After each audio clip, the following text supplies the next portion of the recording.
Fundið fram haldið, tekið fyrir á ný annað dagskrármálið. Ákvörðun sameiginlegu EES-nefndarinnar númer 93/2017 breytingu á 4. viðauka orka við EES-samninginn eftir orkupakkann. Stjórnartillaga 777. mál, þingskjal 1237, nefndarálit 1504 og 1525. Framhald síðari umræðu. Til máls tekur hv. 8. þingmaður Norðausturkjördæmis Jón Þór Þorvaldsson.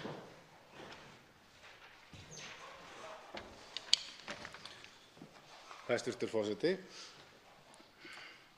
Mig langar til að gera að umtalsefni í þessari ræðu minni sem að gæti nú orðið í nokkrum hlutum tilskipun Evrópuþingsins og ráðsins númer 72/2009 en hún ásamt öðrum skjölum hryggjarstykkið í orkupakka 3 og stærstur hluti innleiðingarinnar sem við ræðum hér og þingsályktunartillöguna í orkupakka 3 eru reglugerðir 713 og 714 og 715 frá 2009 en síðan tilskipanir 72 og 73 frá 2009 sem annars vegar fjalla raforku en hins vegar jarðgas.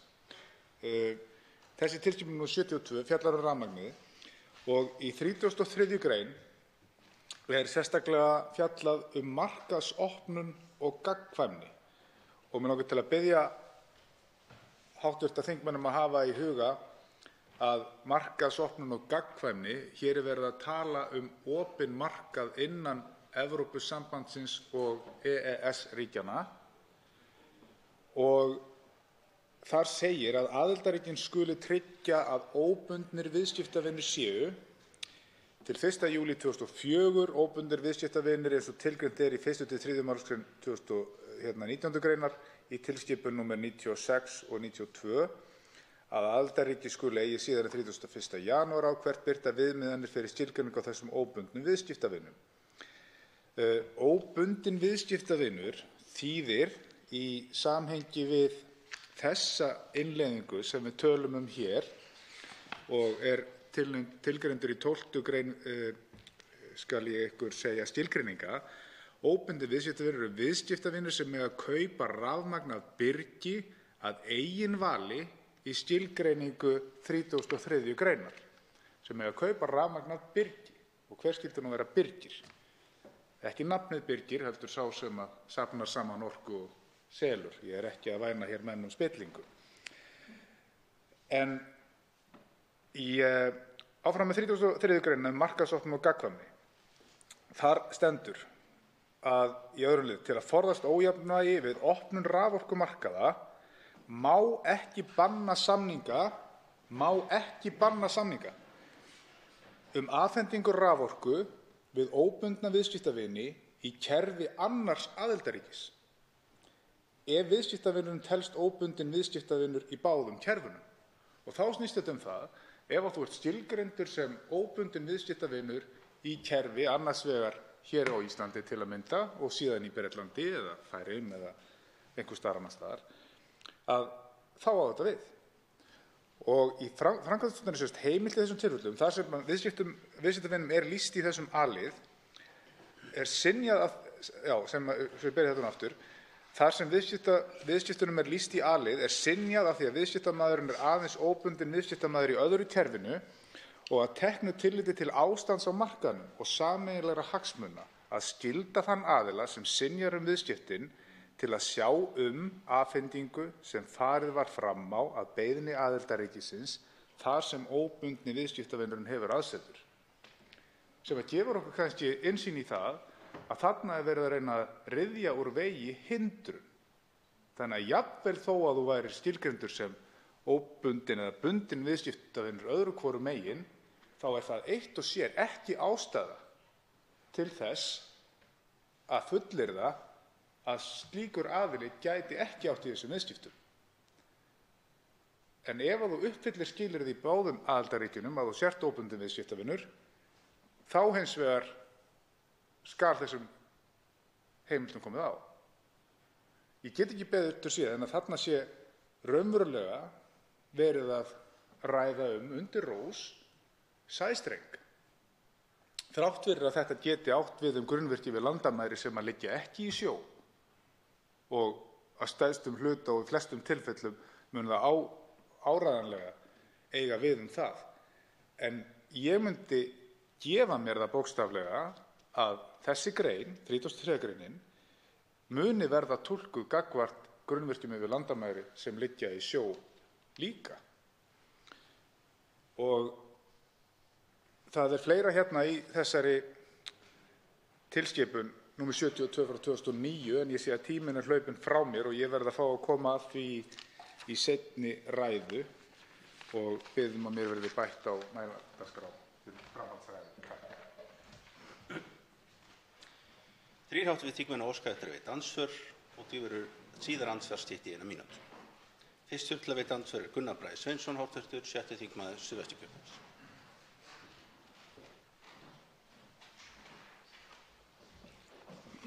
Forseti. Hv. þingmaður fór hér býsna djúpt í þær skyldur sem að innleiðingin mun leggja á hendur að leggja á herðar Íslendinga ef að ég hef náð þessu rétt sem að þingmaðurinn fór yfir. Og því beinast við að spyrja þingmanninn hvort að það sé rétt skilja mér að þær reglur sem hann fór hér yfir eigi þá við öll grunnvirki í öllum aðildarríkjum EES svæðisins.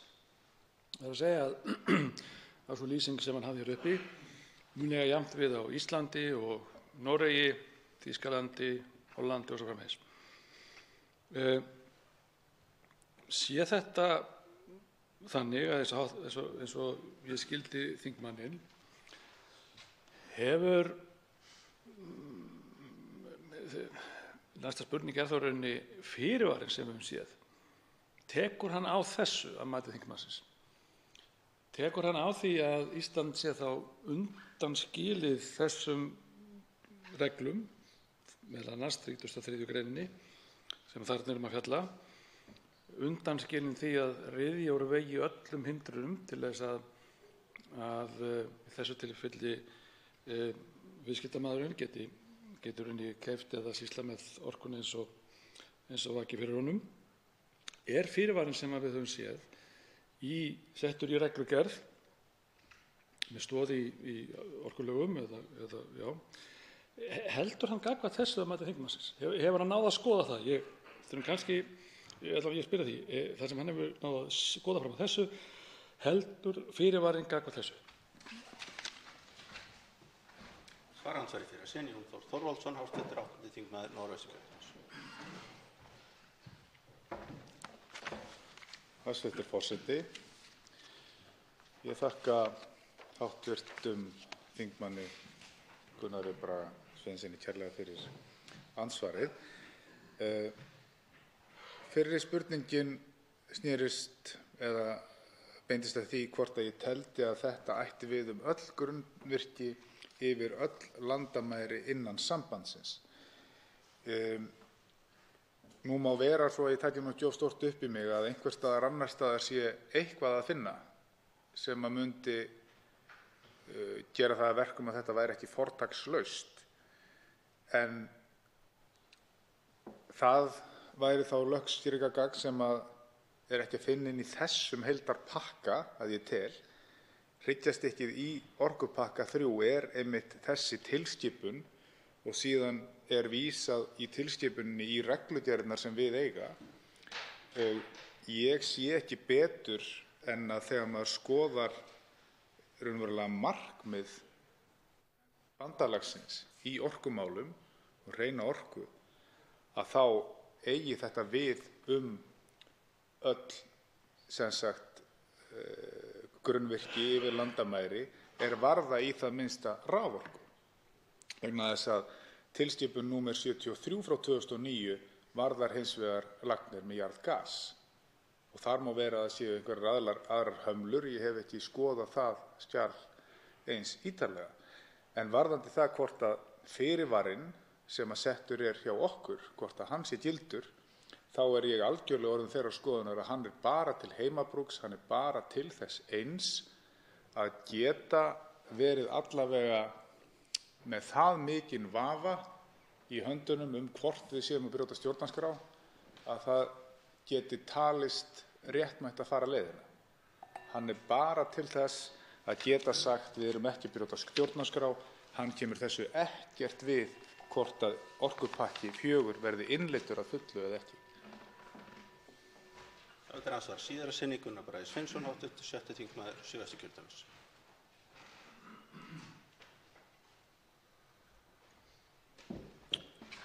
Forseti, það ekki rétt munað hjá mér að túlkun meirihlutans hér eiginlega svo að það sem verið fresta því að kveða upp úr það hvort að verið sé að ganga á stjórnarskrána með þessu. Gera það einhvern veginn að seinni tíma vandamáli. Kannski það vegna þess að menn gera sér grein fyrir því að hinn svokallaði 4. orkupakki framhald af þeim 3. Kannski það út af einhverju að því, ég ger mig ekki grein fyrir því. En það eins og mikilvægt að fá, held ég, svör við þeim spurningum sem hv. þingmaður hafði hér uppi varðandi hvort að þessar greinar sem þingmaður nefndi hér leggi þessar skyldur á herðar okkur að við getum ekki rauninni hamlað eða komið í veg fyrir að viðskipti eins og þingmaður lýsti eigi sér stað. Ég hins vegar vil ítreka það sem ég hef sagt hér fyrr í dag í ræðum að það mikilvægt að horfa á heildarmyndina og heildarmyndin sú að við erum með 2 orkupakka undir hjá okkur í rauninni. Já. Læt manni lokið, forseti. Það ekki að sakast við þingmanninn. Það var tæknilegir örðugleikar sem sýndu ekki fram á það fyrir að fara var fram yfir tímann að væri komið röllur. Þá svara andsvari síðara sinni Jón Þór Þorvaldsson, 8. þingmaður Norðvesturkjördæmis. Já, hæstv. Forseti, ég þakka þingmanninum aftur fyrir andsvarið. Ég finn hvað ég skil þig eins og skáldið sagði. Og ég ætla að leyfa mér að taka þess svo að þarna hafi hv. þingmaður verið að ýja að því að við skildum velta fyrir okkur hvort að frestunin svokallaða á stjórnskipunarvandanum, hvort að hún væri raunveruleg, jafnvel þó vilji stæði til. En að því að menn hafa sagt að hér verði ekki lagður neitt strengur nema Alþingi samþykki það. En innleiðingin á orkupakka 3 gerir það að verkum að hann verður að þessum 4. viðauka við samninginn Evrópska efnahagssvæðið og verður þá að þjóðréttarlegri skuldbindingu og í þessu felst efi fræðimanna. Það að segja, þetta verður þjóðréttarleg skuldbinding sem landsrétti hærri að lögum, eða rétthærri. Og ef að einhver álitamál koma upp, þá verður tekið á þeim samkvæmt lögum EFTA-dómstólsins. Annar alltaf eitt andsvar Ólafur Ísleifsson, 10. þingmaður Reykjavíkurkjördæmis norður.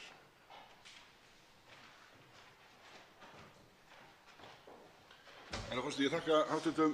þingmanni fyrir hans ágætu ræðu og það kannski 2 atriði sem ég myndi vilja víkja hérna í andsvörum en ég álíta bæði atriðin séu þeirra náttúru og þannig vaxin að það sé ástæða til að fjalla það mjög ítarlegar í þessari umræðu hér.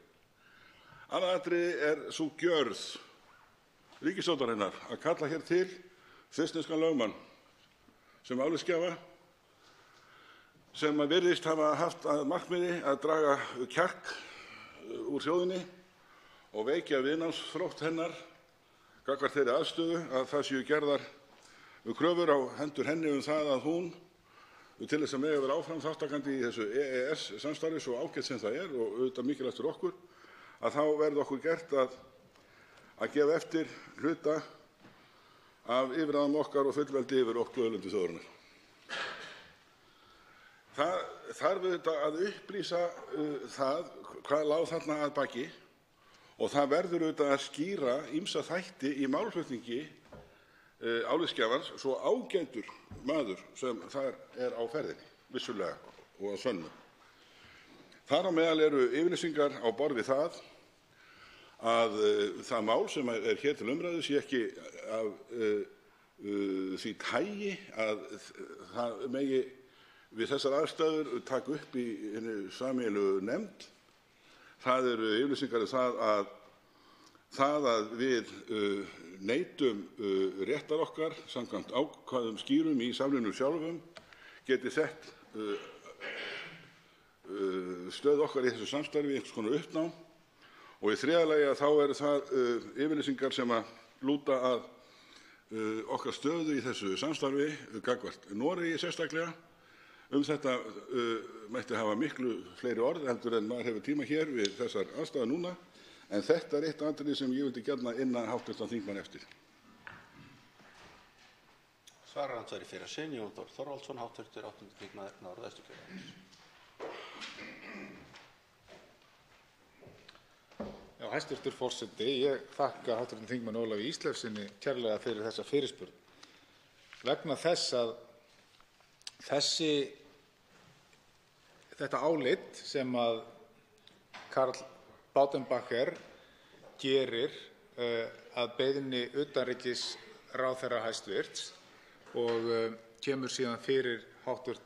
utanríkismálanefnd í kjölfarið. Þetta álit það er stútfullt af upplýsingum og maðurinn góður og fær og lögfróður alveg klárt mál.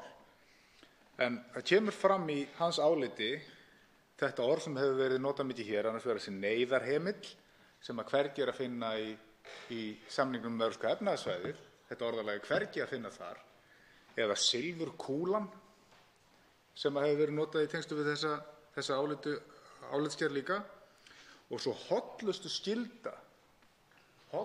skylda við Norðmenn. Ekki slíkt, en hins vegar er talað um að vinna mál í sátt.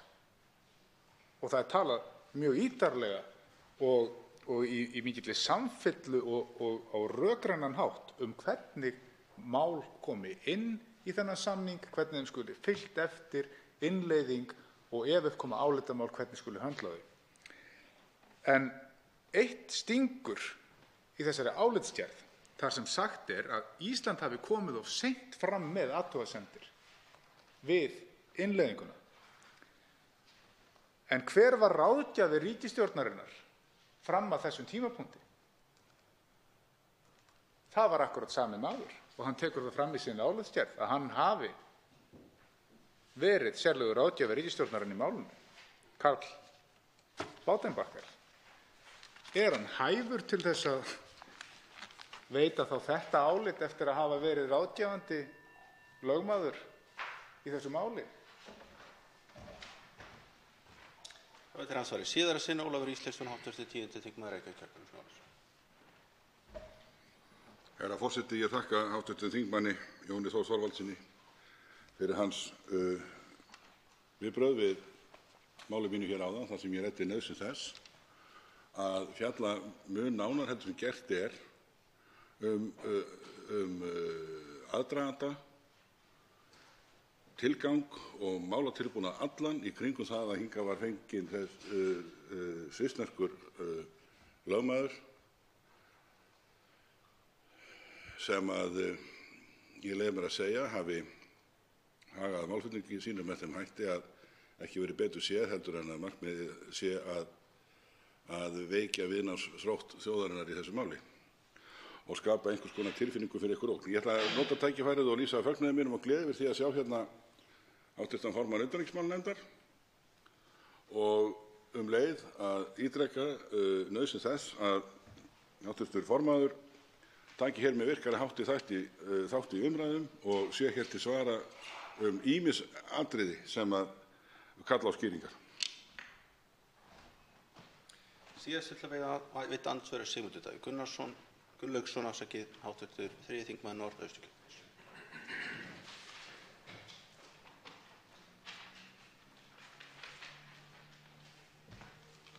Herra forseti, svo sem hlýðir á ræðu eins og hv. þingmaður flutti hér áðan, getur nú varla leyft sér að halda því fram að þetta sé ekki upplýsandi umræður.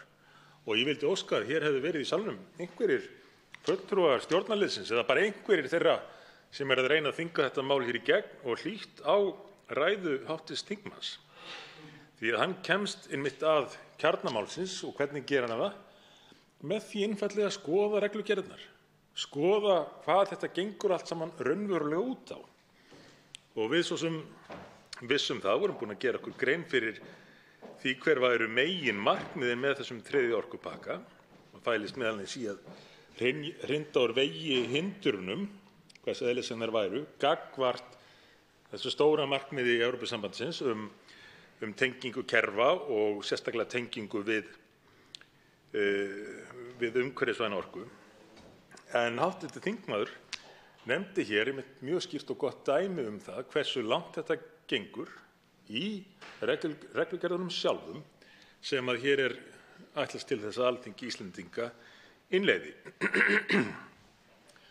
Og af því hv. þingmaður nefndi að það sama ætti væntanlega við tengingar með sæstreng eins og tengingar á landi, þá myndi ég þó bæta við og kannski spyrja hv. þingmann, á það ekki jafnvel enn frekar við sæstreng í ljósi þess að Evrópusambandið í lýsingu á markmiðum þriðja orkupakkans og ACER í lýsingum á verkefnum þeirra stofnunar leggur sérstaka áherslu á tengingu svokallaðra einangraðra svæða og nefna sérstaklega eyjar í því samhengi.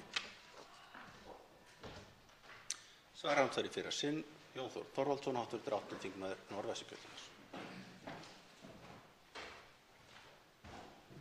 Hæstvirtur forseti, ég þakka hv. þingmanni Sigmundi Davíð Gunnlaugssyni fyrir andsvarið. En já, þetta nú svo að maður kannski kominn á þennan stað að fara að taka til í ræðum hér orðskýringar við reglugerðir til þess að varpa ljósi á mál vegna þess að það hreinlega svo að hér ekkert hlustað á það sem við segjum og að reyna að halda málin á lofti á eins og því sem kallað svona í almennri orðræðu á mannamáli, þannig að þeir kannski Íslendingar sem að horfa á útsendingu frá þessum fundi skilji vel. Það bara svoleiðis. En það kannski alveg eins gott að lesa þetta bara upp staf fyrir staf, eins og þetta mjög skýrt. Og munurinn á stjórnmálunum í Evrópu og hér á Íslandi þó allavega sá að það engin feluleikur í þessum reglugerðum, ekki nokkur. Þetta algjörlega kýrskýrt. Og það þarf, eins og stundum hefur verið sagt, einbeittan brotavilja til þess að lesa svona texta og ætla að fá út úr því að hér sé ekki ætlunin að leggja sæstreng. Það sérstaklega tiltekið í 4. orkupakka að það eigi að tengja Ísland. Og í 33. grein tilskipunarinnar númer 72/2009 bara alveg farið yfir þetta. Það stendur ekki sæstrengur ef að fólk hefur verið að lesa með control find. En það algjörlega skýrt af orðalaginu, ef það skýrt af orðalaginu, að það verður hægt að tengja. Og þeim sem eru skilgreindir sem óbundnir viðskiptavinir verður ekki synjað slíkt.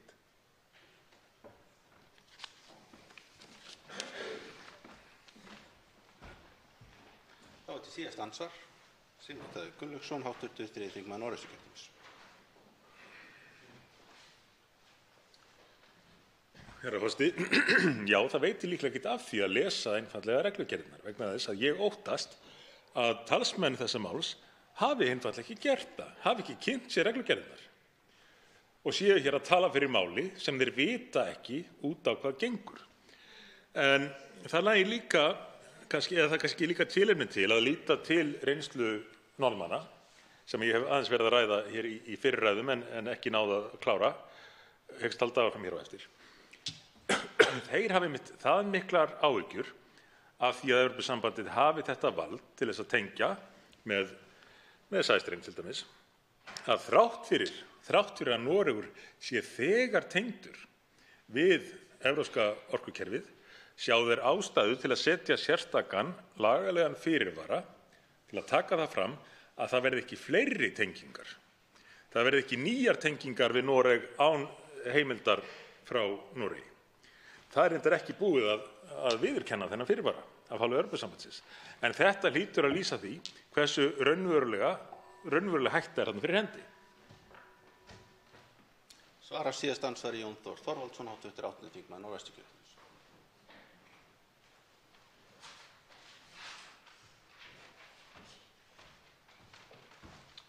Já, hæstv. Forseti. Þetta nefnilega afar áhugavert að hér höfum við skuldbundið okkur í samningnum Evrópska efnahagssvæðið til þess að tala einni röddu, með hinum aðildarríkjunum þegar við setjumst á samningaborði og innleiðum nýjar gerðir í samninginn gagnvart Evrópusambandinu. En nú það svo að Noregur með 8 fyrirvara sem ekki svarað. 8 fyrirvara. Ísland að mér skilst, það sé að skýrast þetta mál að við séum með 2. Það sé svona verða nokkur sátt það sé talan. En Liechtenstein engan. Og ætla menn svo að halda því fram að hér tali EES-ríkin einu máli, gegn Evrópusambandinu. Það má hlæja þessu mín vegna, en þetta grafalegt mál sem við erum að tala hér.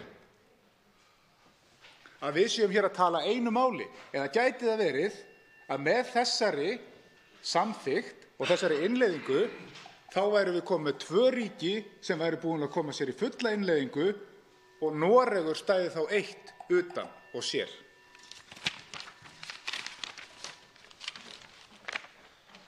Andsvörum lokið og til máls tekur Þorsteinn.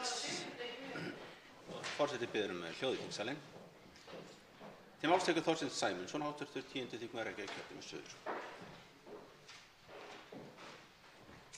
Forseti, ég minntist á það áðan í fyrri ræðu minni að ég myndi vitna í skrif Ögmundar Jónassonar, hv.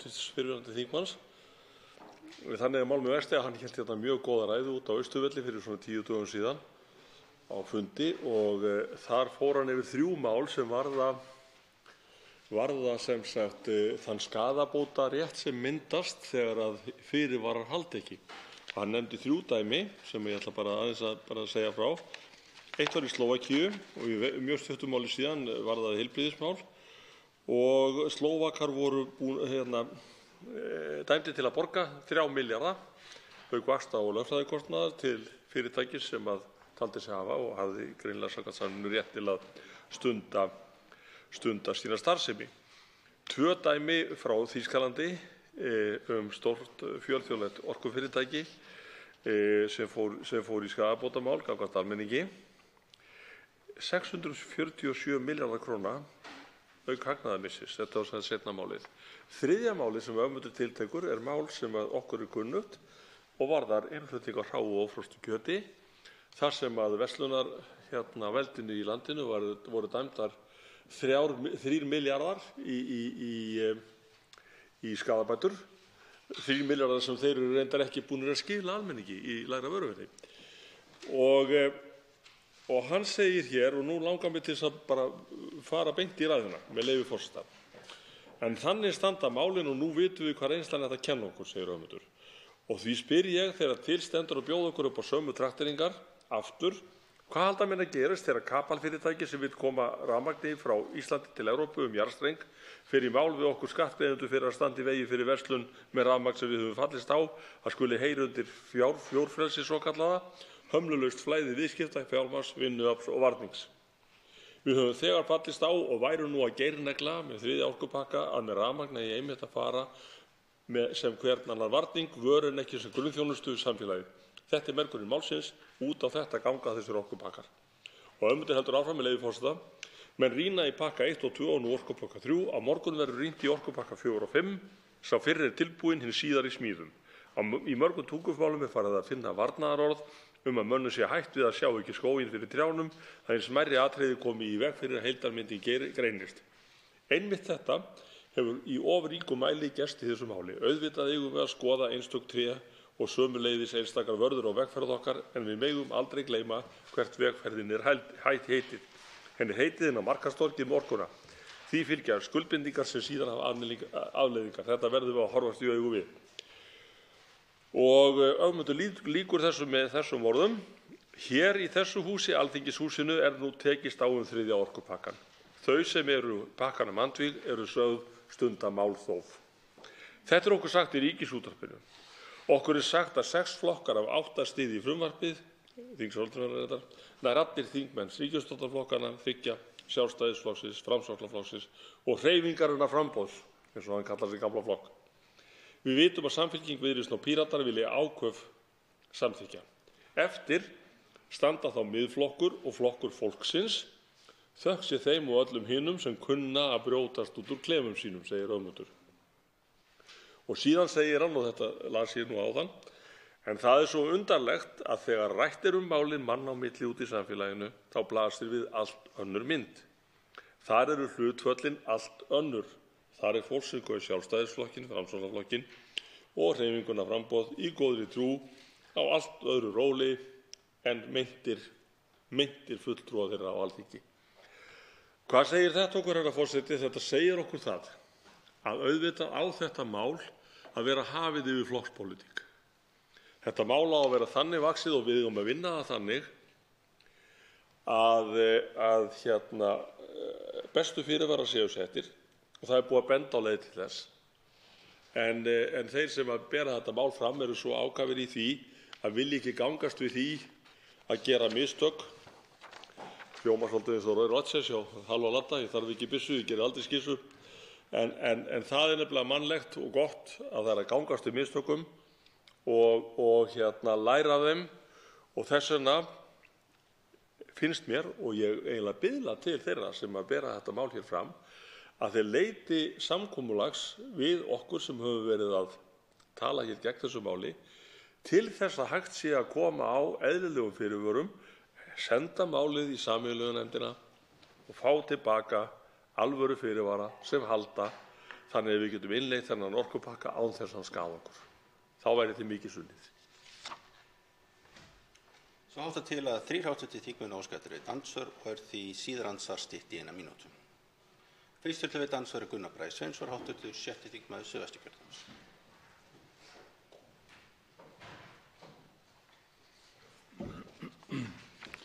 Forseti, hv. þingmaður fjallar nokkuð ítarlega umsögn og skrif fyrrverandi ráðherra og þingmanns Ögmundar Jónassonar, sem hefur látið til sín taka í orkupakkaumræðunni, ekki bara nú heldur fyrir alla tíð, vil ég segja. Þó við Ögmundur séum ekki sammála alla hluti, að þá hefur oft orðið sammála að komast að sameiginlegri niðurstöðu eða svipaðri niðurstöðu. Það sem ég dáist hins vegar að í fari Ögmundar, að það stöðugleikinn. Þú veist hvar þú hefur hann Ögmund Jónasson þegar hann tekur afstöðu einhverju máli og hann fylgir henni allt til enda, af því það eru þau kynni sem ég haft af þeim ágæta manni. Og hann varar við markaðsvæðingu raforkunnar. Ólíkt hans flokksfélögum í vinstri grænum eða hreyfingunni grænum, að þá hefur hann áhyggjur af því að áfram haldið þessari braut. Líkt og kannski þeir 107 þingmenn í Frakklandi sem hafa nú mótmælt því að Frakkar, fransk stjórnvöld, ætla að láta undan þrýstingi Evrópusambandsins varðandi einkavæðingu eða markaðsvæðingu vatnsréttinda. Og nú má velta því fyrir sér hvort að Íslendingar eigi nú að spretta svo spori eins og stjórnarmeirihlutinn vill með þennan orkupakka 3, meðan að í hjarta Evrópusambandsins eru efasemdir að það sé rétt að halda áfram á þessari braut sem að boðuð. En á sama tíma það þannig eins og ákall kjörinna fulltrúa Evrópusambandsins nái ekki inn fyrir þennan þykku veggi skriffinnskunnar í Brussel, þar sem í dag síðast var verið að opinbera þær hugmyndir sem eru í 4. orkupakkanum. Þannig maður velti fyrir sér, virðulegur þingmaður, hvort að það sé ekki nauðsynlegt að hvetja þá þingmenn sem eru hér á Alþingi fyrir hreyfinguna grænt framboð, eða hreyfinguna framboð, að hlusta á sinn gamla læriföður Ögmund Jónasson. Svara andsvari fyrir sinn Þorsteinn Sæmundsson, hv. 10. þingmaður Reykjavíkurkjördæmis. Herra forseti. Ég hjartanlega sammála hv. þingmanni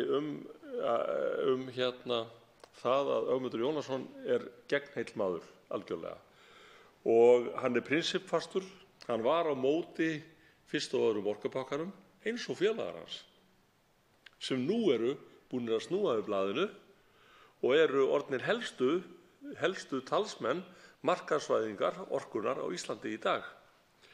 Öðruvísi mér áður brá, sagði kellingin, en þetta nú bara svona og þetta búum við.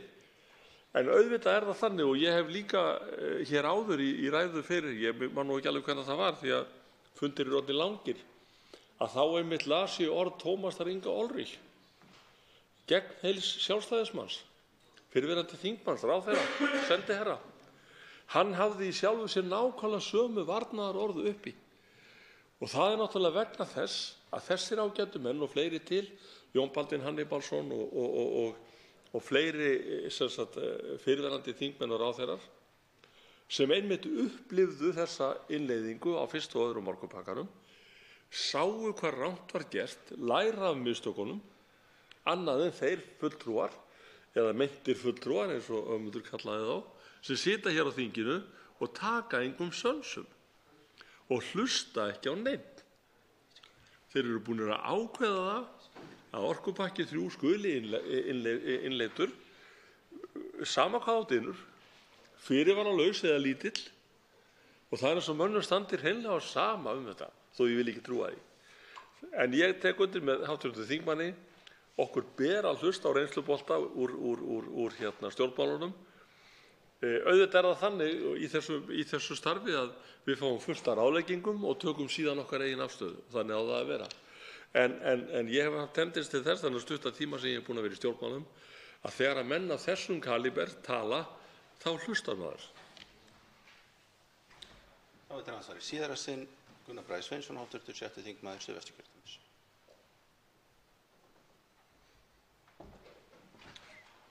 Forseti, nú maður skrítið í þessu öllu saman, hv. þingmaður, þegar að við erum farin að sjá það að flokkur sem að kennir sig við sjálfstæði landsins tekur á skari við að gefa það í bútum til erlendra og yfirþjóðlegs valds. Hinum megin flokkur sem að einhvern tímann vildi verja auðlindir landsins og hafa þær í almannaeigu og væntanlega láta almenning njóta góðs af því fyrir lítið fé, tekur að sér að markaðsvæða sömu orku í dag. Við hljótum að spyrja okkur hvað í ósköpunum gerist og gerðist við ríkisstjórnarborðið þegar þetta var ákveðið. Hvað það sem fær þessa flokka sem að mynda þessa ríkisstjórn? Ég er ekki að tala flokkinn þetta í miðjunni. Tala að fara þessa vegferð sem hér farin. Hvað verður til þess að prinsippin eru látin víkja bara sig svona? Hver það sem rekur það áfram? Hver það sem að, ég ætla ekki að segja hagnast á, hver það sem að telur þetta svo mikilvægt að menn geta beygt frá öllum prinsippum sínum? Svara andsvari síðara sinn Þorsteinn Sæmundsson, hv. 10. þingmaður Reykjavíkurkjördæmis suður. Herra forseti, auðvitað getum við ekki svarað þessu en þetta, það svona læðist margt að manni. Hingað var fenginn í hendingskasti þegar utanríkisráðherra var kominn í ógöngur. Þá sendi hann eftir sérfræðingi, mjög ágætum, utan úr heimi, til þess að hræða okkur með grýlu, Evrópusambandinu. Það gæti verið einn hluti af þessu. Hinn hlutin gæti verið það að menn hafi einfaldlega hlustað of mikið á embættismenn með mikilli virðingu fyrir þeirri stétt. Og það nú það eitt af því sem við Miðflokksmenn höfum talið hér fram yfirleitt bara í okkar stefnu, að við teljum að stjórnmálamenn eigi að stjórna. Að stjórnmálamenn eigi ekki að framselja sitt vald til embættismanna, jafn ágætir en þeir eru umboðslausir. Það hefur enginn kosið á og þeir bera ekki pólitíska ábyrgð og þess vegna eiga þeir ekki að ráða pólitískri stefnumótun. Það hlutverk stjórnmálamanna. Þetta segi ég bara í mikilli auðmýkt, ekki að froka, en þetta bara þannig. Önnur til að vita andsvari Anna Kolbrún Árnadóttir, hv. 8. þingmaður Norðausturkjördæmis.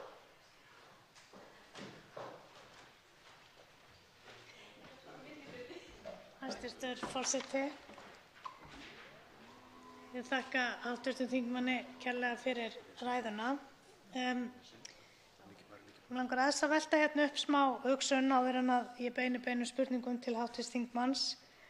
Að ef við veltum fyrir okkur þessum 4.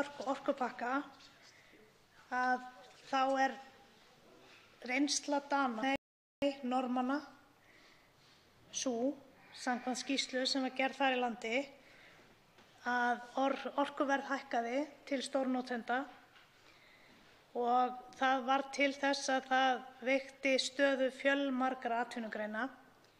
Það kippti jafnvel fótunum undan þeim og það má þá helst telja áliðnað, járniðnað, timbur og pappírsiðnað. Við ættum kannski að fara að hugleiða aðeins í framhaldinu áhrifin af þeim orkupakka 4 vegna þess að ég er nokkuð viss að hann verður innleiddur hér á ljóshraða þegar orkupakki 3 er farinn í gegn. Þá langar mig að velta þessum spurningum hér fyrir úr því við erum enn í orkupakka 3. 2 flokkar, stjórnmálaflokkar, hafa ályktað gegn orkupakka 3 en svo það þingflokkar þessara stjórnmálaflokka sem hafa algjörlega skipt skoðun. Þá velti ég fyrir mér, er eitthvað í pakkanum sem við erum ekki upplýst Telur hv. þingmaður að þingmenn átti sig ekki á umfangi málsins? Er það sem gerir að þeir skipta svona skoðun? Ég bara velta þessu fyrir mér að því ég held að fólk sé hér að vinna sína vinnu af heilum hug og mér finnst óeðlilegur viðsnúningur hreinlega hafa orðið á milli landsfunda þessara flokka og svo það sem fram kemur þegar komið er inn í þingsal. Það er ansvarið fyrir sig, Þorsteinn Sæmundsson, 10. þingmaður Reykjavíkurkjördæmis suður. Herra forseti. Í ræðu hér fyrr í umræðunni þá einmitt las ég upp landsfundarsamþykkt Sjálfstæðisflokksins þetta efni og flokksþings eða miðstjórnarsamþykkt Framsóknarflokksins. Báðir þessir flokkar hafa tekið U-beygju frá þessum, það er að segja þingflokkar þessara flokka, hafa tekið U-beygju frá þessum samþykktum sínum og nota bene það var á grunni þessara samþykkta sem þessir flokkar ráku kosningabaráttu. Þeir ráku ekki kosningabaráttu undir yfirskriftinni innleiðum 3. orkupakkann. Það var ekki svoleiðis. Þeir ráku sína kosningabaráttu á þeim prinsipum að Íslendingar ættu að hafa yfirráð yfir orkuauðlindum sínum. Og óðar en eftir því leitað þá hlaupa báðir þessir flokkar, það er að segja þingflokkar þeirra, frá þessum loforðum sínum. Og ég orðaði það þannig áðan, í sjálfu sér hafa þessir 2 flokkar blekkt kjósendur sínar. Þeir hafa blekkt kjósendur sína með því að ganga fram með þessum hætti. Og á þess að ég sé að óska einhvers ills að þá vil ég fullyrða það að menn munu komast að því að slíkt er ekki góðu heilli gjört. Menn munu komast að því í næstu kosningum að kjósendur muna og þeir gleyma ekki því sem á hlut þeirra er gert. Ég vildi líka segja það að auðvitað ætlar maður engum að keyra svona mál í gegn á einhverjum vafasömum forsendum. En ég get ekki neitað því að mér finnst ríkjandi meðal þeirra sem að styðja þetta mál og þá er ég ekki að tala tryggingarflokkana heldur hina. Það ríkir mikil léttúð, finnst mér, í þessu máli. Mönnum finnst þetta bara takmarkalaust fyndið að reka þetta mál hér í gegn með þessum hætti. Það finnst mér ekki. Þetta er ansvarið síðara sinna, Anna Kolbrún Árnadóttir, 8. þingmaður Norðausturkjördæmis. Hæstvirtur forseti, ég þakka hv. þingmanni fyrir. Það er þá kannski kjarni málsins að þingmenn hér átta sig ekki almennilega á umfangi málsins. Og ég held að það sé nú kannski heila málið í þessu öllu saman. Segjum sem svo að orkupakka 3 verði frestað og þá er ég að meina að pakkanum verði frestað til haustsins Hefur það áhrif á EES-samninginn? Mun innleiðing orkupakka 3 draga einhverja dilka á eftir sér? Skiptir máli hvort að við gerum þetta rétt eða þá er ég að meina að við bíðum í nokkra mánuði? Eða þá að við ætlum að setja málið í gegn eins og það er búið í dag? Velti þessu upp. Svarar andsvari síðara sinn, Þorsteinn Sæmundsson, 10. þingmaður, Reykjavíkurkjördæmis suður. Herra forseti, hér komum við að grundvallar hlut sem að snýst tvennt. Hann snýst hræðslu þeirra sem vilja innleiða þennan pakka við að trúa á EES-samninginn. Og burt séð þvert á við það sem að menn hafa haldið hér fram, að sá hópur sem hér hefur uppi andóf gegn þessari innleiðingu, það er ekki okkar markmið að draga okkur út úr EES-samningnum, segja honum upp, fórna honum á einhverjum hátt, ekki nokkur svoleiðis hlutur. En við viljum að þessi samningur sem er milli tveggja bærra aðila, að hann sé efndur að öllu leyti, ekki bara sumu leyti. Og það er ákvæði í þessu samningi sem varðar það að það sé hægt að taka ágreiningsmál, senda þau í sáttameðferð í sameiginlegu EES-nefndinni. Menn hafa sagt að þetta átti að gerast fyrr, það getur vel verið, það átti það bara að gerast fyrr, en við lærum af því. Og við látum þetta ekki ganga bara að því að hér áður og fyrr voru kannski gerð einhver smá mistök, við látum það ekki angra okkur, við gerum þetta rétt.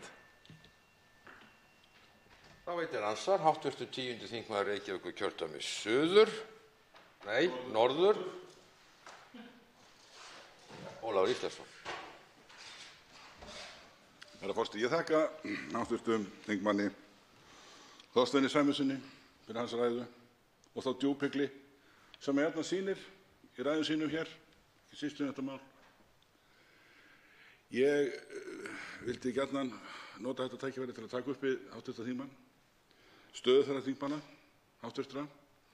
sem hafa kynnt alþjóð afstöðu sína til orkupakkans og það er ástæður fyrir því að þeir kjósa að veita honum atbeina sinn. Þetta eru hv. þingmenn Bryndís Haraldsdóttir og Vilhjálmur Árnason. Þau segja bæði, með leyfi forseta, að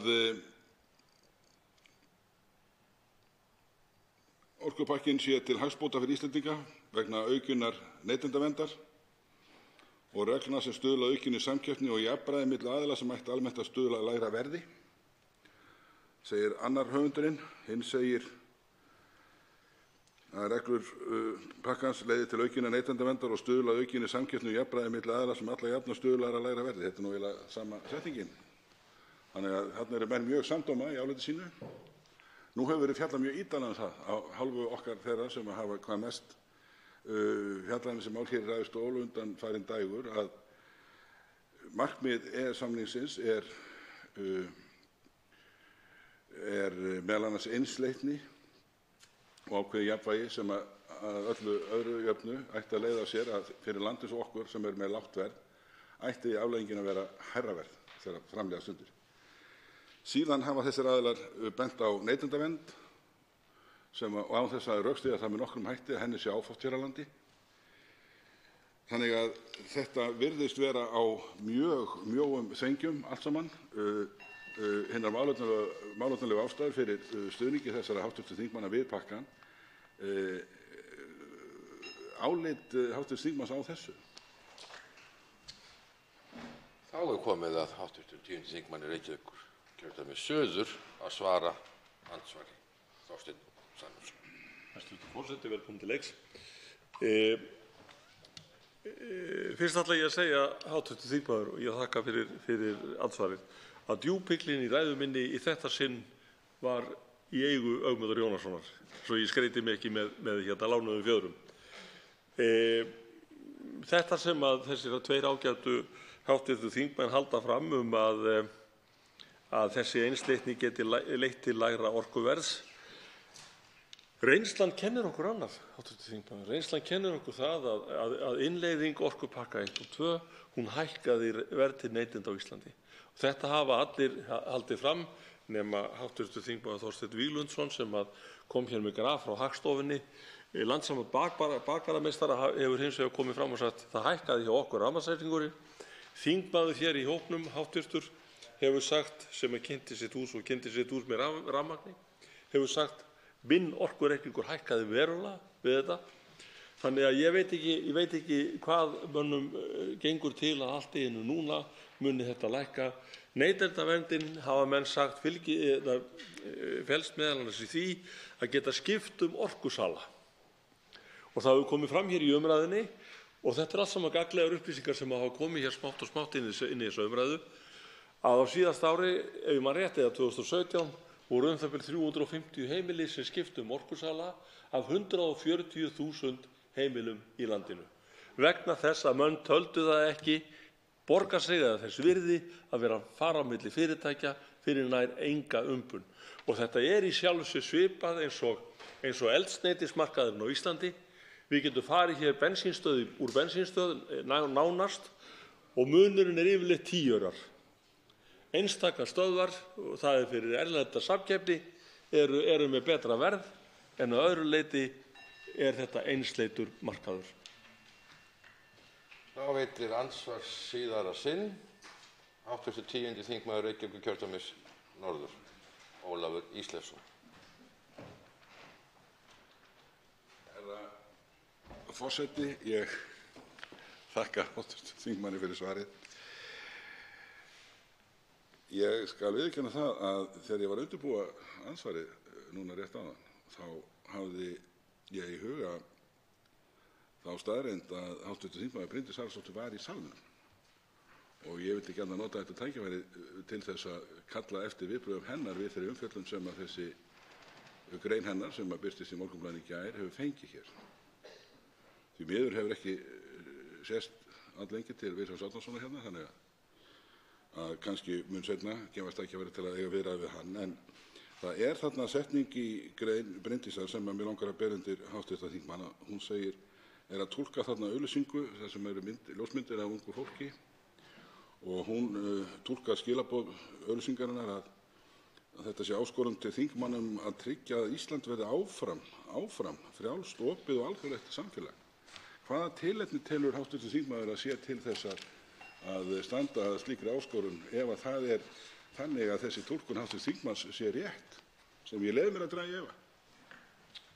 Þá svarar andsvari síðara sinn hv. 10. þingmaður Reykjavíkurkjördæmis suður, Þorsteinn Sæmundsson. Hæstv. forseti, ég sá þessa auglýsingu, mér þótti töluvert til hana. Ég tók hennar skilaboð þannig að þetta unga fólk vildi efla alþjóðleg samskipti og viðskipti, alveg eins og við viljum, þau sem erum hér að anda við þessum orkupakka. Þau vildu ekki einangra sig, það viljum við ekki heldur. Þannig að ég tók þetta nú svona sem áskorun til okkar að halda áfram á okkar braut. Það að segja að efla hér alþjóðavæðingu, ekki bara Evrópuvæðingu, heldur alþjóðavæðingu. Það munur þar á. Og að styrkja tengsl okkar við alla heimshluta. Það viljum við gera. Þannig tók ég þetta. Að tryggja frelsi, ég get ekki litið þannig á að almenningur á Íslandi búi við ófrelsi. Ég get ekki tekið undir það ef að það meining setningarinnar. Við að viðurkenna það, ég skil hana kannski ekki alveg til hlítar, en ef þetta merkingin, þá hafna ég því að Íslendingar lifi við ófrelsi. Andsvörum lokið. Til máls tekur hv. 3. þingmaður Suðurkjördæmis, Birgir Þórarinsson.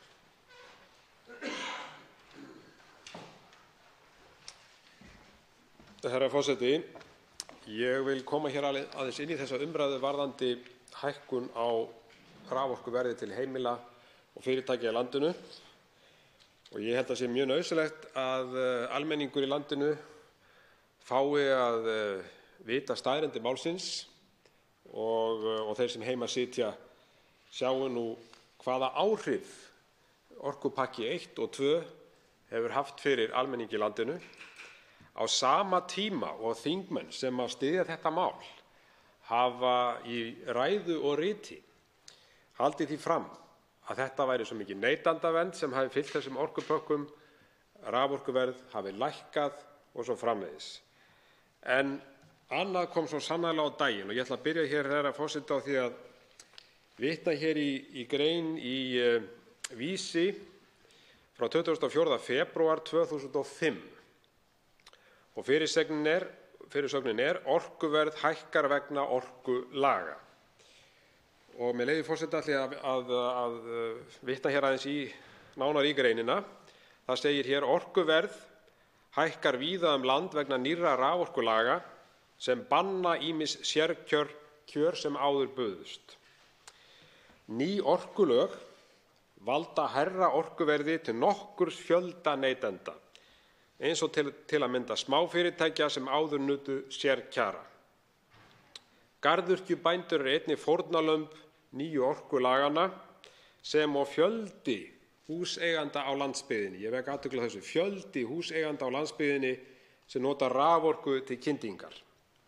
Og áfram segir í fréttinni, herra forseti: Fréttastofa Stöðvar 2 óskaði skýringa hjá Orkuveitu Reykjavíkur á því hvers vegna afsláttartaxtar hefðu verið felldir niður og fékk þau svör að nýju orkulögin leyfðu ekki slíka taxta.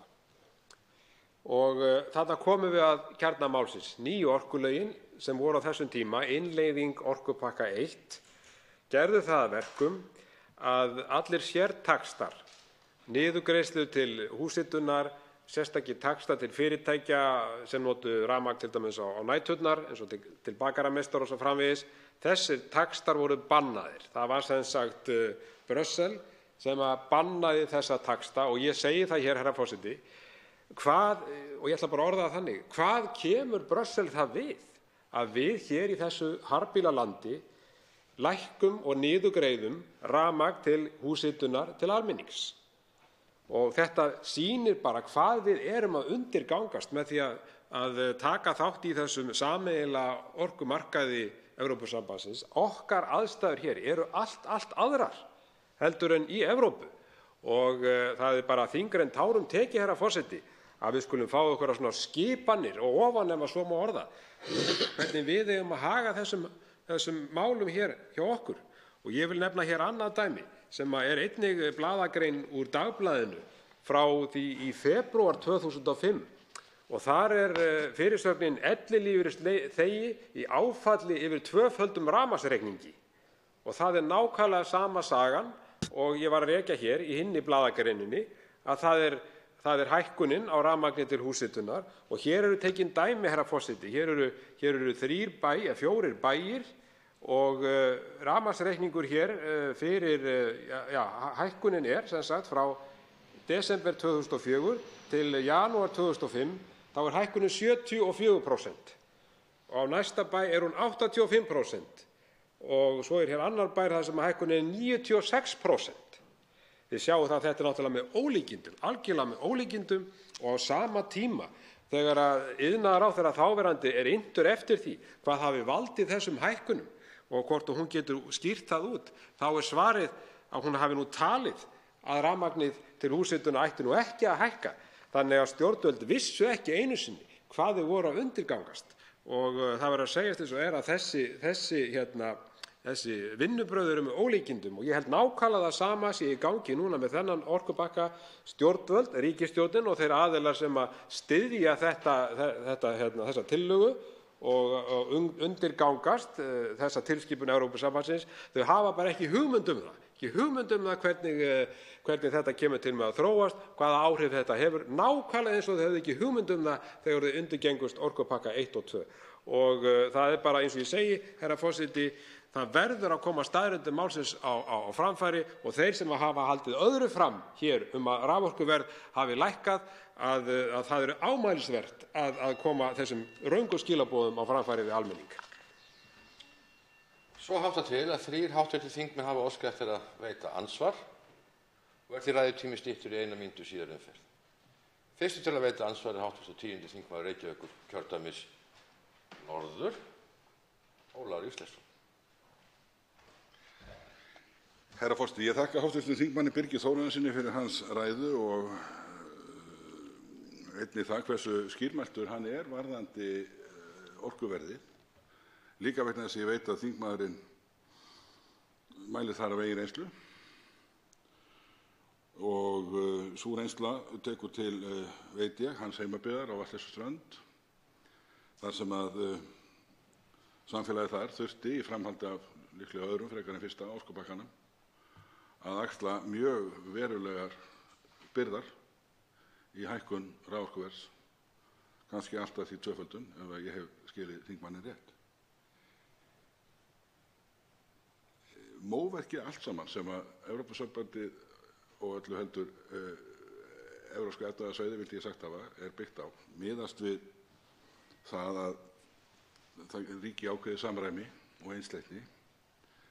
Þannig að það að halda því að blaðalesendum að búast megi við því að orkupakki 3 muni hafa þær afleiðingar að raforkuverð til heimila og til atvinnufyrirtækja muni lækka, að það er ákveðin ábyrgðarhluti, verð ég að leyfa bara að segja. Og þess vegna er það mjög gott að hv. þingmaður hafi talað svo skýrt sem raun ber vitni í því máli. Ég vil vekja athygli þingmannsins á því að það er komið hér í dreifingu plagg sem virðist vera drög að reglugerð sem á að innleiða þessa reglugerð 713, reglugerð á Evrópu lagamáli þýðir á íslensku lög, og þar er fundinn þessi fyrirvari sem afgreiddur var á fundi utanríkismálanefndar af Davíð Þór Björgvinssyni á þann veg að hann hefði ekkert þjóðréttarlegt gildi og var ætlaður til heimabrúks. Kannski fá viðbrögð hv. þingmanns við því að þessi fyrirvari skuli nú loksins hafa litið dagsins ljós að því mér sýnist í tölvupósti frá hv. formanni utanríkismálanefndar. Þá svarar andsvari hv. 3. þingmaður Suðurkjördæmis, Birgir Þórarinsson. Herra forseti, ég þakka hv. þingmanni og ég tek heils hugar undir með honum að þessi fyrirvari sem hv. þingmaður nefnir þarna og lagaprófessor hefur einmitt sagt að sé í raun og veru bara til heimabrúks. Þetta er það sem að ríkisstjórnarflokkarnir eru að státa sig af, að þeir séu búin að leysa þetta mál farsællega með þessum fyrirvara, að þetta hafi engin áhrif fyrir okkur vegna þess að það sé búið að tryggja það að hér verði ekki lagður neinn sæstrengur til og frá landinu nema með samþykki Alþingis og það er það sem að kveðið er á í þessari reglugerð, ef ég man rétt. En við höfum enga hugmynd hvort að þessi fyrirvara koma til með að halda vegna þess að það hefur ekki reynt á þá. En það sem annað er að nú er það bara þannig að Evrópusambandið, allir fyrirvarar eru bara eitur í beinum Evrópusambandsins. Það er bara verið að segjast eins og er og það vita nú flest allir sem eru í stjórnsýslunni og eiga einhver samskipti við Evrópusambandið. Að fyrirvarar af þessu tagi, þeir eru ekki vinsælir, en ef þeir eru á annað borð samþykktir af Evrópusambandinu, þá verður það að gerast með þessu lögformlega hætti og í þessu tilfelli þá erum við með samninginn sem hefur þessa lagalegu leið til þess að fara. Ferlið yrði þá þannig að stjórnvöld myndu lýsa áhyggjum sínum yfir því að innleiða þessa tilskipun á þeim forsendum að við séum ekki tengd þessum markaði og þetta geti haft þá áhrif á okkar raforkumarkaði ef við yrðum tengd. Þess vegna viljum við fá undanþágu frá þessu. Þessar áhyggjur okkar berum við upp við sameiginlegu EES-nefndina og í framhaldi af því að náum við vonandi góðri niðurstöðu og skilningi Evrópusambandsins sem síðan aftur samþykkir þá þennan fyrirvara. Þetta er lögformlega leiðin, ekki einhver svona heimabrúksaðferð eins og stjórnvöld eru hér að leggja til. Þá veitir andsvar síðari sinni hv. 10. þingmaður Reykjavíkurkjördæmis norður, Ólafur Ísleifsson. Herra forseti, ég þakka hv. þingmanni svarið. Það vekur athygli, herra forseti, að í því skjali sem nú hefur verið dreift meðal þingmanna og sýnist vera drög að reglugerð sem verður þá væntanlega gefin út af hæstv. iðnaðarráðherra þegar þar kemur gildistöku reglugerðar númer 713/2009, en eins og menn þekkja þá er það umdeildasta gerðin í þessum orkupakka Einnig má nefna reglugerð 714 og eins hefur verið nefndur D-liður í 37. grein tilskipunar nr. 72/2009. Hér sýnt hvernig var standa að innleiðingu þessarar reglugerðar 713 og þetta allt með hefðbundnum hætti, en þó vil ég vekja athygli á því að þetta gert með reglugerð gefin út af ráðherra en ekki með lögum. Þá svarar andsvari síðari sinni hv. 3. þingmaður Suðurkjördæmis, Birgir Þórarinsson. Herra forseti, já, þetta alveg rétt hv. þingmanni að fyrst og annað borð var verið að fara þessa leið að þá skuli þetta verið gert með reglugerð. Það auðvitað veikara heldur en með lögum, en kjarni málsins sá að við okkur hefur ekkert orðið ágengt hvað varðar svona fyrirvara, hvort heldur í reglugerð eða lögum, og þar bara eins og hefur verið margnefnt hér í ræðustól í tengslum við þetta mál, þar hið svokallaða hráakjötsmál alveg kristaltært dæmi það. Við undirgöngumst matvælalöggjöf Evrópusambandsins 2009 og höfum áhyggjur af því að þar þurfum við að heimila innflutning á hráu kjöti til landsins, og sem getur þá haft slæm áhrif fyrir okkar hreina bústofna og landbúnað, okkar hreina landbúnað. Síðan kemur bara í daginn að fyrirvari sem við setjum, lög bann við innflutningi, það að setjum á frystiskylduna, að hún kemur ekki til með að halda neitt. Þannig að þessi fyrirvarar, þeir halda bara ekki nema þið farið þessi lögformlega leið. Ég held að við allir séum búin að sjá það. Þá veitir andsvar hv. 3. þingmaður Norðausturkjördæmis, Sigmundur Davíð Gunnlaugsson.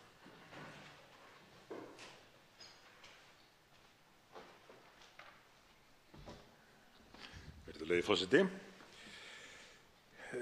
Það var í raun sláandi að heyra upplestur hv. þingmanns hér áðan. Ég vissi svo sem að það væri ekkert að marka fullyrðingar orkupakka sinna að hann gæti leitt til lægra raforkuverðs í ljósi reynslunnar, og ég þekki til að mynda eigið dæmi hv. þingmanns sem að eitt og sér næði til þess að sýna fram á rangfærslur orkupakka sinna.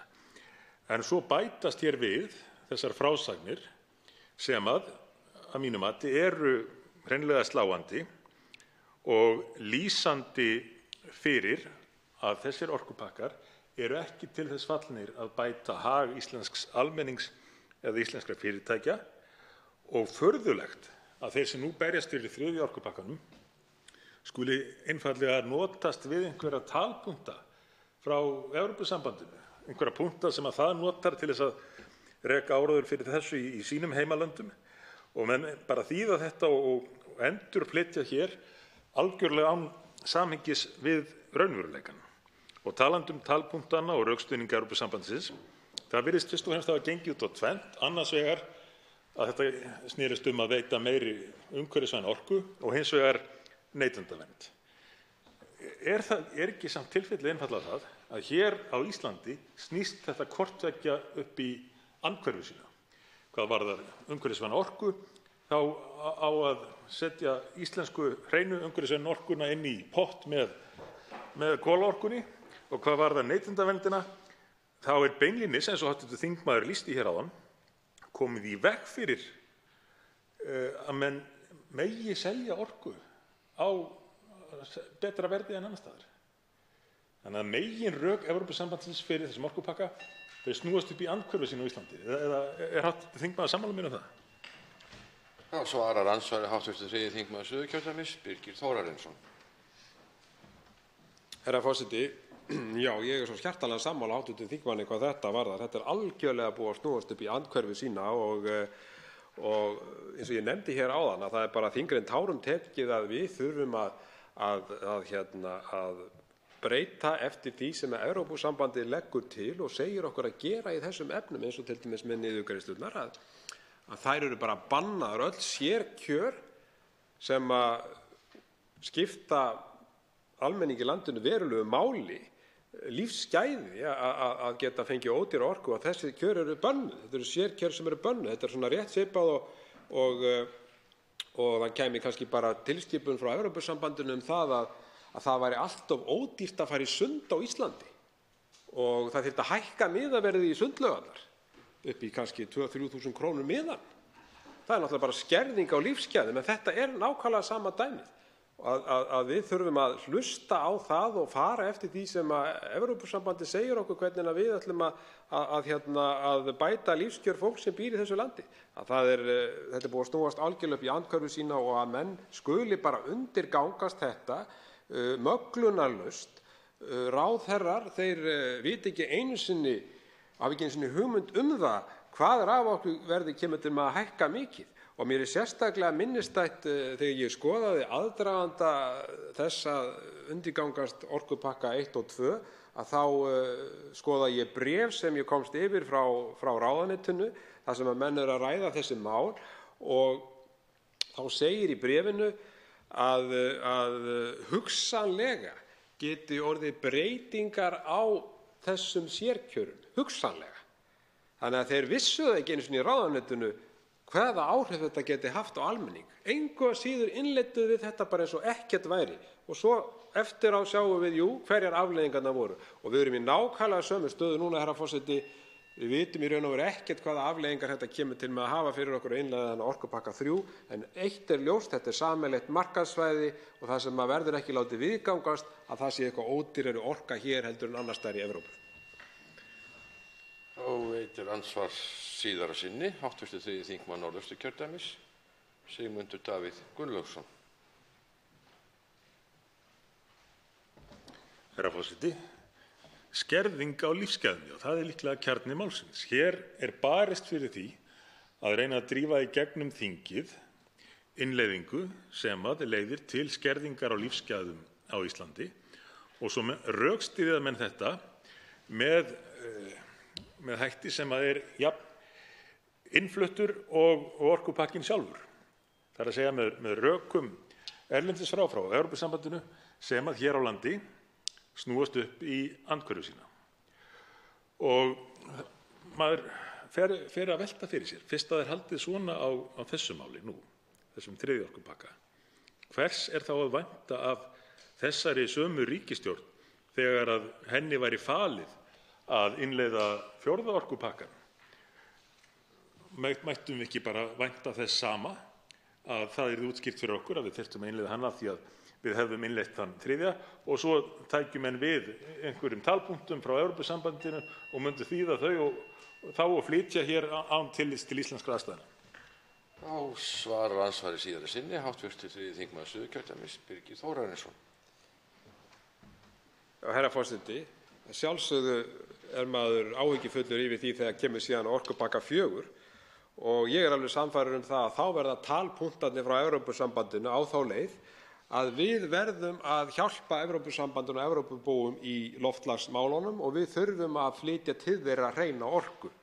Þannig að þetta maður sér alveg fyrir sér hvernig þetta verður, að það er fyrst og fremst þetta markaðssvæði að allir verði að taka þátt í því og þá er eins og hv. þingmaður nefndi réttilega, þá er hreina orkan okkar komin þarna í þennan pott og við hefum séð það að Evrópusambandið er búið að teikna upp kort þar sem er strengur frá Íslandi til Evrópu og það er búið að stimpla þetta kort, það er stimplað af Brussel og það er örugglega gert og verður að vera gert með vitund og vilja íslenskra stjórnvalda sem sýnir það að við erum svo mikilvæg Evrópusambandinu vegna þessara hreinu orku sem við eigum. Hún verður æ verðmætari í augum Evrópusambandsins og þess vegna leggur Evrópusambandið svo mikla áherslu á það að við innleiðum þennan pakka vegna þess að hann er undirbúningur að öllu því sem koma skal, að við flytjum okkar hreinu orku til Evrópu.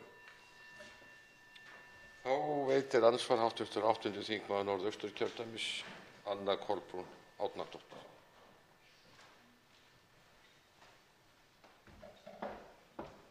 Hæstvirtur forseti, ég þakka hv. þingmanni kærlega fyrir. Ég kom aðeins inn á það hérna í fyrri andsvörum við aðra hv. þingmenn þar sem ég ræddi líklega áhrif á innleiðingu orkupakka 4 sem nú tilbúin og til umræðu í Noregi. En áhrifin eru reifuð í skýrslu sem ber heitið, með leyfi forseta, EU's Energiunion, strømprise og industrien. Í skýrslunni kemur skýrt fram að norsk stjórnvöld munu ekki hafa ákvörðunarvald yfir inn- og útflutningi á raforku né verðlagningu hennar. Nú þegar hafa verðhækkanir komið fram í Noregi eftir innleiðingu orkupakka 2 og orkupakka 3 og þetta virðist á sömu leið hér, hafi ég tekið rétt eftir í ræðu hv. þingmanns. Ég velti fyrir mér hvort að þetta verði eitthvað öðruvísi hér á landi. Ég skildi hv. þingmann þannig að orkuverð hafi nú þegar hækkað og fyrirsjáanleg hækkun verði síðan í farvatninu og meira að segja þurfum við kannski ekki endilega líta til Noregs. Mér fannst hv. þingmaður koma vel að því að segja að dæmin eru kannski nær okkur og nær í tíma ef eitthvað þar sem að við getum vitnað til þess að fyrirvarar voru settir, svokallaðir fyrirvarar voru settir með þegar verið var að ræða frosna hráakjötið. Þannig að mér finnst þetta mjög áhugavert og vildi fá svolítið svör frá hv. þingmanni varðandi þetta. Þá svarar andsvari hv. þingmaður Suðurkjördæmis, Birgir Þórarinsson. Já, ég þakka hv. þingmanni. Já, við þurfum nú ekki annað en bara að leið og þessi tilskipun verður samþykkt hér í þinginu að þá mun það strax leiða til hækkunar á raforkuverði vegna þess að þá mun hækka svokallað eftirlitsgjald á orkufyrirtækin 45%. Og þessi fyrirtæki hafa lýst því yfir í umsögnum fyrir utanríkismálanefnd að sú hækkun hún muni fara út í verðlagið. Og við vitum ekki hversu mikil sú hækkun en hún kemur til með að fara út í verðlagið. Og það nú bara lögmálið í þessu að þegar verið að hækka gjöld á þessi fyrirtæki þá fer það því miður alltaf út í verðlagið.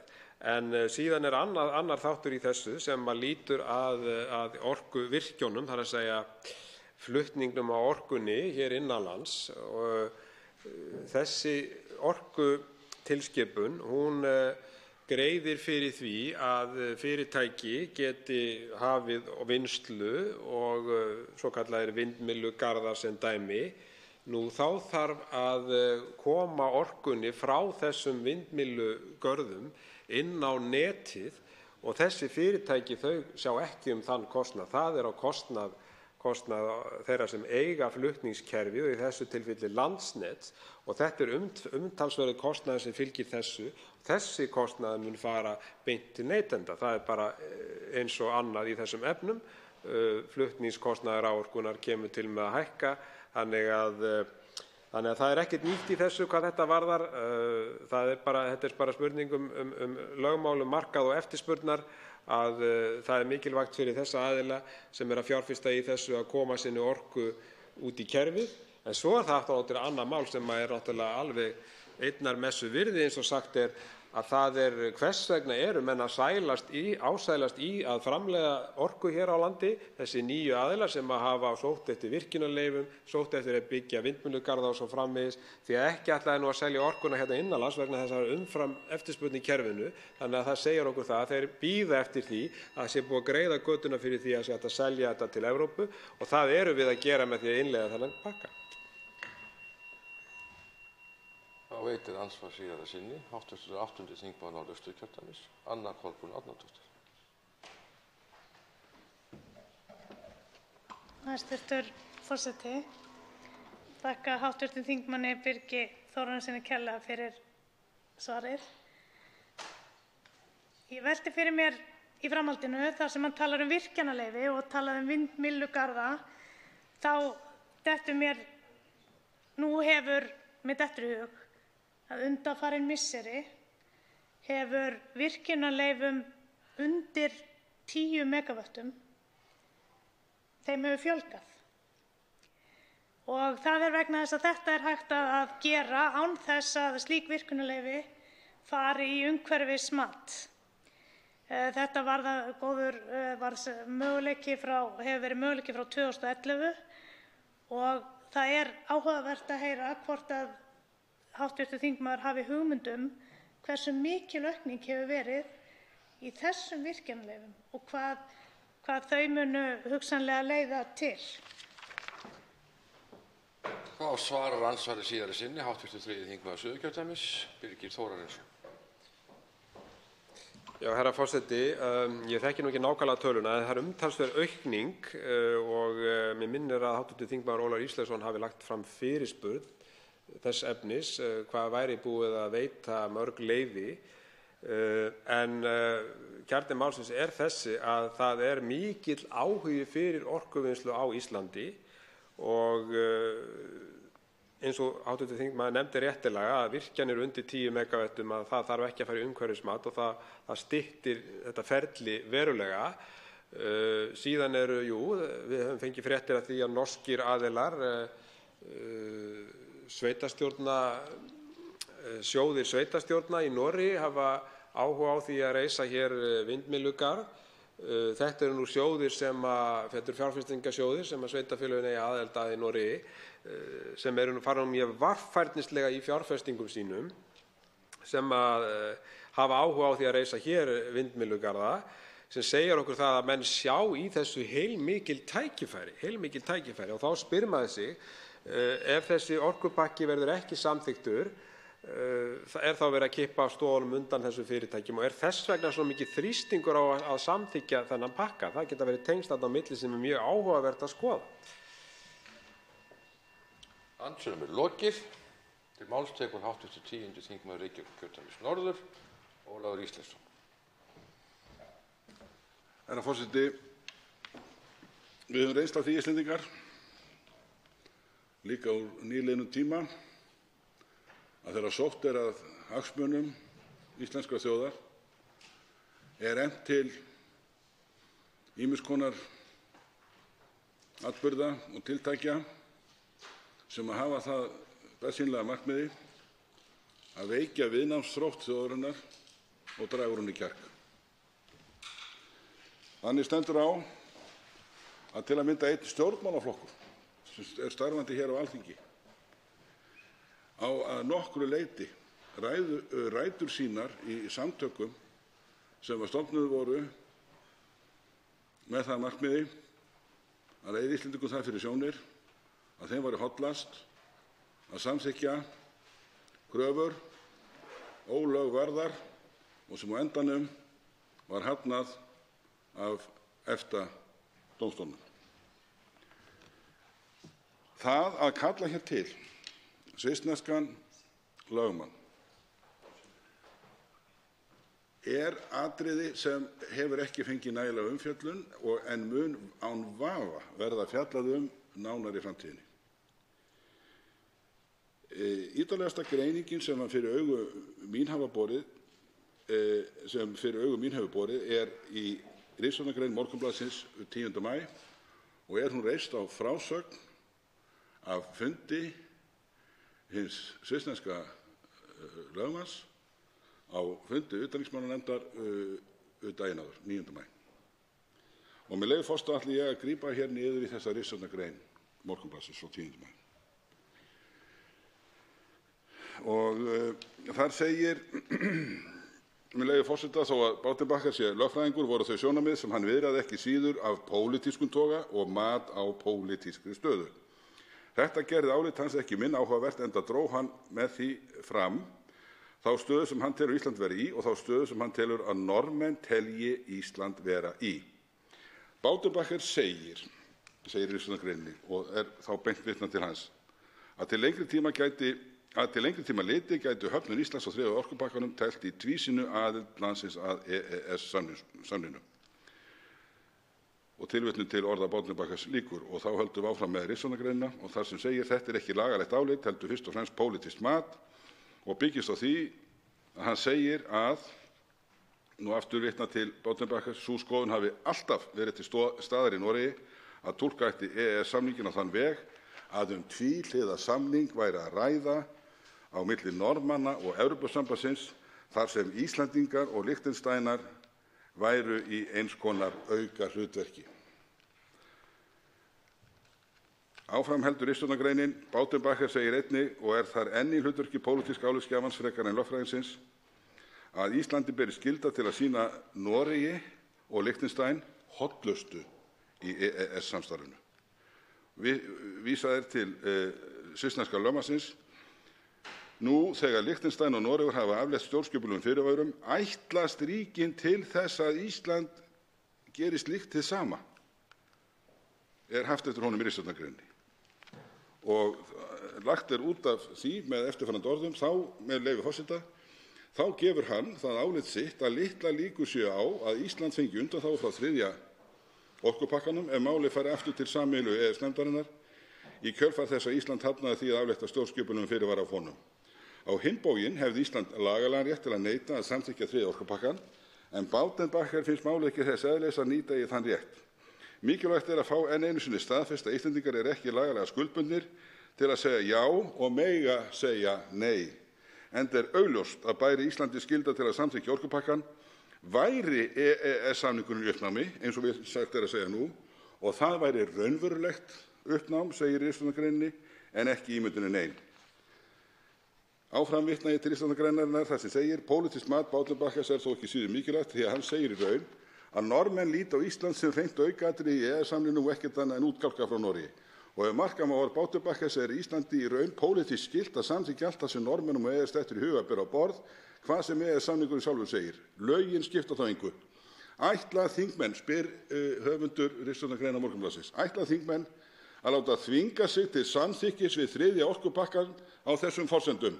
Gefa þeir ekkert fyrir sjálfstæði Íslands og fullveldi? Þá hljóta margir að spyrja til hvers hafi verið barist. Svo mörg voru þau orð, herra forseti. 2 hv. þingmenn hafa óskað eftir að veita andsvar. Fyrstu til að veita andsvar hv. 3. þingmaður Norðausturkjördæmis, Sigmundur Davíð Gunnlaugsson.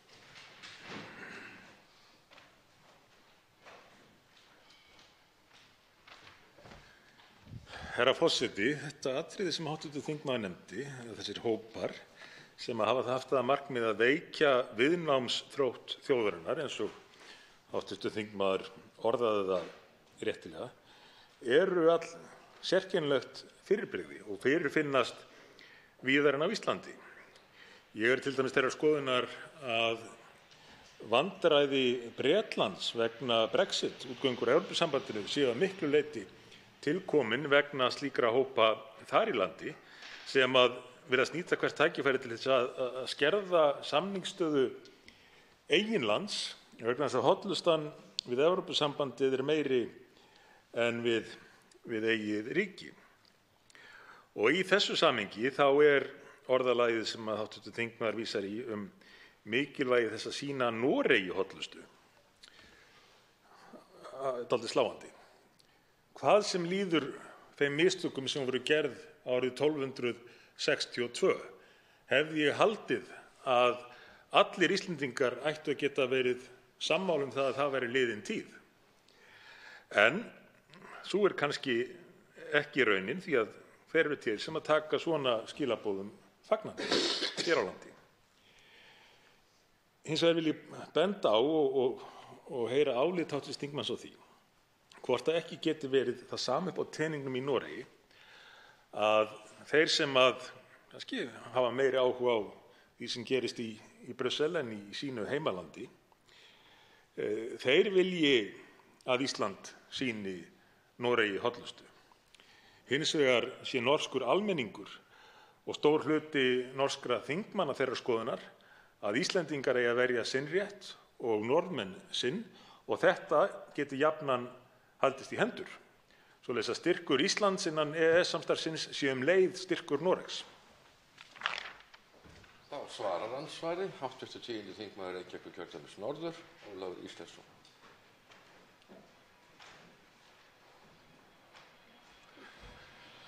Herra forseti, ég þakka hv. þingmanni Sigmundi Davíð Gunnlaugssyni fyrir andsvarið og vil án þess að hafa til að bera sérfræðiþekkingu umfram aðra menn á pólitískum aðstæðum í Noregi,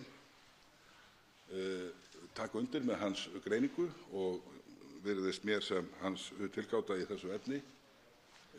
sé afar sennileg að landið liggi með þeim hætti sem hann lýsti svo glögglega. Þetta vekur satt að segja óþægilega minningar þegar við erum hér að tala aðgerðir til að veikja viðnámsþrótt þjóðarinnar og í því tilliti í raun og sanni að skerða samningsstöðu hennar ef að svo ber undir, samningsstöðu eigin lands í þágu erlendra aðila.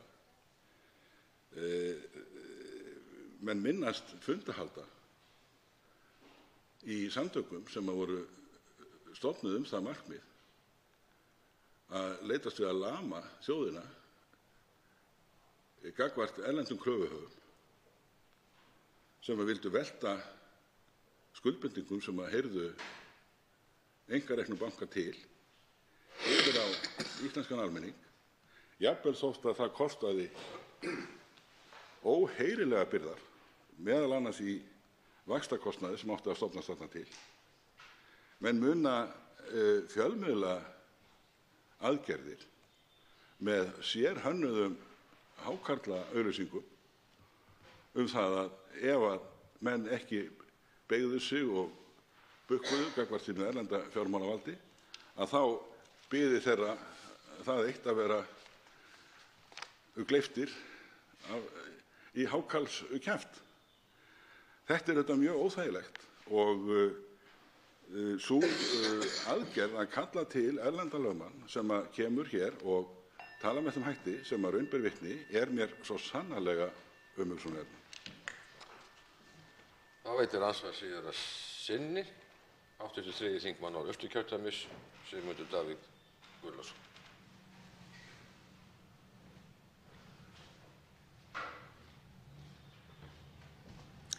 Forseti, já, þetta er sérkennilegt og ég tek undir með hv. þingmanni að það er svo ótal margt sem að minnir mann á þessa tíma, hvað varðar áróðurinn, jafnvel það hvernig hann var settur fram, orðalagið, hræðsluáróðurinn og svo framvegis.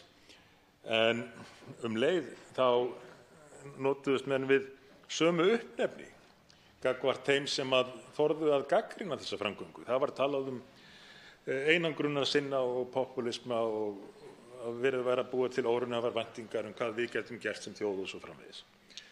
Svoleiðis að það er stundum eins og sagan endurtaki sig og menn eigi erfitt með að læra af henni. Í þessu máli hins vegar liggur fyrir í samningnum Evrópska efnahagssvæðið hvaða úrræði Íslendingar hafi til þess að leiða málið til lykta. Og því er ekki stillt upp þar sem einhvers konar neyðarúrræði eða neyðarhemli, heldur það orðað, ef ég man rétt, að minnsta kosti í skýringum á frekar fallegan hátt sem leið til þess að ná sáttaleið. Það er að segja að við höfum tækifæri til þess innan þessa samnings að miðla málum með þeim hætti að allir geti vel við unað og ekki sé gengið á hagsmuni eða rétt einnar þjóðar til þess að auka hag annar á kostnað hennar.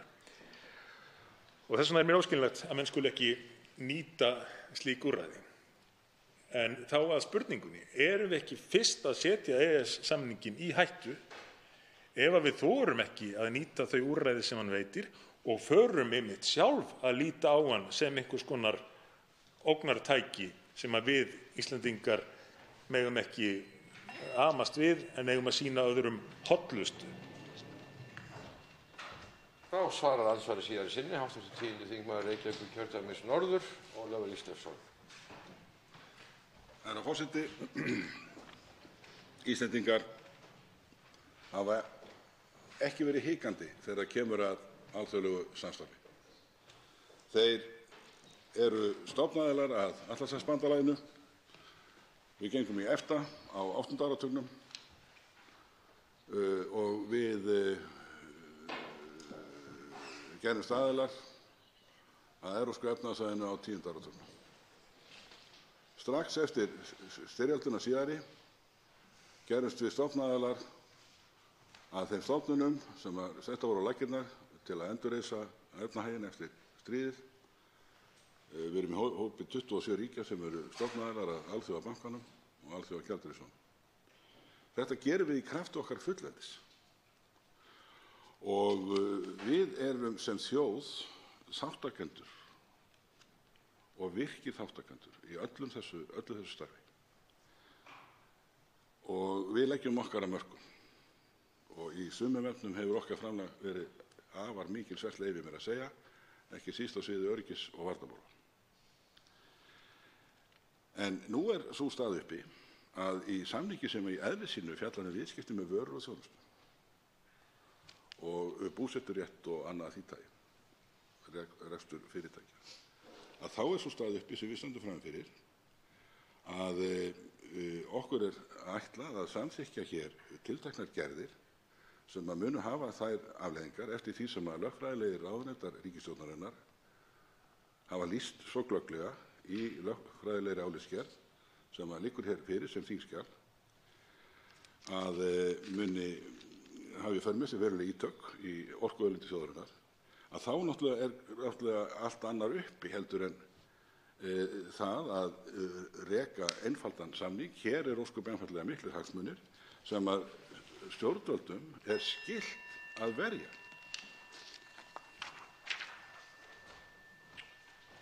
Þá veitir andsvar hv. 6. þingmaður Suðvesturkjördæmis, Gunnar Bragi Sveinsson.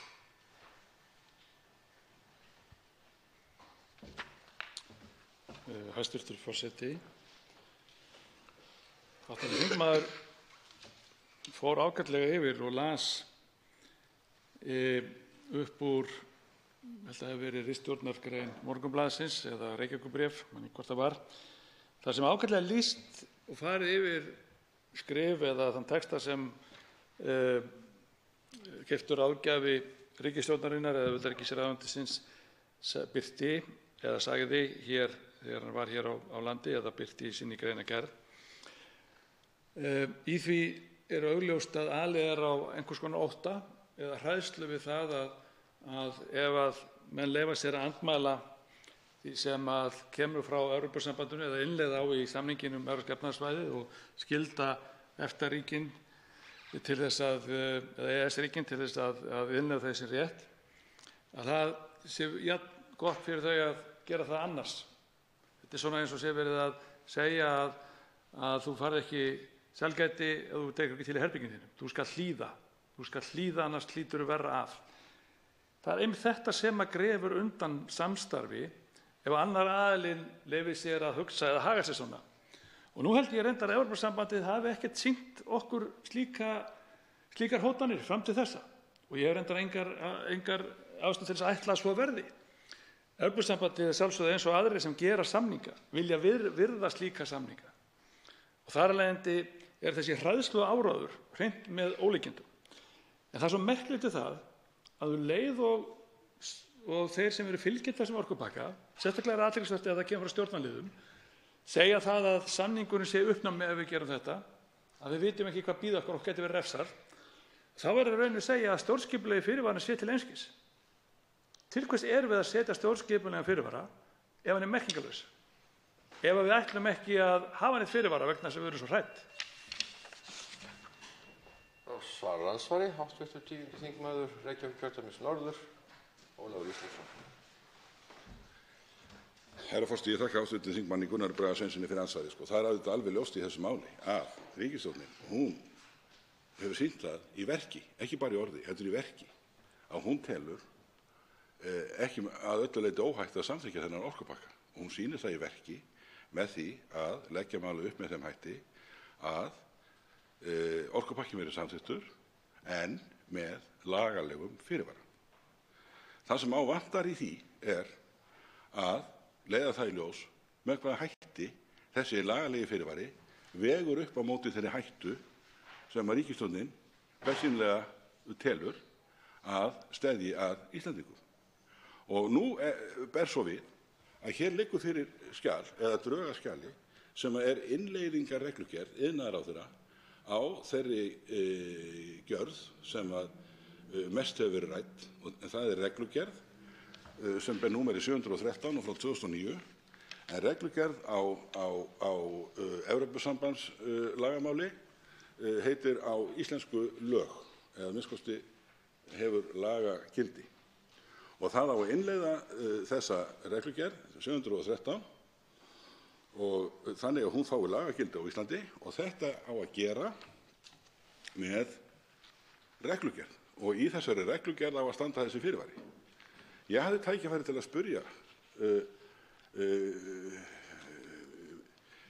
mikinn júrista, svo ég noti það nú orð, mikinn og góðan lögfræðing, Dr. Davíð Þór Björgvinsson, á fundi utanríkismálanefndar, hvaða hald væri í slíkum fyrirvara. Og hann svaraði með því að auðvitað væri það ekki neitt. Slíkur fyrirvari bara ætlaður til heimabrúks. Stjórnvöldum ber á hverjum tíma að gæta að hagsmunum sinnar þjóðar, og stjórnvöld verða að fá að rækja það hlutverk án þess að úrtöluraddir hafið uppi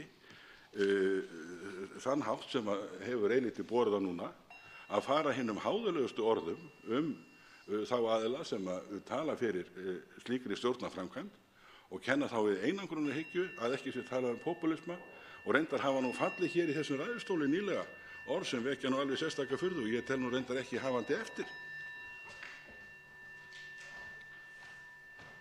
Þá veitir ansa síðara sinni hv. 7. þingmaður Suðvesturkjördæmis, Gunnar Bragi Sveinsson.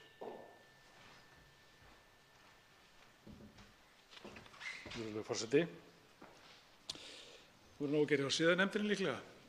Það allt verið tínt til sem hér hefur fallið þessum ræðustól. En nú það þannig að fyrirvarinn sem að hv. þingmaður nefndi hér í sinni ágætu ræðu og andsvari við þann sem hér stendur, gildir réttilegum reglugerð 713 2009. En ef að þessi fyrirvari er svona merkilegur og mikilvægur, hvers vegna gildir hann þá ekki 714? Vegna þess að 714, hún fjallar skilyrði fyrir aðgangi að neti fyrir raforkuviðskipti yfir landamæri. Nú, og hún virðist ekki hafa neinu fyrirvara. Af hverju verið að gera fyrirvara reglugerðina vegna ACER eingöngu, en ekki reglugerðina sem fjallar sjálfar tengireglunar? Er það vegna þess að stjórnvöld vilja ekki að það séu einhver fyrirvari? Er það vegna þess að þau vita það að það er einfaldara að selja það að það sé verið að setja einhvers konar fyrirvara á þessa alþjóðlegu stofnun, þó að það sé vitanlega ekki verið að gera það í rauninni? Hvers vegna er þessi gerð undanskilin fyrirvaranum? Þetta er býsna mikilvægt, því að við förum að velta því fyrir okkur hvort skiptir nú meira máli ef að menn eiga að velja að hafa fyrirvar því að þurfa við tengiregluna sjálfar eða stofnunina. Ég hefði haldið að ef að einhver alvara var í þessu, þá hefði stjórnvöld gert fyrirvara við báðar þessar gerðir, en svo virðist ekki vera. Þá svarar andsvari síðan sinni hv. 10. þingmaður Reykjavíkurkjördæmis norður, Ólafur Ísleifsson. Herra forseti, það er mjög gott að hv. þingmaður skuli hafa nefnt reglugerð 714. Og hún er svo sannarlega nefnd í álitsgerð þeirra Friðriks Árna og Stefáns Más. Hún er nefnd í því samhengi að það kunni, eins og þeir segja, það kunni að rísa upp stjórnskipuleg álitaefni af sama toga, og þeir rekja svo ítarlega varðandi reglugerðina númer 713, en þeir telja umfjöllun það greinilega falla utan við það svið sem þeir eru að fjalla í sinni álitsgerð. En þeir vekja þá svo sannarlega upp að reglugerðin 714, að hana kunni að gilda sömu stjórnskipulegu álitamálin og varðandi 713. Þannig að spurning hv. þingmanns á fullkomin rétt á sér, að það veki spurningar af hverju ekki er gerður fyrirvari við 714, rétt eins og ætlunin er að gera með 713. Reyndar vísa þeir sömuleiðis til tiltekins ákvæðis í tilskipun sem er raforkumál, sem er ætlunin að innleiða núna, og það er ákveðin liður í 37. grein tilskipunar sem er númerið 72 frá 2009, og sem væri sömuleiðis ástæða til þess að undanskilja, til þess að tryggt sé að íslenskir hagsmunir séu hér varðir. Nú, það er þannig að það er búið að dreifa hér þessum drögum að þessari innleiðingar reglugerð og ég hef nefnt það hér áður að það vekur í fyrsta lagi spurningar af hverju þetta er gert með reglugerð en ekki með lögum. Og sömuleiðis vekur það athygli að þessu er dreift hér meðal þingmanna og hvað fylgir þessu skjali sem að menn hafa hér beðið eftir? Bara nákvæmlega ekki neitt. Ekkert. Engin skýring, engin texti, ekki neitt. Hvað þá að það sé einhver lögfræðileg greining á því hver væri áhrifamáttur þessa fyrirvara og hvert væri þjóðréttarlegt gildi hans að bestu manna yfirsýn. Þetta bara er ekki með.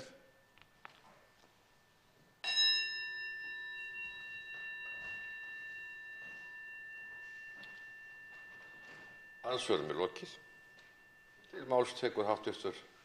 8. þingmaður Norðausturkjördæmis, Anna Kolbrún Árnadóttir.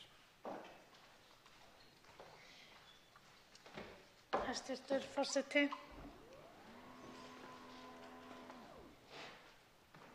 Ég veit ekki alveg hvar ég á að byrja en ég ætla að byrja á góðum stað.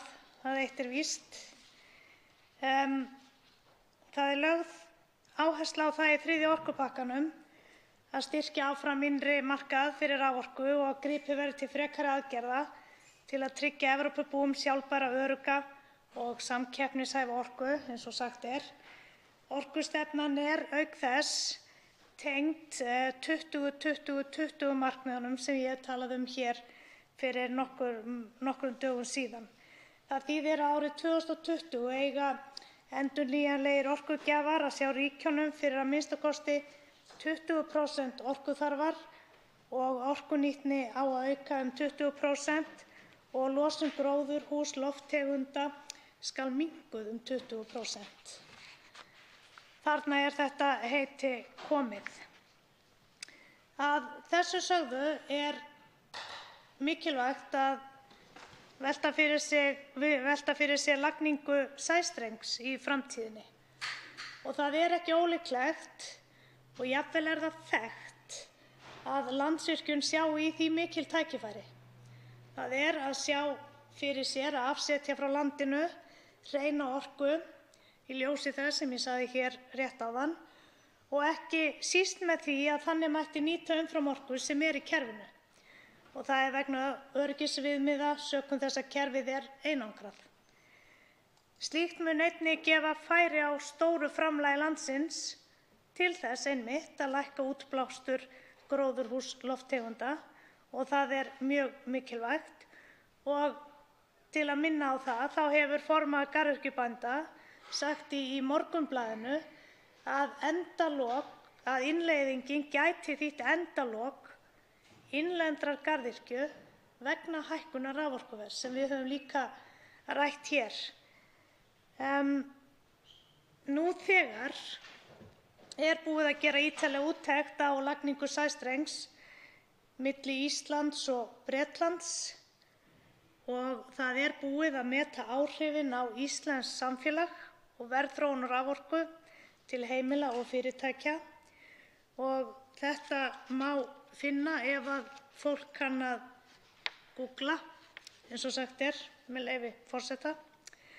En ef við förum aðeins lengra og yfir í alvarlega hlutann að þessu öllu saman, að þá erum við að horfa fram á víðtækt valdaframsal í orkumálum. Samkvæmt orðum norska lagaprófessorsins Peter T. Örbeck er það kristaltært að innleiðing á orkupakka Evrópusambandsins númer 3, þá mun það leiða til þess að ACER, Orkustofnun Evrópusambandsins, mun ná þessari yfirþjóðlegu stöðu á Íslandi.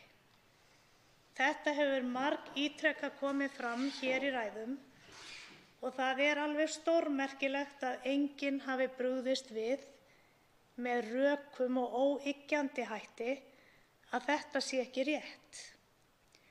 Það þýðir að regluverk orkupakkans mun yfirkeyra íslensk lög og það mun standa hærra í svokölluðu lagalegu tilliti og það felur í raun í sér algjört og mjög víðtækt valdaframsal Íslands í orkumálum.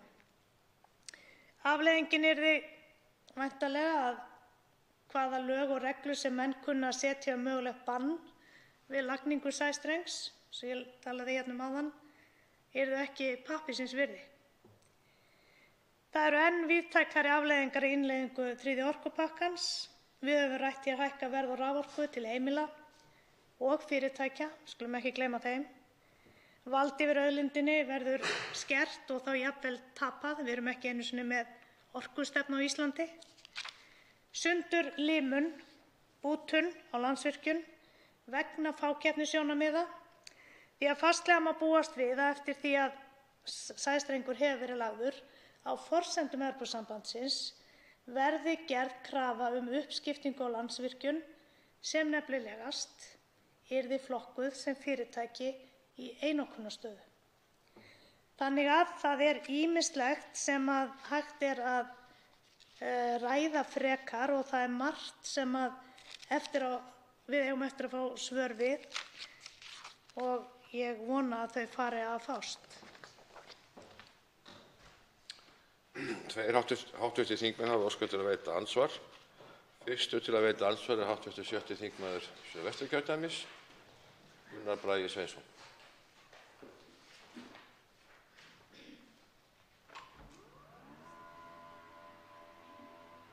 Þingmaður ekki svona ávaxinn. Hæstv. forseti og hávirðulegur forseti. Það er alltaf ánægjulegt að hafa forsetaræðustól í forsetastól sem maður ber mikla virðingu fyrir. Hv. þingmaður nefndi hér garðyrkjuna og varnaðarorð þeirra sem þar starfa. Það er svolítið sérstakt að upplifa það hér í húsinu og í salnum að menn er að flissa svolítið yfir því að garðyrkjan eða bakarar skuli vera að hafa áhyggjur af þessu. Fyrir báða þess aðila er þetta gríðarlega stórt mál þar sem þeir nota mikið rafmagn í sínu rekstri.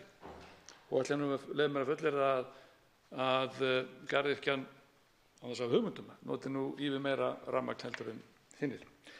Það breytir því ekki að og því hefur ekki verið mótmælt, ég tek það nú fram, ég hef ekki heyrt það í það minnsta, því hefur verið mótmælt hér ræðustól af hálfum fylgjenda þessa orkupakka, að raforkuverð til dæmis til garðyrkjuframleiðenda muni hækka og á sama tíma er komið í veg fyrir, er rauninni bannað að niðurgreiða rafmagnið með því einhvern veginn að bæta þeim þær hækkanir sem kunna að verða, vegna þess að það er þá brot á öðrum reglum sem við höfum innleitt og tekið upp. Eftir stendur þá að áhyggjur þeirra af innleiðingunni eru fullkomlega réttmætar. Við höfum séð að orkuverð hefur hækkað þegar að þessir orkupakkar hafa verið innleiddir. Við höfum líka séð áhyggjurnar eru því réttmætar og því reynslan sýni okkur það. Auk þess hefur engin mótmælt í rauninni með einhverjum óvingandi hætti að fyrsta lagi orkuverð muni hækka og í öðru lagi að niðurgreiðslur séu ekki leyfðar, þó við vitum hvoru tveggja. Þá svarar andsvari hv. 8. þingmaður Norðausturkjördæmis, Anna Kolbrún Árnadóttir. Hæstv. forseti, ég er ekki svona ávaxin. Ég ætla nú ekki að skella forseta en ég tek undir orð hv. þingmanns varðandi forseta. Ef ég sný mér svo að efni málsins þá er alveg ljóst að raforkuverð mun hækka og það er rétt að það verður ekki leyfilegt og hefur ekki verið leyfilegt hríð að niðurgreiða orkuverð, hvorki til heimila né fyrirtækja. Og við getum haldið því fram að það sé litið svo á málin að allir eigi að vera svo jafnir. Og það þýðir að við eigum að vera svo jöfn að við hér Íslendingar eigum að sætta okkur við það að búa við hærra orkuverð. Af því við ætlum að vera svo jöfn miðað við þá sem eru í Evrópusambandinu.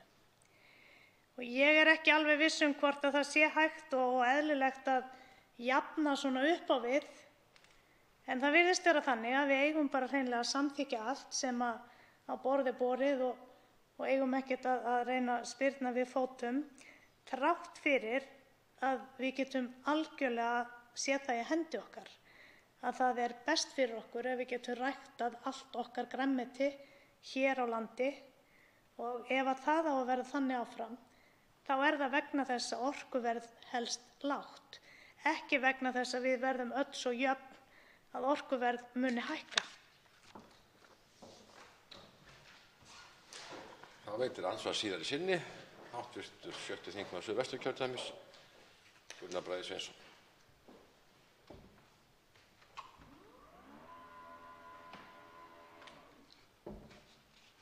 Forseti, ég vænti að þetta sé hæfilegt.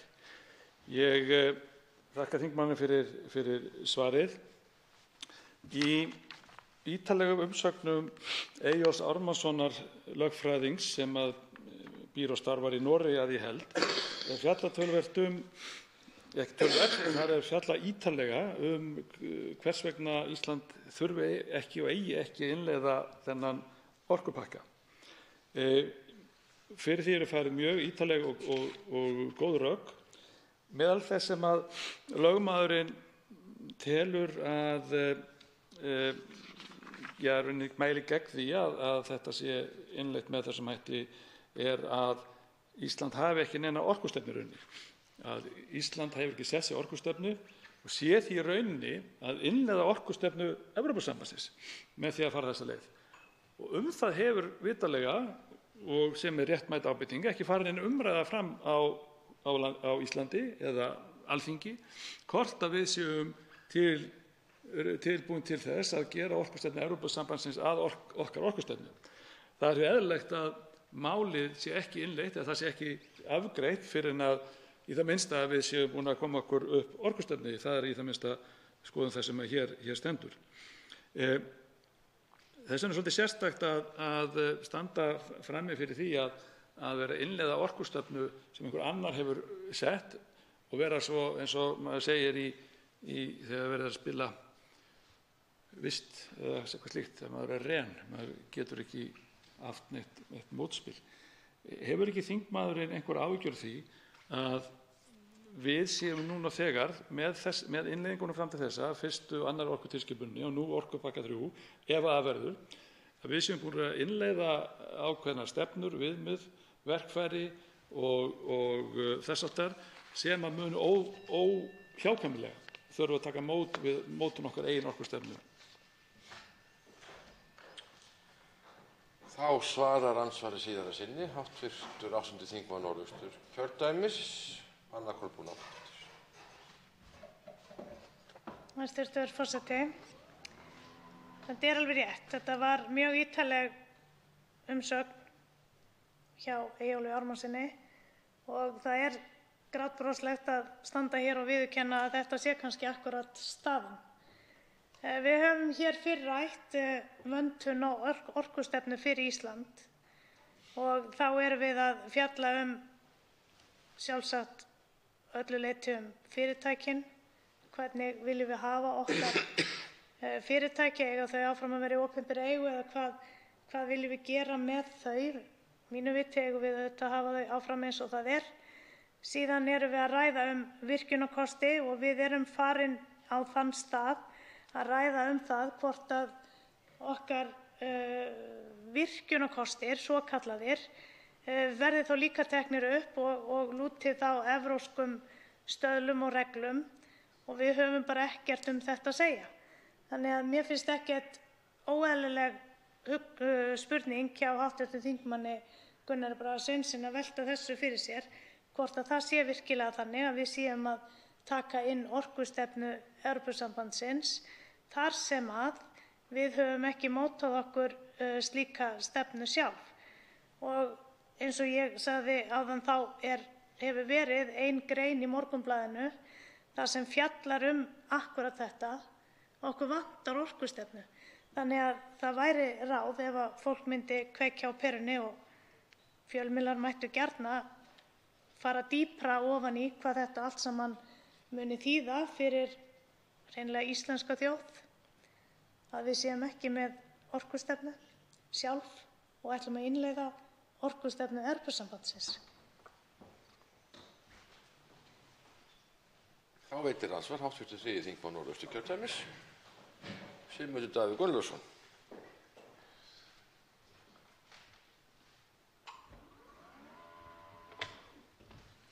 Virðulegi, viðkunnanlegi og vitri forseti.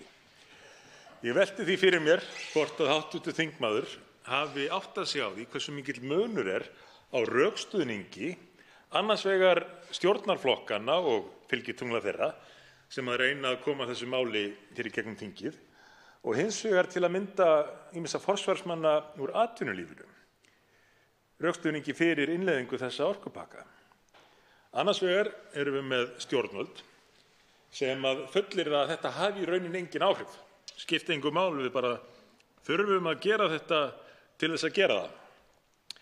En svo dúkka upp forystumenn úr atvinnulífinu og nota nákvæmlega gagnstæð rök.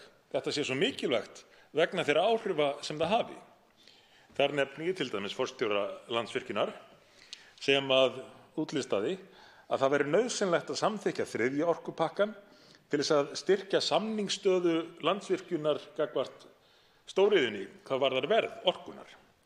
Og ekki hægt að túlka það öðruvísi en að hann liti svo á að með því myndi verð á rafmagni hækka, eins og við höfum reyndar verið að vara við.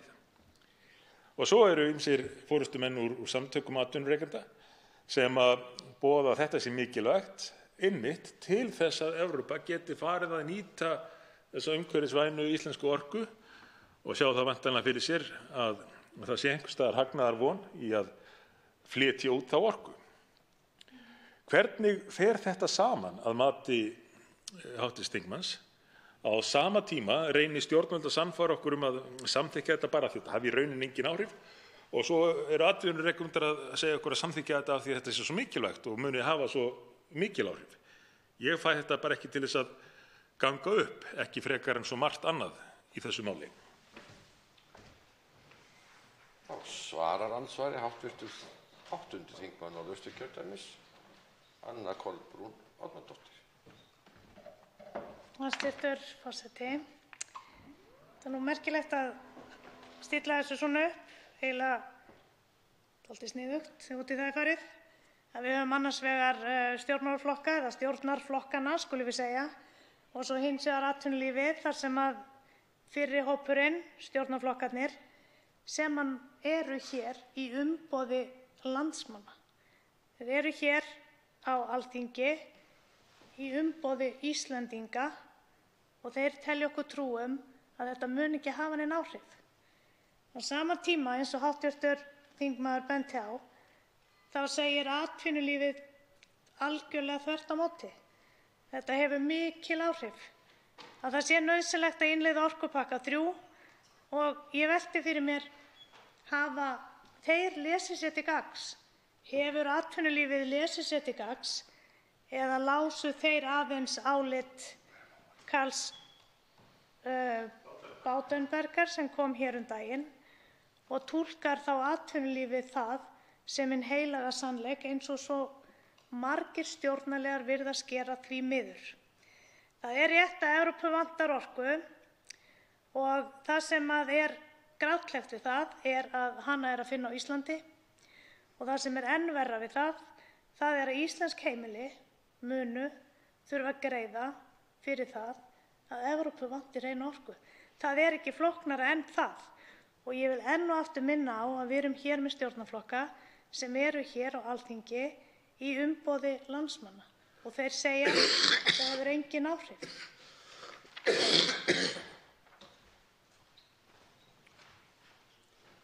Þá veitir andsvar síðara sinni hv. 8. þingmaður Norðausturkjördæmis, Sigmundur Davíð Gunnlaugsson.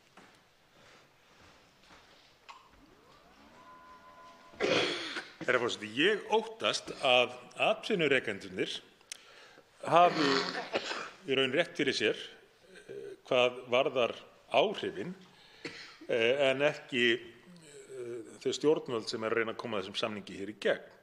Hvers vegna svo sem stjórnvöld reyna að rökstyðja innleiðinguna með því að við eigum að innleiða því þetta hafa ekkert að segja.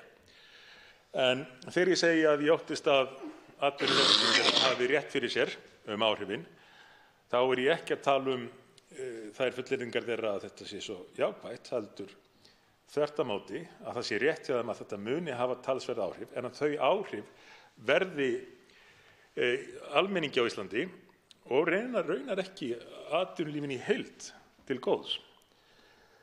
Vegna þess að orkuframleiðslan hefur verið svo mikil undirstaða fjölbreytilegs atvinnulífs víða land. Hér hafa menn nefnt garðyrkjubændur og bakara og álitamenn fyrra sem dæmi, en í raun hefur orka á viðráðanlegu verði gríðarlega mikið að segja fyrir flest allar atvinnugreinar á Íslandi, fyrir landbúnað, fyrir sjávarútveg, fyrir hinar ýmsu þjónustugreinar einnig.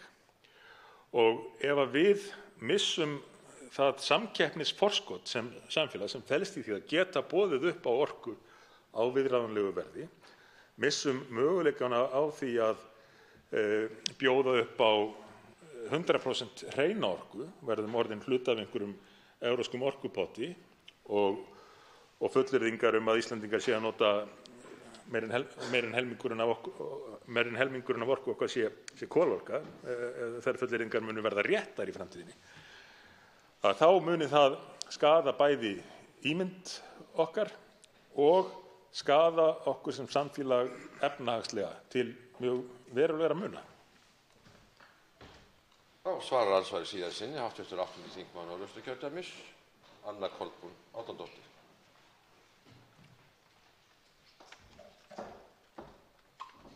Hæstvirtur forseti. Ég skil vel að atvinnurekendur séu nokkuð fylgjandi því að fara þessa leið, en ég velti fyrir mér hvort að þeir geri sér grein fyrir því að það væri til önnur leið. Það til sú leið að senda orkupakka 3 til sameiginlegu EES-nefndarinnar, setja upp raunverulega fyrirvara eða okkar hvernig við viljum gera hlutina, síðan fáum við það samþykkt og tökum það aftur til greina og þá getum við ímyndað okkur að hlutirnir verði gerðir á okkar forsendum. Og ég vildi nú óska þess að atvinnurekendur myndu sjá það þannig að það væri gott að gera hlutina á okkar forsendum, og þá meina ég á forsendum fólksins í landinu og á forsendum allra þeirra fyrirtækja sem að reiða sig á lágt orkuverð í rauninni. Og fyrst hv. þingmaður nefndi hér bændur, að ég veit ekki alveg hvort að það sé leggjandi á bændur að þeirra orkureikningur muni hækka ofan í allt annað sem þeir hafa mátt þola núna, hreinlega í kjaraskerðingum. Þannig að þetta mun leggjast á þá líka. Og það alveg rétt að það gott að vera með einhvers konar samkeppnisforskot, en ég á ekki von á því að það haldi vatni, vil ég leyfa mér að segja, vegna þess að við verðum þá hluti af þessum Evrópumarkaði og gleymum ekki því, Evrópu vantar hreina orku. Á hvaða forsendum ætlum við að setja hlutina fram? Það á forsendum Evrópusambandsins eða það á okkar forsendum okkar Íslendinga? Andsvörum lokið. Til máls tekur hv. þingmaður Norðausturkjördæmis, Sigmundur Davíð Gunnlaugsson.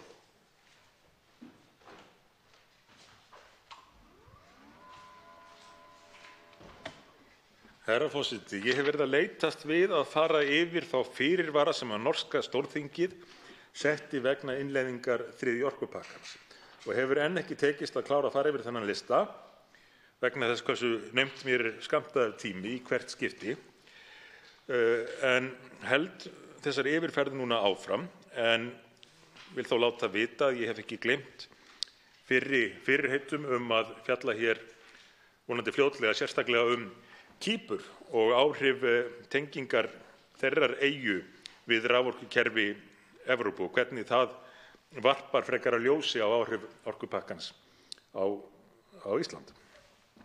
En ég var kominn að 3. fyrirvara Norðmanna sem segir: norsk endurnýjanleg orkuframleiðsla skal stuðla að aukinni verðmætasköpun og atvinnu í Noregi og skipta út jarðefnaeldsneyti fyrir endurnýjanlega orku. Þetta er eitt af þessum lykilatriðum sem við höfum verið að ræða hér á Íslandi varðandi hættuna af þessum orkupakka. Atriði sem að norskir þingmenn hafa greinilega miklar áhyggjur af, en okkur er ýmist sagt að mun ekki skipta neinu máli hér eða að það sé bara hið besta mál að selja orkuna til útlanda svo nýtist þar til atvinnusköpunar. Það er afskaplega sérkennilegt ef að það er raunverulega afstaða íslenskra stjórnvalda að það beri ekki að forgangsraða með þeim hætti að íslenska orkan nýtist til þess að búa til störf hér innanlands og verðmæti sem af þeim störfum leiða. Þetta er sérstaklega sérkennilegt í ljósi þess hvað orkan, aðgengileg, tiltölulega ódýr orka, hefur haft mikið að segja aukna verðmætasköpun í landinu og það að viðhalda byggð hringinn í kringum landið. Það að við skulum hafa haft þann möguleika að nýta orkuna til þess að verja byggðarlög hringinn í kringum landið hefur algjörlega skipt sköpum. Og það sami er eflaust upp á teningnum í Noregi þó að það sé ekki að sama marki og hér. En hvernig stendur á því að íslensk stjórnvöld gera engan slíkan fyrirvara þegar að norska þingið sér ástæðu til þess að fara fram á undanþágu sem þessa? En þá að fjórða fyrirvara Norðmanna sem að hljóðar einhvern veginn svo í lauslegri þýðingu: norsk stjórnvöld skulu hafa sjálfstætt eftirlit með öllum ákvörðunum sem eru mikilvægar fyrir orkuöryggi í Noregi, þar á meðal ákvarðanir sem tengjast iðnaði og aflgjöfum. Og hvers vegna skyldu Norðmenn nú verða að árétta þetta? Það er vegna þess að þeir hafa væntanlega lesið þriðja orkupakkann og átta sig á því hverjar kunni að vera afleiðingar hans. Að minnsta kosti átta sig á því hvaða markmiðum er þar lýst og hver markmið ACER, sameiginlegu orkustofnunar Evrópu, að vera. En þau eru einmitt að hafa eftirlit með þessum málum í aðildarlöndunum. Og þá segja kannski einhverjir, en gerist þetta ekki allt í gegnum ESA? Svarið við því er að í besta falli skiptir það engu máli, því að hlutverk ESA verður eingöngu að taka við drögum og framfylgja drögum frá ACER. En Norðmenn árétta hér, eða leitast við að gera það, að þeir ætli sjálfir, eða norsk stjórnvöld, að sjá þetta eftirlit með ákvörðunum sem eru mikilvægar fyrir orkuöryggi í Noregi. Þá kynni einhverjir að segja að þessi fyrirvari sé ekki í samræmi við þriðja orkupakkann. Og eflaust er það mat Evrópusambandsins sem í 14 mánuði hefur ekki fengist til þess að staðfesta að þessir fyrirvarar Norðmanna gildi. Hefur ekki einu sinni svarað erindinu frá norska þinginu. Þetta hlýtur að vekja okkur til umhugsunar, virðulegur forseti. Ef að það, þegar að Norðmenn gera svona sjálfsagða fyrirvara, að þá sé því ekki einu sinni svarað hver skyldi nú vera ástæðan fyrir því. Ég held að við getum öll áttað okkur á því. En nú er ég aðeins komin á fjórða fyrirvara Norðmanna og tími minn er enn á nýja þróttum. Þess vegna verð ég að biðja yðar frómheit að skrá mig aftur á mælendaskrá. Tveir háttvirtir þingmenn hafa óskað eftir að veita andsvar. Fyrstu til að veita andsvar er háttvirtur 8. þingmaður Suðurkjördæmis, Karl Gauti Hjaltason. Herra forseti, ég vil þakka háttvirtum þingmanni Sigmundi Davíð Gunnlaugssyni fyrir ágæta yfirferð hans yfir fyrirvara þá sem Norðmenn gerðu við þriðja orkupakkann, gerir ráð fyrir, og hann fór hér yfir þriðja og fjórða fyrirvarann og ég tók eftir því í hans yfirferð að í þeim sem er númer 4 í máli háttvirts þingmanns að þar segir sem svo að Norðmenn skulu eða norsk stjórnvöld skulu hafa sjálfstætt eftirlit.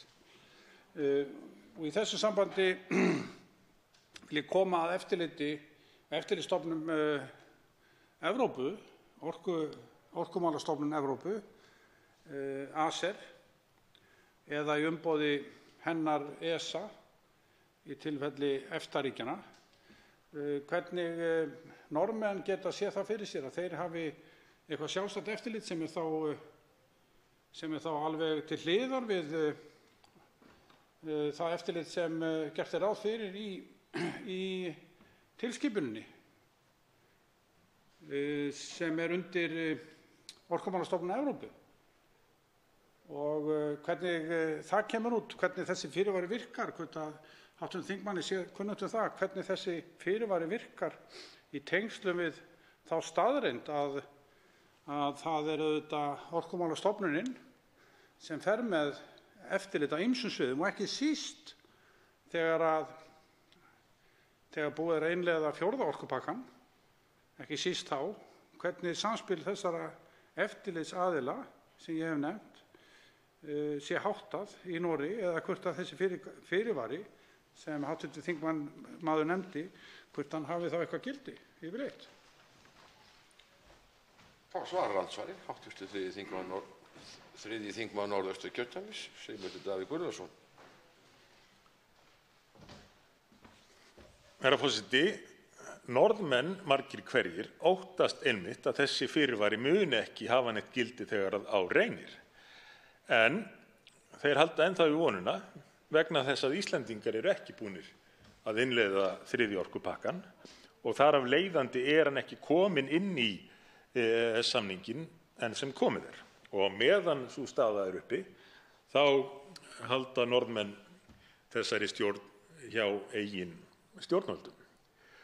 Og það einmitt þess vegna sem að það hagsmunamál Norðmanna að Íslendingar spyrni við fótum og afþakki þennan orkupakka eins og hann lítur út og sendi hann aftur til sameiginlegu EES-nefndarinnar vegna þess að þar gefst Norðmönnum tækifæri til þess að fá loksins svörin sem þeir hafa beðið eftir í 14 mánuði frá Evrópusambandinu, svörin við því hvort að eitthvað mark verði tekið á fyrirvörum þeirra, hvort öðlist gildi sem undanþágur. En hvers vegna skildi Evrópusambandinu ekki svara? Ég gat mér til það hér áðan að það væri vegna þess að þeir taki ekkert mark á þessu og eflaust það megin ástæðan. Þeir telji þetta vart svaravert enda þekkjast ekki slíkir einhliða fyrirvarar. En eflaust vilja þeir líka forðast að styggja Norðmenn með þeim sannleika á meðan beðið eftir innleiðingunni á Íslandi. Það sem ég óttast að hugsanlega verði þetta erindi Norðmanna grafið upp einhvers staðar í Brussel þegar að Íslendingar eru búnir að innleiða og þá munu menn svara og segja nei, þið hljótið nú að gera ykkur grein fyrir því að það ekki til neitt sem heitir einhliða fyrirvari í þessu samstarfi eða samkvæmt þessum samningi. Og fyrir vikið eflaust margir Norðmenn sem binda vonir við það að við Íslendingar verjum ekki aðeins rétt okkar og hagsmuni í þessu máli, heldur leið hagsmuni Noregs. Þá veitir ansvar síðan sinni, hv. 8. þingmaður Suðurkjördæmis, Karl Gauti Hjaltason. Herra forseti, ég þakka hv. þingmanni Sigmundi Davíð Gunnlaugssyni fyrir hans ágætu útskýringar hér á þeirri spurningu sem ég bar upp samspil eftirlitsaðila á þessu sviði sem Norðmenn gera ráð fyrir að sé innanlands aðili, að því hv. þingmaður nefndi hérna með þennan 4. fyrirvara sem kallaði svo Norðmanna við pakkann, við tilskipun Evrópusambandsins raforku. Þá kemur í hug varðandi stöðu Norðmanna og vil víkja því hér við hv. þingmann að Norðmenn eru auðvitað tengdir. Þeir eru auðvitað tengdir að miklu leyti, eða mörgu leyti og munu tengjast ennþá betur ef áætlanir ná fram að ganga varðandi sæstrengi frá Noregi og yfir Norðursjó og líka yfir til Svíþjóðar og Danmerkur. Þannig að það allt öðruvísi umhverfið þar nú stundir heldur en á Íslandi og þá spyr ég hv. þingmann hvernig sér hann það fyrir sér að Norðmenn, hvaða möguleika þeir hafi á slíkum undanþágum núna þegar staðreyndin er svo að þeir eru tengdir en ekki við. Það er að segja undanþágu frá þessum reglum Evrópusambandsins sem við viljum fyrir alla muni ekki vera sett undir, það er að segja hugsanlega skiptingu raforkufyrirtækja sem eru auðvitað hér á landi Landsvirkjun að langmestu leyti. Við viljum hafa þetta í þjóðareigu og njóta arðs af því hér innanlands. Það er líklega slíkt í stórhættu í Noregi að því verði skipt upp þar og þeir missi það úr höndum sér hugsanlega.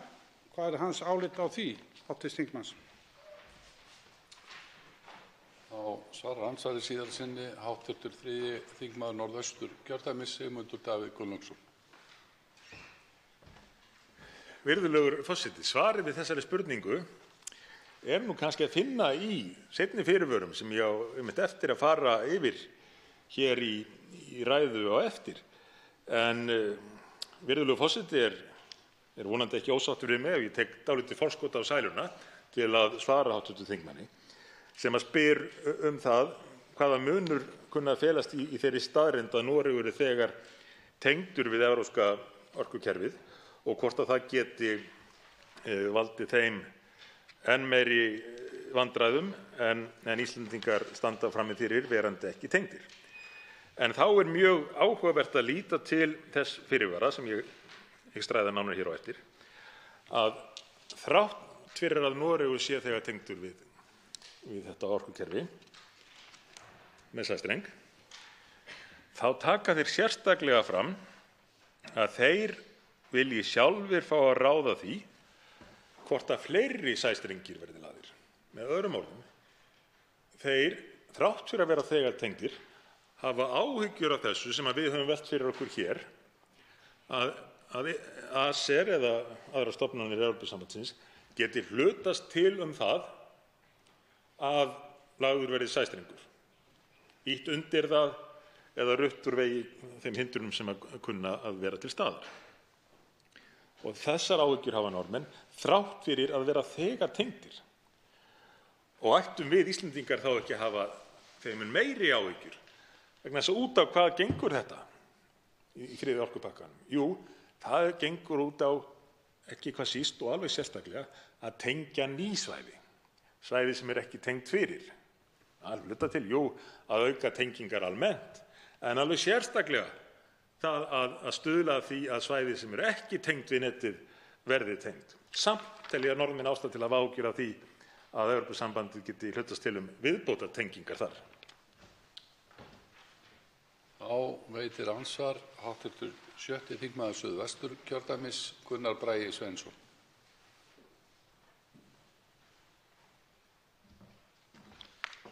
Virðulegur forseti, þakka þingmannum fyrir ræðuna.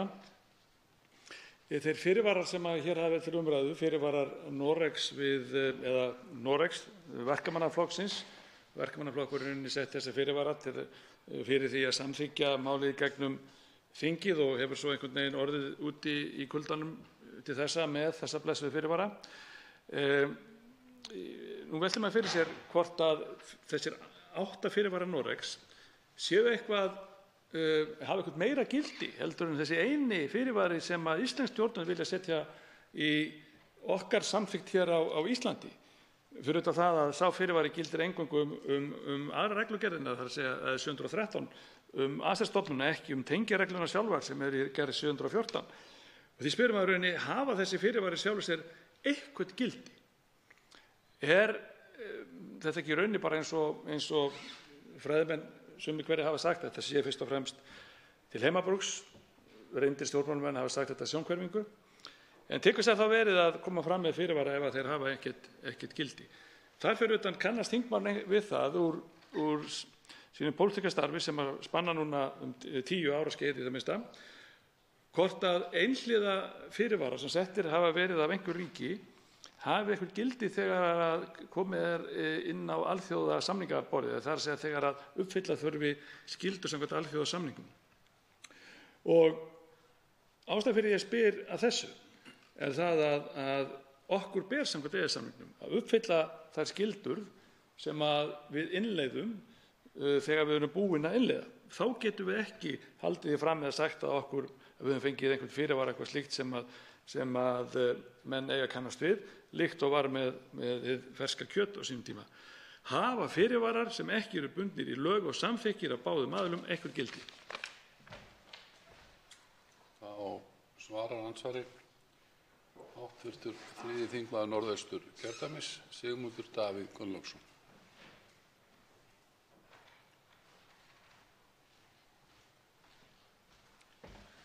Herra forseti, ég byrja á að svara seinni spurningunni. Ég þekki engin dæmi þess að slíkir fyrirvarar hafi haft nokkurn skapaðan hlut að segja. Ég minnist þess reyndar í átökunum Icesave þegar að upp kom hugmyndin að Íslendingar myndu bæta einhliða fyrirvörum í þann samning. Og það þótti mér góð tíðindi að menn skyldu láta glepjast til þess, vegna þess að ég vissi að menn myndu aldrei staðfesta þann samning. Gagnaðurinn sem kom á daginn. Þeir að sjálfsögðu töldu það ekki ásættanlegt að íslensk stjórnvöld ætluðu að setja sína eigin einhliða fyrirvara og það fór sem fór.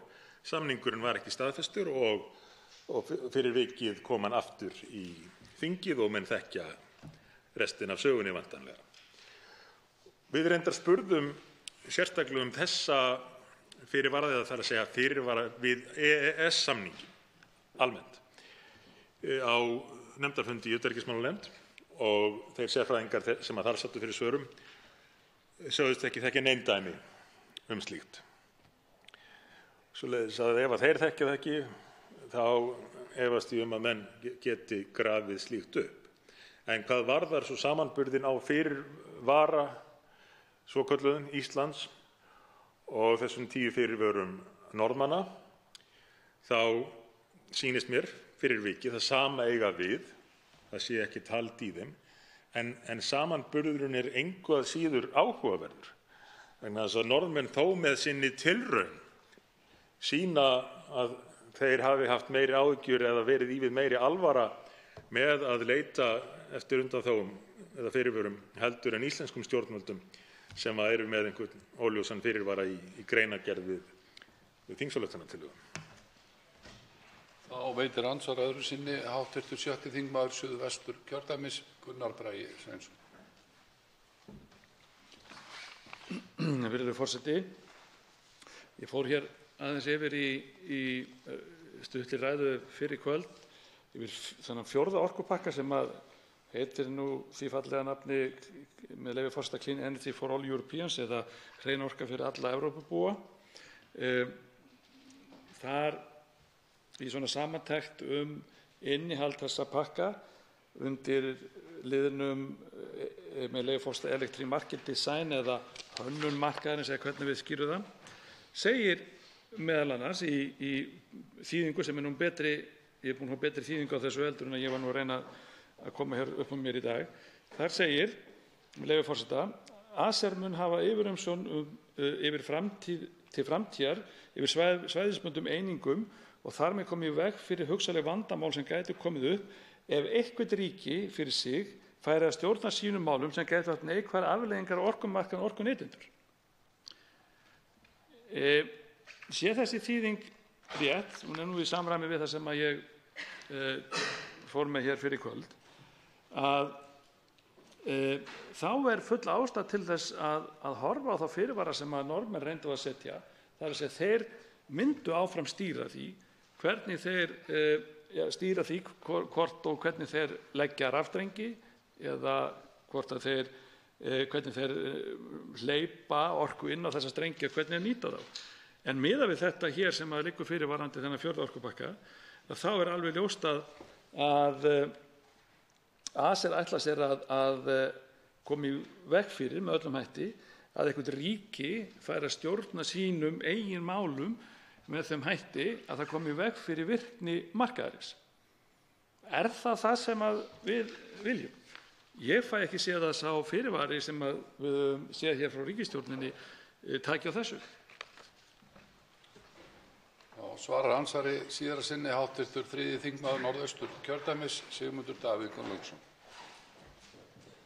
Herra forseti, þetta ber allt að sama brunni. Þetta gengur allt út á að herða tökin, jafnt og þétt. Sama gamla salami aðferðin.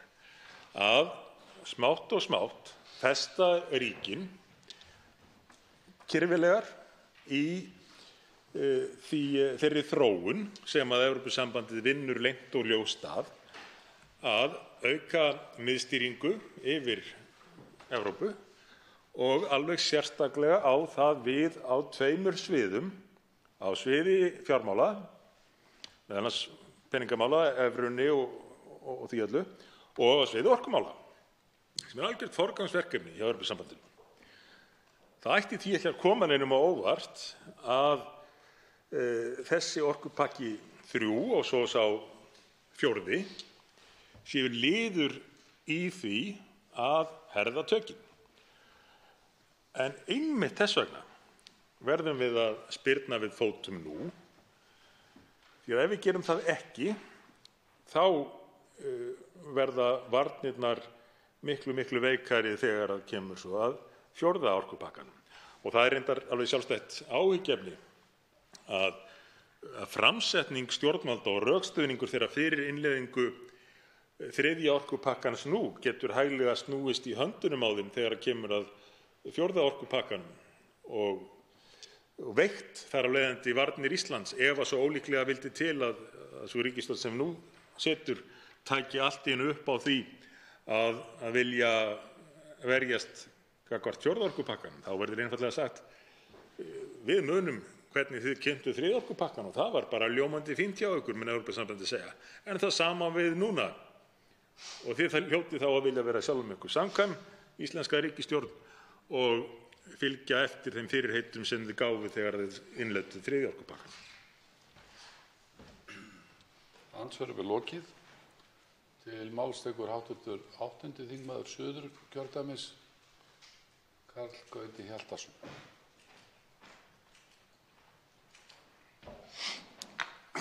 Herra forseti, ég hef hér í fyrri ræðum farið við virkjanasögu okkar Íslendinga sem var mér fróðleg lesning þegar ég var að undirbúa þær ræður og margt athyglisvert sem ég var við svona í sögulegu samhengi þegar þetta er skoðað heildrænt. Þar leitaðist ég við í mínum fyrri ræðum að tengja hina miklu uppbyggingu á því sviði á tiltölulega skömmum tíma við aðra framfarir í landinu og nefndi bæði atvinnuuppbyggingu í landinu, tækniframfarir og bætt lífskjör, en síðast en ekki síst og þá sérstaklega tengdi ég það við byggðaþróun og styrkingu byggða allt land. Hraði framfara hefur í raun aukist í samfelldum takti við það afl sem hefur verið virkjað og margfaldast á undraskömmum tíma, mestmegnist á síðustu 50 til 60 árum. En ekki er unnt að fjalla virkjun fallvatnanna án þess að geta þess að með því afli sem við höfum þegar virkjað, sem er það bil 2800 megavött, að meðtöldum reyndar nokkrum gufuaflsvirkjunum, að með þessu þá erum við komin út að ystu mörkum þess sem virkjanlegt er hér á landi af fallorku, að teknu tilliti til þekktra náttúruperla.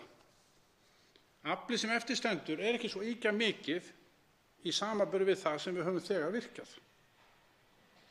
Herra forseti, ef menn ákveða að virkja miklu meira af fallvötnunum, þá verðum við að takast á við það að þar sé komið að mörgum náttúruperlum sem ég efast að nokkur sátt muni ríkja Allar þessar miklu framfarir hafa átt sér stað á skömmum tíma í raun hefur langstærsti hluti virkjana verið reistur á síðustu 60 árum.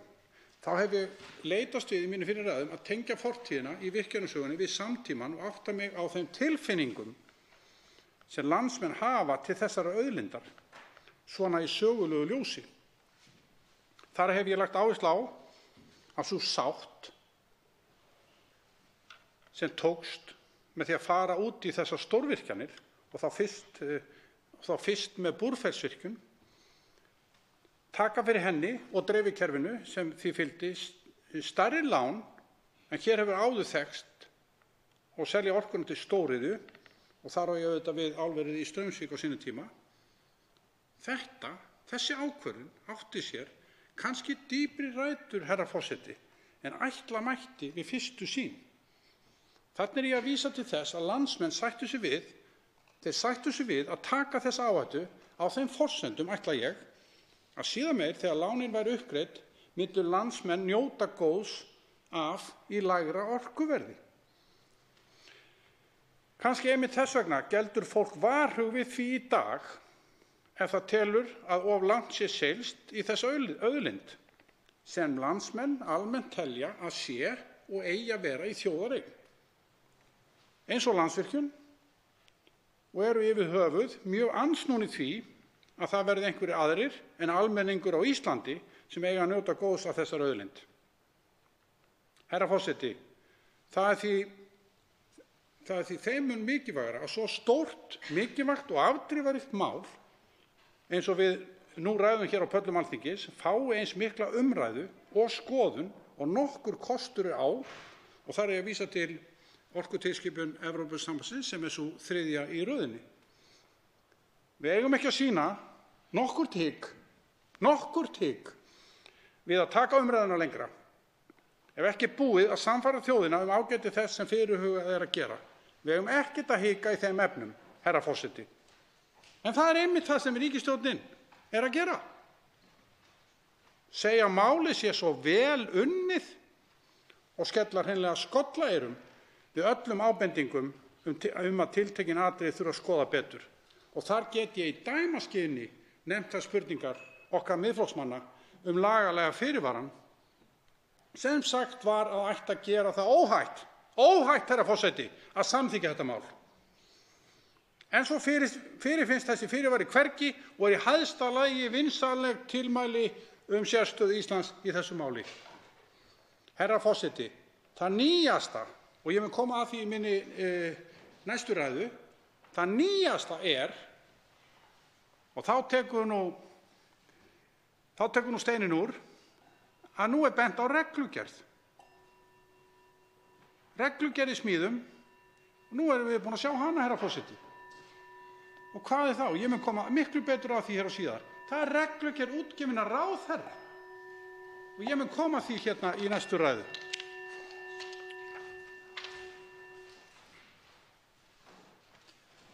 Tveir háttvirtir þingmenn hafa óskað eftir því að veita andsvar. Fyrstur til að veita andsvar er háttvirtur 7. þingmaður Suðvesturkjördæmis, Gunnar Bragi Sveinsson.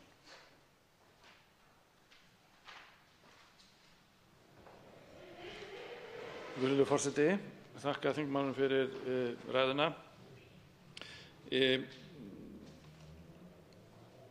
Maður veltir fyrir sér þegar að maður heyrir svona ræður og farið er yfir söguna að hversu ótrúlegt það er að við skulum vera hér árið 2019 að innleiða reglur frá Evrópusambandinu án þess að hafa rauninni fyrir framan okkur orkustefnu, fyrir framan okkur stefnu það hvernig við sjáum framtíðina þegar kemur orkumálum þjóðarinnar.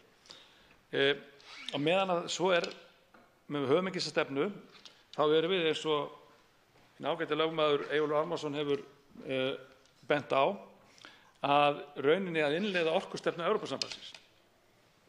Það er varla það sem að vakti fyrir mönnum þegar þeir fóru hér að virkja auðlindir landsins til hagsbóta fyrir landið, að einhvern erlent ríkja batteri myndi móta stefnu fyrir þjóðina það hvernig hún ætla að nýta sína auðlindir. En það virðist vera með því að halda áfram þessari innleiðingu á orkustefnu Evrópusambandsins inn í íslensk lög, að þá erum við að mögulega, líka fullir það, að víkja til hliðar þeim tækifærum og möguleikum sem við höfum til þess að marka okkar eigin orkustefnu út frá okkar eigin þörfum, eigin væntingum og rauninni að móta þá stefnu út frá þeim þörfum sem við teljum að framtíðin muni hagnast hvað best á. Það er að segja að valdið að hluta til yfir mótun orkustefnunnar er komið annað. Ég meina að spyrja þetta þingmann hvort að þessi skilningur minn geti verið réttur í ljósi þess sem hann hefur séð hér og heyrti af umfjöllun málið, lesið til og annað, og hvernig það farið þá saman með þeirri sýn sem hv. þingmann fór yfir hér í sinni ágætis ræðu. Þá svarar andsvari hv. 8. þingmaður Suðurkjördæmis, Karl Gauti Hjaltason.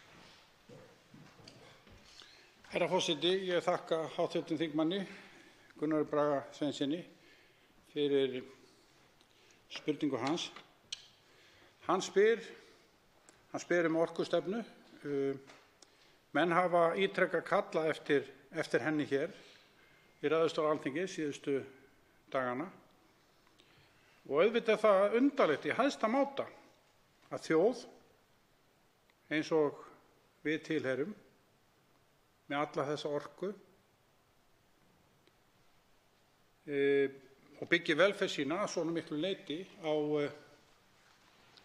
nýtingu orkunnar til atvinnu og hefur gert langar hríð eins og ég hef ítarlega farið yfir að það sé ekki heildstæð stefna í þessum málum og ekki bara vegna fallvatnanna eða gufuaflsvirkjanna, heldur ekki síður til framtíðar til þeirra virkjanakosta sem eru kannski augljósir í dag, það er að segja vindorkunnar og fleira.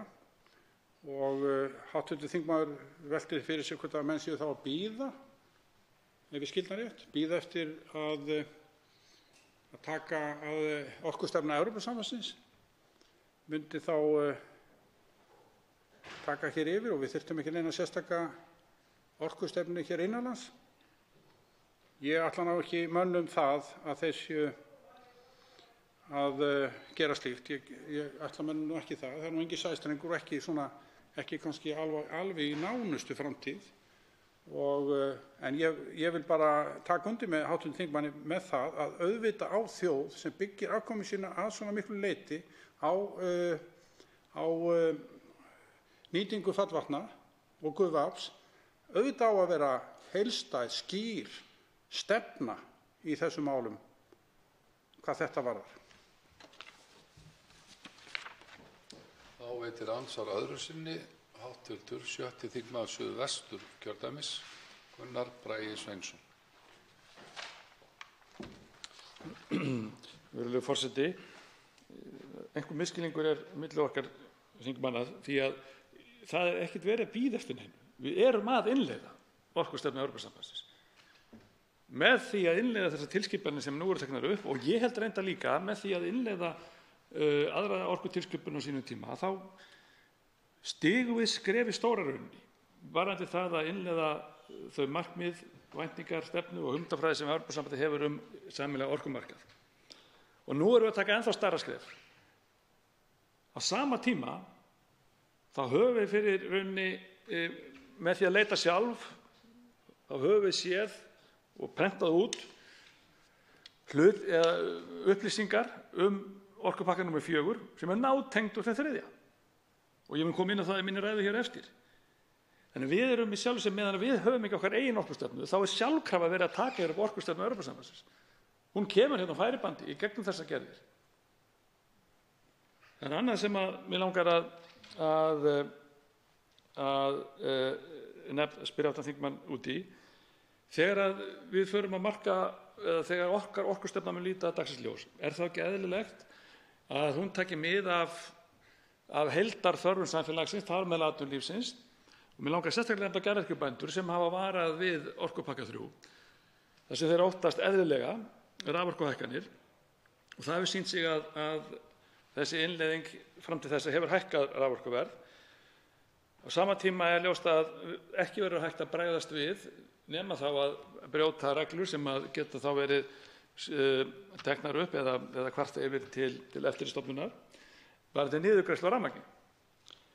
Þannig að leið og við erum að innleiða sjálfkrafa Orkustofnun Evrópusambandsins, þá erum við að takmarka þá möguleika sem við höfum til þess til dæmis að setja inn í okkar orkustefnu hvað varðar garðyrkju svo dæmi sé tekið. Þá svarar andsvarið síðar sinni hv. 8. þingmaður Suðurkjördæmis, Karl Gauti Hjaltason. Herra forseti, ég þakka hv. þingmanni fyrir spurninguna. Það er alveg rétt skilið hjá hv. þingmanni þegar hann orðar það sem svo að eftir sem við innleiðum fleiri reglur og víðtækara regluverk úr hendi Evrópusambandsins að þá þrengist það vald sem við höfum til að setja reglur hér innanlands. Það er alveg rétt. Það er alveg rétt skilið hjá hv. þingmanni. Hann segir að við séum nú þegar að vinna að orkustefnu Evrópusambandsins. Það er auðvitað einhverju leyti rétt vegna þess að við erum þegar búin að innleiða hér orkupakka 1 svokallaðan og orkupakka 2 og ýmis ákvæði þar gilda hér á landi og að því leytinu til er það rétt að hluti af orkustefnu sambandsins hefur gildi hér á landi og kannski er það mergurinn málsins og maturinn kálsins einmitt að við erum bara hraðleið, við erum einhverju hraðferð inn sem beinir viðtakendur af slíkri stefnu sem samin er í allt öðru umhverfi og á sér allt öðru sér sögu og þróun heldur en hér á landi, eins og ég hef eitt hér töluverðan tími að fara yfir, hvernig þróun þessara mála hefur verið hérlendis. Hún er auðvitað með allt öðrum hætti heldur en í umhverfinu í Evrópu, þar sem eru milljóna þjóðir og mun fleiri orkugjafar sem eru þá ekki endurnýtanlegir, ekki næstum allir, kol og kjarnorka og hvað eina annað og í eigu ýmissa aðila, ekki bara ríkjanna, heldur í eigu ýmissa einkaaðila og þannig að við erum í allt öðru umhverfi og það þarf auðvitað að skoða það mjög vel ef við ætlum að fara að taka upp eftir þessum þjóðum einhverjar reglur sem kannski eiga alls ekkert við hér á landi, herra forseti. Og þá veitir andsvar hv. 3. þingmaður Norðausturkjördæmis, Sigmundur Davíð Gunnlaugsson.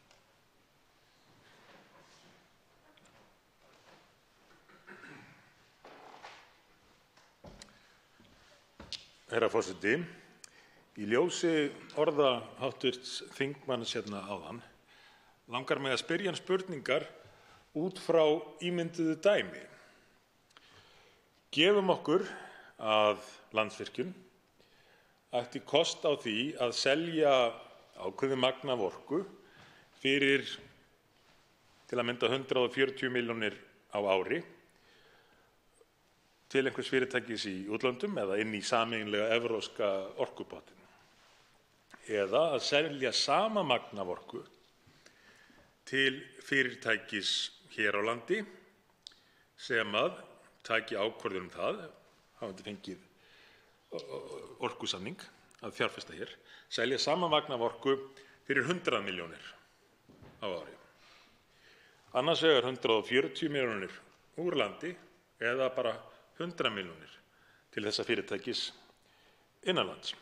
Segjum bara að fyrirtækið væri í Þorlákshöfn og að eftir að það fengi þennan orkusamning þá ákvæði það að ráða til starfa 120 manns við að framleiða einhverja vöru sem að svo væri að mestu flutt úr landi og skilaði með því þetta gjaldeyristekjum.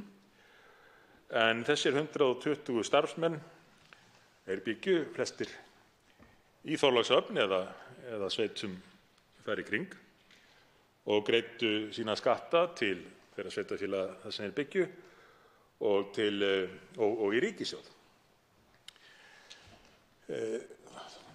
Samkvæmt þessu dæmi fengi Landsvirkjun minna fyrir að selja orkuna til þessa fyrirtækis í Þorlákshöfn En spurningin þessi: hvort væri hagkvæmara, hvort myndi skila eigendum Landsvirkjunar meiru? Þá svarar andsvari hv. 8. þingmaður Suðurkjördæmis, Karl Gauti Hjaltason.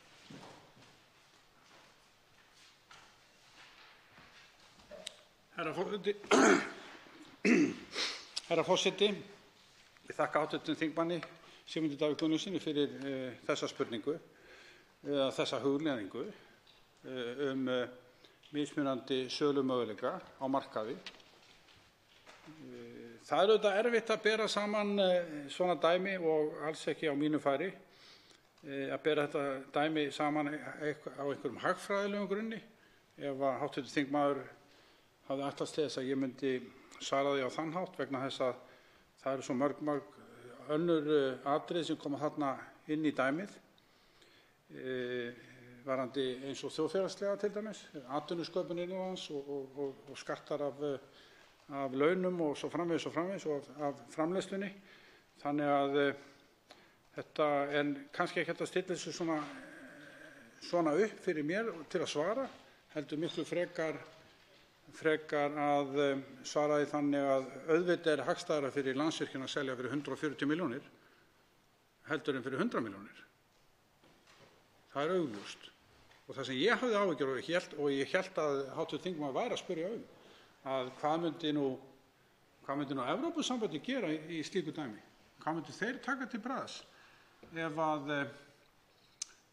erlendi aðilinn eða einhver annar myndi kæra slíka verðlagningu á grundvelli þessara tilskipana?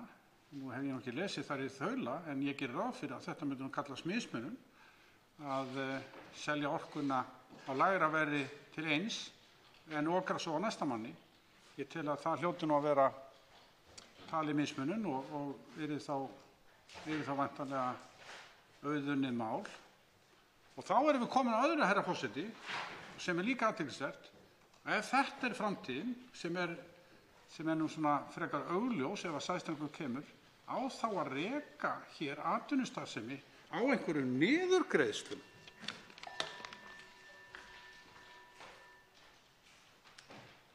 Þá veitir andsvar síðara sinni hv.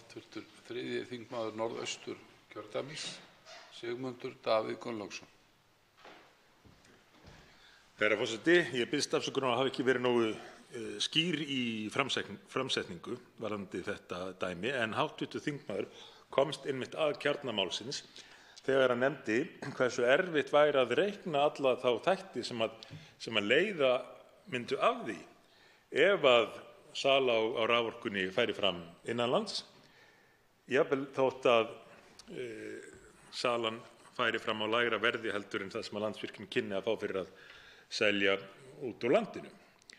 Og ég myndi geta mér þess til að jafnvel þótt Landsvirkjun fengi 40% hærra verð fyrir það að geta tengst evrópska orkumarkaðnum og geta selt orkuna út, þá myndi eigandi Landsvirkjunar, það er lykilatriði sem er auðvitað íslenska þjóðin, á endanum fá miklu meira fyrir sölu á þessari orku ef hún væri seld hér innanlands og myndi leiða til þessarar fjölgunar starfa, aukina skattgreiðslna og svo framvegis.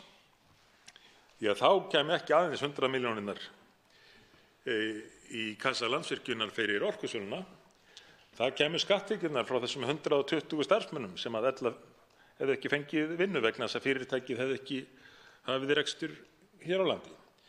Það kæmu líka skatttekjur af hinum ýmsa varningi og þjónustu sem þessir starfsmenn myndu kaupa. Það kæmu alls konar tekjur af hliðaráhrifum þessarar starfsemi hinnar ímynduðu verksmiðju í Þorlákshöfn.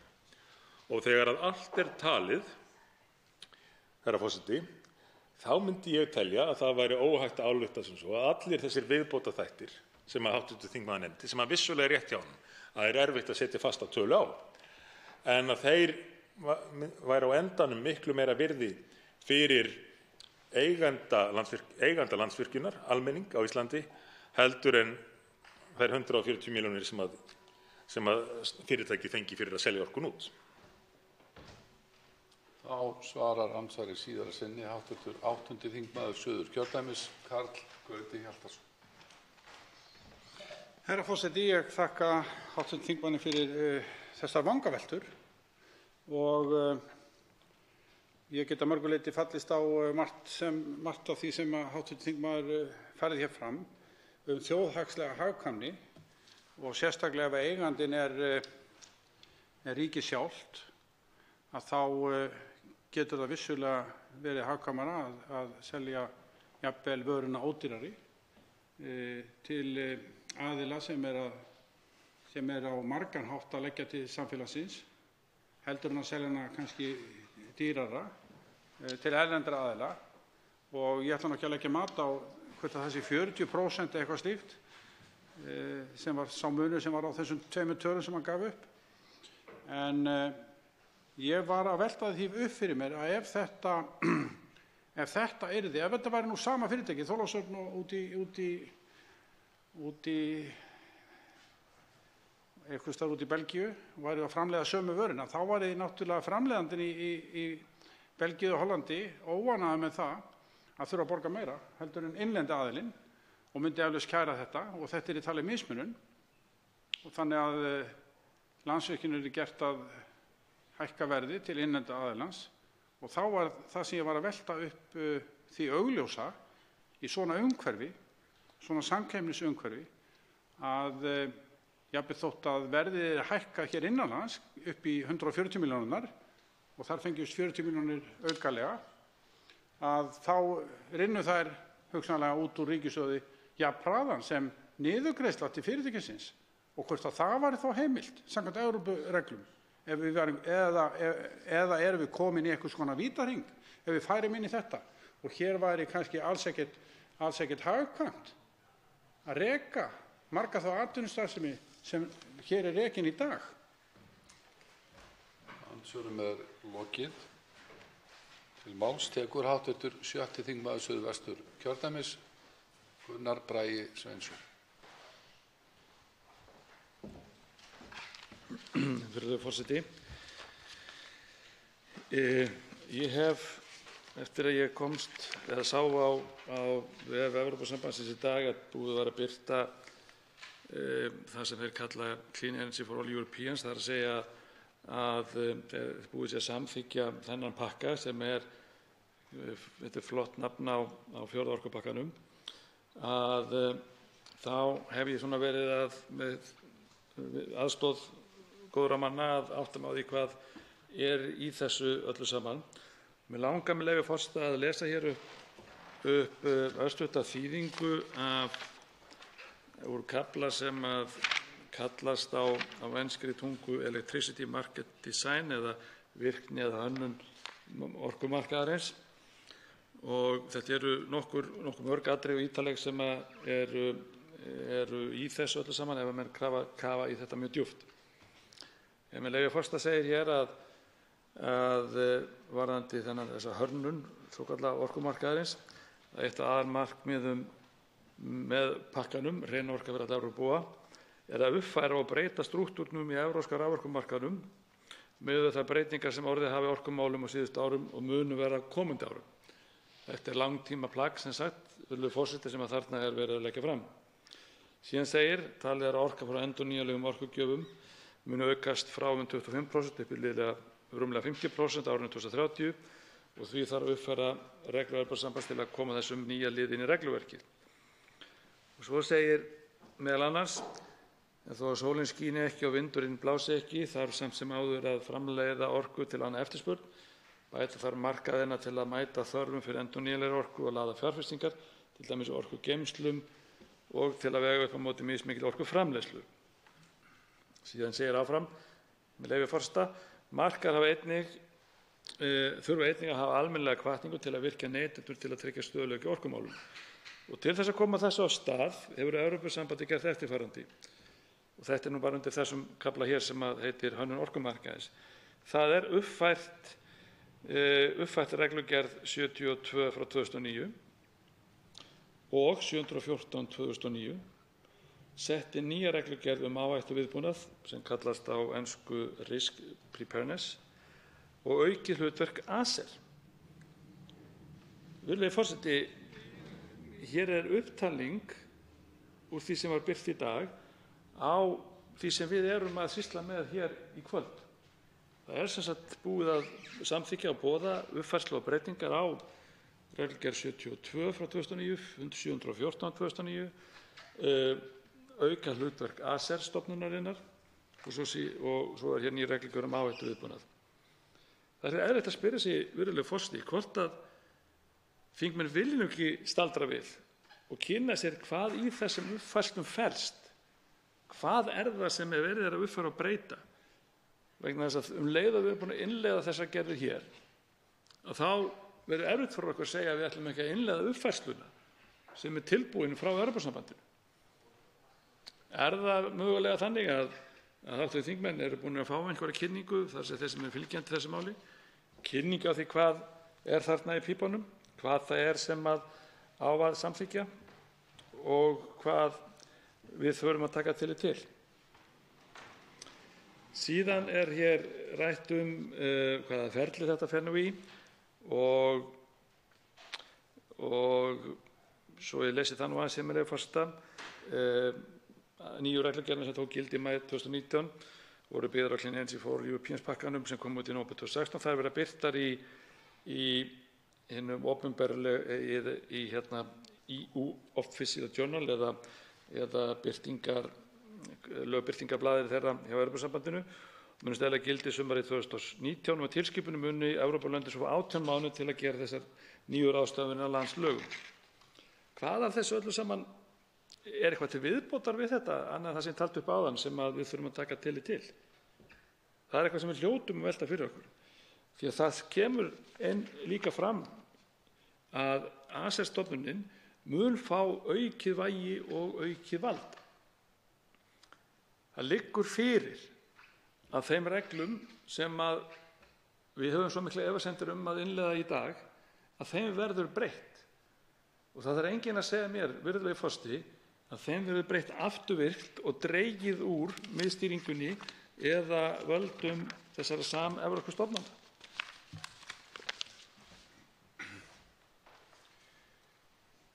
Tveir háttvirtir þingmenn hafa óskað eftir því að veita andsvar og fyrstur til að veita andsvar háttvirtur 3. þingmaður Norðausturkjördæmis, Sigmundur Davíð Gunnlaugsson.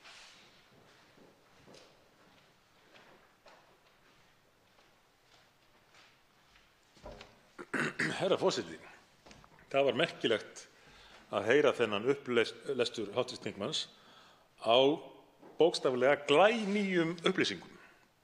Hlutum sem að gerast akkúrat núna sem að varða það sem við erum að ræða hér á sama tíma í þinginu. En hlutir sem að við höfum ekkert verið vöruð við og virðist ekki vera vilji til þess að taka með í reikninginn áður en menn taka ákvörðun það hvort eða með hvaða hætti menn ætla að innleiða þessar reglugerðir sem verið að gera breytingar á núna. En það ekki bara þessi 70. og önnur reglugerð sem að hv. þingmaður nefndi. Kannast hv. þingmaður við reglugerð nr. 347 frá 2013. Hún felur í sér breytingar á margnefndum reglugerðum 713 og 714 sem við erum að ræða hér og rétt eins og það sem hv. þingmaður var að lesa upp hérna áðan til þess ætlað að auka vald ACER og auka miðstýringu Evrópusambandsins í orkumálum. Með öðrum orðum, herra forseti, eru menn ekki að sýna smátt og smátt meira á spilin nema hvað íslensk stjórnvöld virðast vilja koma í veg fyrir að við sjáum á spilin hjá gagnaðalum. Og það hlýtur að vera okkur hér alþingismönnum almennt verulegt áhyggjuefni að sú skuli vera raunin. Því að í þessari reglugerð 347 frá 2013 sem ég nefndi eru svo afdráttarlaus ákvæði valdheimildir ACER að það ekki hægt að halda því fram eftir að hafa lesið það að tilgangurinn sé ekki að tryggja aukið miðstýringarvald yfir orkumálum í Evrópu. Þá svarar andsvari hv. 7. þingmaður Suðvesturkjördæmis, Gunnar Bragi Sveinsson. Virðulegi forseti, það hárrétt hjá hv. þingmanni að það sem ég fór yfir hér í minni ræðu áðan er glænýtt fyrir okkur þingmönnum stjórnarandstöðunnar í það minnsta sem höfum verið að fjalla þetta mál. Þetta er hins vegar ekki alveg glænýtt fyrir starfshópnum sem er búinn að vera að vinna af hálfu utanríkisráðuneytisins í þessu máli. Þetta er ekki allt alveg glænýtt fyrir hagsmunasamtökum úti í bæ sem hafa fengið forsmekkinni kynningu af þessu og hafa meðal annars varað við hluta af 4. orkupakkanum í umsögnum sínum eins og Samtök iðnaðarins. En þetta er glænýtt fyrir okkur, það er alveg hárrétt. Og þetta eru upplýsingar sem við erum að sækja okkur sjálf, ekki sem að okkur er rétt hér af hálfu stjórnvalda. Reglugerð 347/2013, ég hef heyrt talað hana, já. Og það er alveg hárrétt sem hv. þingmaður bendir á, að það er ennþá verið að taka ennþá stærri eða meiri skref í átt til miðstýringar. En það er svolítið erfitt, virðulegi forseti, og ég verð að segja það þingmann, það er svolítið erfitt fyrir okkur þingmenn sem að fáum ekki stjórnarþingmann eða þá sem að vilja innleiða þennan pakka, að þeir kom ekki hér til umræðu eða viðræðu við okkur til að útskýra fyrir okkur hvort að þeir viti hvað það þýðir að það liggi fyrir að það er uppfæra á næstu mánuðum þær gerðir sem að þeir eru núna sem við erum núna að fjalla til innleiðingar. Það er ekkert sem að segir að við getum ekki staldra við og fresta málunum eða við erum að átta okkur á því. Svo dæmi sé tekið. Við getum vísað þessu viðtali í lögformlega farveginn. En af hverju vilja þingmenn stjórnarflokkana og stuðningsaðilar þessa máls? Af hverju vilja þeir ekki kynna sér þessi áhrif sem eru svo augljós? Þau liggja fyrir okkur, það er búið að birta þau. Þá veitir andsvar öðru sinni hv. 3. þingmaður Norðausturkjördæmis, Sigmundur Davíð Gunnlaugsson.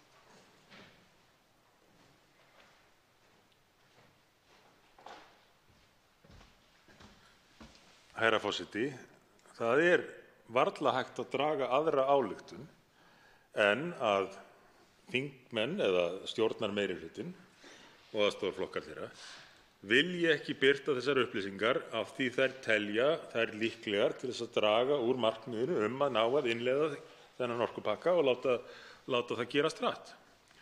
Og þá hlýtur að vera sama skýring á því hvers vegna hv. þingmenn stjórnarliðsins treysta sér ekki til þess að koma hér upp í umræðuna og svara þegar að beint er spurt áhrif þessara breytinga. Dettur einhverjum í hug að ríkisstjórn sem að reynir að keyra þennan 3. orkupakka í gegn með þeim hætti sem að þessi stjórn gerir og vill helst að umræða þetta fari fram að næturlagi, að hún myndi skyndilega taka á sig rögg þegar að kæmi að viðbótunum, að breytingartillögunum með þetta og segja nei, við vorum tilbúin til þess að innleiða meginmálið en við ætlum ekki að taka við þessum breytingum sem að þó lágu fyrir þegar orkupakkinn var innleiddur. Það væri óneitanlega svolítið erfitt, myndi ég halda, fyrir stjórnvöld að ætla að mæta Evrópusambandinu og segja jú, auðvitað vissum við af þessu öllu og hvernig þetta væri að þróast, en þegar við ákveðum samt að innleiða þá ætluðum við bara að innleiða það sem var komið og ekki þær breytingar sem við þó vissum af.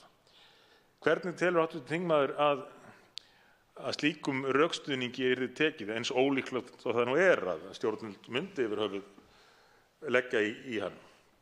Og eru jafnvel einhver dæmi það sem að geta skýrt þessa, sem að geta hjálpað til að svara þessari spurningu, að fyrri framtakssemi íslenskra stjórnvalda við innleiðingu hafi verið notuð einmitt sem rök fyrir því að menn þurfa að halda áfram á sömu braut? Þá svarar andsvari síðar sinni hv. 7. þingmaður Suðvesturkjördæmis, Gunnar Bragi Sveinsson. Virðulegi forseti, Það verður ekkert mark á því tekið ef að íslensk stjórnvöld koma til fyrir sameiginlegu EES-nefndina eftir, segjum, 2 ár og segja, við áttum okkur ekki alveg á því hvað við vorum að innleiða þarna 2019 þegar við innleiddum orkupakka 3. Við heldum að þetta væri allt öðruvísi og við getum bara ekki haldið þessu áfram. Svörin verður þeir nákvæmlega sömu og fengust við innleiðingu á annarri orkutilskipuninni, orkupakka 2 eins og hefur verið kallaður, þegar að höfnunin fyrir því að fá undanþágu byggðist á því að við höfum innleitt þá orkutilskipun svo glæsilega og umfram væntingar í rauninni. Þannig að það er alveg ljóst að ef menn ætla að bregðast við, þá held ég að menn verði að gera það núna. Það er líka mjög mikið, ég ætla að leyfa mér að nota það orð, ábyrgðarleysi af fylgjendum þessa máls að fá ekki kröfu til mergjar í rauninni og ringt til gagns hvað það felst í því að hefja þetta ferli sem fylgir orkupakka 3, það er að segja út frá því hvað stendur í orkupakka 4. Það liggur fyrir, það er ljóst hvað er að koma, þó það taki einhverja mánuði eða 2 ár að koma hingað inn á borð til okkar, þá er að ljóst hvað er í pípunum og það á að vera hvati fyrir þingmenn stjórnarflokkanna sem hafa einhverja áhyggjur af stjórnarskránni, framsali valds, orkustefnuleysi Íslands, það að við séum að innleiða hér gerðir sem að gefa frá okkur mögulega ákvörðunarrétt af einhverju tagi varðandi eitthvað sem tilkennist orkumálum okkar, það á að vera þeim áhyggjuefni. Þeir eiga að krefast þess að þetta sé kynnt fyrir þeim og útlistað og kröfu til mergjar áður en þeir samþykkja þennan orkupakka 3. Því þetta liggur fyrir, virðulegur forseti.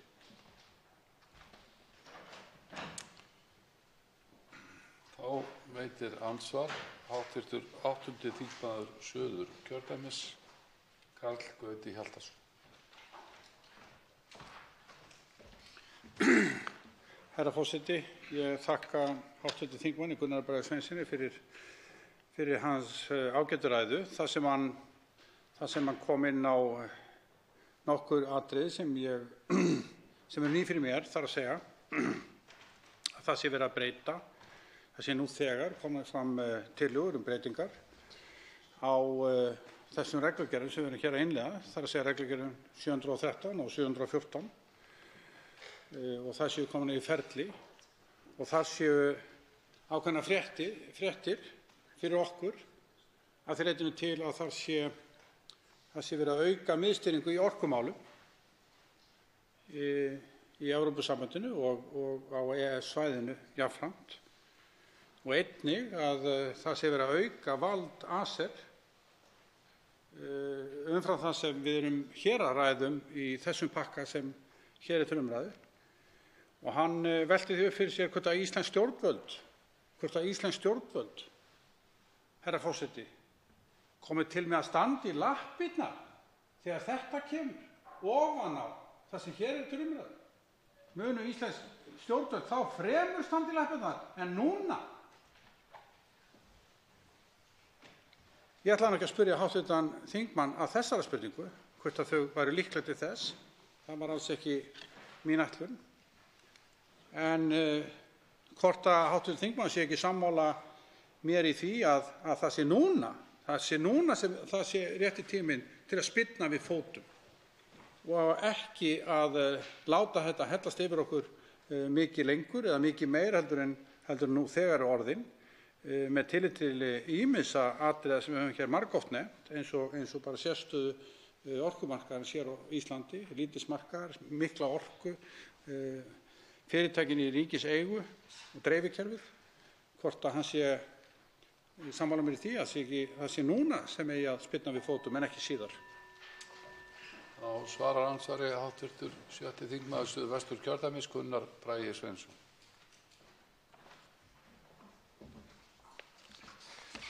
Virðulegur forseti, það er mjög mikilvægt að mínu viti að menn staldri við núna, ekki síst í ljósi þess að það liggur fyrir hvað það er sem að við munum fá inn á borð til okkar til að kryfja innan ekki svo langs tíma.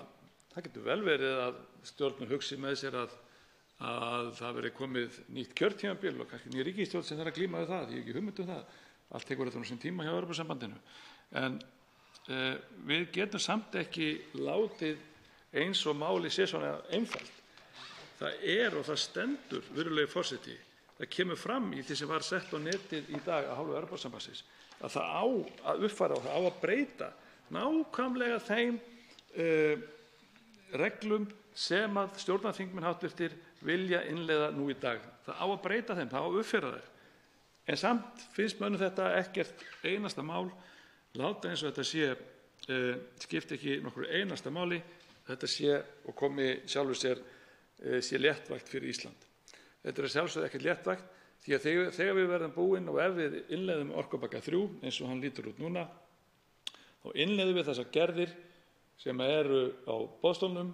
Við erum ekki að fá undanþágur varanlegar eða frá því sem skiptir máli þarna og þá verður ekki hægt að koma eftir einhverja mánuði og segja nú þurfum við undanþágur, þetta er of mikið. Stjórnarskráin leyfir ekki að við göngum lengra í þessa átt og svo framvegis. Það verður bara of seint að mínu viti. En það getur vel verið að menn vilji taka þann séns. Ég vil ekki taka það séns. Mér finnst eðlilegra að kryfja málið í heild fyrst að við höfum tök á því. Það væri kannski annað ef við höfum ekki tök á því, ef það væri ekkert búið að vinna í framtíðinni, en það er nú aldrei ekki. Þá veitir andsvar öðru sinni.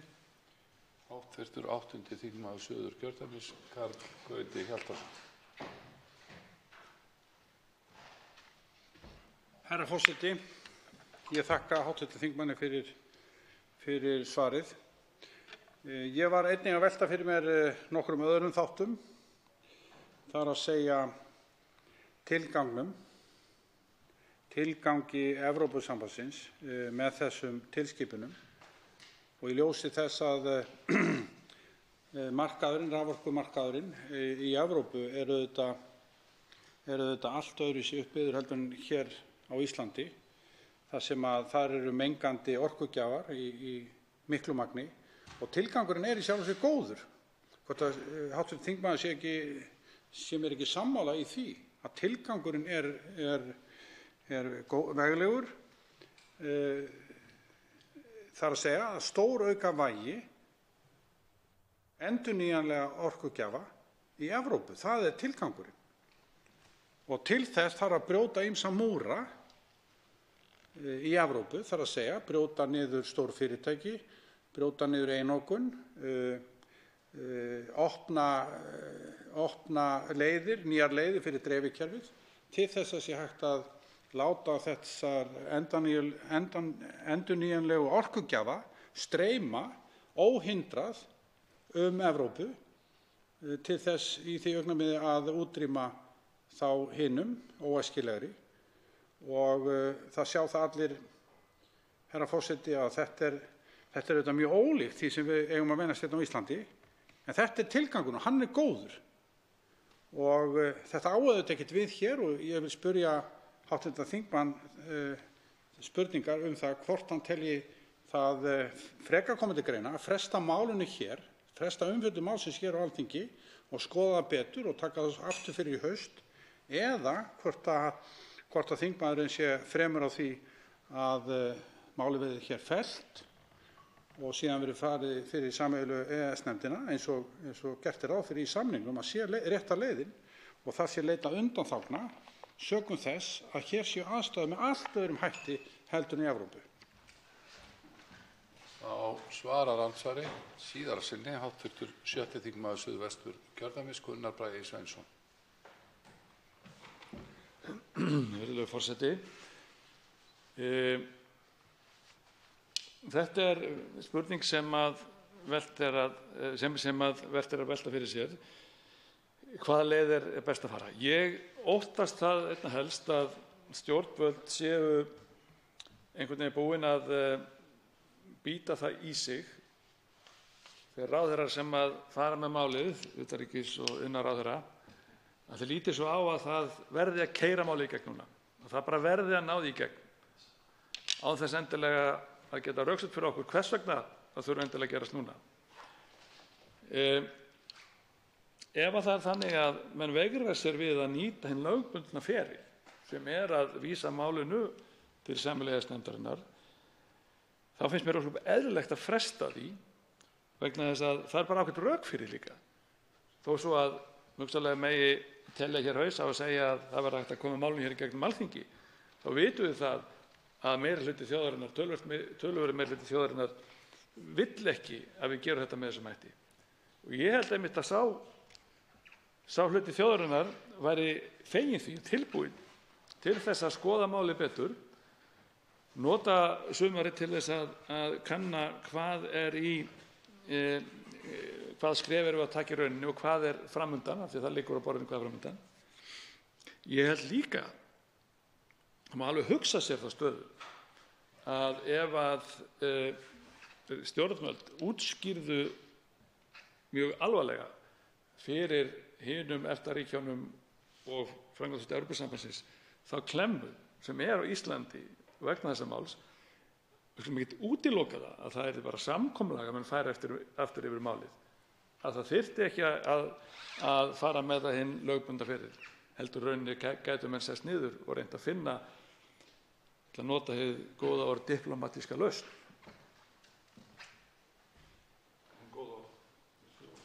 Andsvörum lokið. Til máls tekur hv. 3. þingmaður Norðausturkjördæmis, Sigmundur Davíð Gunnlaugsson.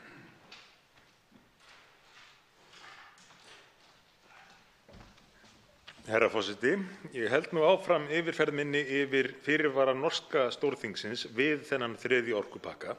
Ég tel mjög mikilvægt að við skoðum þetta í þessari umræðu og raunar er alveg stórfurðulegt við lestur þessara fyrirvara og hvað þeir skiptu, og ljósi þess hvað þeir skiptu miklu máli í norska þinginu, að við skulum ekki hafa rætt þetta meira, eða réttara sagt að stjórnvöld skuli ekki hafa rætt þetta meira þegar þau kynntu 3. orkupakkann og þingsályktunartillögu til þess að innleiða hann, og raunar algjörlega látið hjá líða að yfir höfðu nefna þetta.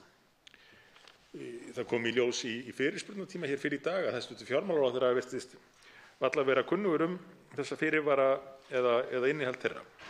Það er full ástæða til þess að rekja þetta hér, til þess að varpa ljósi á eðli málsins og einnig umræðuna í Noregi sem að óneitanlega tengist umræðinni hér því að við erum með Norðmönnum þátttakendur í þessu EES-samstarfi og EFTA. En 5. fyrirvarinn er svohljóðandi í lauslegri þýðingu: ákvarðanir nýjan erlendan sæstreng verða eftir sem áður að verða ákvörðun norskra yfirvalda og reynslan af 2 köflum sem hafa verið lagðir eða verið að leggja skal skoðuð áður en hægt er að taka tillit til nýrra erlendra tenginga. Og þetta er afskaplega merkilegt atriði, þessi fyrirvari.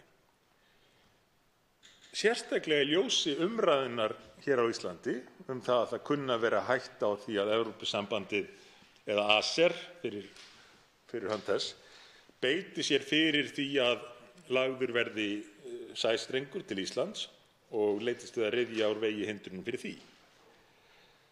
Ástæðan fyrir því að þetta er svona merkilegt í samhengi við Íslandi svo að eins og kemur fram hér er Noregur þegar tengdur þessu evrópska orkuneti. En þrátt fyrir það telja Norðmennirnir ástæðu til þess að setja inn slíkan fyrirvara.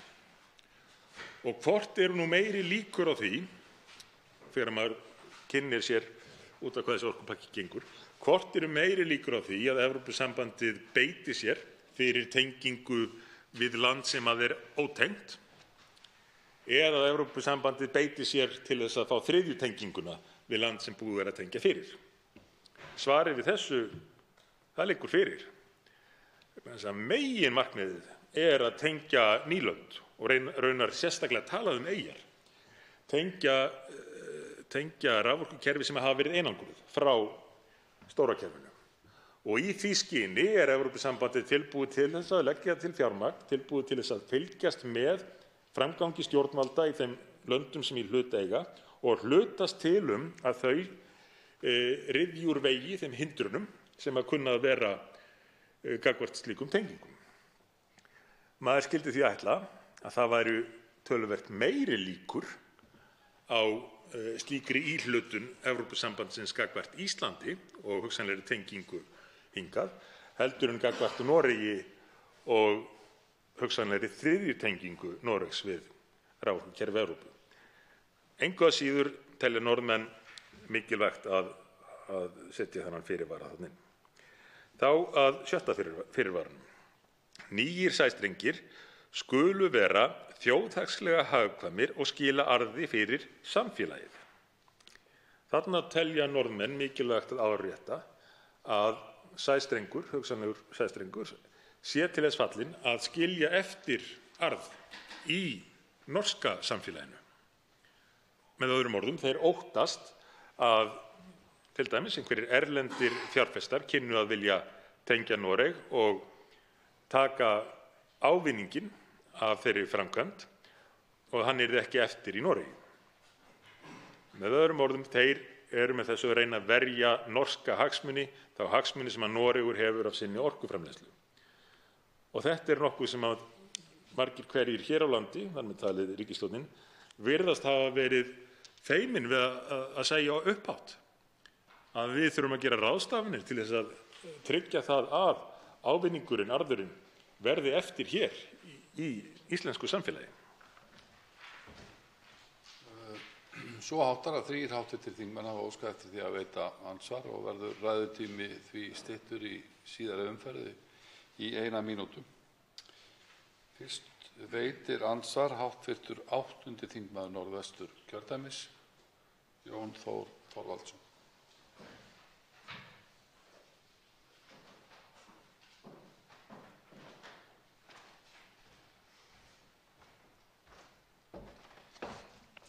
Hæstv. forseti, ég þakka hv. þingmanni Sigmundi Davíð Gunnlaugssyni fyrir ræðuna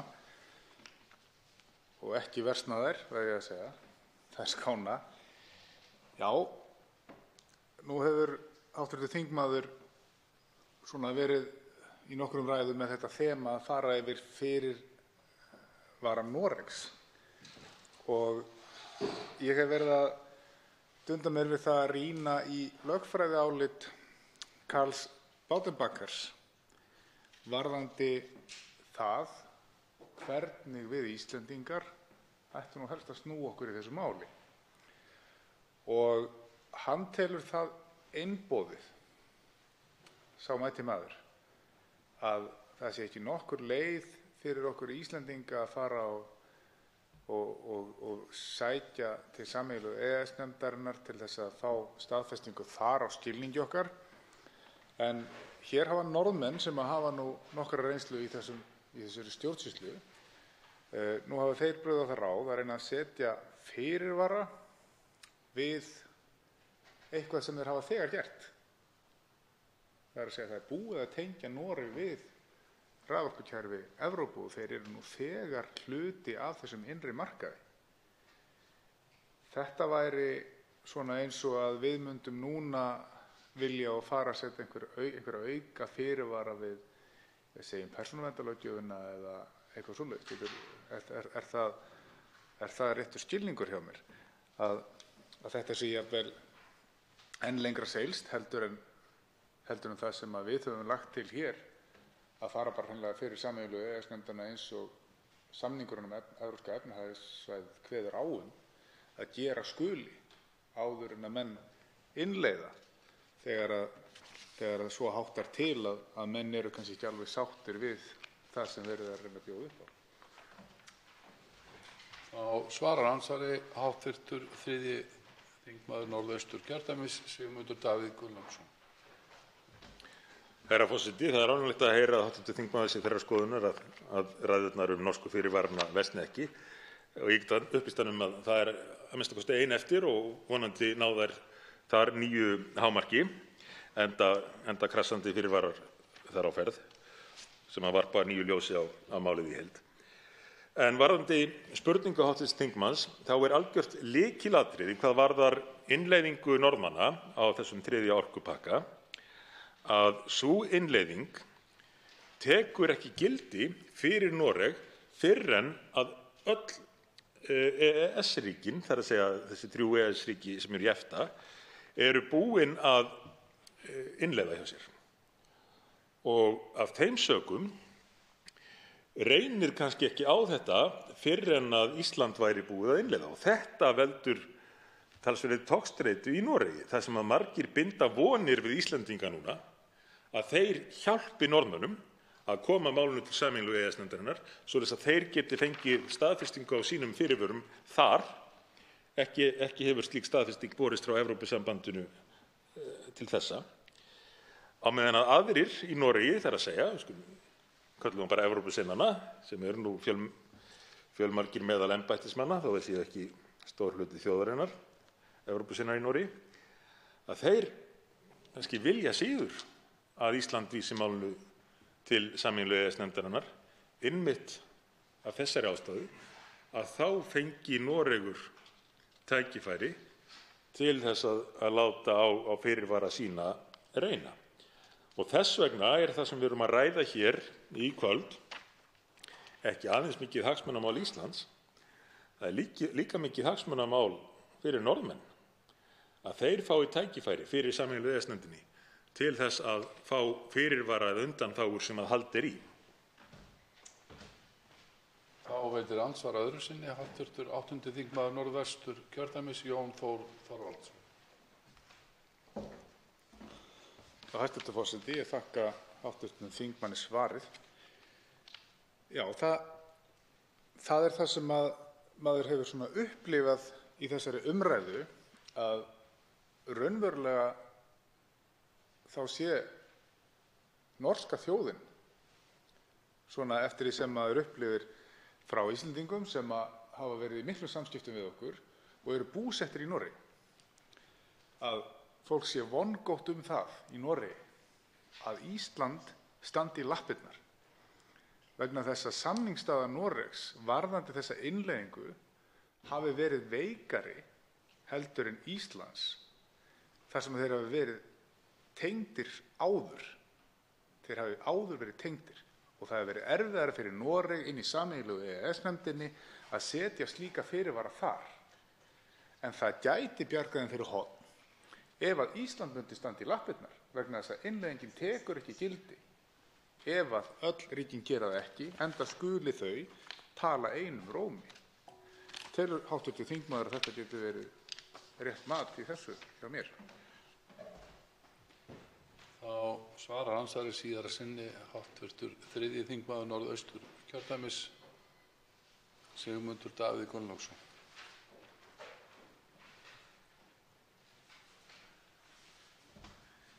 Herra forseti, þetta er að mínu mati alveg hárrétt mat.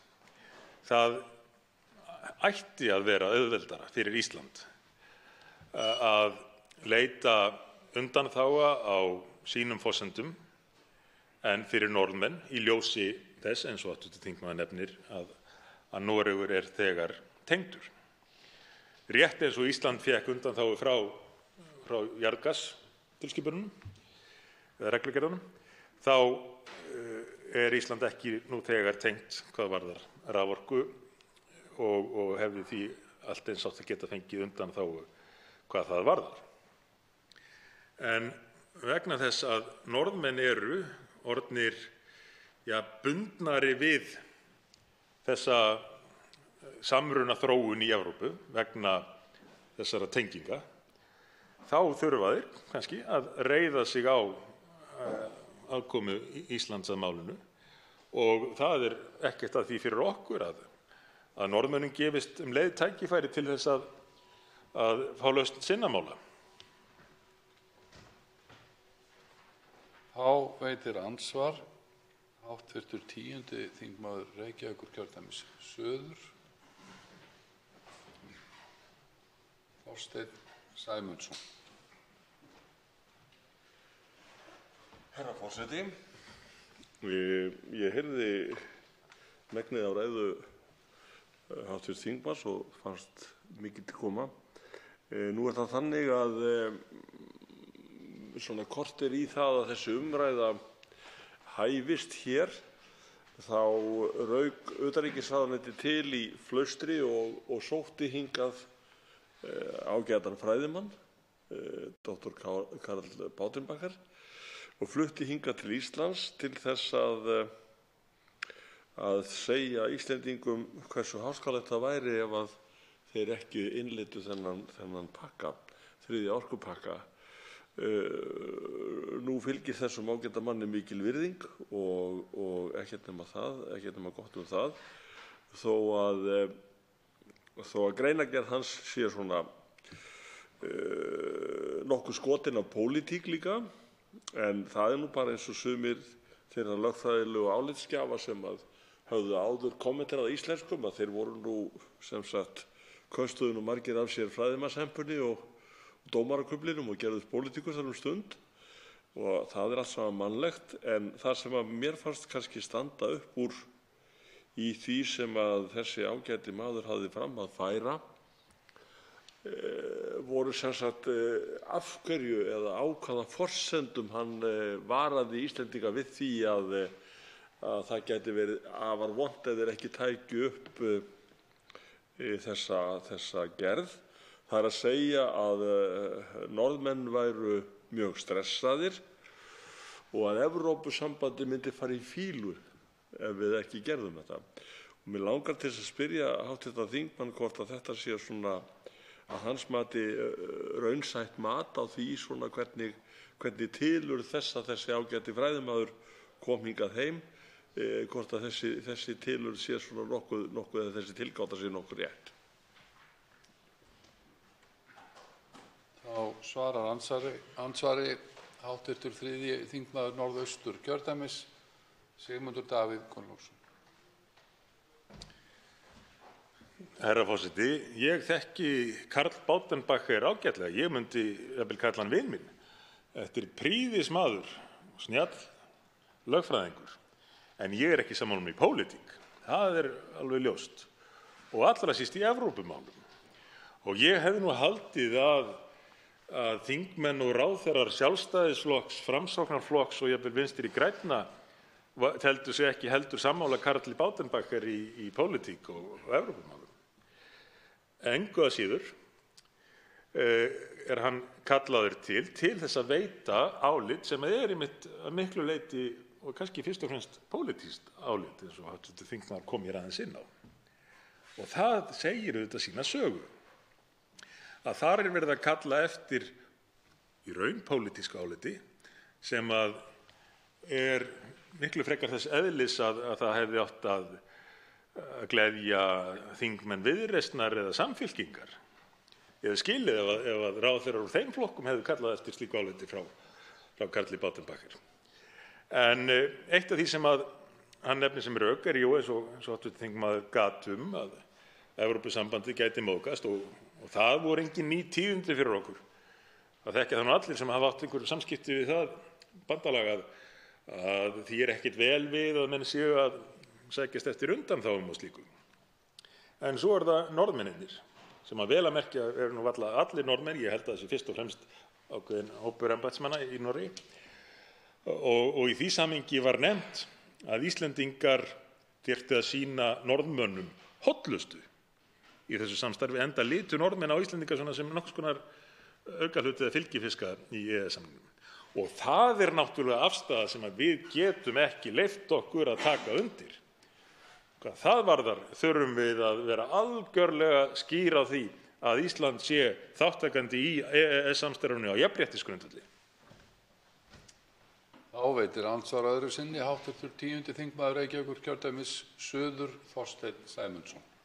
Herra forseti, ég þakka hv. þingmanni fyrir þetta svar því að það sjálfs svona staðfestir það sem að ég hafði gert mér í hugarlund og mér fannst einnig nokkuð sérstakt að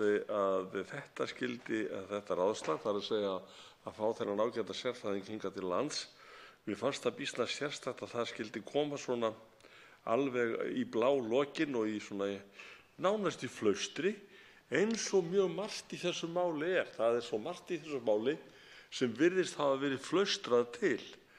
Og ég hef tilhneigingu til þess að hafa áhyggjur af því þegar stór mál eiga að afgreiðast í miklum flýti að því virðist án mikillar umræðu og án þess að menn svona gaumgæfi verulega þær afleiðingar sem að málið í sem slíkt hefur. Og mér langar til að spyrja hv. þingmann hvort að hann sé ekki sammála mér það að þetta mál sem slíkt þurfi miklu meiri tíma, það að segja í umræðu, og þó að þessi umræða okkar hér sé mjög góð og gild, að þarf ekki þetta mál miklu betri umræðu þar sem að fylgjendur málsins myndu koma og gera hér grein fyrir málinu og reyna að tala fyrir því. Þá svarar andsvari síðar sinni hv. 3. þingmaður Norðausturkjördæmis, Sigmundur Davíð Gunnlaugsson. Herra forseti, það hefur varla farið fram hjá nokkrum manni sem hefur fylgst með þessari umræðu að þetta mál þarf svo sannarlega á meiri umræðu að halda. Enda hvað höfum við gert hér? Við sem höfum verið að reyna að grafast fyrir eðli þessa máls. Við höfum grafið upp þessa fyrirvara norska þingsins sem að íslenska ríkisstjórnin virtist ætla að fela fyrir okkur. Í gær þá sáum við glitta í 4. orkupakkann og þau áhrif sem að hann kynni að hafa á Ísland í kjölfar innleiðingar þess 3. Og nú má segja að við séum kannski búin að grafa þann orkupakka upp eftir nýjar uppljóstranir hv. þingmanns Gunnars Braga Sveinssonar hér rétt áðan, sem er auðvitað langt frá því að vera fullræddar, en hann hefur upplýst þingið að það sé nýloki við að ganga frá þessum 4. orkupakka og byrjað að upplýsa okkur um eðli hans. Og þá auðvitað leiðir af því sú spurning, ég bið virðulegan forseta afsaka, ég gerði mér ekki grein fyrir því að klukkan væri biluð eina ferðina. Klukkan fór eitthvað fram úr okkur hér, forseta jafnframt, en ég held að þetta hafi nú allt sloppið til.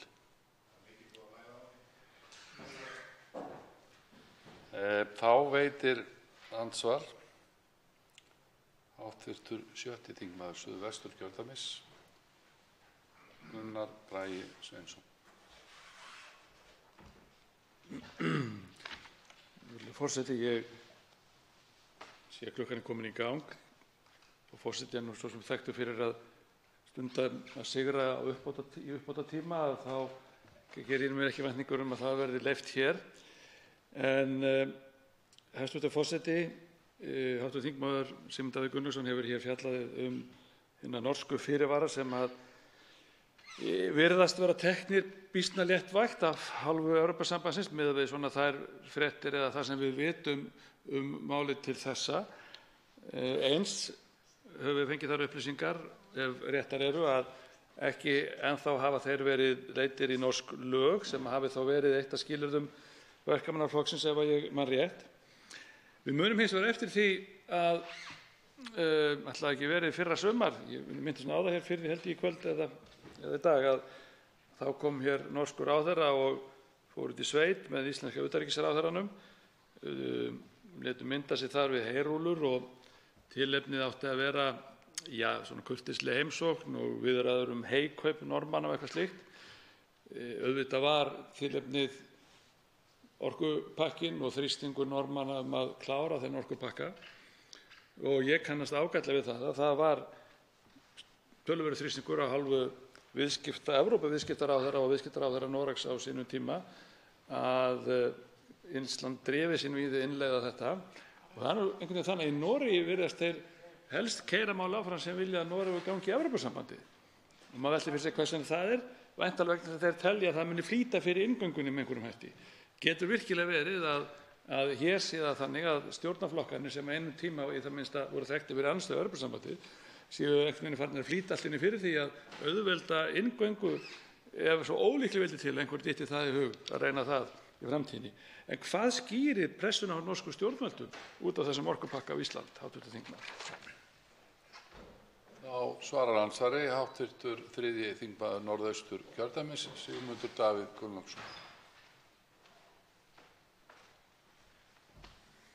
Herra forseti, norska ríkisstjórnin, sem nú frekar Evrópusinnuð, lagði mikið á sig til þess að koma orkupakkanum í gegnum norska þingið og féllst fyrir vikið á þessa fyrirvara sem að sumir myndu halda fram, ekki hvað síst kannski norski Miðflokkurinn, að hafi verið blekkingar til þess að fá þingmenn til að hleypa málinu í gegn, þó að þessi norsku fyrirvarar hafi vissulega verið mun ítarlegri heldur en þeir íslensku. Og þá ímyndaði mér að þessi norska ríkisstjórn, ég tala nú ekki embættismennirnir í utanríkisráðuneytinu þar eða viðskiptaráðuneytinu, hafi áhyggjur af því að fari málið aftur til sameiginlegu EES-nefndarinnar, þá sé þetta unnið fyrir gíg, það að segja þetta átak sem lagt var til að koma þingmönnum í þinghúsið, sem gekk nú erfiðlega í þessu tilviki, margir þeirra létu sig hverfa til fjalla, væntanlega með bakpokann á bakinu, en það náðist í nógu marga þingmenn til að hleypa þessi gegn því að stjórnin samþykkti þessa fyrirvara. Nú auðvitað eru menn farnir að hafa miklar efasemdir að sé nokkurt einasta hald í fyrirvörunum, búnir að bíða í 14 mánuði eftir að Evrópusambandið svari og staðfesti gildi þeirra og ekki enn búið að leiða þá í lög, eins og fyrir eitt var gefið um. Og þá getur man bara gefið sér það að norska stjórnin, sem að var í þessum miklu vandræðum með að koma málinu í gegn, vilji ekki standa frammi fyrir því að fá málið inn aftur. Og af þeim sökum fari fram fundir eins og þessi fundur við Heyrúlluna. Það dettur varla nokkur manni í huga að norskur ráðherra kominn til Íslands til þess að reyna að kaupa hey. Ég held að sé óhætt að gera ráð fyrir að hv. þingmenn hafi haft rétt fyrir sér að það hafi eitthvað meira legið þar undir. Þá veitir andsvar öðru sinni hv. 6. þingmaður Suðvesturkjördæmis, Gunnar Bragi Sveinsson. Virðulegur forseti. Ég svolítið undrandi yfir því hvernig þetta þróast alls saman. Hér ræðum við þessa fyrirvara sem að norski verkamannaflokkurinn, sem að einhvern tímann hefði mann talið væri frekar vinstri sinnaður flokkur, setti fyrir því að málið færi í gegn. Hér á Íslandi búinn til einhver furðulegur fyrirvari sem að ég svo sem hef nú ekki heyrt einhvern óháðan eða fræðimann segja að skipti í rauninu einhverju höfuðmáli. Það virðist duga til þess að íslenskir stjórnmálaflokkar margir hverjir, ekki allir, sem betur fer vissulega, einhendi sér að þá hleypa þessu gegn. Hvað var prinsippin fyrir til dæmis að berjast gegn markaðsvæðingu orkunnar sem að Vinstri græn stóðu einhvern tímann fyrir? ASÍ bara álykta gegn þessu. Einn þeirra helsti talsmaður gegnum árin á sviði verkalýðsmála, Ögmundur Jónasson, hefur talað gegn þessu, eins og Alþýðusambandið. Hvernig stendur á því að menn eru svona láta þetta létt úr rúmi liggja? Er það vegna þess að þeir eru búin að átta sig á því að samfylkingarflokkarnir allir ætla að hjálpa þeim að klára málið hér? Og þá svarar andsvari síðara sinni hv. 3. þingmaður Norðausturkjördæmis, Sigmundur Davíð Gunnlaugsson. Herra forseti, já, þetta undarlegt og þetta atriði sem að maður búinn að velta mikið fyrir sér í ljósi þess annars vegar að Norðmenn eins og hv. þingmaður nefndi telja sig nú vera tiltölulega vinstri sinnað og umhverfissinnað með sínum hætti sem að felst nú yfirleitt í því að þeir vilja ekkert virkja á Íslandi. Svo hvort tveggja ætti nú að vera til þess fallið að gera Vinstri græn að miklum baráttuflokki gegn innleiðingu þessa orkupakka. Vandamálið virðist bara vera það að Vinstrihreyfingin – grænt framboð hefur alveg sagt skilið við rætur flokksins, rætur í verkalýðshreyfingunni til dæmis eru trosnaðar eða horfnar. Þess í stað þetta orðinn kerfisflokkur. Flokkur sem að fylgir leiðsögn kerfisins en vill gjarnan inn á milli fá að sinna einhverjum sérstökum hugðarefnum sínum eins og nýlegt mál frá hæstv. Heilbrigðisráðherra var gott dæmi. Þar létu hinir stjórnarflokkarnir teyma sig áfram og ætli Vinstri græn verði þá ekki endurgjalda greiðan. Andsvörum er lokið. Til máls tekur hv. 4. þingmaður Norðvesturkjördæmis, Bergþór Ólason.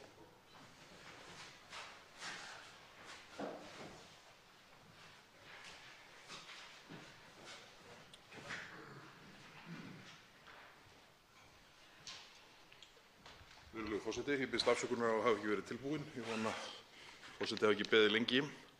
Ég ætla að gera hér einnar ræðu stopp aftur á ræðuröð minni sem ég kalla Og hvað svo? Það sem ég hef reynt að ramma inn hvað tekur við að innleiðingu lokinni og hefst handa við þá sviðsmyndagreiningu aftur að aflokinni þessari ræðu hér. Mig langar, að því mér finnst að skipta máli, að koma inn í umræðuna upp á samhengið afstöðu þeirra tveggja ráðherra sem með mál þriðja orkupakkans fara eins og hún birtist í lok árs 2018. Það í rauninni þá fyrst og fremst í rauninni afstaða Þórdísar, hv. iðnaðarráðherra Þórdísar Kolbrúnar Reykfjörð Gylfadóttur og hæstv. utanríkisráðherra Guðlaugs Þórs Þórðarsonar. Hæstv. utanríkisráðherra Guðlaugur Þór var í viðtali hjá Morgunblaðinu 15. nóvember 2018. Það sem yfirskrift fréttarinnar var fresta orkupakkanum til vors. Með leyfi forseta segir þar: Guðlaugur Þór Þórðarson, utanríkisráðherra, segir að vegna gagnrýnisradda ætli ríkisstjórnin að fresta því að leggja fram frumvarp þriðja orkupakkann fram á vor. Tímann muni sérfræðingar nota til að fara yfir samninginn. Tilvitnun lýkur. Við þekkjum öll hvernig þessi tími var nýttur. Niðurstaða þess var það sem fyrrverandi formaður Sjálfstæðisflokksins hefur kallað lofsverðar blekkingar, þar sem voru föndraðir upp einhverjir svona sjónhverfinga fyrirvarar sem að meira að segja stuðningsmenn orkupakkans hér á þingi vissi ekki hverjir voru og varð alveg sérstakt upphlaup hér í þingsalnum í byrjun þingfundar síðastliðinn mánudag og sem allir sem hér voru sáu og urðu vitni að.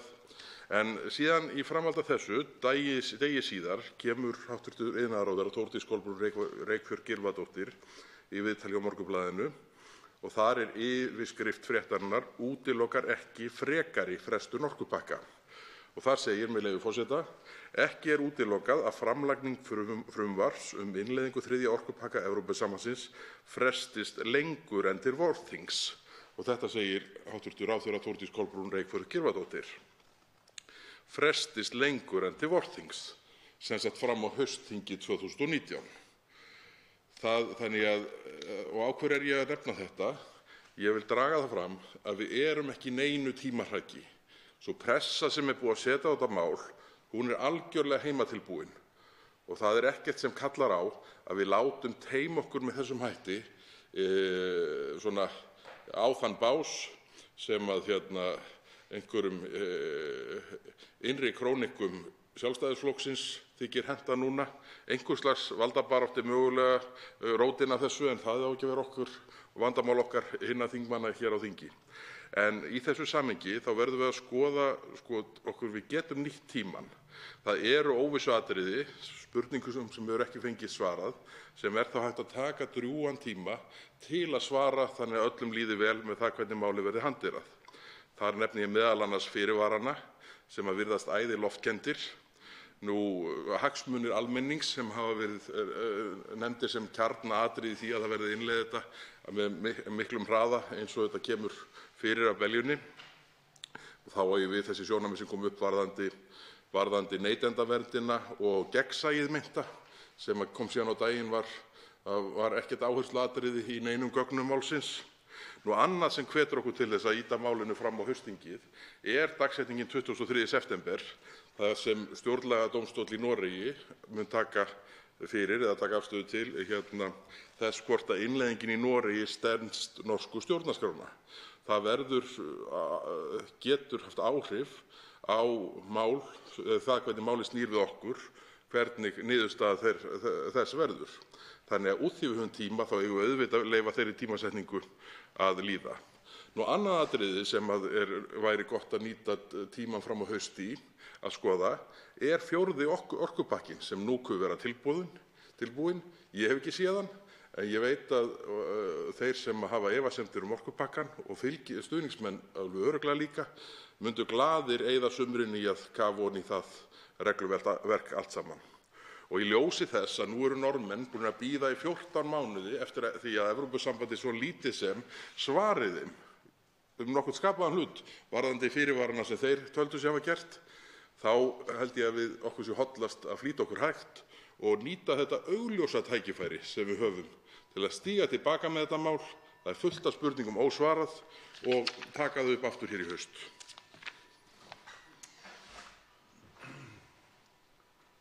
Svo háttar að 3 hv. þingmenn hafa óskað eftir því að veita andsvar og verður því ræðutími styttur í 1 mínútu síðari umferð. Fyrst veitir andsvar hv. 6. þingmaður Suðvesturkjördæmis, Gunnar Bragi Sveinsson.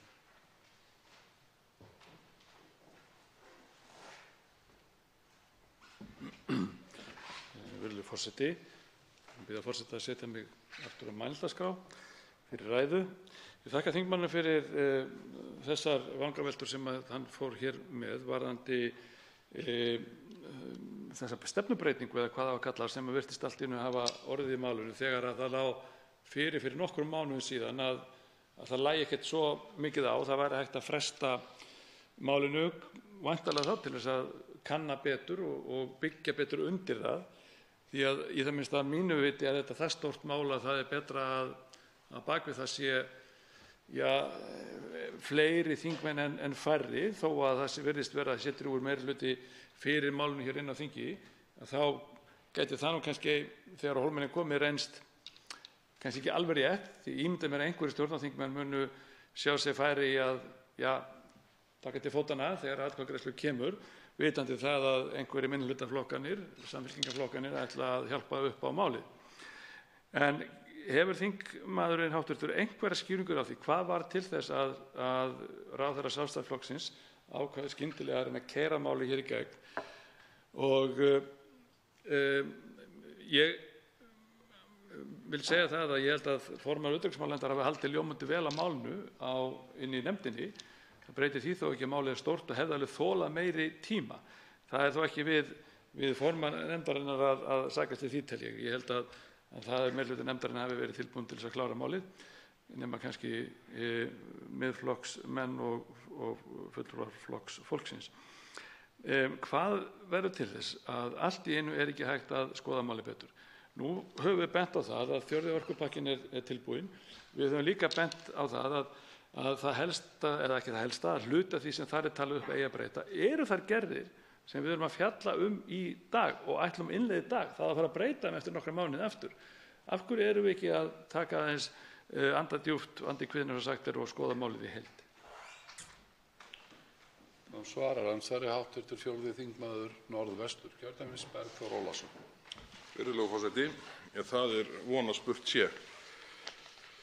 Ég á ekki gott svar við því hvað veldur, en það slær mig þannig að vitandi það hversu snúið málið var inn í þingflokki Sjálfstæðisflokksins, bara út frá því með hvaða hætti þingmenn flokksins höfðu tjáð sig á opinberum vettvangi, þá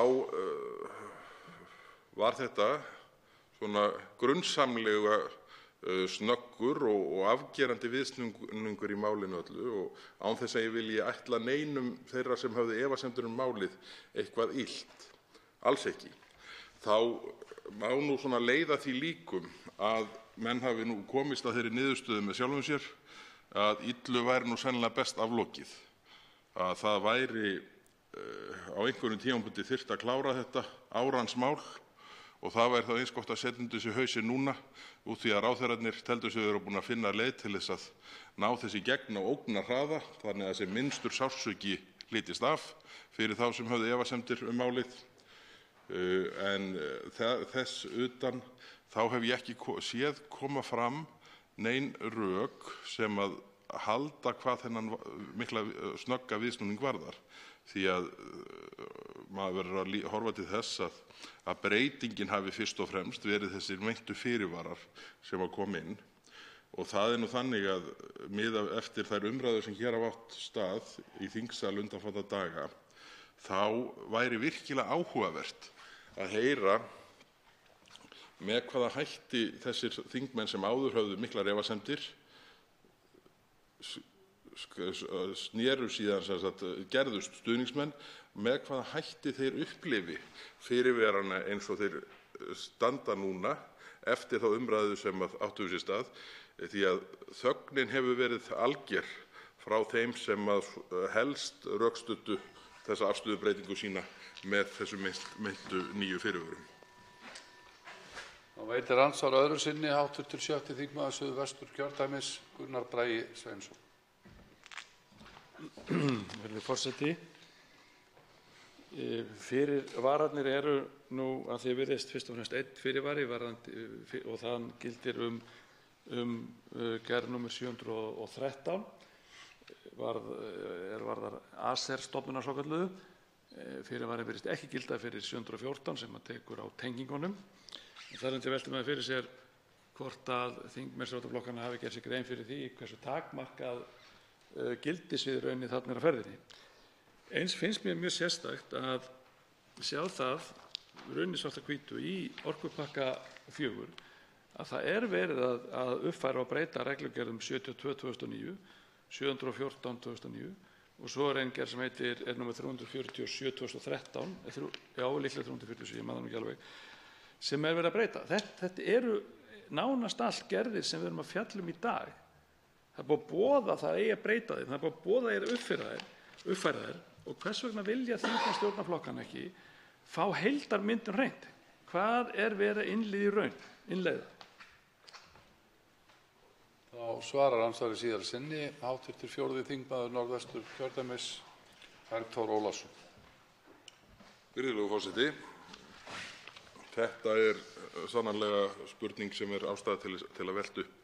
Það auðvitað þannig að þegar mönnum ljóst, öllum ljóst, hversu stutt í endurskoðun á þessum gerðum sem hér verið að fjalla í 3. orkupakkanum og við vitum að við höfum tíma til að bíða eftir að sjá heildarmyndina, hvað bæði 3. orkupakkan og það hvað í pípunum, hvað 4. orkupakkan varðar. Við höfum tíma til að bíða eftir því að leggja þetta allt saman fyrir framan okkur. Ég hef nú ekki frjóra ímyndunarafl en svo að ég fæ ekki séð með hvað það sem kallar svona á að klára þetta mál núna, vitandi að við höfum tíma til að geyma það fram í haustið, að minnsta kosti, eins og hv. iðnaðarráðherra sagði, með leyfi forseta, í þessu viðtali Morgunblaðið, það aldrei hægt að útiloka neitt þingmál sem eru í vinnslu og var þá að vísa til þess hvenær á endanum þau kæmu til afgreiðslu. Þannig að það má vel vera að afstaða hv. ráðherra sé sú að það sé jafnvel hægt að geyma þetta mál enn lengur heldur en fram á haustið. Þá veitir andsvar hv. 8. þingmaður Norðvesturkjördæmis, Jón Þór Þorvaldsson.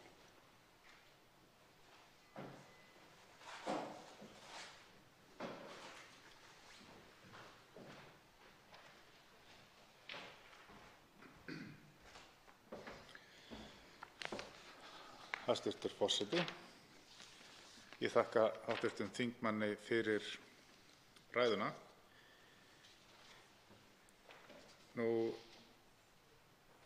Hv. þingmaður gerði hér að umtalsefni og hvað svo, og það umhverflega það sem hefur nú verið svona það sem rætt hér frá ýmsum sjónarhornum. Hvað gerist þegar við erum svo búin að innleiða, það að segja nái þessi þingsályktun til að fram að ganga.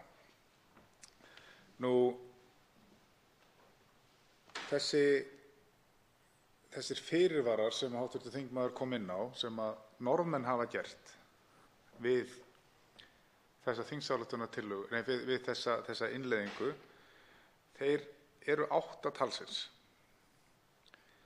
Og það velkist mjög fyrir mér þessi samningur Evrópska efnahagssvæðið, þar sem að sérstaklega talað í 93. grein ef ég man rétt, að þessi aðildarríki skuli tala einni röddu. Nú það orðið alveg ljóst að ef við setjum þessa 2 fyrirvara við ákveðna hluti, en Noregur setur 8 fyrirvara og Liechtenstein engan, þá tölum við ekki einni röddu. Þannig að það er ósamhljómur í þeim málflutningi okkar EES-ríkja gagnvart Evrópusambandinu. Getur verið að það væri einmitt rétt og okkur væri sæmst að vísa málinu til EES-nefndarinnar og vinna þar með tíma og gera þá okkur EES-ríkjunum þann greiða að við mundum raunverulega að tala einni röddu. Að það væri kannski það sem væri heilbrigðast og eðlilegast í ljósi þess samstarfs sem við höfum skuldbundið okkur til þess að taka þátt í og að við værum þá að vinna eftir þeim reglum sem kveðið á. Svarar andsvari hv. 4. þingmaður Norðvesturkjördæmis Bergþór Ólason. Virðulegur forseti, ég þakka hv. þingmanni Jóni Þór Þorvaldssyni fyrir andsvarið. Í mínum huga þá er alveg augljóst að leiðin sem að eðlilegast væri að fara núna er sú að vísa málinu til sameiginlegu EES-nefndarinnar og með því skapaðist auðvitað tækifæri fyrir frændur okkar í Noregi til að fá sína fyrirvara tekna upp í þeirri sömu nefnd á þeim forsendum sem að EES-samningurinn sjálfur fyrirskrifar í 102. greininni. Ég er bara ekki nógu kunnugur, verð ég að viðurkenna því, hvort að mismunandi fyrirvarar ýmsu ríkja innan EES teljist orsaka það að þjóðirnar tali ekki einum rómi. Það geta eflaust verið mismunandi aðstæður í hverju landi, en það er alveg ljóst að reynsla Norðmanna af því að hafa verið tengdir yfir landamæri hvað innviði rafmagnsflutninga varðar, að sú reynsla skuli kalla á það að þeir vilji gefa 8 fyrirvara, segir manni nú ýmislegt, held ég óhætt sé að segja. Það að aðili sem þegar er tengdur og hefur reynslu af því að vera tengdur gerir 8 fyrirvara, þá er nú væntanlega ýmislegt þarna sem að við erum hugsanlega ekki farin að kynnast, sem er ástæða til þess að hafa í huga. Því að ef að þær fréttir sem að maður heyrði af því hvernig þetta atvikaðist í Noregi allt saman eru svona að megninu til réttar, þá eru verulegar efasemdir innleiðinguna þar og nú fyrst eru menn orðnir órólegir þegar hvorki hefur heyrst hóstinni stuna frá Evrópusambandinu heyra 14 mánuði varðandi þá 8 fyrirvara sem gerðir voru og þess vegna held ég að sé svo mikilvægt fyrir Norðmenn að við förum þessa leið hér Íslendingar að vísa málinu til sameiginlegu EES-nefndarinnar. Þá opnar sá kanall fyrir þá sömuleiðis, geri ég ráð fyrir. Þá veitir andsvar öðru sinni hv. 8. þingmaður Norðvesturkjördæmis Jón Þór Þorvaldsson. Já, hæstv. forseti, ég þakka hv. þingmanni svarið. Það er alveg hárrétt að tímapressan er raunverulega engin hér innanlands hjá okkur á Íslandi, en það er alveg morgunljóst að pressan er gríðarlega mikil af hálfu Evrópusambandsins að þetta mál sé klárað.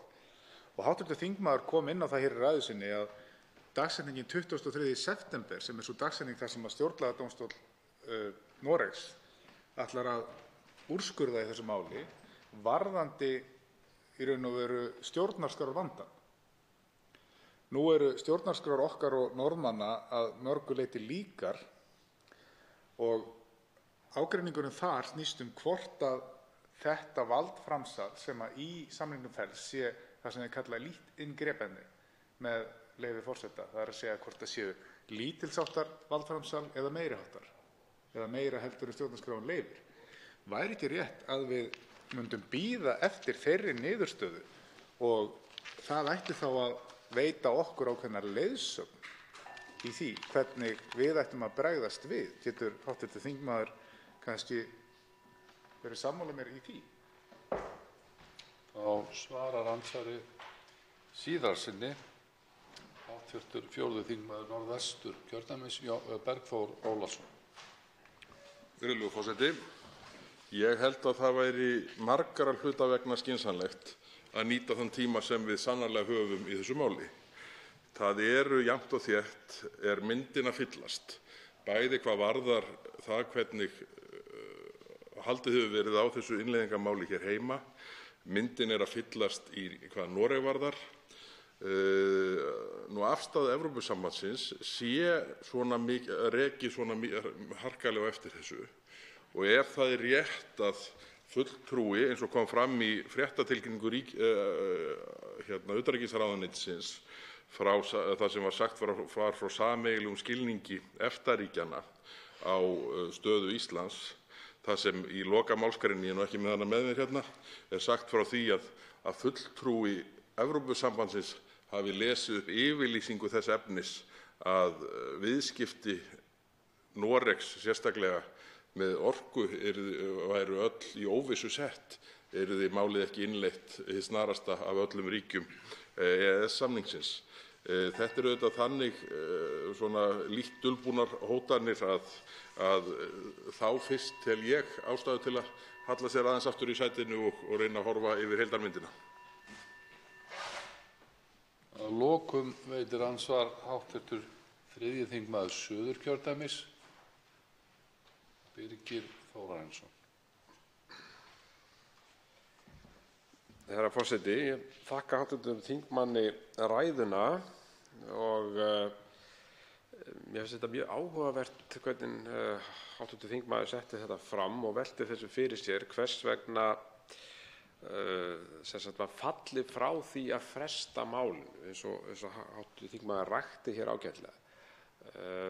Koma þarna fram yfirlýsingar bæði frá minnsta kosti utanríkisráðherra og fleirum þess efnis að það væri skynsamlegt að fresta málinu fram á haustið, og þá velti maður fyrir sér, það hljóta að vera einhverjar ástæður fyrir því. Við höfum ekki fengið að frétta af þeim. Er það hugsanlega IceLink verkefnið sem við erum, að mér skilst, ennþá aðilar að? Það sé eitthvað, sem minnsta kosti erfitt að koma Íslandi út úr því verkefni af einhverjum ástæðum. Og síðan hugsanlega hægt að velta því fyrir sér, hefur Brexit haft einhver áhrif hér á þetta?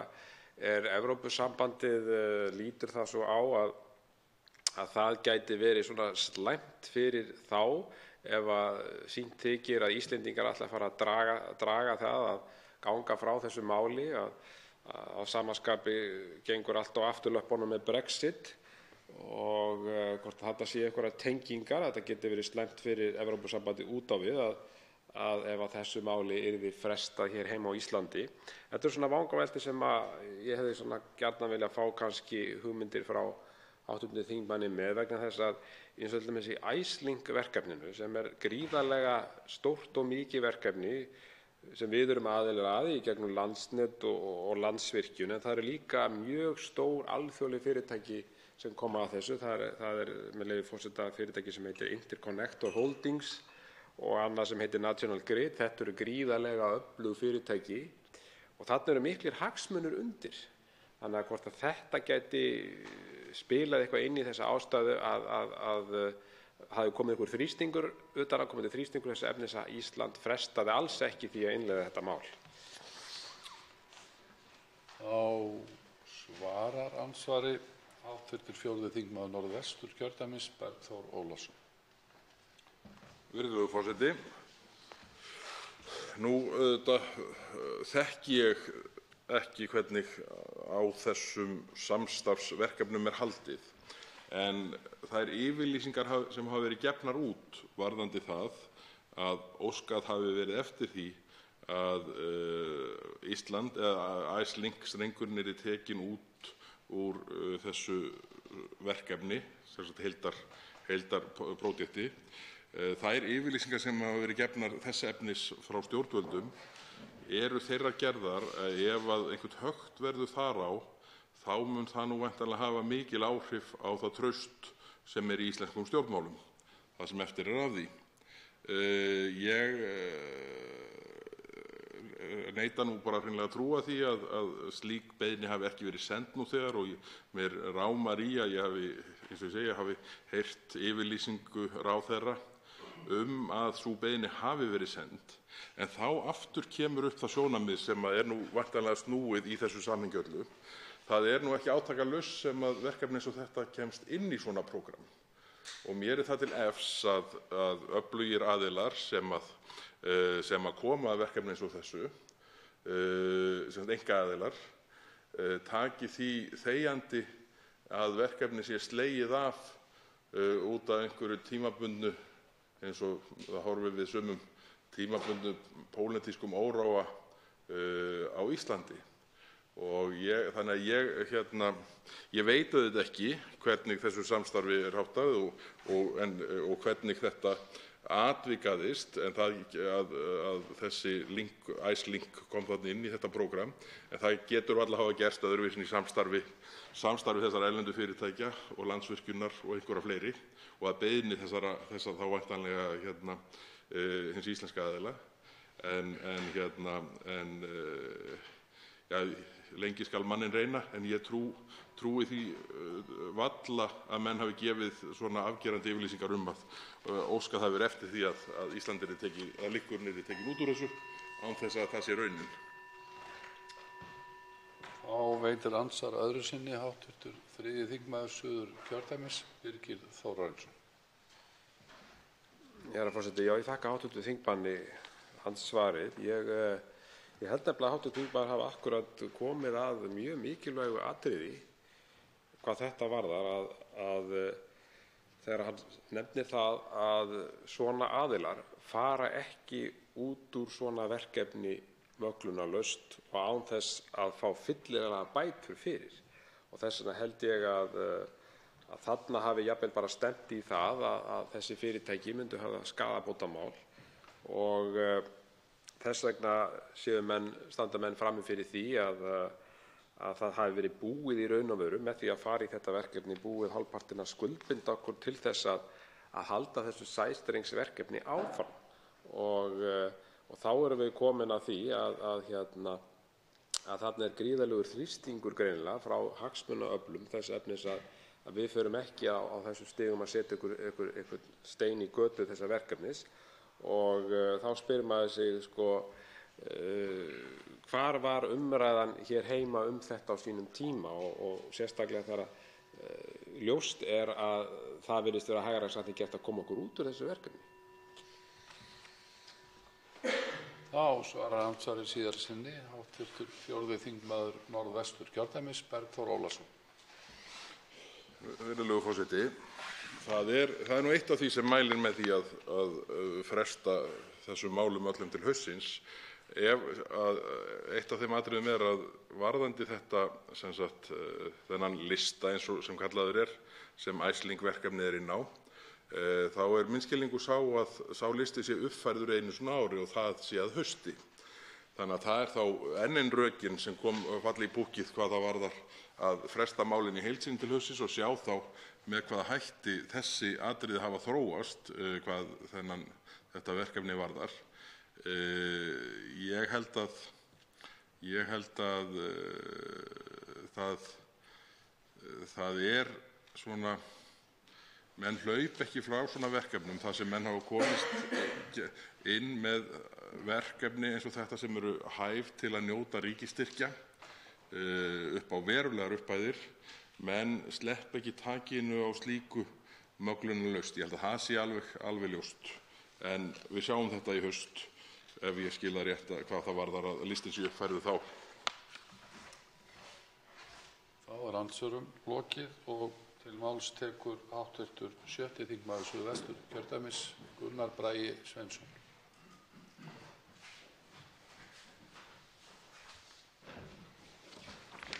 Virðulegur forseti, afsakið. Í umsögn Samtaka iðnaðarins við orkupakka 3 kemur fram í lið 7 að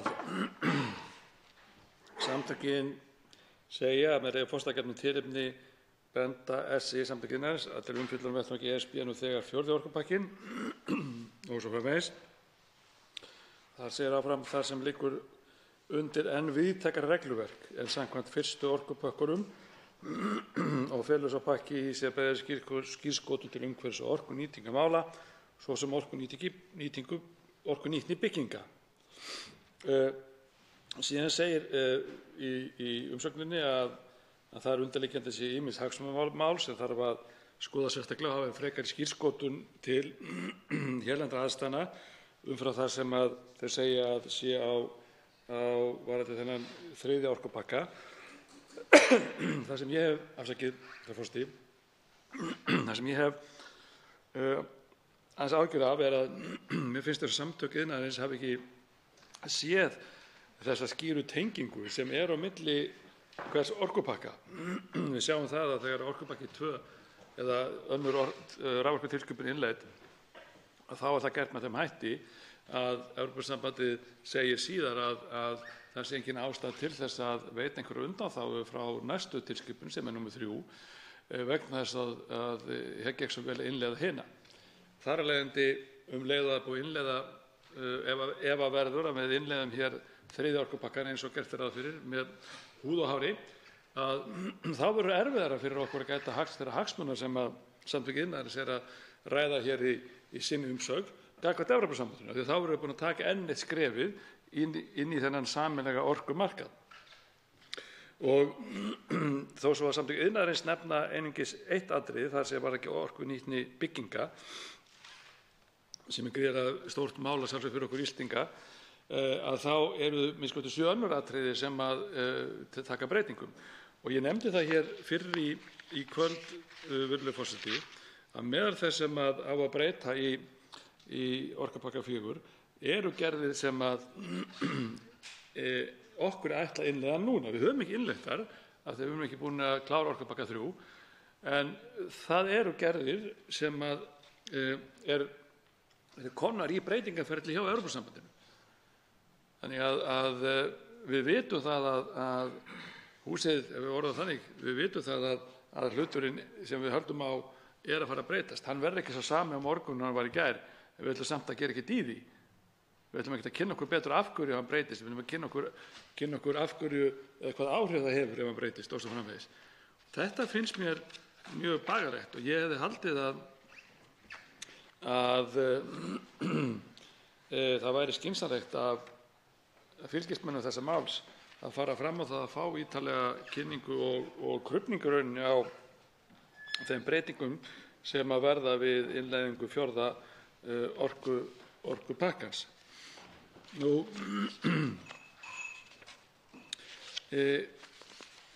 Annað sem að ég hef ekki alveg áttað mig á hvort að eigi við Ísland, það getur vel verið að sá hluti verði undanþeginn, það er þó ekkert sem bendir til þess, og það er svokallaður áhættuviðbúnaður eða á enskri tungu risk preparedness.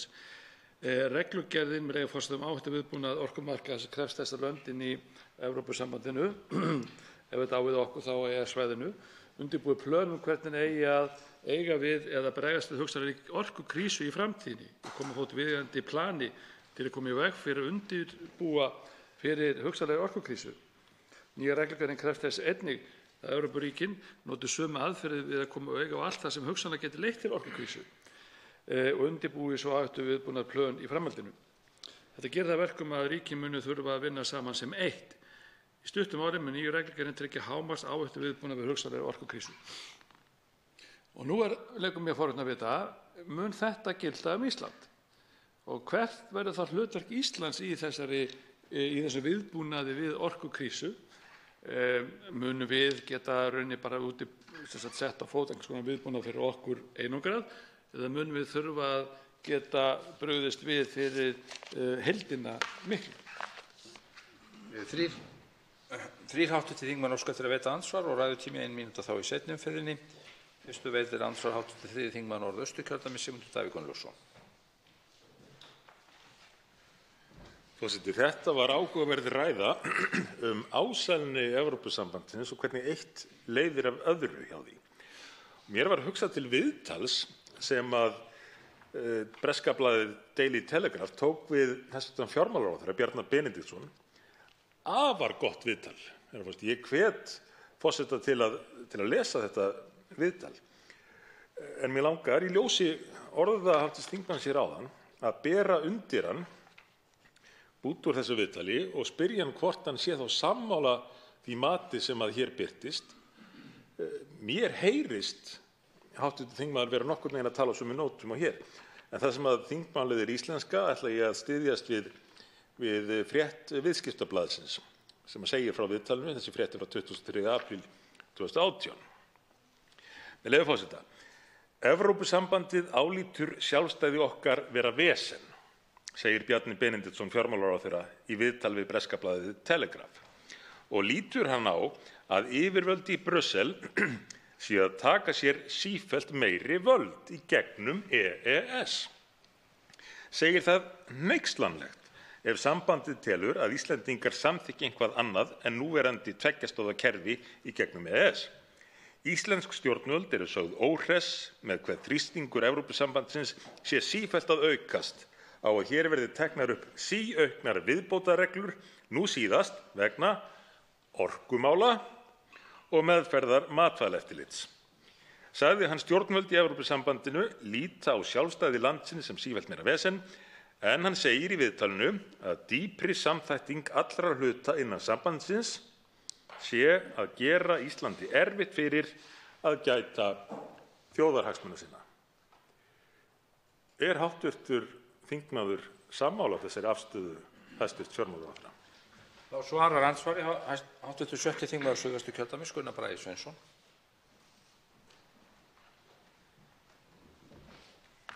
Virðulegi forseti.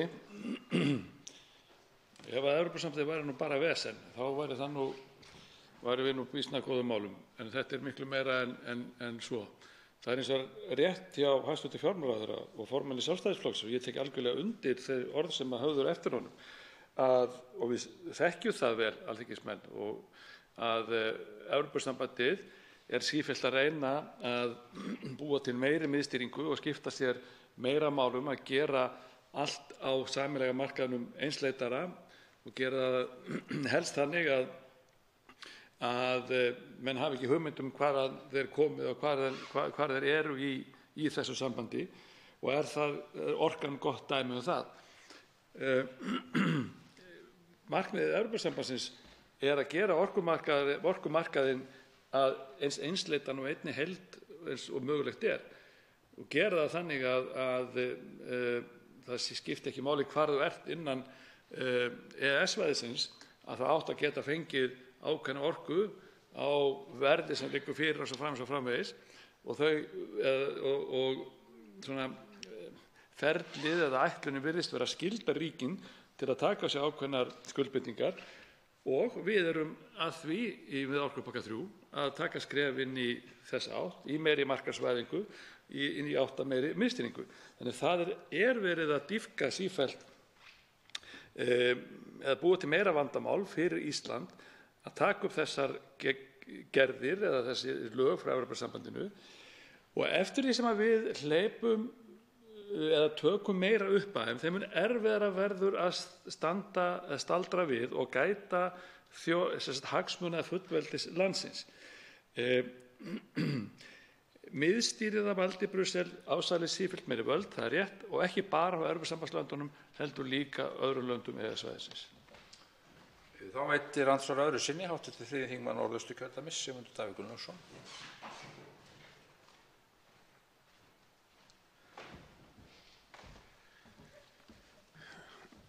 Forseti, já, þetta virðist vera þróunin, en þá verði ég að fá að spyrja hv. þingmann sérstaklega út í eina setningu hér sem höfður eftir hæstv. fjármálaráðherra úr þessu viðtali.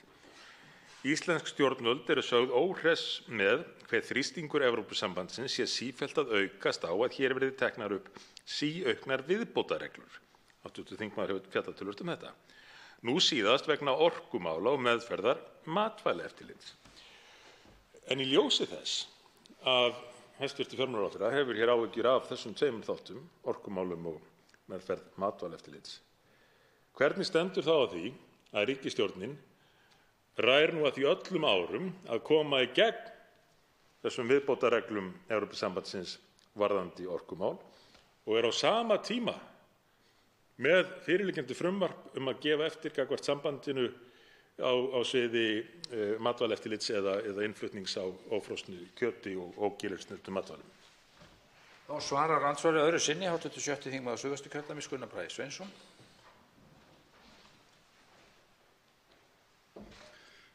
Virðulegur forseti, það býsna erfitt að gera sér í hugarlund hvað gerir það að verkum að ríkisstjórnin skuli vera svona áfjáð í að láta undan kröfum Evrópusambandsins, hvort sem það nákvæmlega með þetta svokallaða ferska kjöt og ógerilsneyddu vörurnar eða orkupakkann. Meira að segja það þannig að þrátt fyrir að ráðherra hafi boðað það að mögulega yrði nú þessu máli bara frestað fram á haustið vegna þess að það var ekkert óðurlegt mál sem var í vinnslu, að þá skyndilega lögð mikil áhersla á að klára það með hraði hér í gegnum þingið. Það hefur engin skýring sem að ég kannast við allavega komið á því öllu saman og þá síður hvers vegna það á að fara svona hratt í að klára þetta blessaða kjötmál. Ég held að svo það sé nú vitalega annað mál að það þurfi menn að nýta tíma betur til þess að vera undirbúnir fyrir það sem fylgir í kjölfarið. En þessi orkumál eru rétt að byrja. Evrópusambandið mun halda áfram í þessari viðleitni sinni til þess að búa til einn sameiginlegan markað. Næst veitir andsvar hv. 8. þingmaður Norðvesturkjördæmis Jón Þór Þorvaldsson.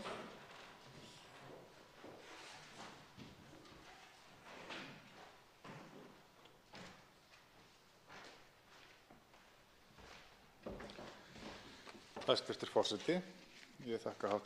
þingmanni Gunnari Braga Sveinssyni fyrir ræðuna. Það var áhugaverð hugsun sem að baki þessu. Eins og ég skildi þetta þá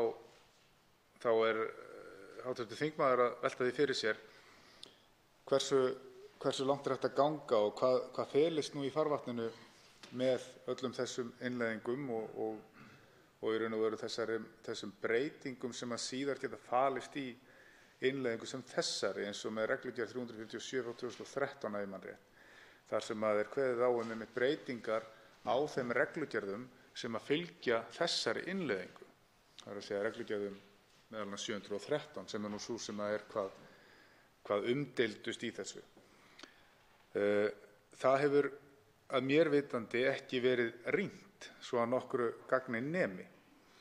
En ég rek nú augun í það í áliti doktors Karls Baudenbeckers, þess góða manns, að ein af þeim rökstuðningi sem að hann teflir fram fyrir því að við getum ekki verið að hafa sérstaka skoðun á þessu máli nú sú að Ísland hafi ekki staðið í vegi fyrir þeirri ákvörðun sameiginlegu EES-nefndarinnar að innleiða pakkann í lög EES og það hafi eingöngu krafist stjórnskipulegra fyrirvara og það hafi ekki verið fyrr en í mars 2018. En landið hafi samþykkt nýjan arkitektúr fjármálakerfis Evrópusambandsins sem við kemur eftirliti, byggt á sömu fyrirmynd og aðra stofnanir ESB í samvinnu við ESA varðandi þriðja orkupakkann. Það að segja, þetta algjörlega óskylt mál, það að segja, varðar ekki orkuauðlindir eða kannski sjálfstæði sem slíkt, en það nýtt sem rökstuðningur fyrir því að við eigum að innleiða þetta mál.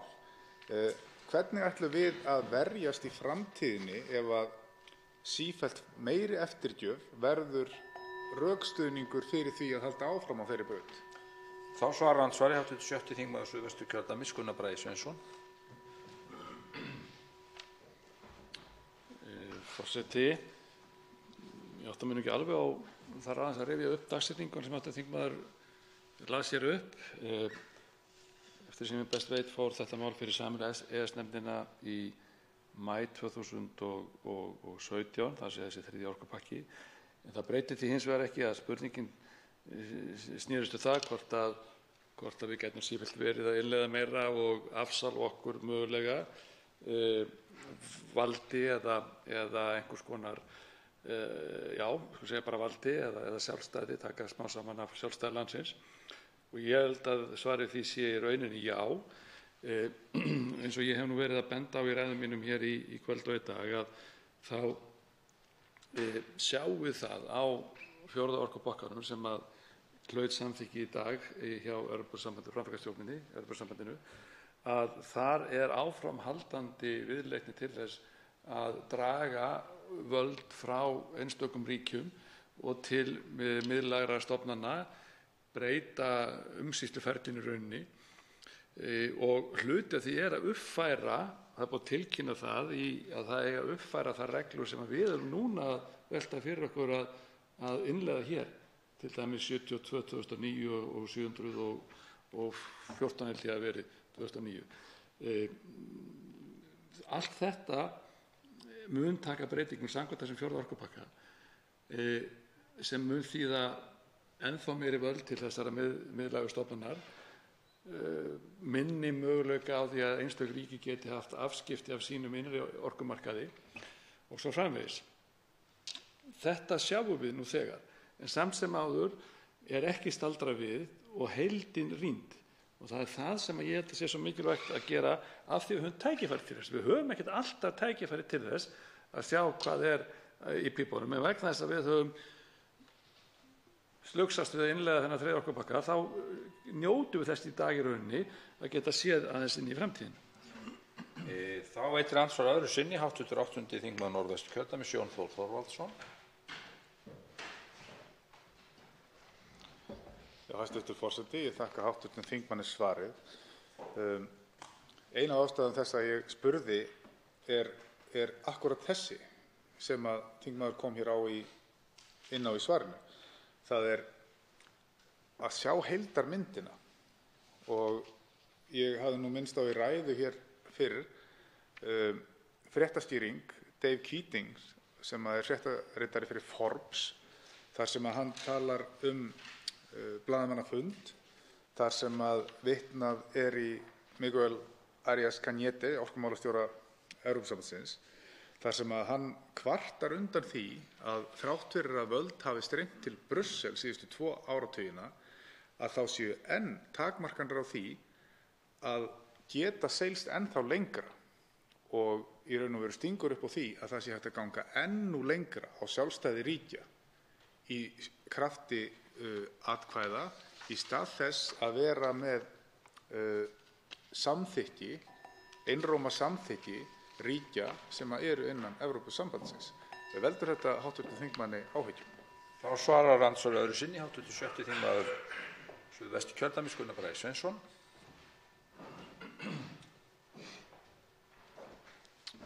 Forseti, ég fagna því fyrst og fremst að við séum nú ekki aðilar þessu Evrópusambandi eins og þróunin er að ef það er vilji og menn á því fram að hverfa frá því að allir þurfa að samþykkja eitthvað til að það taki gildi inn í það system að einfaldlega meirihluta þurfi einungis. En það er svo sem ekkert óeðlilegt að það sé ósk og vilji embættismannanna sem að, eða ég ætla ekki að segja embættismanna í þessu tilviki, starfsmanna Evrópusambandsins sem að vinna að því að búa til þennan sameiginlega markað með vöruna orku.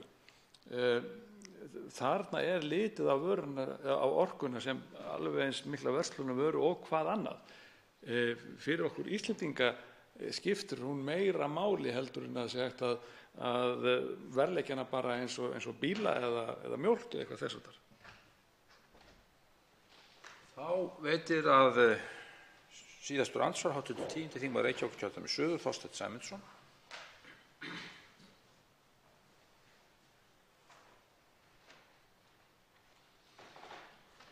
Herra forseti, ég þakka hv. þingmanni þessa ræðu sem mér fannst mjög athyglisverð og upplýsandi. Ég er í sjálfu sér á svipuðum stað og sá hv. þingmaður sem talaði hér á undan í andsvari sem sagt þessa samþjöppun valds á sviði orkumála, þar sem að er greinilegt að Evrópusambandið er núna að ásælast sem sagt þau völd sem að hafa verið til staðar í orkumálum í hverju höfuðborg fyrir sig og vilja nú færa undir Brussel. og mér finnst þetta áhyggjuefni ekki síst út af því að með þessari innleiðingu sem við erum að framkvæma hér og þeim tveim næstu sem að önnur nú yfirvofandi og hin við sjóndeildarhringinn, að þá hefur maður áhyggjur af því að Ísland sogist inn í þennan pakka. Og ég hef nú eiginlega orðað þetta þannig að sko Evrópusambandið er að mörgu leyti eins og köngulóarvefur og sá sem ánetjast að hann á ekki greiða leið út eins og við höfum séð með nágrannaland okkar Bretland.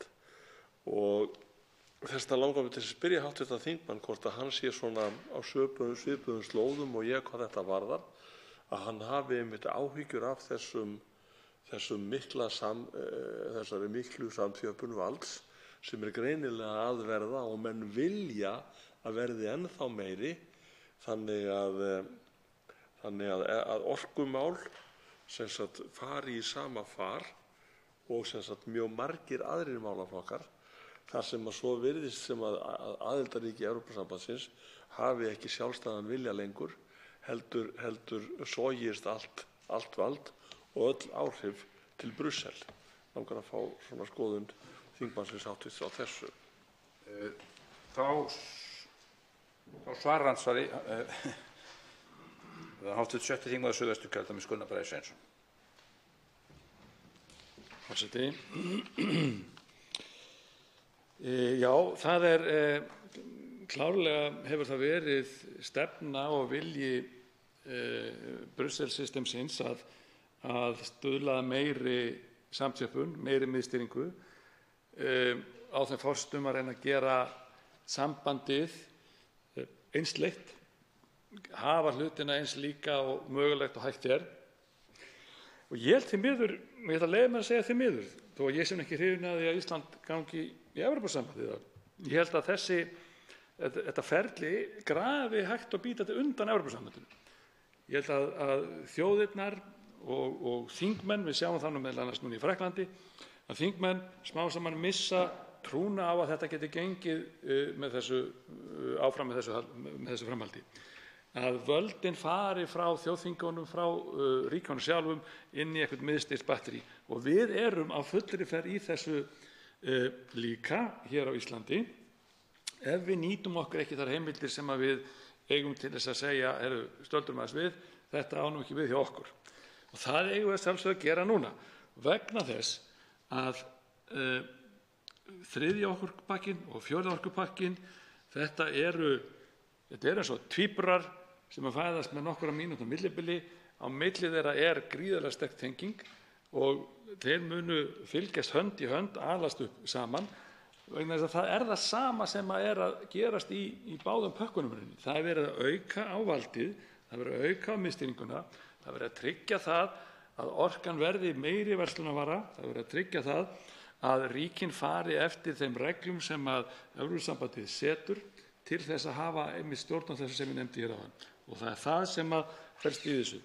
Og það er það sem við þurfum að varast vegna þess að það fáum löndum jafn mikilvægt að eiga orku eins og Íslandi.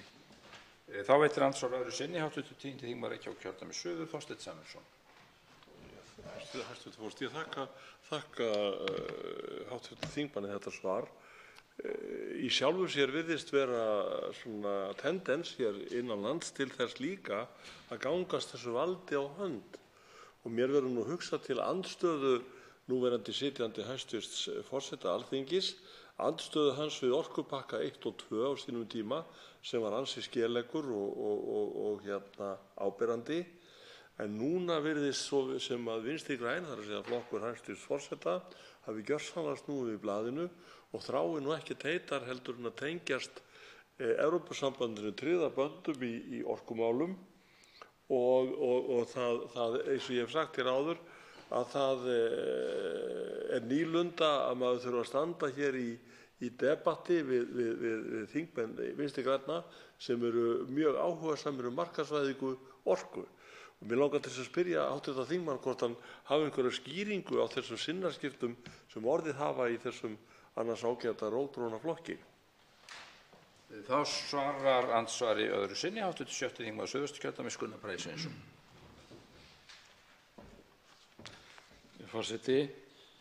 Nei, ég hef ekki skýringar á því. Við höfum séð koma fram einstaklingar sem hafa verið í fararbroddi fyrir þennan ágæta stjórnmálaflokk, Vinstri-hreyfinguna – grænt framboð, og lýsa undrun sinni á þeirri vegferð sem að flokkurinn er. Þar sem að virðist vera hreinlega gengið einhvers konar blindni í því að samþykkja og taka upp frekari markaðsvæðingu orkunnar, að líta á hana sem hverja aðra söluvöru. Ég er líka hissa rauninni á því að aðrir flokkar í þessari ríkisstjórn skuli halda á spilunum eins og þeir gera miðað við hvað þeir hafa sagt hér áður fyrr. Ég velti fyrir mig hvað það er sem fær rauninni ríkisstjórnum til þess að bregða svona við. Getur það verið, og ég velti nú bara hér upp, hv. þingmaður, getur verið að þingmenn hafi komist að því að vegna þess að samfylkingarflokkarnir í minnihlutanum ætla allir að samþykkja virðist vera þennan orkupakka, að þá hugsi þingmenn sér að þeir geti mögulega bara verið fjarverandi þegar atkvæðagreiðslunni kemur. Þá er andsvörum lokið og til máls tekur hv. 8. þingmaður Norðvesturkjördæmis Jón Þór Þorvaldsson.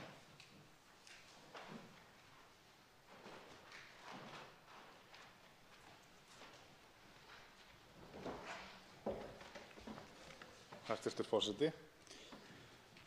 Já, ég sagði hér í minni síðustu ræðu að ég ætlaði að fara hér yfir í nokkrum ræðum orkupakkann og hryggjarstykkið í honum og afleiðingar þess sem að því fylgir, og er með hér til umfjöllunar tilskipun 72/2009 sem að fjallar raforkuna, á meðan að tilskipun 73 fjallar jarðgasið. En í síðustu ræðu minni fjallaði ég 33. greinina markaðsopnun og gagnkvæmni, en ætla núna að víkja hér að 35. greininni sem er tilnefning og sjálfstæði eftirlitsyfirvalda. Í þessari grein er fjallað það hvert aðildarríki skuli hafa eitt landsbundið eftirlitsyfirvald sem að verði þá Orkustofnun í okkar tilfelli. Og í öðrum tölulið 35. greinar segir með leyfi forseta: ákvæði 1. málsgreinar þessarar greinar skal ekki hafa áhrif á tilnefningu annarra eftirlitsyfirvalda á svæðisvísu innan aðildarríkja, að því tilskildu að það sé einn háttsettur fulltrúi sem er fyrirsvari og tengiliður á vettvangi bandalagsins í nefnd eftirlitsaðilastofnunarinnar í samræmi við 1. málsgrein 14. greinar reglugerðar EB nr. 713/2009. Í 4. tölulið er kveðið á að aðildarríki skuli ábyrgjast sjálfstæði eftirlitsyfirvaldsins. Sjálfstæði á hvern hátt? Jú, að þau skuli tryggja að það beiti valdi sínu af óhlutdrægni, sem er ekki óeðlilegt, og á gagnsæjan hátt. Í þessum tilgangi skal aðildarríki sjá til þess að framkvæmd eftirlitsins sem að þetta yfirvald sinnir og sjá til þess að framkvæmd eftirlitsins sem eftirlitsvaldið felur í sér með þessari tilskipun og tengdri löggjöf að eftirlitsyfirvaldið sé lagalega aðgreint og óháð öllum opinberum aðilum eða einkaaðilum að því er varðar starfsemi. Og í 4. greininni segir í öðrum lið B að það leiti ekki eftir eða taki við beinum fyrirmælum frá neinni ríkisstofnun eða öðrum opinberum aðila eða einkaaðila við framkvæmd eftirlitsverkefnanna. Þessi krafa er með fyrirvarum náið samstarf eftir því sem við á með öðrum viðkomandi landsyfirvöldum eða almennar viðmiðunarreglur sem gefnar hafa verið út af ríkisstjórninni án þess að hafa áhrif á eftirlitsvald og skyldur samkvæmt 37. grein. Þetta þýðir umverulega það að þetta yfirvald lýtur ekki boðvaldi framkvæmdarvaldsins á Íslandi. Og í þessu felst þessi vafi að þarna sé verið raunverulega að framselja vald eða efinn það hvort svo sé eða ekki. Ég ætla að halda áfram með leyfi forseta. Í A-lið 5. töluliðar segir að eftirlitsvaldið geti tekið sjálfstæðar ákvarðanir óháð öllum aðilum á sviði stjórnmála og hafi aðskildar árlegar fjárúthlutanir, sjálfræði við framkvæmd fjárúthlutana og fullnægjandi mannafla og fjármagn til að sinna skyldustörfum sínum. Sem sagt, að þessi eftirlitsaðili, Orkustofnun, Landsreglari, skuli með orðum ekki lúta neinni stjórn íslenskra yfirvalda, en hins vegar berum við skyldu til þess að fjármagna þessa stofnun eða þennan eftirlitsaðila. Okkur ber að leggja til fjármagn til þess að það geti sinnt þessu hlutverki sínu, sem að síðan á að vera í miklu og góðu samstarfi við Evrópusambandið og ESA, sem er eftirlitsstofnun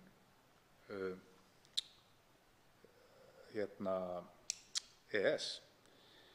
Þannig að þetta er raun og veru þessi vandi kristallast í þessu að við erum að afhenda þessi völd sem að eru stjórnarskrárbundin eftir því sem að fræðimenn komast af, og allavega leikir mikill vafi á því hvort að við raunverulega höldum sjálfræði í þessu máli, vegna þess að síðan er kveðið á, og ég kem inn á það betur varðandi 36. greinina, hvaða áhrif þetta hefur svo í framhaldinu. En ég sé að tíminn er hlaupinn frá mér og eins og ég sagði hér í fyrri ræðu minni, þá mun ég halda áfram að leiða út þessa röksemdafærslu í næstu ræðu. Þá veitir andsvar hv. 3. þingmaður Suðurkjördæmis, Birgir Þórarinsson.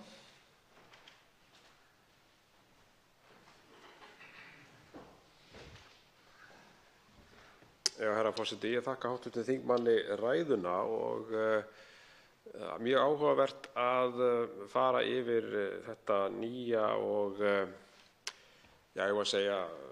nýja hlutverk Orkustofnunar sem felst í því að innleiða þennan orkupakka, þessa tilskipun Evrópusambandsins, og hvaða þýðingu þetta hafi komið til með að hafa hér á landi. Það er verið að fjölga starfsmönnum við þessa stofnun, auka fjárveitingar í gegnum fjárlög og stofnunin fær þarna heilmikil völd. En maður spyr sjálfan sig að því hvernig hefur þessu verið háttað hingað til?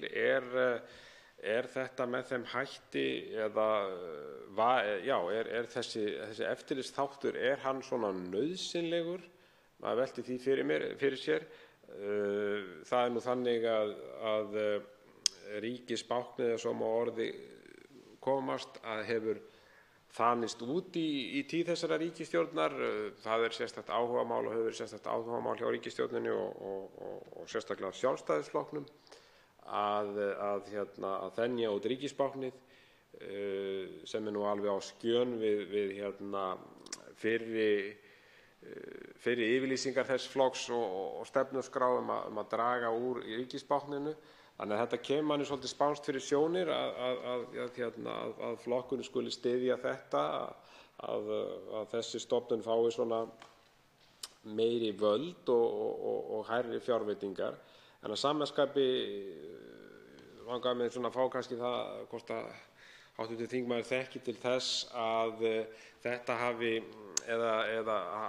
var þessu eftirliti ábótavant. Er eitthvað í ferlinu í dag sem að kallar á svona virt eftirlit og auka svona þetta eftirlit sem að hv. þingmaður hefur kannski hugmynd um? Hv. þingmaður hefur nú kynnt sér þetta vel, ég og flutti góða ræðu þessi mál.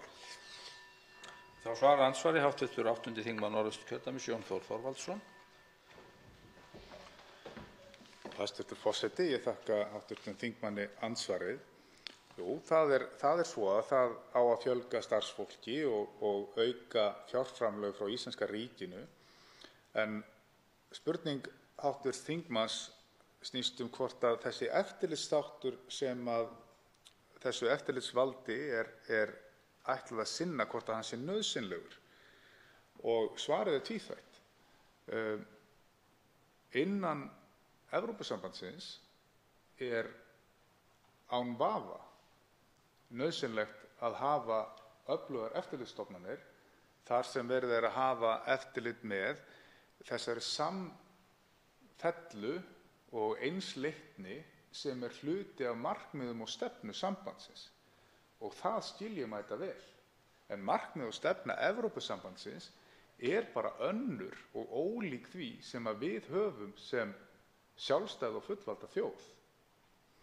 Og ég skil þetta og meginlands hugmyndafræðina og það sem að Evrópusambandið gerir, og ég hef lýst því hér yfir í ræðum að ég er nú verið að mörgu leyti mjög hrifinn af því hvernig Evrópusambandið vinnur sín lög og reglugerðir og innleiðingar hvað varðar Evrópusambandið. Þar er samfella og samhljómur í því sem verið er að gera til þess að takast á við þann vanda sem að Evrópusambandið stendur frammi fyrir. En hér er verið að stofna ríki í ríkinu. Við erum sjálfstæð og fullvalda þjóð og ættum ekki að vera með á okkar framfæri eftirlitsvald sem við fjármögnum en lítur hins vegar ekki boðvaldi framkvæmdarvaldsins. Það er mín einlæga trú og skoðun og ég geri athugasemdir við það, hv. þingmaður. Þá veitir andsvar öðru sinni hv. 3. þingmaður Suðurkjördæmis, Birgir Þórarinsson. Já, herra forseti, ég þakka hv. þingmanni andsvarið og svona góða greiningu á stöðunni innan Evrópusambandsins þegar kemur að regluverki. En að sama skapi erum við akkurat í þessari stöðu að við erum lítil þjóð og aðstæður hér eru allt aðrar heldur en á evrópska efnahagssvæðinu en meginlandi Evrópu og þess vegna held ég að sé alveg ljóst að fá svona mikil völd, að Orkustofnun fái þessi völd og verði nokkurs konar ríki í ríkinu er eitthvað sem á ekki við okkar aðstæður og hefur þá hefur maður svona allir áhyggjur af því að hvernig þessi valdsheimild þessara stofnunar kemur til með að þróast. Það er eitthvað sem er nauðsynlegt að fá að vita og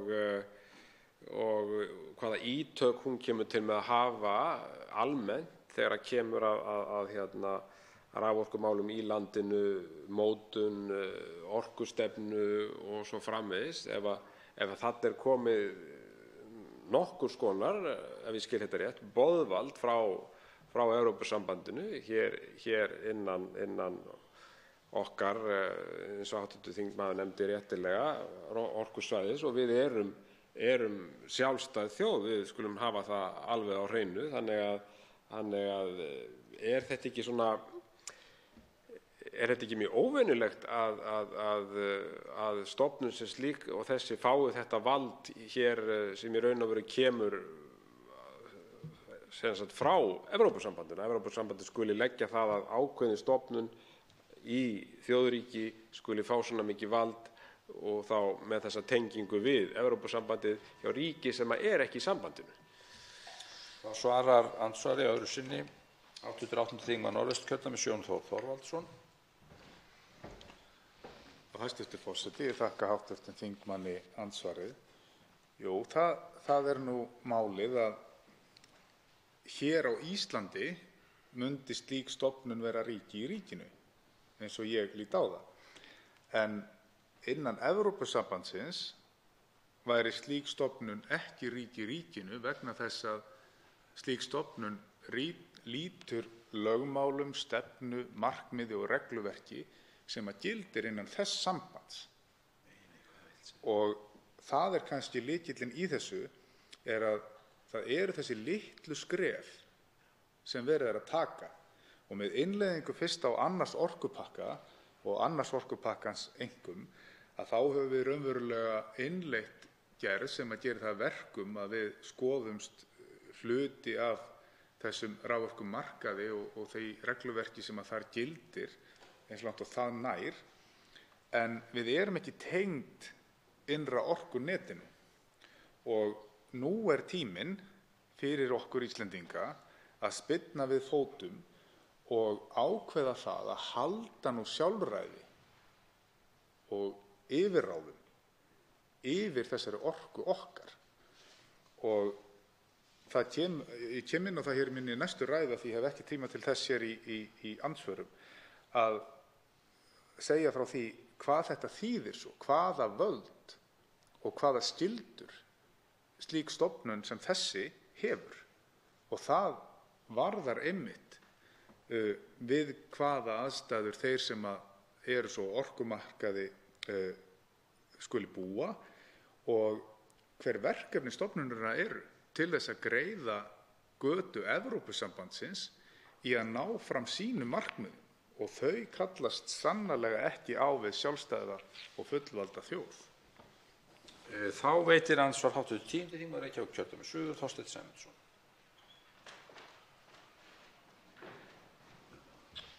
Forseti. Ég þakka hv. þingmanni kærlega fyrir þessa ræðu. Ég sé ekki betur heldur en að þarna sé hann farin að nálgast það sem hefur verið kallað þetta áður óþekkta valdaframsal. Þetta áður óþekkta valdaframsal sem að færustu lögmenn hafa einmitt varað mjög rækilega við. Og ég verð að segja það að það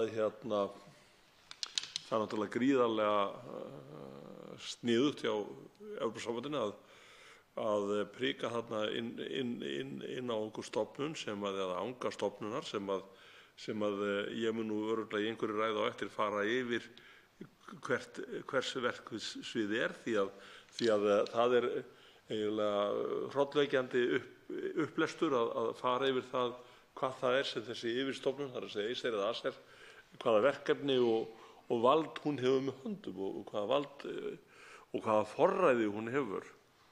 Og það virðist vera að við ætlum að gangast þessari stofnun á hönd og þá kemur nú aðdáun minni að Evrópusambandinu og Evrópusambandið sko ekki einhvern þröngvari sér stofnun upp á okkur, heldur að okkur borga fyrir hana líka.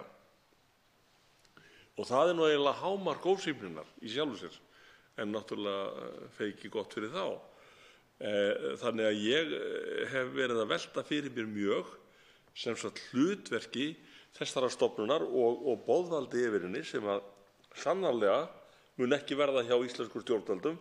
Þannig að mér langar kannski til þess að biðja þingmanninn hv. Að fara aðeins yfir hans sýn á akkúrat þetta.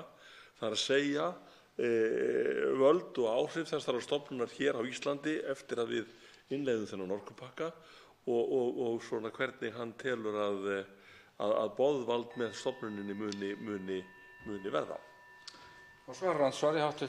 8. þingmaður Norðausturkjördæmis Jón Þór Þorvaldsson.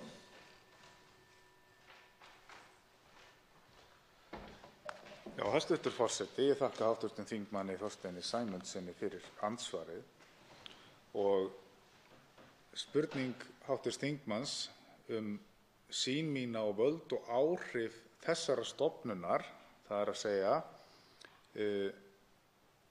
Orkustofnunar eða eftirlitsvaldsins hér sem er staðbundið eftir innleiðingu 3. orkupakkans. Þau völd munu verða mjög mikil og þau munu verða þess eðlis að eftirlitsstofnuninni er bókstaflega skylt að fylgja eftir til fullnustu stefnu og markmiðum Evrópusambandsins.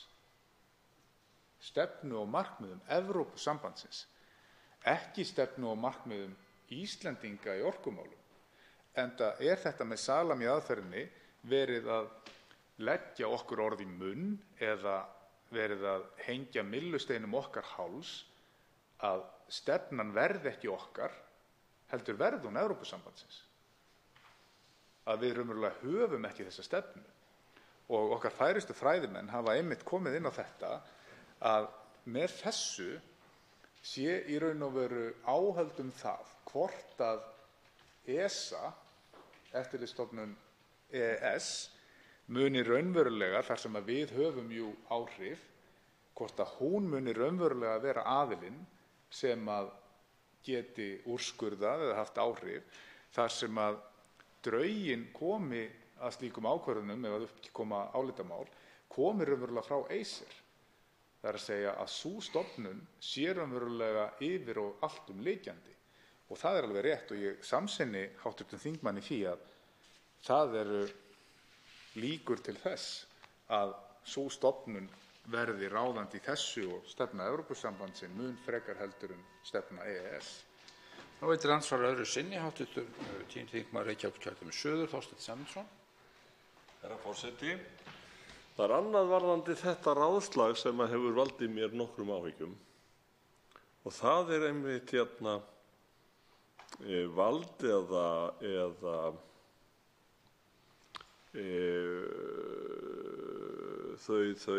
þau réttindi og sem að þessi yfirstofnun hefur til að ákveða sektargreiðslur sem að verða lagðar á íslensk orkufyrirtæki.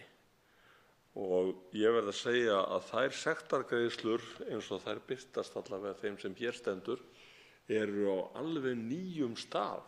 Það er að segja upphæðirnar sem þarna ræðir eru að þeirri stærðargráðu að maður hefur eiginlega ekki séð slíkt áður. Og menn hafa nú stunið sumir yfir stjórnvaldssektum sem að Samkeppnisstofnun hefur til dæmis lagt á hér heima. En þarna erum við að tala um allt aðra hluti. Þarna erum við að tala um ef að til dæmis fyrirtæki eins og Landsvirkjun gerist að mati þessarar yfirstofnunar brotleg, þá nema geta sektargreiðslur numið milljörðum króna.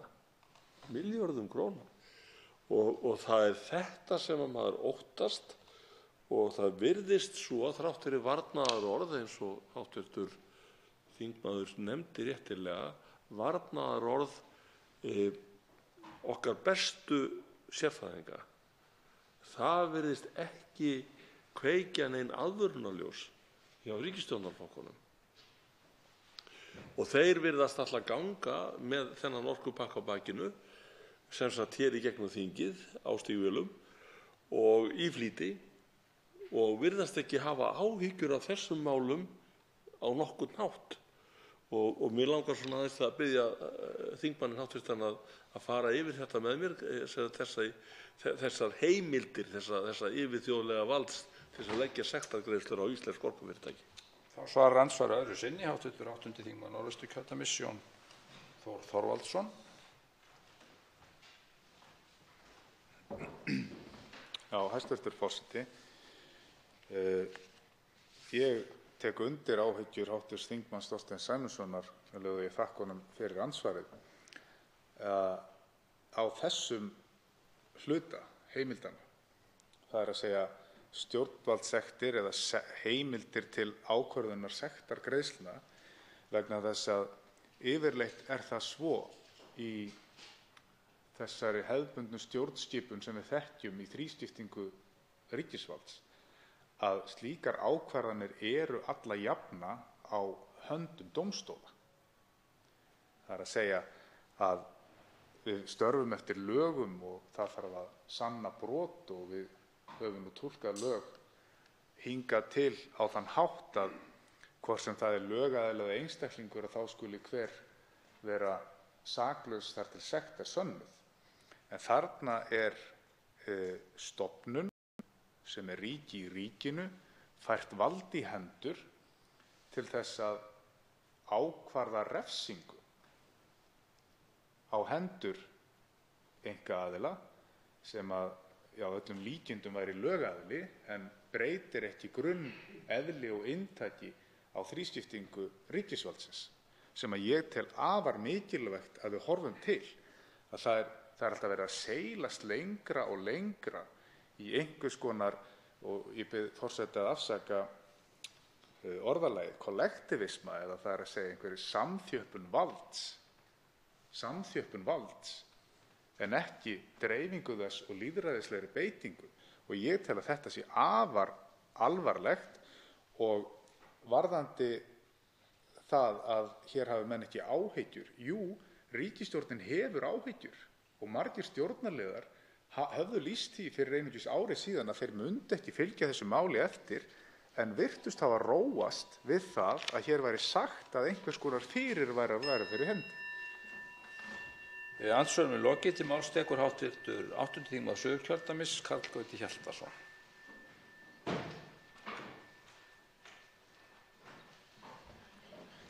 Herra forseti,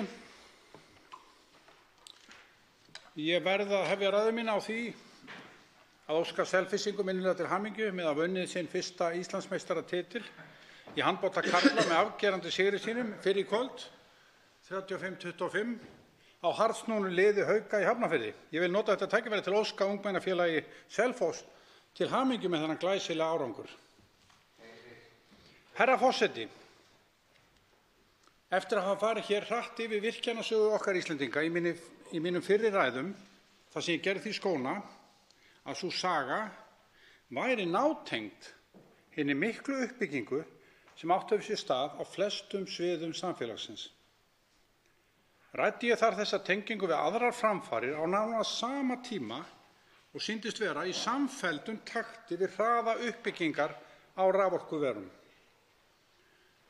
Þar lagði ég áherslu á framfarir hvað varðaði atvinnuuppbygging og tækni sem allt leiddi til sífellt betri lífskjara og velmegunar hér á landi.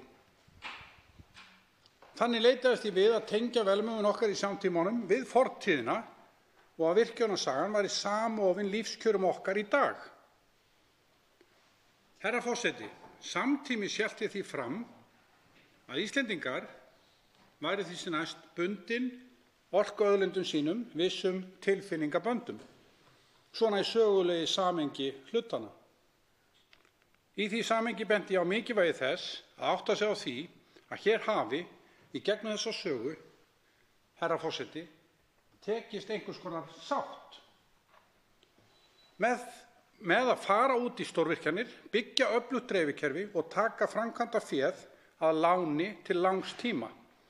Þessar framkvæmdir voru stórátak fyrir fámenna þjóð, næsta örþjóð, í landi sem stóran hluta ársins í heljargreipum vetrarins og á þeim tíma næsta samgöngu lítið. Það mikilvægt að hafa það í huga þegar talað þessa sátt sem ég nefndi og ég ætla að sé enn til staðar í dag, að virkjanirnar og dreifikerfi raforku var og að mestu enn í opinberri eigu og þar með í eigu landsmanna allra. Og að öllu þessu sögðu má fullyrða að landsmenn hafa talið sig eiga það inni að hér væri verð á raforku lágt og myndi, ef eitthvað væri, lækka enn frekar þegar stofnkostnaður virkjana og dreifikerfis var að mestu uppgreiddur. Áætlað var að Búrfellsvirkjun yrði greidd upp á aldarfjórðungi eða síðustu aldamót. Eðlilegt var að sú stund þegar landsmenn gætu fyrir alvöru notið ávaxta fjárfestingarinnar frestaðist nokkuð þegar ákveðið var að leggja í fleiri stórvirkjanir að borði Fljótsdalsvirkjun. Herra forseti, af þessum ástæðum snerti það einhverja taug í hugum landsmanna ef þeir telja að of langt sé seilst í þessa auðlind sem þeir almennt telja að sé og eigi að vera í þjóðareigu og eru mjög andsnúnir því að það verði einhverjir aðrir en almenningur á Íslandi sem eiga að njóta góðs af þessari auðlind. Við þetta má síðan bæta, herra forseti, að það af framangreindum ástæðum sem landsmenn telja einnig að rafmagn eigi að vera ódýrt hér á landi, bæði til almennings og innlendra fyrirtækja og mun ekki sætta sig við neitt annað. Herra forseti, og svo að allt öðru. Stjórnarflokkarnir lögðu þetta mál upp og sögðu að ástæða þess að óhætt væri að aflétta stjórnskipulegum fyrirvaranum og innleiða þannig þriðju orkutilskipun Evrópusambandsins, sökum þess að við Íslendingar myndum innleiða tilskipunina með lagalegum fyrirvara. Þetta leit allt mjög vel út, þótt fáir gerðu sér grein fyrir því hvað nákvæmlega fælist í slíkum lagalega fyrirvara. Síðan þegar Miðflokkurinn kallaði ítrekað eftir því að fá að sjá hvar fyrirvaran var að finna, kom mikið fát á stjórnarliðana og næstu klukkustundina fengum við að heyra uppástungur, já, herra forseti, uppástungur, að minnsta kosti 4 mismunandi útgáfur af því hvar hann væri og hvers slags hann væri. Ég hef ekki tíma í þessari að fara nánar yfir þetta og mun halda áfram með þessa sögu hér í minni næstu ræðu. Þrír hv. þingmenn hafa óskað eftir að veita andsvar og þá ræðutími 1 mínúta í seinni umferð. Fyrstu veitir andsvar hv. 3. þingmaður Suðurkjördæmis Birgir Þórarinsson.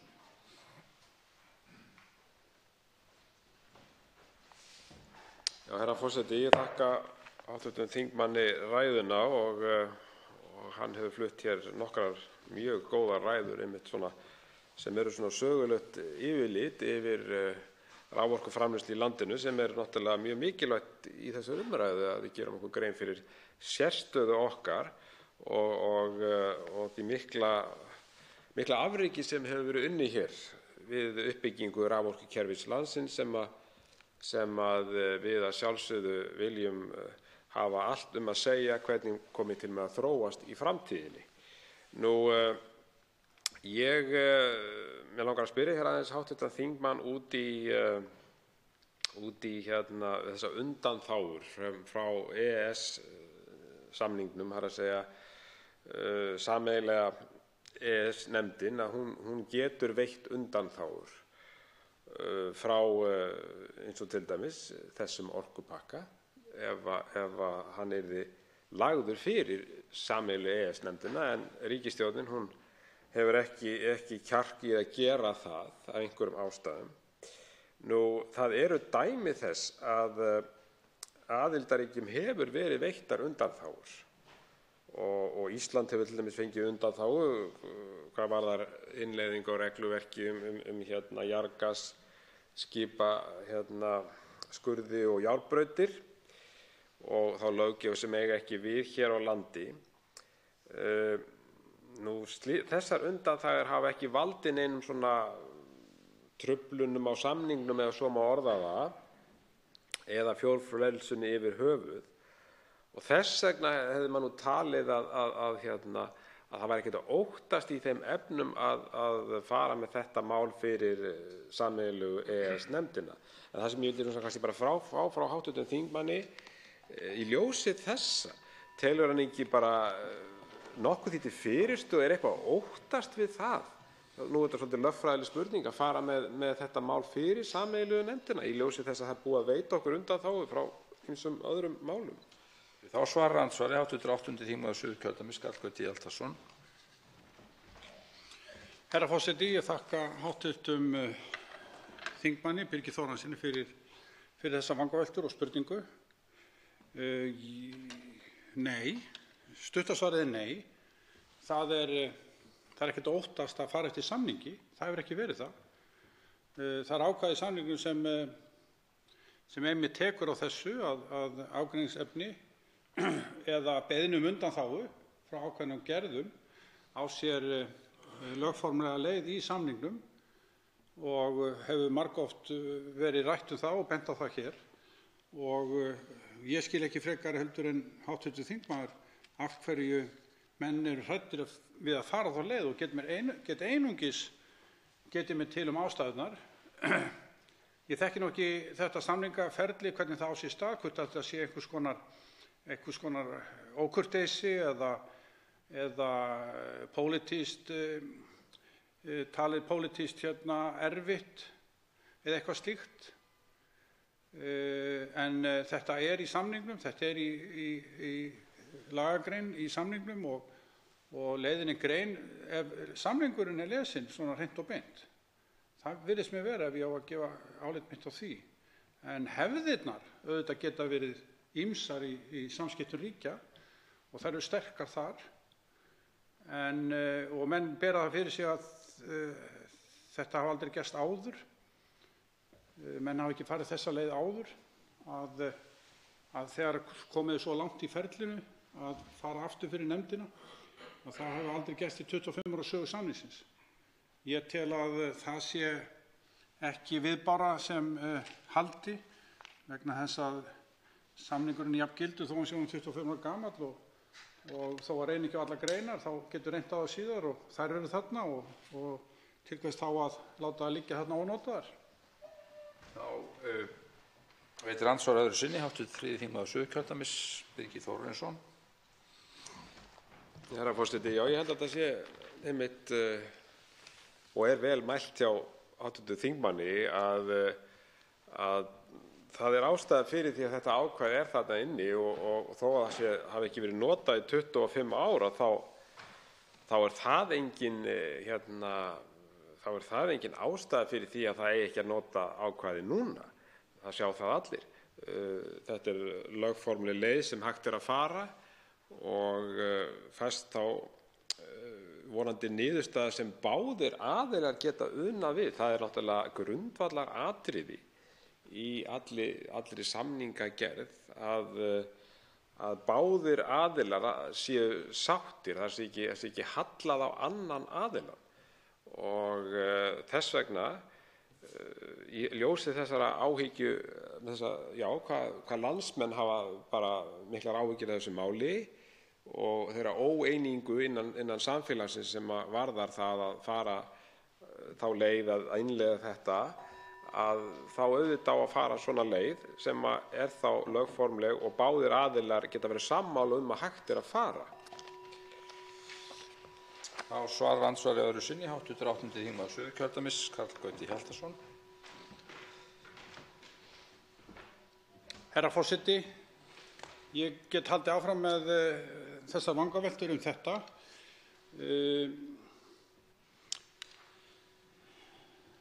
Kannski hefur það gerst að einfaldlega að stjórnarliðar hafa hlustað á sína embættismenn sem hafa komið með þessar uppástungur að innleiða þetta bara. Þetta væri ekki alvarlegt og menn gætu nú komist fram hjá þessu á ýmsan hátt og hingað væri enginn sæstrengur og svo framvegis og framvegis.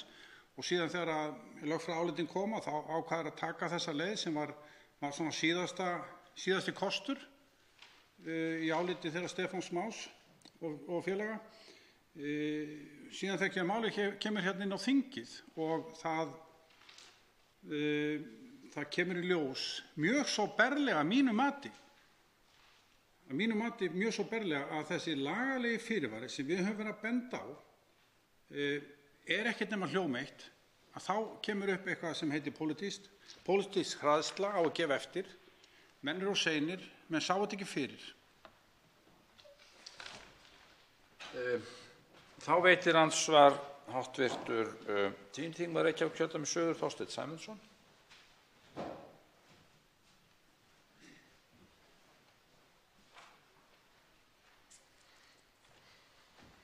Herra forseti, ég þakka hv. þingmanni fyrir þessa ræðu og þær ræður sem hann hefur flutt hingað til núna í þessari umræðu og sem hafa í sjálfu sér dregið athygli okkar að því að þeirri stórkostlegu uppbyggingu sem orðið hefur í íslensku þjóðfélagi í undanfarna áratugi. Nú bregður hins vegar svo við að það virðist svo sem íslensk stjórnvöld séu reiðubúin til þess að offra þessum árangri og þessari uppbyggingu sem unnið hefur verið að allan þennan tíma og leggja upp í óvissuferð með þessa sögu og þessa uppbyggingu að veði. Og það hins vegar veldur manni bæði áhyggjum og gremju og vegna þess líka, og ég mun nú koma inn á það seinna í nótt í ræðu einmitt sem varðar þetta og fyrirvarana og annað, en það er þessi tregða stjórnvalda hér til þess að lesa allan EES-samninginn. Það er eins og menn hætti að lesa við grein 101. Og það er eins og menn hafi ekki döngun í sér til þess að framfylgja því sem að segir í 102. einkum grein samningsins að vísa málum til sameiginlegu nefndarinnar. Og mig langar að fá svona álit þingmannsins háttvirts á því hvað hann telur að sé að hrjá stjórnvöld í þessu máli, þetta kjarkleysi og hvað menn eru svona eitthvað litlir í sér varðandi þetta, og mig langar að fá svona smá álit þingmannsins á þessu. Þá svarar andsvari hv. 7. þingmaður Suðurkjördæmis, Karl Gauti Hjaltason. Herra forseti, já, í ræðum mínum hérna síðustu 3, ef ekki 4 ræðum, þá fór ég svona yfir virkjanasöguna og ástæða þess ég gerði það var áhugi minn á því að leitast við að varpa sögulegu ljósi á af hverju orkumálin risti svo djúpt í þjóðarsálinni. Það var nú tilgangur þessa að ég fór nú von í þetta og reyndi að skýra þetta með þessum hætti sem ég gerði. Og ég tel einmitt að þetta risti mjög djúpt í vitund landsmanna af þessum ástæðum sem ég tilgreindi. Vegna þess að menn lögðu á sig erfiði til að komast þangað sem við erum núna staddir. Og orkan, virkjun þeirra á svo ríkan þátt einmitt í þessari almennu skoðun landsmanna ódýra orku og orku fyrir alla, og við erum búin að dreifa orkun allt land og inn í alla firði og dali, hversu langir eða djúpir sem þeir eru, og mennum finnst það þegar ég rétt á því, vegna þess að þetta land náttúrulega kalt, vetur langir, og þetta var náttúrulega ljósið í myrkrinu hér, einmitt, og jafnvel í bókstaflegri merkingu þess orðs. Þess vegna ristir þetta svo djúpt í þjóðarvitundinni. En ég var ekki búinn að svara kannski því sem hann helst var að spyrja um. Það var varðandi ætlað kjarkleysi. Hvort að það sé einhver hefð fyrir því, veit ég ekki, að ef menn nefna þetta ekki á fyrri stigum, að vilja fá undan þá eða vera undanskildir einhverjum gerðum sem í bígerð til innleiðingar, að menn hafi þá ekki döngun í sig til að koma tilbaka síðar og biðja undanþáguna þó þeir hafi kannski ekki nefnt hana nógu skýrlega á fyrri stigum. Þá veitir andsvar öðru sinni, hv. þingmaður Reykjavík suður, Þorsteinn Sæmundsson. Herra forseti, ég tek undir með þingmanninum hv. að þrátt fyrir það að einhver mistök hafi verið gerð á fyrri stigum innleiðingar og þessara mála, þá tel ég ekki að það sé einhver afsökun fyrir núverandi stjórnvöld til þess að standa ekki í staðinu. Þvert á móti þá held ég að núverandi stjórnvöld ættu að hafa metnað og kjark til þess að leiðrétta það sem þau kunna að telja að hafi verið rangt gert áður, vegna þess að möguleikinn þarna. Og nú hv. þingmaður löglærður en ekki ég, gæti það sem sagt flokkast undir sinnuleysi af hálfu stjórnvalda að senda þetta mál ekki til sameiginlegu EES-nefndarinnar. Þá svarar öðru sinni hv. 8. þingmaður Suðurkjördæmis, Karl Gauti Hjaltason. Herra forseti, ég þakka hv. þingmanni Þorsteini Sæmundssyni fyrir spurninguna og hvort hann nefndi andvaraleysi stjórnvalda á fyrri stigum. Það ætti auðvitað ekki að leiða til þess að stjórnvöld síðar gæti ekki farið tilbaka. Það eðlilegasti hlutur í heimi. Stjórnvöld, ríkisstjórnir koma, ríkisstjórnir fara, ný ríkisstjórn tekur við og sér að eitthvað sé ekki æskilegt að innleiða hér á landi einhverja hluta vegna, eins og í þessu tilviki, að þá þetta eðlilegasti hlutur í heimi að hún komi tilbaka til sameiginlegu EES-nefndarinnar og biðji þær undanþágur sem henni finnst henta. Nú, af hverju gerðu menn það ekki? Ég stakk upp á að menn hafi bara ekki átt að segja á þessu, að þetta ætti alls ekki við og það væri langur tími þangað til reyndi á þetta að menn svona létu þetta bara framhjá sér fljóta. Síðustu veitir andsvar hv. 8. þingmaður Norðvesturkjördæmis, Jón Þór Þorvaldsson.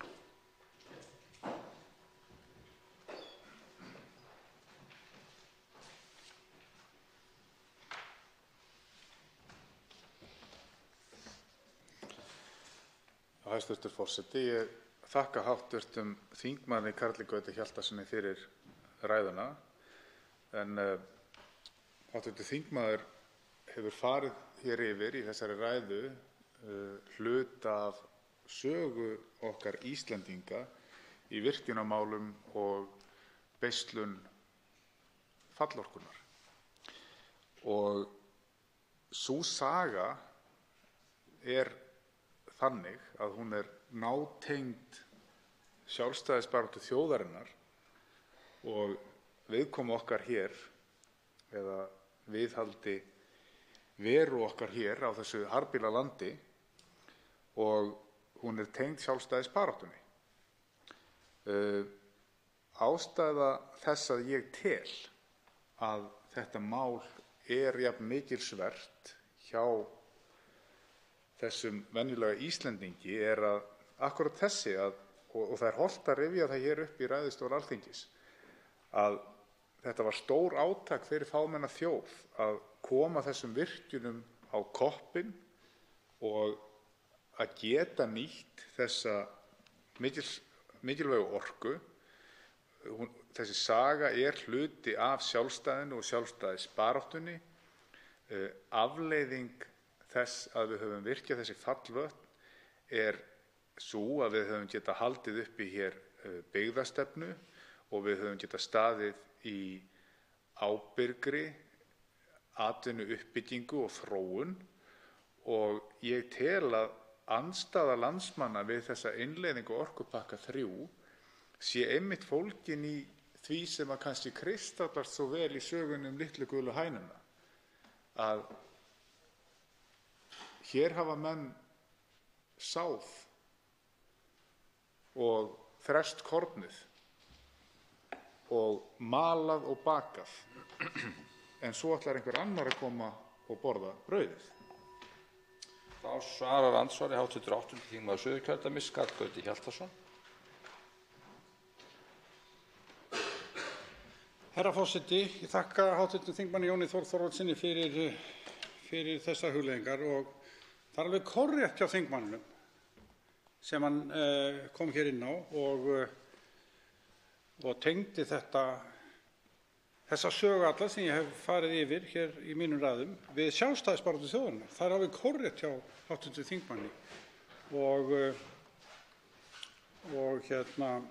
og tengist einmitt þegar þjóðin er að rísa úr raunverulega hyldýpi hinna dimmu alda, ef ég má nota það orð, að það líktist auðvitað kraftaverki og gekk kraftaverki næst hér aldamótin 1900, þar sem að Íslendingar hyrðust í sínum köldu og dimmu húsum sem oft voru nú ekki góð til íbúðar, en það líktist kraftaverki þegar að bæjarlækurinn sem hafði runnið framhjá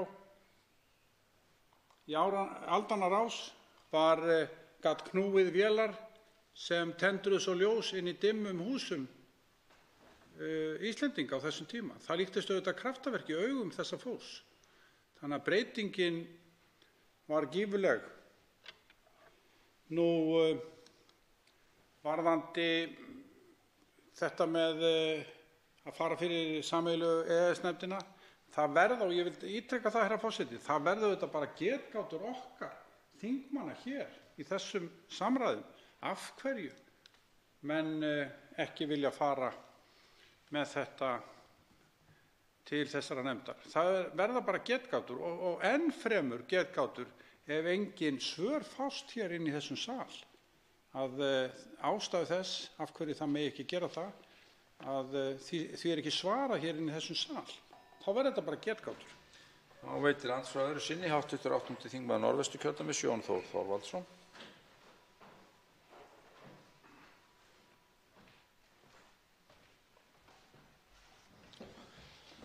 Já, hæstv. forseti.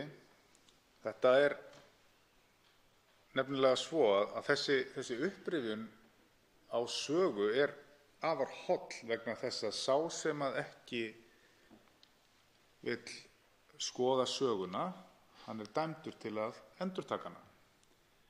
og fyrir þá sem ekki eru forvitrir eða berndreymnir eins og sá sem hér stendur, að þá það svo að sú besta aðferð sem hægt að beita til að spá í framtíðina að skoða söguna.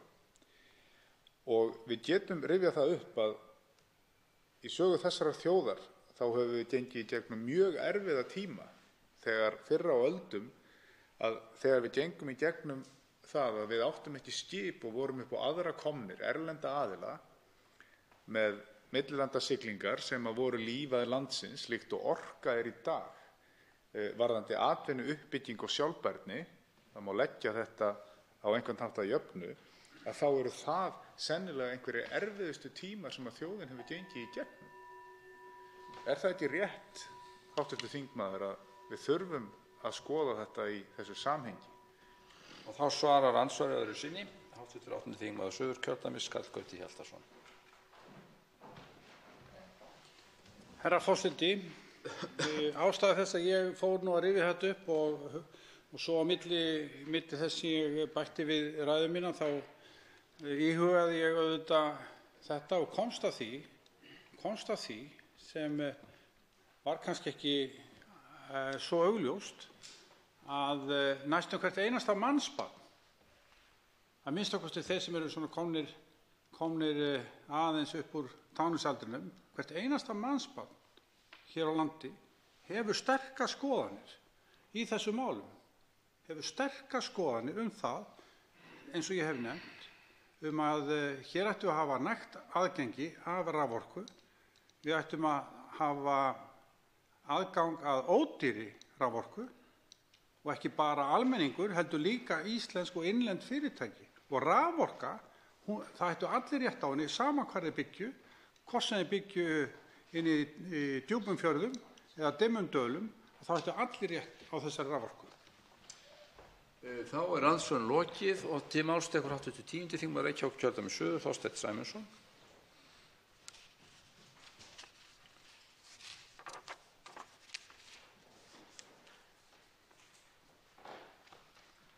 Herra forseti, ég var nú búinn að ákveða það að næstu kannski 2 ræður sem ég flytti hér væru á þeim slóðum að fara yfir það fyrirvaraleysi sem að íslensk stjórnvöld hafa sem sagt orðið uppvísa að í innleiðingu á 3. orkupakkanum, en mjög góðar upprifjanir hv. þingmanns Karls Gauta Hjaltasonar ýttu mér í það að fara aðeins yfir þá sögu þegar að Íslendingar misstu virkjunarréttindi sín í hendur útlendinga nokkuð langan tíma.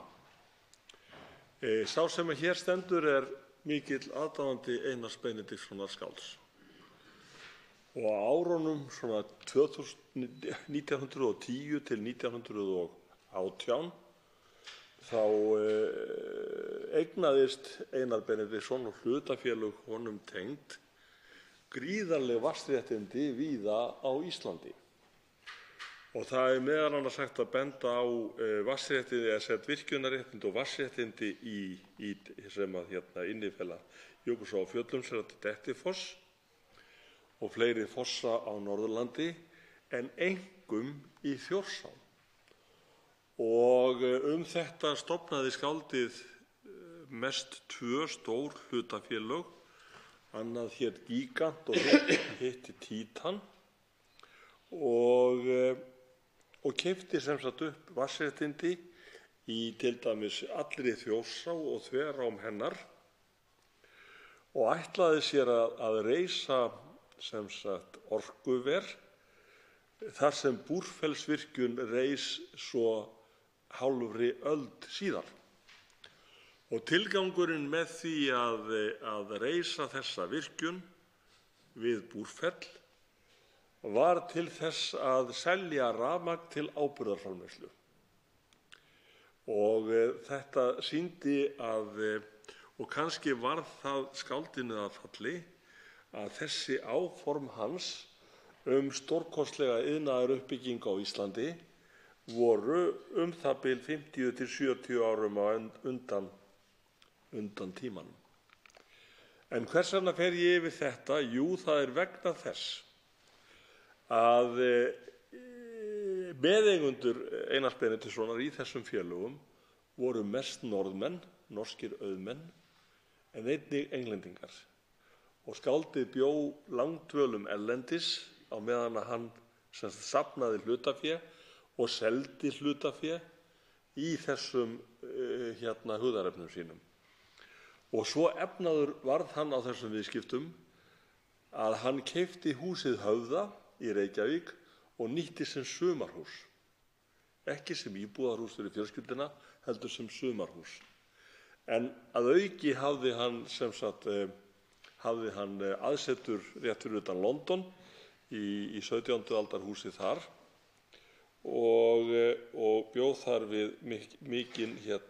hafði mikið umleikis. Og þegar hann var á hátindi velgengni sinnar, þá hafði hann selt það mikið af hlutafé og hlutabréfum í þessum fyrirtækjum að eitt árið voru tekjur hans á við öll fjárlög íslenska ríkisins á þeim tíma.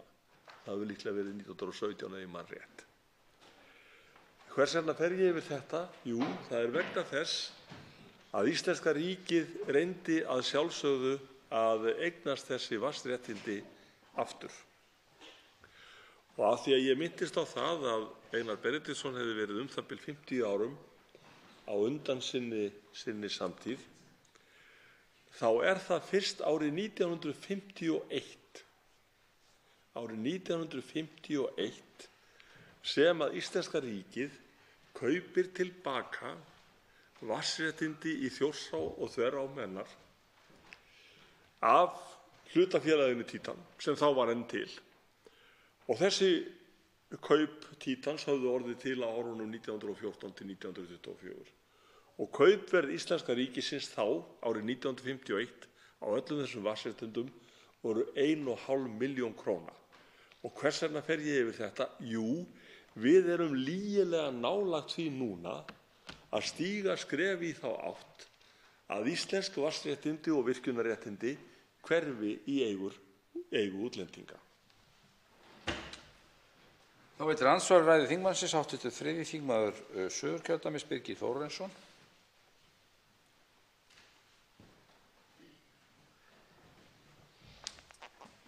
Herra forseti, ég þakka hv. þingmanni virkilega góða og áhugaverða ræðu og að sama skapi skal ég taka undir það með hv. þingmanni að ég er mikill aðdáandi Einars Benediktssonar og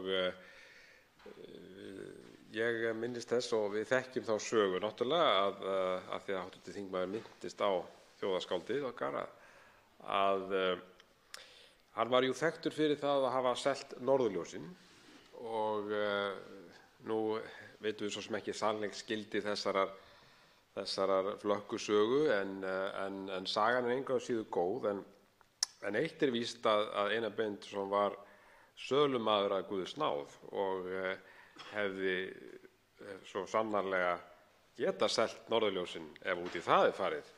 En þetta sýnir það hins vegar að hvernig hlutirnir þróast og við sjáum það í dag að eins fjarstæðukennt og það þótti að Einar Benediktsson geti selt norðurljósin, að þá er það nú þannig í dag að norðurljósin eru arðbær viðskipti hér á landi í dag og þau eru seld ferðamönnum í svoköllum norðurljósaferðum.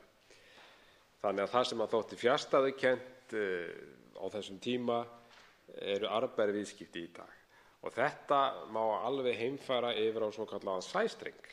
Þeir sem að segja það að hér komi aldrei sæstrengur og við þurfum ekki að hafa neinar áhyggjur af því, að ég held að segja alveg ljóst að það með heimfæra það upp á þessa skemmtilegu sögu og að sæstrengur mun koma. Og ég nefndi það hér í minni fyrstu ræðu að þeir sem að halda því fram að hann komi ekki, að það er rétt upp á að halda því fram að talsíminn hefði aldrei komið og kæmi aldrei í sveitirnar.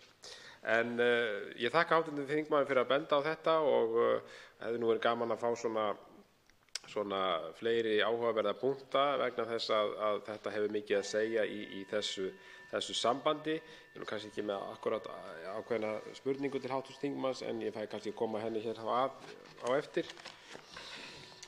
Þá svarar andsvari hv. 10. þingmaður Reykjavíkurkjördæmis suður, Þorsteinn Sæmundsson. Herra forseti, ég þakka hv. þingmanni þessa hugleiðingu. Ég sé að það er nauðsynlegt fyrir umræðu morgundagsins og annarra nætur að ég hafi hér með mér í farteskinu á morgun sýnisbók með ljóðum skáldsins, þannig að við getum á einhverjum tímapunkti ef okkur leiðist þegar lágnættið endurnærst með því að fara yfir nokkur af hans fágætustu og bestu ljóðum. En eins og ég sagði hér áðan að þá rifjaði ég þetta upp vegna þess að það vill svo til að ég er að lesa Væringjann mikla sem er ævisaga skáldsins eftir Gils Guðmundsson og þessar mundir og það er svona svo sem er svo tilviljun að akkurat inn í þessa umræðu er ég þar komin í sögunni að skáldið er að kaupa upp öll þessi vatnsréttindi og svo framvegis. Og þá svona rann upp fyrir mig ljós sem sagt hvort ekki sé falinn í þessari sögu ákveðinn varnaðarboðskapur fyrir okkur sem höldum núna með einhverjum hætti á þessum réttindum og eigum að tryggja að þau séu í eigu barnanna okkar og barnabarna og undir yfirráðum þeirra næstu áratugi. Og ég fór að velta því fyrir mér að því þetta virtist vera svo auðvelt á þessum árum frá 1910 til 1918. Að fara sveitir landsins og kaupa þessi réttindi upp.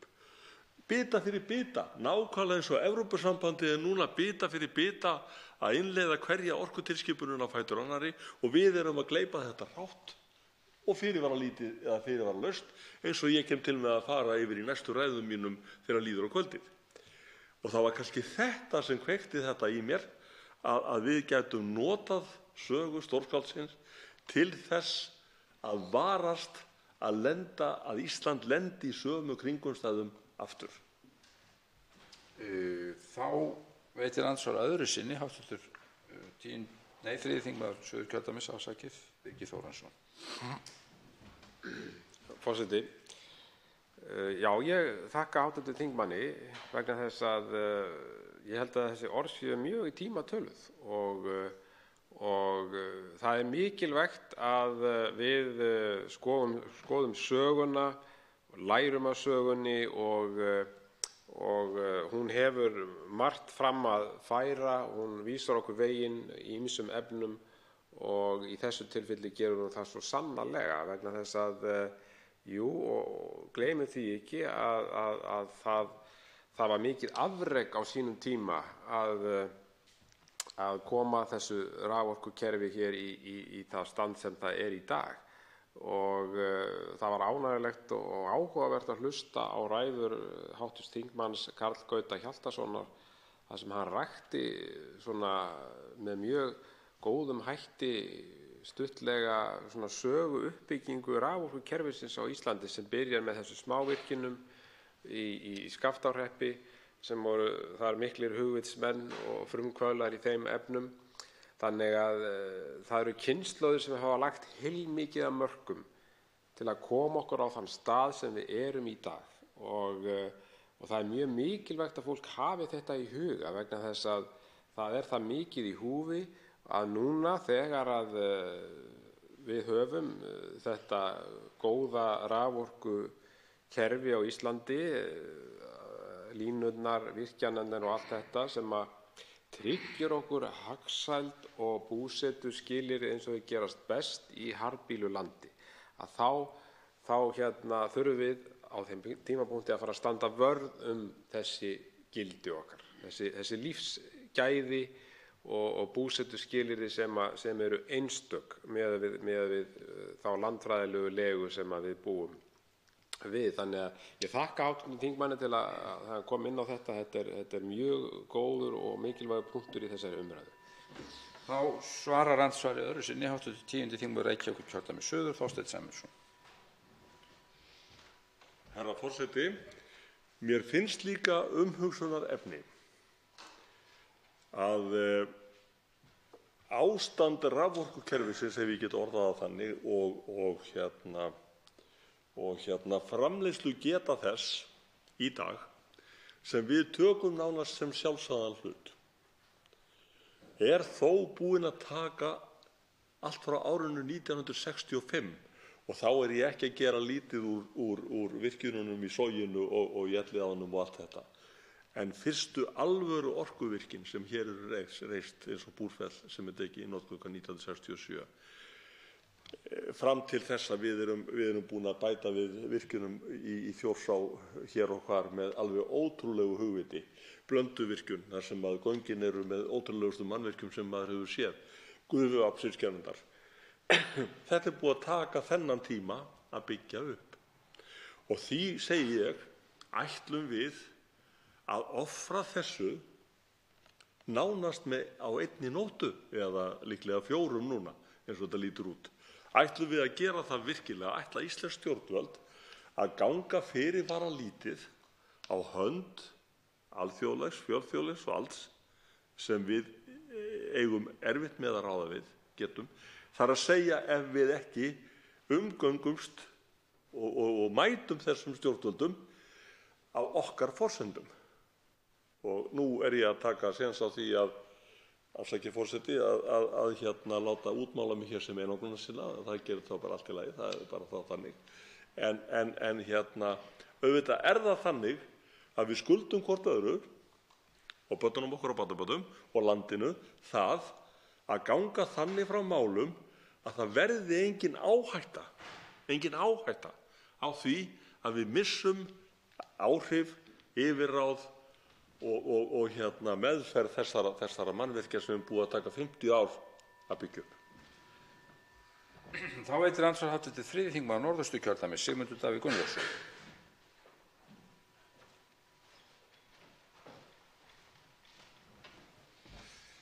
Forseti, fyrst hv. þingmaður nefndi Einar Benediktsson og áform hans, stennist ég nokkuð mátið að spyrja hv. þingmann hvort hann hafi séð teikningarnar af fyrirhuguðum virkjunum Einars eða stöðvarhúsum. Því að þær eru mjög lýsandi fyrir þann stórhug sem að þá var ríkjandi og það viðhorf sem að svo tók við meðal landsmanna til þessarar auðlindar.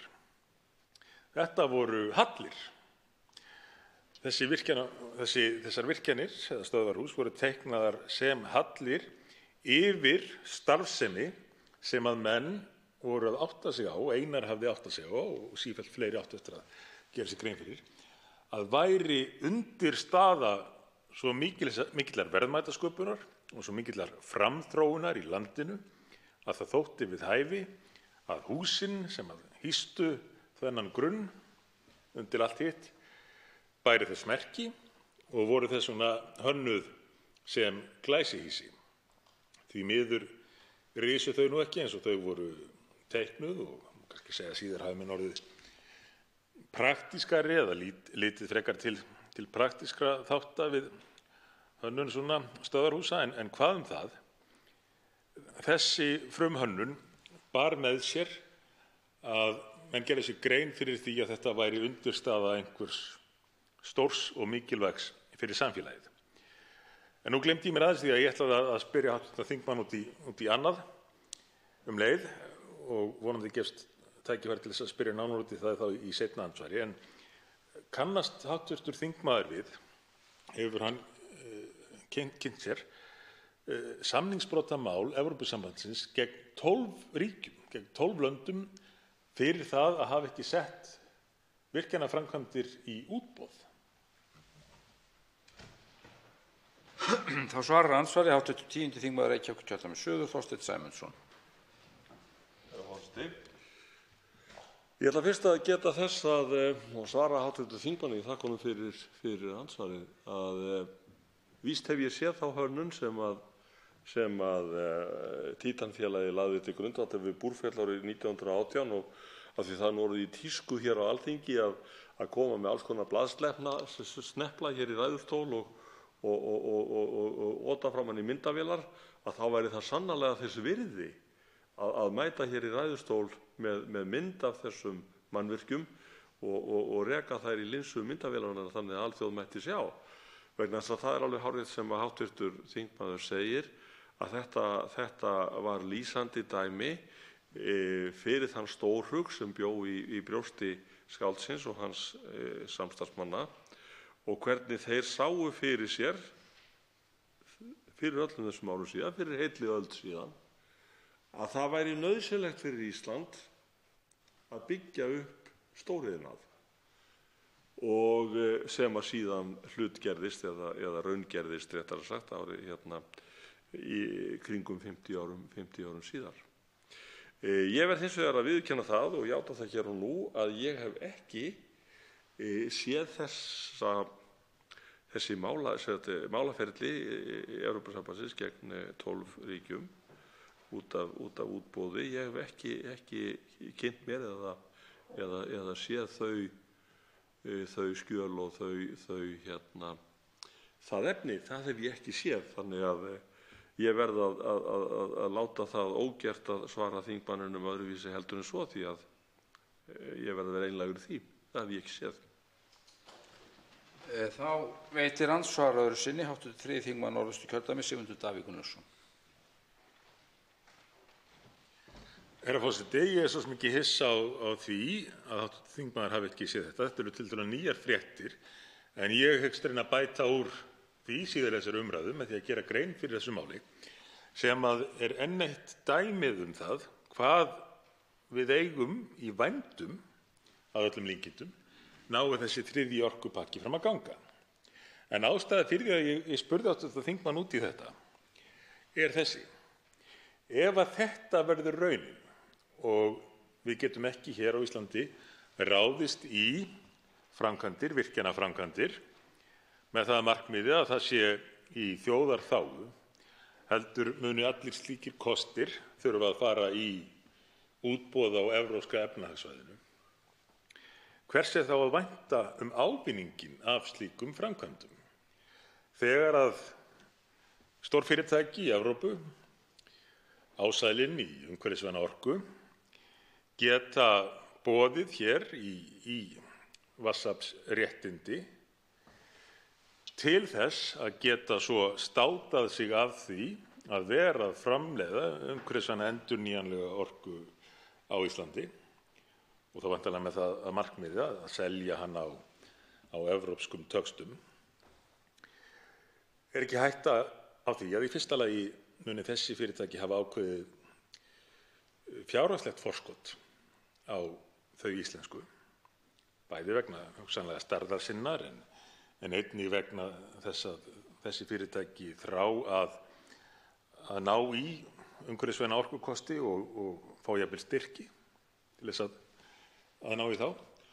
Og þegar að sú yrði raunin og slík erlend fyrirtæki næðu þessum virkjanakostum, hvað yrði þá ávinninginn ef orkan yrði seld til útlanda? Myndi þetta nýtast við atvinnuuppbyggingu á Íslandi? Varla, ég geri ekki ráð fyrir að hv. þingmaður telji svo, en hvaða áhrif hefði þetta á þá mynd sem að hv. þingmaður dró hér upp áðan af metnaðinum sem var fyrir Ísland í orkumálum? Og þá svarar andsvari síðara sinn hv. 10. þingmaður Reykjavíkurkjördæmis suður, Þorsteinn Sæmundsson. Herra forseti.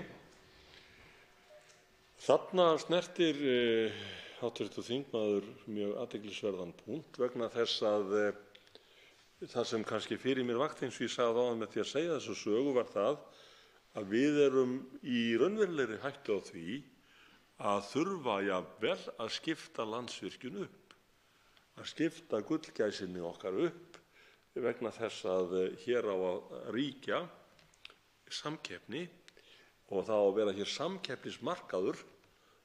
samkeppnismarkaður, orku og sem við erum að koma á fót undir forystu Vinstri grænna, svo merkilegt sem það nú er. Og það kannski þetta sem að veldur manni mestum áhyggjum og þessi ásælni, hún sérst á hverjum degi. Það talað að erlend fyrirtæki vilji hér reisa vindorkugarða, það talað það á hverjum einasta degi. Það er talað að hér sé búið að gefa út töluvert af rannsóknarleyfum fyrir smávirkjanir sem að enginn þarf í umhverfismat.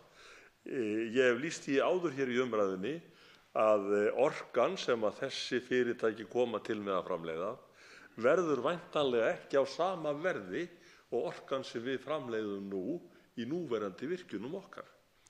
Og þá er spurningin, hver á að kaupa þessu orku og við hvaða verði? Á að setja hann á markað hér innanlands og hækka þar með orkuverð til almennings og fyrirtækja, eða sjá þeir fjárfestar sem þetta að leggja mikið undir fyrir sér að það verði útleið frá Íslandi með orku innan einhverra ára. Og þetta er kannski það sem maður óttast mest. Ég hef hins vegar ekki reifað þetta mjög mikið vegna þess að við öndvert við það sem margir halda, þá stundum við ekki hræðsluáróður, en það er nauðsynlegt að benda á þessar staðreyndir.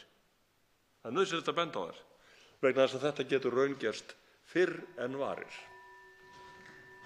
Andsvörum er lokið. Eins og kunnugt er geyma þingsköp ákvæði að mönnum ber að halda sig við umræðuefnið og ekki víkja frá því með öllu. Forseti fellst fúslega á að upprifjun á virkjunarsögunni er orkutengd og er því eðlilegt og gerir ekki athugasemdir við að hún sé rædd hér. Og sama má jafnvel segja stórmerkar teikningar sem gerðar voru á vegum Einars Ben fyrir 100 árum að mögulegu stöðvarhúsi við Búrfellsvirkjun. En tæplega kveðskapur Einars Benediktssonar sem skálds almennt. Og þetta segir forseti vegna þess að hv. þingmaður Þorsteinn Sæmundsson boðaði að koma með ljóðasafn hans hér í umræðurnar á næstunni. Það væri þá helst kvæði Einars úr Dettifoss sem mætti heimfæra undir orkutengda umfjöllun. En vandinn er sá að það er lakara heldur en kvæði Kristjáns Jónssonar fjallaskálds sama foss. Og ég mæli frekar með því. Þá tekur til máls hv. þingmaður vill ræða fundarstjórn forseta.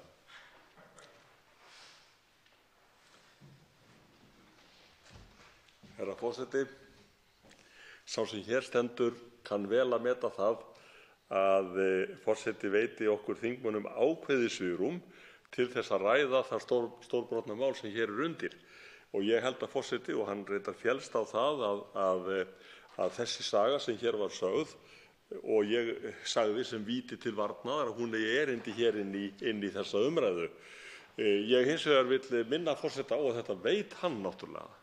Að það eru nú að minnstakosti 3 kvæði Dettifoss sem eru þekkt á Íslandi, eitt eftir Matthías Jochumsson, þar sem hann talar nú þetta sem tár hérna á vanga drottins eða eitthvað þannig, fjallaskálds kvæði sem ég kannast mæta vel við, en stórskáldið Einar Benediktsson var náttúrulega pragmatískur og sá í fossinum sem sagt aflið sem nýta mætti til hagnýtingar fyrir þjóðina. Og nú ætla ég að biðja hæstv. forseta að líta ekki á þessa yfirlýsingu mína áðan sem einhverja hótun að draga hér umræður út á suður, en það getur nú vel verið ég hafi skuttuna með mér þó að vera ekki lesið úr henni mikið. Fundarstjórn forseta, hv. 3. þingmaður Norðausturkjördæmis, Sigmundur Davíð Gunnlaugsson.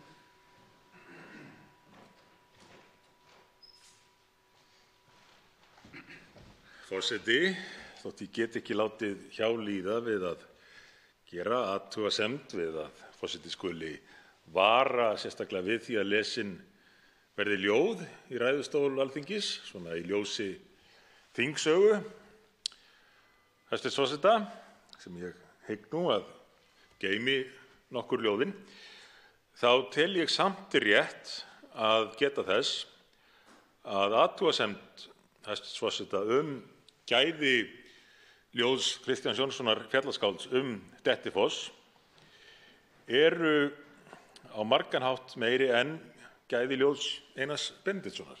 Og þetta segi ég sem aðdáandi Einars Benediktssonar. En ég vil líka benda hæstvirtur forseta, fyrst hann er komin út í þessa sálma, á ljóð Einars Benediktssonar Tínarsmiðjur, sem að fjallar einmitt orku og framleiðslu, þó að það sé reyndar ekki kannski á grænunótunum. Það gleður forseta Norðurþingeyinginn heimamanninn að hv. þingmaður er sammála því að hversu gott kvæði Kristjáns Jónssonar fjallaskáld sem Dettifoss er. En ætli sé þá ekki nóg að sinni rætt fundarstjórn og skáldskap og til máls tekur hv. 3. þingmaður Suðurkjördæmis Birgir Þórarinsson.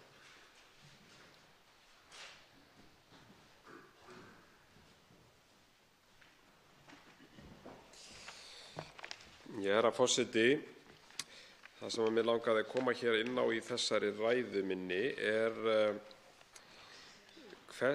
með hvaða hætti við sjáum að raforkuverð til heimila mun hækka við orkupakka 3. Ég hef rakið það hér í ræðum hvernig orkuverðið hækkaði við innleiðingu orkuverð til heimilanna í landinu og fyrirtækja hækkaði við innleiðingu orkupakka 1 og 2. Þrátt fyrir að yfirlýsingar stjórnvalda hafi verið á annan veg, minnist þetta þegar þáverandi iðnaðarráðherra fullyrti að orkuverðið myndi ekki hækka og auk þess var alveg ljóst að við undirbúning orkupakka 1 og 2 í ráðuneytinu á sínum tíma að þá má sjá þar bréfaskriftir sem benda til þess að ráðuneytið og starfsmenn þess hafi ekki gert sér fyllilega grein fyrir því að orkuverð til neytenda myndi hækka, sem náttúrulega ámælisvert að því leytinu til að auðvitað eiga borgarar þessa lands að geta treyst því að stjórnvöld meti stöðuna rétt og hvaða áhrif og afleiðingar innleiðing tilskipunar af þessu tagi getur haft fyrir almenning. Og þess vegna held ég að við í þessum efnum þá sé sú hætta fyrir hendi að þær yfirlýsingar sem hafa verið gefnar hér það að þetta hafi engin áhrif, þetta sé bara neytendavernd og af hinu góða, komi síðan ekki til með að standast. Það áhyggjuefnið og að sjálfsögðu byggt á því að fyrri yfirlýsingar, eins og ég nefndi hér réttilega, hafa ekki staðist í þessum efnum. En með orkupakka 3 þá verður skylt að veita einkareknum orkuverum, til dæmis vindmyllum, tengingu við flutningskerfið sem þjóðin á. Og þetta kemur til með að valda kostnaði og kalla á auknar fjárfestingar í flutningsgetunni. Og samkvæmt tilskipun 72/2009 og er þessu háttað með þeim hætti að þennan kostnað má ekki leggja á orkuverið. Það er skylt að dreifa honum á alla notendur netsins og það eitt og sér mun leiða til hækkunar á flutningskostnaði fyrir heimilin og fyrirtækin í landinu. Hugsanlega mun stóriðjan sleppa því að hún er með langtíma samninga eins og við þekkjum. Þannig að umrædd hækkun á raforkukostnaði heimilanna mun koma til með að verða veruleika hvort sem að sæstrengur kemur eða ekki. Ég held að sé mjög mikilvægt að hafa þetta í huga og þetta finnst mér ekki hafa verið nægilega mikið fjallað hér í þessari umræðu. En komi hins vegar sæstrengurinn þá þarf að fjárfesta enn frekar í burðargetu landsnetsins alls og þá allt á kostnað innlendra raforkunotenda. Það er mikilvægt að hafa þetta í huga. Við erum að sjá fram á að raforkukostnaður heimilanna muni hækka þegar að þessir vindmyllugarðar og þessi aukna orkuvinnsla kemur til með að eiga sér stað, þó svo að sé ekki kominn sæstrengur. Með orkupakka 3 og innleiðingu hans þá erum við að missa ákvörðunarvald á verðlagningu Landsnets og þetta eitt og sér vegur mjög gegn hagsmunum almennings í landinu sem á Landsnet eins og við þekkjum og í raun allt flutnings- og dreifikerfi raforku í landinu. Og þegar þetta kerfi hefur verið byggt upp, nú eins og við þekkjum, það hefur verið byggt upp með gríðarlegri fjárfestingu og fórnum, umhverfislegum, landsvæði lögð undir línur og við þekkjum deilur í þeim efnum og þetta hefur tekið verulega á og hefur líka gert það að verkum að það hefur skapast svona ekki nógu mikil sátt þessi málefni, en hins vegar er þetta flutningskerfi raforku ein sú verðmætasta sameign þjóðarinnar sem við eigum ásamt öðrum auðlindum. En herra forseti, ég óska eftir því að verða settur aftur á mælendaskrá svo ég geti lokið þessari umfjöllun hér á eftir. Það sjálfsagt að verða við því þegar andsvörum lokið.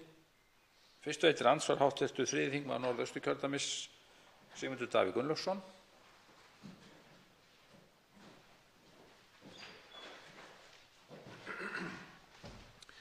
Forseti, hv. þingmaður kom inn á gríðarlega mikilvægt mál sem ég er sammála honum að hefur mjög verið vanrætt hér í umræðum þennan 3. orkupakka, en vonandi verður hægt að bæta úr því í framhaldinu. Það er að segja áhrif orkupakkans án sæstrengs. Það er að segja án tillits til hvort það verði lagður sæstrengur, þá hefur þessi orkupakki mjög umtalsverð áhrif. En ég hins vegar ætlaði ekki að spyrja hv. þingmann út í það í þetta skiptið, verða að láta það bíða betri tíma. Því að það sem ég vildi fá að spyrja hv. þingmann út í núna eru vindmyllurnar sem hann nefndi. Það auðvitað vekur mikla athygli að skyndilega sé gríðarlegur áhugi á því að reisa vindmyllugarða á Íslandi og menn leita allt land að stöðum þar sem hægt verði að reisa slíka garða. Vindmyllur hafa lengst af ekki verið taldar samkeppnishæfar við þá orkuauðlind sem við höfum hér fyrir, vatnsaflsvirkjanir og jarðvarmavirkjanir, og því ekki verið talin ástæða til að ráðast í slíkar framkvæmdir. Hvað segir það okkur þá þennan stóraukna áhuga á því að reisa vindmyllugarða? Getur ekki verið að hann sé einmitt staðfesting á því að menn gerir ráð fyrir því að orkuverð muni fara hækkandi og þar af leiðandi verði jafnvel vindmyllur arðbærar á Íslandi? Það er svo önnur saga og ég vildi gjarnan fá álit hv. þingmanns á því líka, að þessar vindmyllur eru nú ekkit endilega þegar allt er reiknað sérstaklega umhverfisvænar. Gríðarlega stórar og að mestu leyti úr stáli sem framleitt er í Kína með kolabrunna, og í kringum þetta allt saman þarf heilmikil tengivirki, vegi og undirstöður. En þetta er kannski enn eitt dæmi það að í umhverfismálum er Evrópa mjög Evrópumiðuð fremur en að líta til heildaráhrifana af því sem gert er. Þá svarar andsvari hv. 3. þingmaður Suðurkjördæmis, Birgir Þórarinsson. Herra forseti, ég þakka hv. þingmanni andsvarið og mjög mikilvægt málefni sem hann kemur þarna inn á, að hvers vegna er svona mikill áhugi við því að reisa hér vindmyllugarða og virkjanir einkanlega undir 10 megavöttum vegna þess að það er auðveldara að koma þeim í framkvæmd út af umhverfismálum. Þetta vekur á sjálfsögðu spurningar og mjög réttmætar spurningar. Fyrir því held ég að sé einfalt svar. Menn ráðast ekki í svona framkvæmdir nema sjá fram á að það skili þeim hagnaði. Og þegar að fjárfestar á borð við sveitarfélög í Noregi sem standa á bak við fjárfestingarsjóð sem hefur áhuga á því að byggja hér vindmyllugarð, þá veltir maður fyrir sér svoleiðis fjárfestingarsjóður sem sveitarfélög eiga aðild að þau leggja ekki út í einhverjar fjárfestingar sem eru áhættusamar.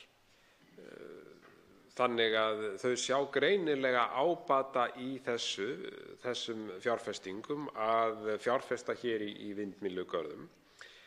En svo er annað mál. Það er engin það engin akkur fyrir þessa vindmyllugarða, þessa fjárfesta að framleiða rafmagn inn á kerfið hér á Íslandi vegna þess að það umfram orka í kerfinu sem nemur alltaf 10% af framleiðslu Landsvirkjunar.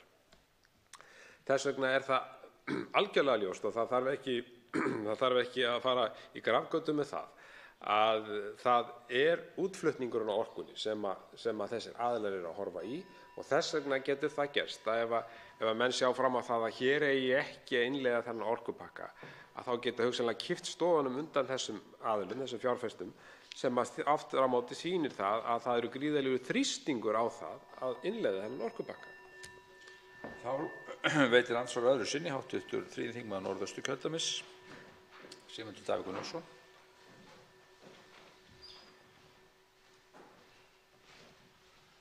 Forseti, þrýstingurinn á að innleiða orkupakkann hefur ekki farið fram hjá mér. En það áhugavert að líta til þess hvaðan sá þrýstingur kemur. Hann kemur að vísu úr nokkrum áttum, en það sem mér þykir sérstaklega áhugavert í því samhengi að þeir sem hafa helst talað fyrir sæstreng. Ég nefni forstjóra Landsvirkjunar sem beinlínis með þetta sem sérstakt áhugamál og forgangsatriði að því virðist hjá Landsvirkjun. Einn af helstu talsmönnum þess að samþykkja þennan 3. orkupakka.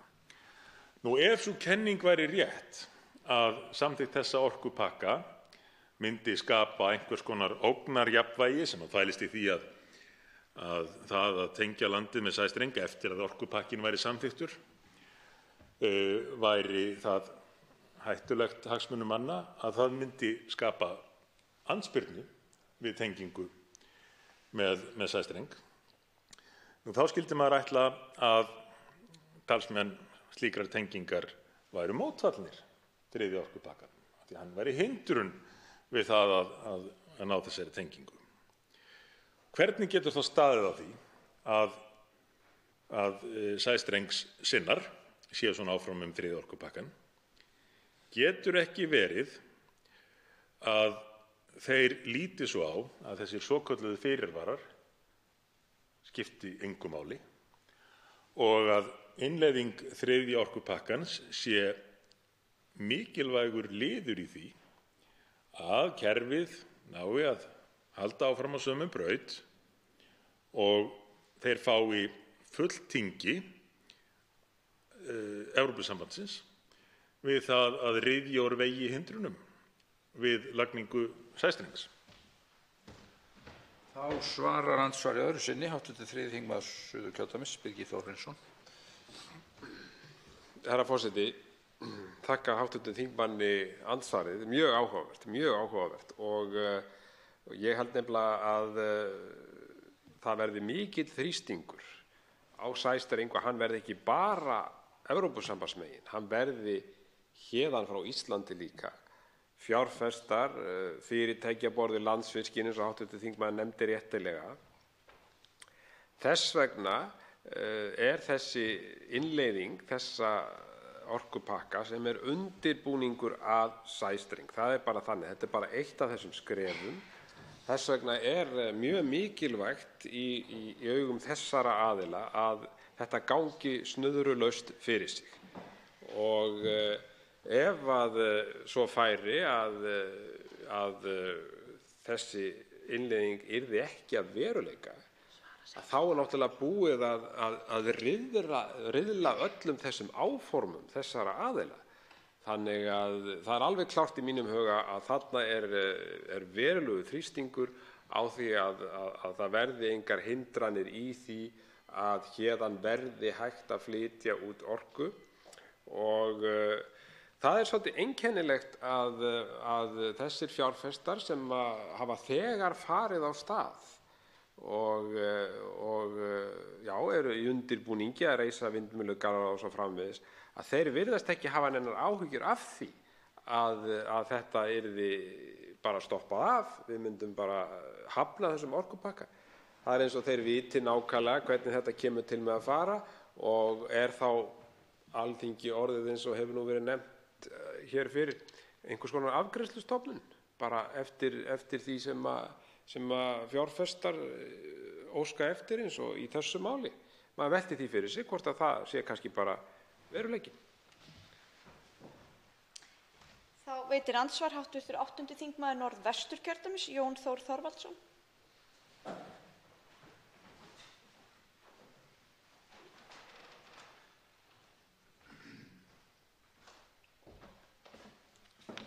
Frú forseti, ég þakka hv. þingmanni fyrir afbragðsgóða ræðu og langar til að eiga hér orðastað við hann innihald ræðunnar sem varðaði orkuna og hækkun raforkuverðs og í þessu sögulega samhengi þá horfandi fram í tímann. Við þekkjum það að raforkuverð hækkaði með innleiðingu einkum annars orkupakkans og það er tilviljun að ég fékk senda tölvupósta síðastliðna nótt frá fólki sem mér algjörlega ótengt, sem að lýsti 100% hækkun á raforkuverði, 100% hækkun, og póstinum fylgdu töflureiknaskjöl sem að sýndu fram á þessa þróun í heimilishaldi þessa fólks, sem að styður algjörlega það sem hv. þingmaður hefur verið að segja hér. En varðandi okkur Íslendinga þá langar mig til að spyrja hv. þingmann hvort að ekki séu líkur á því að raforkuverð hækki hér á Íslandi á öðrum forsendum en þeim sem að raforkuverð markast af innan Evrópubandalagsins. Vegna þess að hér raforkan stöðug á stöðugu verði og í eign þjóðarinnar, en það önnur markaðslögmál sem gilda inn í Evrópusambandinu. Telur hv. þingmaður að sú þróun sem að hér verið að lýsa geti átt til framtíðar á raforkuverði geti ekki bara þróast af öðrum ástæðum heldur en kostnaði við uppbyggingu og dreifikerfi raforku, heldur af markaðsöflum? Þá svarar andsvari hv. 3. þingmaður Suðurkjördæmis, Birgir Þórarinsson. Frú forseti, ég þakka hv. þingmanni andsvarið. Jú, ég held að það sé alveg klárt mál að það eru markaðsaðstæðurnar sem koma til með að hafa veruleg áhrif á okkar raforkukerfi og almenning í landinu og fyrirtækin þegar kemur að því að við verðum aðilar að þessu sameiginlega markaðssvæði, að þá kemur til með að vera krafa það að hindrunum sé rutt úr vegi, að það verði þetta flæði svæði, raforkan flæði allt svæðið, og síðan þetta svona lögmál framboðs og eftirspurnar, að varan leitar þangað sem að hæst verð fæst fyrir hana, og það verður náttúrulega á meginlandi Evrópu þegar að sæstrengur kominn, vegna þess að við erum með hreina orku, hún verður verðmætari með hverjum deginum, og þá mun það leiða til hækkunar á raforkuverði hér. Þannig að það eru fleiri en einn þáttur. Það er ekki bara markaðsaðstæður sem að valda því að raforkuverðið kemur til með að hækka. Það kemur til með að hækka vegna þess sem ég rakti hér áðan, aukins kostnaðar Landsnets við það að fara í auknar framkvæmdir við tengivirki vegna aukinna virkjanaframkvæmda, og síðan hækkanir vegna sem koma nú til með að bresta á bara leið og búið að samþykkja þennan pakka hér, verði það veruleika hann verði samþykktur, að þá það eftirlitsgjöldin sem á að leggja hér á að hækka verulega 45% á þessi fyrirtæki.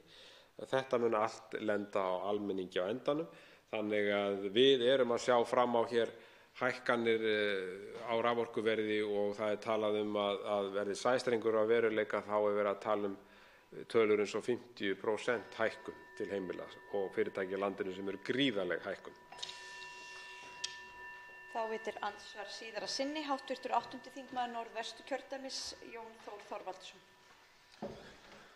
Já, frú forseti, Ástæða þess að ég bar upp þessa spurningu að mér langaði kannski til að ræða og væri ánægður með að heyra kannski í seinni ræðum hv. þingmanns, vegna þess að ég veit að hann hefur kynnt sér þetta mjög vel,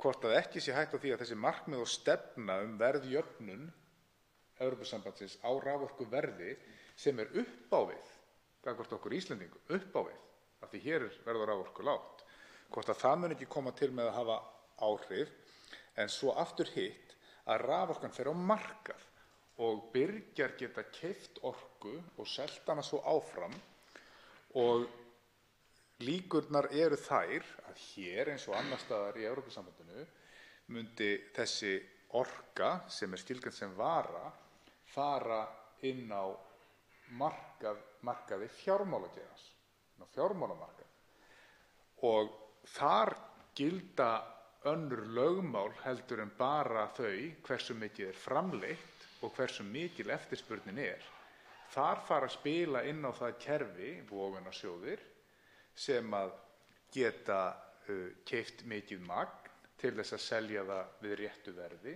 en þeir geta líka selt, þeir geta skortselt. Og þarna eru aðstæður sem fara kannski að myndast sem að markast bara akkurat ekkert af þessu heldur af öðrum þáttum sem myndi gera verð mjög óstöðugt, en ólíklegt hins vegar að verðið færi niður fyrir það sem væri þetta jafnaðarverð í Evrópu. Og það kannski rétt að koma inn á það líka hér að raforkan og verðið á henni í Evrópu nú þegar háð duttlungum veðursins og duttlungum þjóðarleiðtoga sem að gæti dottið í huga að fara til dæmis í stríð og hækka verð á olíu, og ef verð á olíu hækkar eða gasi þá hækkar það raforkuverð og eykur enn eftirspurnina eftir orkunni sem framleidd með raforku. Þá svarar andsvari síðara sinni hv. 3. þingmaður Suðurkjördæmis Birgir Þórarinsson. Frú forseti, já, ég þakka hv. þingmanni góða greiningu á mörkuðum í Evrópu og þeim áhrifaþáttum sem að geta spilað þar inni, eins og hv. þingmaður nefndi réttilega. Þess vegna, og einmitt þess vegna, svo mikilvægt fyrir Evrópusambandið að það geti leitað leiða til þess að ná meiri stöðugleika þegar kemur að orkumálum. Það ríkir óstöðugleiki í orkumálum í Evrópu. Það rétt hjá hv. þingmanni. Á sama tíma og við Íslendingar búum við stöðugleika í þessum málum. Ein af þeim aðferðum sem og framtíðarsýn Evrópusambandsins hvað þetta varðar einmitt að ná því að kaupa hreina orku sem þá ekki háð eins og til dæmis olíuverði eins og hv. þingmaður nefndi, jarðefnaeldsneyti. Þetta hefur allt saman áhrif á orkuframleiðslu í Evrópusambandinu. Þannig að það eru miklir hagsmunir Evrópusambandsins að ná stöðugleika þegar kemur að orkuframleiðslu og orkuverði, og þar skiptum við Íslendingar alveg lykilmáli. Það er alveg ljóst, og þess vegna held ég að það sem hefur verið nefnt hér að Evrópusambandið, að EES-samningurinn verði í einhverju uppnámi ef þetta verði ekki samþykkt hér. Ég held að það sé algjör hræðsluáróður. Evrópusambandið þarf á okkur að halda, þeir þurfa á því að halda að þessi samningur sé í gildi, og þeir koma ekki til með að rugga þeim báti vegna þess að hagsmunir þeirra eru þeir að samningurinn verði áfram við lýði og Evrópusambandið verði í góðu sambandi við okkur hvað þetta varðar. Þannig að ég held að þegar uppi staðið að þá menn sjá það að það hagur Evrópusambandsins að halda góðu sambandi við okkur, og allur hræðsluáróður það að hér fari allt í uppnám ef við samþykkjum ekki þennan orkupakka. Hann á ekki við rök að styðjast að mínu mati, frú forseti. Andsvörum lokið. Til máls tekur hv. 3. þingmaður Norðausturkjördæmis Sigmundur Davíð Gunnlaugsson.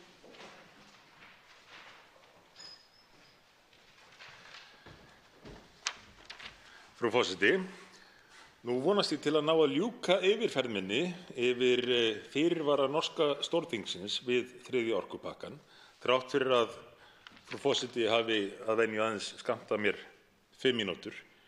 Ég veit að frú forseti á ekki annarra kosta völ en þetta er nú ekki langur tími fyrir ræður. Þetta geta varla talist fullar ræður. Þetta eru hálfgerðir ræðlingar sem að okkur eru úthlutaðir hér. En ég ætla að gera mitt besta til þess að klára þessa yfirferð norsku fyrirvarana. Ég var kominn á þann 7. af 8. Þar segir: Statnett skal eiga og reka alla sæstrengi í framtíðinni. Þetta býsna afdráttarlaust. Statnett skal eiga og reka alla sæstrengi í framtíðinni. Þetta skal vera staðfest í orkulögum. Statnett er svona nokkurs konar landsnet þeirra Norðmanna og áhugavert að sjá hversu afdráttarlaust þeir vilja kveða upp úr þetta að þetta ríkisfyrirtæki skuli eiga alla sæstrengi í framtíðinni. Þetta leiðir hugann að vangaveltum, áhyggjum sem menn hafa nefnt varðandi hugsanlega tengingu Íslands sæstreng við raforkukerfi Evrópu. Það sem að bent hefur verið á þann möguleika að áhugasamir fjárfestar kynnu að vilja hafa frumkvæði að því að fjármagna slíkan sæstreng, eiga hann þá og reka hann og fá ávinning af því að hleypa rafmagni þennan streng. Þessar áhyggjur eru ekki ástæðulausar. Vegna þess að við höfum séð að innan Evrópusambandsins er mikill áhugi á því meðal fjárfesta að standa fyrir slíkum tengingum, sérstaklega í ljósi þess að Evrópusambandið stuðlar að því, ryður úr vegi hindrunum, viðskiptalegum, stjórnmálalegum hindrunum, til þess að áhugasamir fjárfestar geti fjárfest í slíkum tengingum. Og þetta augljóslega veldur Norðmönnum áhyggjum, en hvers vegna telja þessi þurfa að taka þetta sérstaklega fram, að ríkið skuli reka alla sæstrengi í framtíðinni? Jú, einmitt vegna þess að það er ekki bara Ísland, heldur líka Noregur sem að gæti átt á hættu að þessi markmið, þessi ákvæði þriðja orkupakkan sem ég nefndi hér áðan, yrðu nýtt af fjárfestum til þess að knýja á að þeir, en ekki Statnett, fengi að tengja Noreg við sameiginlega evrópska orkukerfið. Með öðrum orðum, frú forseti, þetta er enn ein viðvörunin frá Noregi, enn ein ábendingin, svo má segja, að þessar áhyggjur okkar Íslendinga eru raunhæfar og jafnvel að því marki að land sem að þegar er tengt geti lent í því að fjárfestar geri kröfu það að fá að leggja sæstreng. En þá að 8. fyrirvaranum, sem hljóðar nokkurn veginn svona. Ég bið frú forseta afsökunar á því að þetta er lausleg þýðing, enda hafa stjórnvöld ekki lagt okkur til formlega þýðingu á þessum norsku fyrirvörum, eins ótrúlegt að það kann nú að virðast. En 8. fyrirvarinn hljóðar svo: Tekjur verða áfram notaðar til að lækka gjaldskrár, auk þess að viðhalda og þróa norska rafmagnsnetið. Þetta er nú býsna merkilegt í ljósi umræðunnar hér á Íslandi, að Norðmenn telji rétt að taka sérstaklega fram og lögfesta sérstakan fyrirvara að tekjurnar eigi áfram að nýtast til þess að lækka gjaldskrár, sem segir okkur það að þeir auðvitað óttast að afskipti ACER og Evrópusambandsins í heild af norskum raforkumálum verði til þess að hækka verð eða að minnsta kosti að koma í veg fyrir að ávinningurinn sé nýttur til þess að lækka gjaldskrár gagnvart norskum kaupendum, auk þess að viðhalda og þróa norska rafmagnsnetið, bæta svo við. Þeir vilja með öðrum orðum taka það skýrt fram að þeir telji eðlilegt að ávinningurinn sem að af orkusölu hlýst megi nýtast til þess að viðhalda og þróa norska rafmagnsnetið Og þetta ekki ástæðulausar áhyggjur. Við höfum þegar séð, virðulegur forseti, ég næ ekki alveg að klára yfirferðina yfir norsku fyrirvarana en örugglega í næstu ræðu og bið því forseta að skrá mig aftur á mælendaskrá.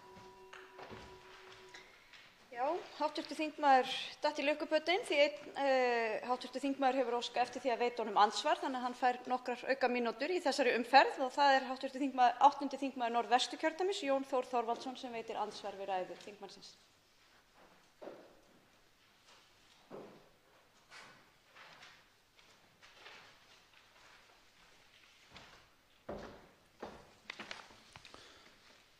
Já, frú forseti, ég þakka hv. þingmanni fyrir þessa ræðu sem er í röð ræðna hina norsku fyrirvara. Norðmenn eru nú ekki smáríki þegar það kemur að orkumálum. Í þeim skilningi að þó að þjóðin telji ekki mjög marga, þetta eru 4 til 5 milljónir manna ef ég man rétt, nú getur verið að stjáttlist eitthvað þar, en allavega ekki mjög stór kannski þjóð á heimsvísu, en eru mjög ríkir af orkuauðlindum, bæði olíu og raforku. En Norðmenn virðast voga sér það sem að talið er óhugsandi hér að setja fyrirvara. Það er að segja, þeir virðast ekki að fullu ánægðir með þessa innleiðingu eða tilskipun sem að kemur frá Evrópubandalaginu í gegnum EES-samstarfið og mér langar til þess að forvitnast það hjá hv. þingmanni hvort að hann viti til þess eða þekki til þess að þessir fyrirvara sem að Norðmenn eru að setja, hvort að þeir hafi verið túlkaðir sem svo að þeir setji EES-samstarfið í uppnám eða gætu jafnvel orsaka það að þeim yrði hent út úr samstarfinu Evrópska efnahagssvæðið. Vegna þess og ástæða þess að ég spyr er sú að það er nokkuð sem kemur fram í áliti doktors Karls Baudenbackers. Það væri gaman að fá afstöðu hv. þingmanns til þess eða hvort hann myndi vilja upplýsa mig það, hvort hann þekki til að þetta því hafi verið hótað að þetta myndi hafa áhrif á veru Norðmanna í EES. Þá svarar andsvari hv. 3. þingmaður Norðausturkjördæmis, Sigmundur Davíð Gunnlaugsson. Frú forseti, ég held að engum dytti í hug að hóta Norðmönnum því að ef þeir verðu hagsmuni sína í samræmi við það sem EES-samningurinn gerir ráð fyrir, að þá kynni þeir að vera reknir úr EES-samstarfinu. En að því að hv. þingmaður nefnir Karl Baudenbacker, og ef að Baudenbacker er að fylgjast með þá sendi ég honum mínar bestu kveðjur, þá vil ég minna á þau orð hans að Norðmenn hafi litið á Íslendinga sem einhvers konar viðhengi í EES-samstarfinu og það sé mikilvægt fyrir Íslendinga að lúta valdi, það var nú ekki orðað alveg þannig, en að fylgja því sem að Norðmenn ætlast til á okkur. Þetta eru mjög hættuleg skilaboð. Vegna þess að ef við tækjum mark á þessum skilaboðum og ætluðum að fylgja þeim, þá værum við að gefa mjög varasamt fordæmi og hverfa frá því sem eitt af grundvallaratriðum EES-samstarfsins, að þar séu öll ríkin jafn rétt á. Þau séu í þessu samstarfi eða komið að þessum samningi á jafnréttisgrundvelli. Svoleiðis að þegar þetta tvennt kemur saman, annars vegar sú staðreynd sem ég geri ráð fyrir að við getum báðir verið sammála ég og hv. þingmaður, að engum dytti í hug að reka Noreg úr EES-samningnum og svo þessi staðreynd að ríkin séu þannig öll á jafnréttisgrundvelli.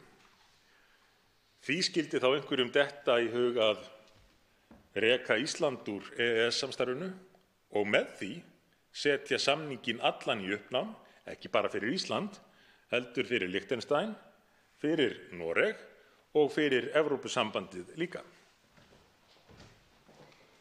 Það Til andsvars síðara sinni hv. 8. þingmaður Norðvesturkjördæmis Jón Þór Þorvaldsson. Já, frú forseti, ég þakka hv. þingmanni svarið. Ástæða þess að ég ber þetta upp hér sú að í samantekt inn á vef Alþingis sem að er samantekt á lögfræðilegu áliti sem að þessi mæti maður, Karl Lautenbacher, gerði fyrir og að beiðni utanríkisráðherra Íslands. Þar kemur fram að þrátt fyrir að sá möguleiki og þetta í lauslegri þýðingu, vegna þess að ekki hefur skjalið verið þýtt yfir á íslensku fyrir okkur þingmenn, það á ensku inn á vefnum.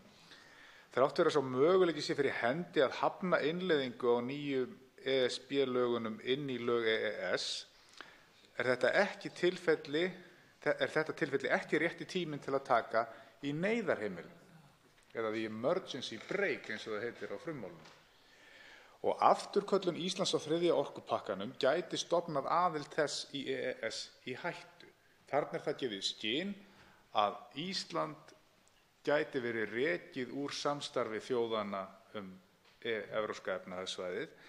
Og ég get ekki skilið það öðru sem svo að ef að Noregur gerir 8 fyrirvara við þessa innleiðingu á orkupakkanum, að þá séu þeir nú aldeilis ekki að fara að innleiða eins og það kemur fyrir af kúnni, eins og maður segir. Og af hverju ætti þá slíkt hið samhengi að eiga við Norðmenn? Eða hefur kannski ekkert slíkt verið gefið í skyn annars staðar, það er að segja þessi pólitíska upplausn og þessi viðurlög Evrópusambandsins við því að við stöndum í lappirnar og höldum okkur við okkar sjálfstæðu ákvarðanir, hefur það kannski ekkert verið gefið í skyn nema bara á þessum eina stað í þessu eina áliti. Getur verið að það sé bara ekki fótur fyrir þessu raunverulega nema í áliti eins manns? Þá svarar andsvari síðara sinni hv. 3. þingmaður Norðausturkjördæmis Sigmundur Davíð Gunnlaugsson. Frú forseti, auðvitað er enginn fótur fyrir þessu. Og auðvitað dytti engum í hug að hóta Norðmönnum því að ef þeir fylgdu eða verðu rétt sinn í samræmi við EES-samninginn, að þá kynnu þeir að verða reknir úr EES-samstarfinu. Það er augljóst að hér er eingöngu að ræða enn eitt dæmið að reynt sé að gera það sem að hv. þingmaður Þorsteinn Sæmundsson lýsti ágætlega í ræðu fyrir í kvöld, að með markvissum hætti draga kjarkinn úr þjóðinni. Þetta snýst ekki neitt annað. Því að það kemur ekki heim og saman við nokkur rök eða nokkuð sem að finna í EES-samningnum að það sé hægt að reka þjóðir úr því samstarfi fyrir það eitt að nýta þau verkfæri sem að samningurinn býður upp á. En það er eitt til viðbótar sem er mjög áhugavert við þennan samanburð hv. þingmanns á því annars vegar að einhver hafi tekið upp á því fyrir tilstilli stjórnvalda að hræða Íslendinga með þessari grýlu og svo því að Noregur myndi varla sæta því sama, að það er miklu meiri gagnrýni á EES-samninginn í Noregi en á Íslandi. Og mönnum er fyrir vikið ljóst að ef að Íslendingar yrðu beittir hörðu í þessu EES-samstarfi, eins ólíklegt og það nú er, þá yrði það vatn á myllu þess stóra hóps í Noregi sem að hefur efasemdir samninginn.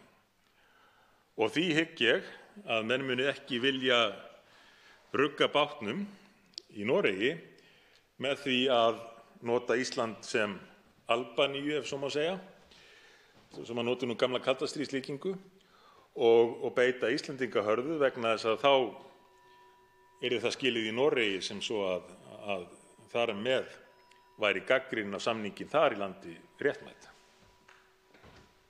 Andsvörum er lokið. Til máls tekur hv. 4. þingmaður Norðvesturkjördæmis Bergþór Ólason.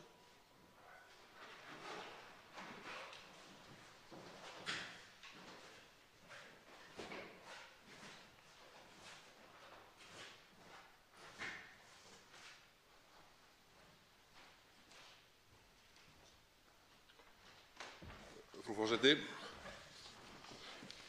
Ég ætla nú að halda áfram þar sem frá var horfið með nálguninni og hvað svo, þar sem ég reyni að varpa ljósi á það hver næstu skref eru, hvað innleiðingarmál varðar og hvernig sviðsmyndirnar þróast eftir því sem fram vindur. Það sem mig langar að koma inn á í þessari ræðu minni það sem bíður óumflýjanlega að innleiddum 3. orkupakkanum og það hinn svokallaði 4. orkupakki sem næstur á færibandinu. Og það hafi nú verið farið yfir það í ræðum hér fyrr í kvöld að það mætti færa fyrir því rök að það væri æskilegt að geyma málið fram á haustið bara til þess að sjá fyllri mynd af þessum 4. orkupakka sem vera í meginatriðum fullmótaður nú þegar, þó að minnsta kosti við sem hér erum í salnum núna höfum ekki séð hann. Það ég held að ég sé ekki að leggja hv. formanni utanríkismálanefndar Áslaugu Örnu háttvirtri orð í munn þegar ég segi að hún hafi sagt í viðtali sennilega fyrir rúmri viku síðan að það væri nauðsynlegt að innleiða 3. orkupakkann vegna þess að með 3. orkupakkanum þá félli 2. orkupakkinn úr gildi og var þannig að undirstrika að þetta væri samfella í þessu eins og ég skildi hana, þannig að menn í rauninni yrðu í lógísku samhengi að innleiða þann pakka sem á eftir kemur í samhengi við það að hafa innleitt þann sem undangenginn Núna þessi 4. orkupakki að formast og orðinn meira og minna fullformaður og ég ætla að fá að nefna hér norska skýrslu sem hefur verið sett saman málefni 4. orkupakkans. Hún heitir EU's Energy Union, Strømprisen og Industrien og í rauninni rannsókn á þeim og úttekt á þeim gögnum sem fyrir liggja nú þegar í tengslum við 4. orkupakkann. Í skýrslunni segir meðal annars, með leyfi forseta, að mótun lagaramma fyrir sameiginlegt orkunet Evrópu sé nú lokið með gerð orkupakka 1, 2, 3 og 4 og sem sagt lauk því ferli nú í desember 2018, þannig að ramminn kominn. Það sem kemur fram í þessari norsku skýrslu, með leyfi forseta, mikilvægustu áhrifin af samþykkt orkupakkanna verða þau að Noregur verður að taka upp markaðsverð sem gildir á sameiginlegum orkumarkaði Evrópu. Innleiðing á orkupökkum 3 og 4 þýða gríðarlega fjárfestingar í sæstrengjum og öðrum línulögnum án tillits til þess hvort umframorka sé fyrir hendi í Noregi til að fæða þá strengi eða ekki. Og það haldið áfram í skýrslunni með leyfi forseta. Orkuverð mun samkvæmt skýrslunni stórhækka í Noregi og fyrirtæki þar í landi munu missa það samkeppnisforskot sem þau hafa í dag vegna allt að þreföldunar á orkuverði. Ég verð nú að viðurkenna að þreföldun orkuverði þykir mér heldur langt til seilst, þannig að ég ætla að gefa mér að þarna sé verið að tala sérstök jaðartilvik, en það breytir því ekki að niðurstaðan umtalsverð hækkun orkuverðs samkvæmt þessari skýrslu og síðan haldið áfram, halda Norðmennirnir áfram, haldið áfram í þessari norsku skýrslu með leyfi forseta. Með beintengingu við sameiginlega orkunetið og sölu á hreinni orku frá Noregi mun orkuskorti, meðal annars vegna tæmingar uppistöðulóna í Noregi, verða mætt með innflutningi á orku sem framleidd meðal annars með mengandi jarðefnaeldsneyti. Þetta nú sú fagra sýn sem að þessi norska skýrsla lýsir varðandi næsta skref sem kemur í orkupakka 4 og í þessari skýrslu lýst yfir miklum áhyggjum af starfsemi iðnfyrirtækja í Noregi sem munu verða fyrir verulegum búsifjum vegna hækkaðs orkuverðs og talað að mikill fjöldi starfa sé í hættu. Og þetta auðvitað bara sömu sjónarmið og við höfum farið yfir hér gagnvart þróuninni á Íslandsmarkaði, verði raforkuverð hækkað umtalsvert. Og langar mig í því samhengi að minna á það sem ég ennþá jafn hissa á, að engin umsögn hafi borist vegna málanna frá Samáli, sem eru regnhlífarsamtök álframleiðenda á Íslandi, sem væntanlega stærsti raforkukaupandi landsins. Svo háttar til að 3 hv. þingmenn hafa óskað eftir því að veita andsvar og ræðutími því styttur í 1 mínútu í síðari umferð. Fyrst veitir andsvar hv. 3. þingmaður Suðurkjördæmis, Birgir Þórarinsson.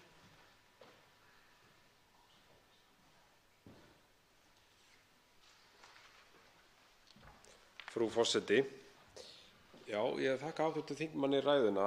Athyglisvert þegar hann kom inn á störf sem gætu verið í hættu í Noregi.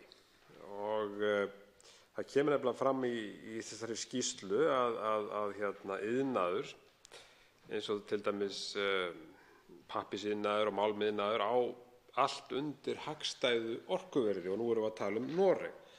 Og það talað að það leggist mögulega af alltaf 12.000 störf á landsbyggðinni í Noregi, og að hliðaráhrifin geti verið alltaf 30.000 manns til viðbótar missi vinnuna, og þetta sameiginlega orkukerfi sé því í raun og veru veruleg ógn við atvinnulífið í Noregi.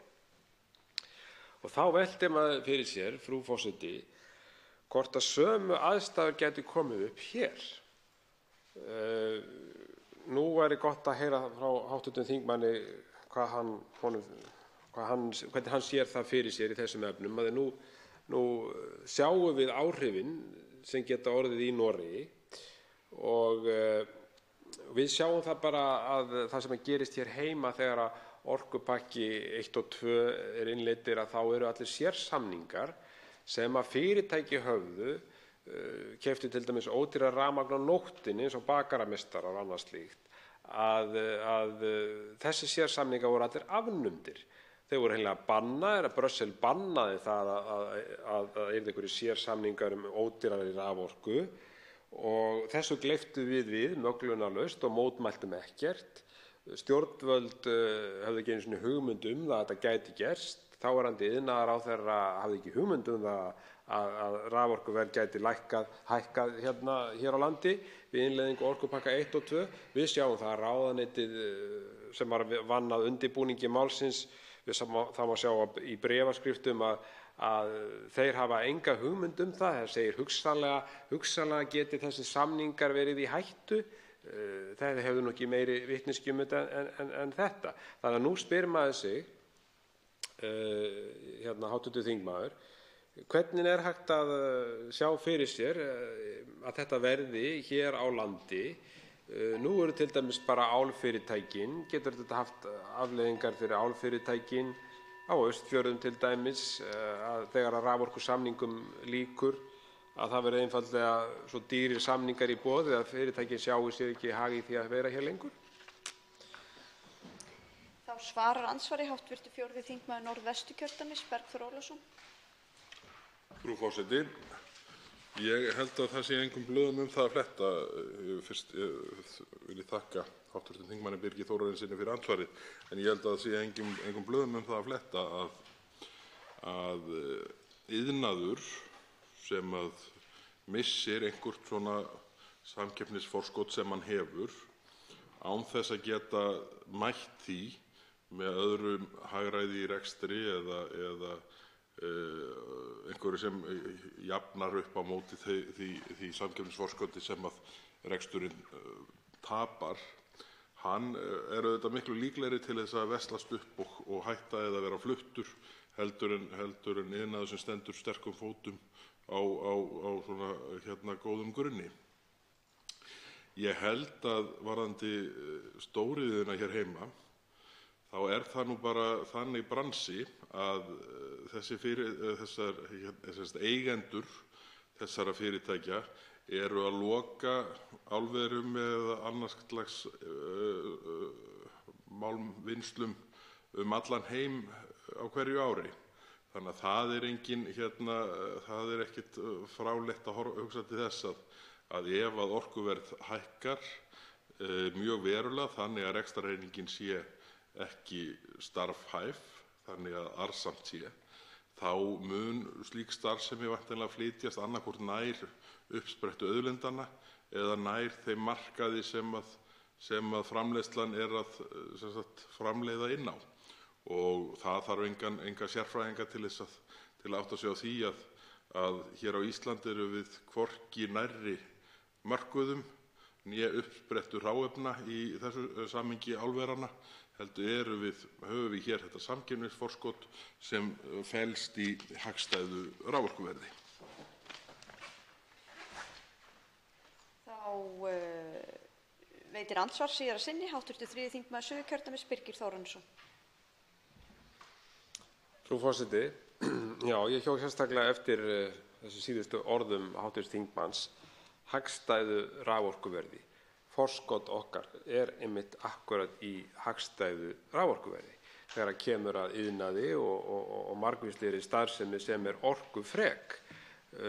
Þetta getur haft því veruleg áhrif á ýmsar atvinnugreinar að verði niðurstaðan sú að hér verði lagður sagstrengur sem að mun verða í framtíðinni. Ég held að það sé nokkuð ljóst, það er bara spurning árafjöldan, að þá er komin tengingin til Evrópu og þar mun fást mun hærra verð fyrir þessa hreinu orku heldur en hér á landi og það er fyrst og fremst það sem að þessi aðilar sem að hafa nú í hyggju að fjárfesta í vindmyllugörðum og ýmiss konar raforkuframleiðslu, virkjunum undir 10 megavöttum og svo framvegis, hafa náttúrulega í hyggju að það er að hámarka sinn hagnað og arðsemi og það er gert með því að selja orkun úr landi. Þannig að það er mikið í húfi og þetta finnst mér hafa verið algjörlega vanmetið í þessu máli, hvað afleiðingar þetta getur haft.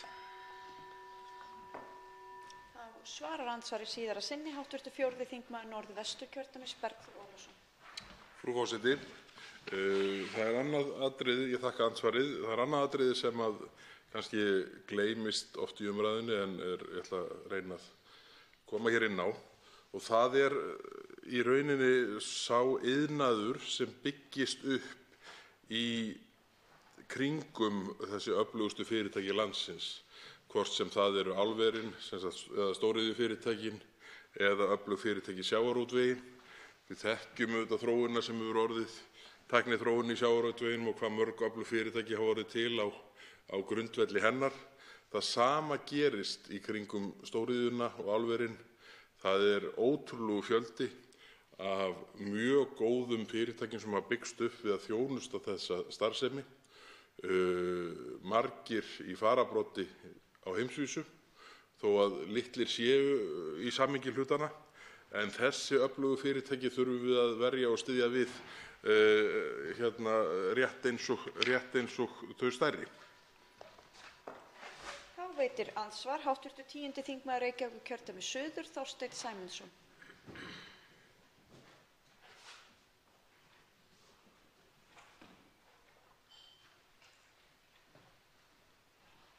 Frú forseti, ég þakka hv. þingmanni þessa ræðu.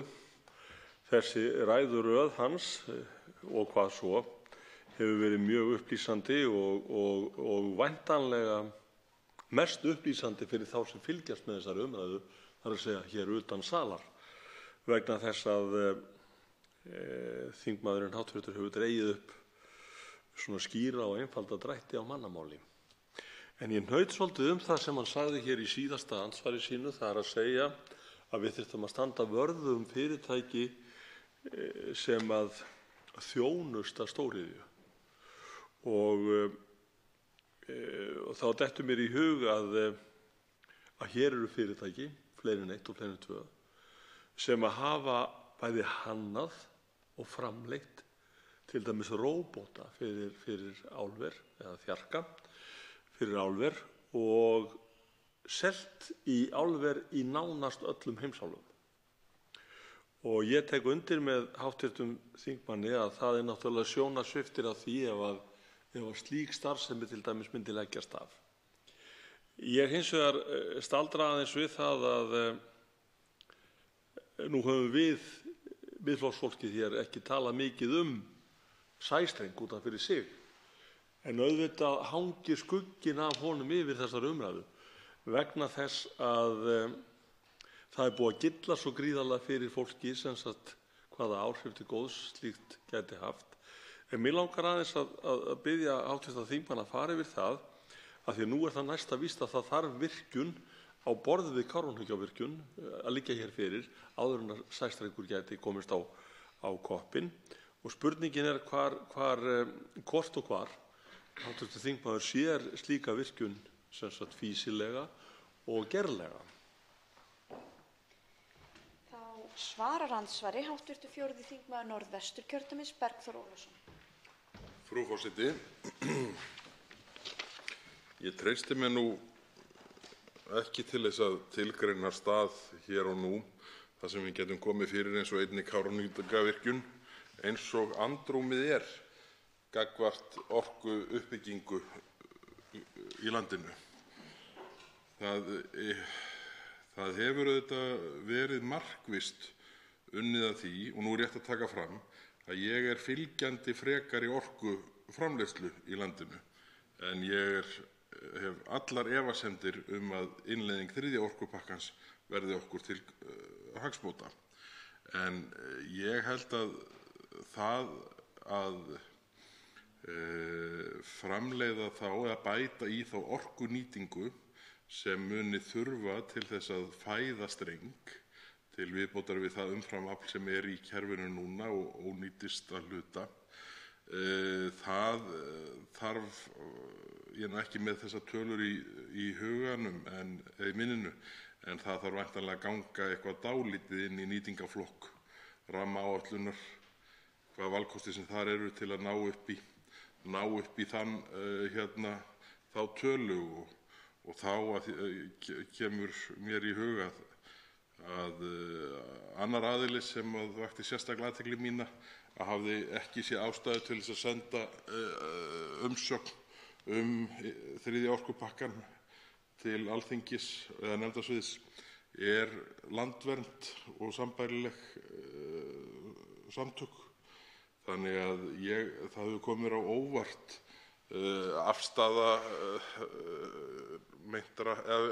afstaða náttúruverndarsamtaka í vinnslu þessa máls. En það að plokka út heila Kárahnjúkavirkjun, ég treysti mér ekki til að segja hvar væri hægt að koma henni fyrir í einu lagi, en það yrði töluvert átak sem ég held að væri illmögulegt að koma í gegn miðað við andrúmið í augnablikinu. Þá veitir andsvar síðara sinni hv. 10. þingmaður Reykjavíkurkjördæmis suður Þorsteinn Sæmundsson.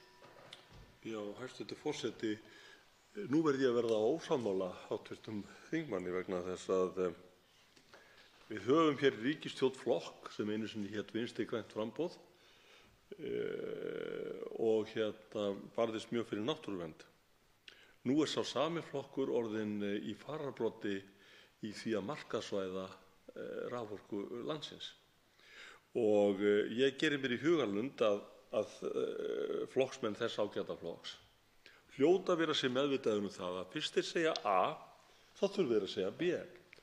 Og ég get ekki trúað því að þetta ágæta fólk, þá ég að tala þingflokkinn, ekki almenna félaga, sem svo áfjáð í það að markaðsvæða hér raforku, að menn hljóta að gera sér grein fyrir því að markaðsvæðingunni og hugsanlegum sæstreng fylgi óneitanlega það að það þurfa að brjóta nýtt land undir virkjanir. Og þess vegna held ég að það sé í sjálfu sér jarðvegur fyrir það að hér verði virkjað meira, fyrst að þessi flokkur komin í forystu þeirra sem vilja markaðsvæða raforkukerfið. Þá svarar andsvari síðara sinni hv. 4. þingmaður Norðvesturkjördæmis Bergþór Ólason. Frú forseti, þetta áhugaverð kenning og þegar stundum það augljósa, ekki alveg svo augljóst, en þetta auðvitað hárrétt að þarna heill þingflokkur sem hefur verið algjörlega á móti innleiðingu fyrsta og síðan annars orkupakkans sem er núna allur á grænum fylgjandi innleiðingu þriðja orkupakkans. Hvað gerist þarna í millitíðinni á sama tíma og við sjáum að samtök eins og Landvernd, sem eru auðvitað mikil og náin tengsl á milli þessara tveggja félagasamtaka, sendi ekki einu sinni umsögn. Já, kannski að verða einhver viðsnúningur sem maður sá ekki fyrir og það yrði þá saga til að minnsta kosti næsta bæjar ef að það væri þingflokkur Vinstri grænna sem yrði allra þingflokka mest áfram frekari orkuvinnslu, raforkuframleiðslu hér í landi. Að lokum veitir andsvar hv. 3. þingmaður Norðausturkjördæmis, Sigmundur Davíð Gunnlaugsson.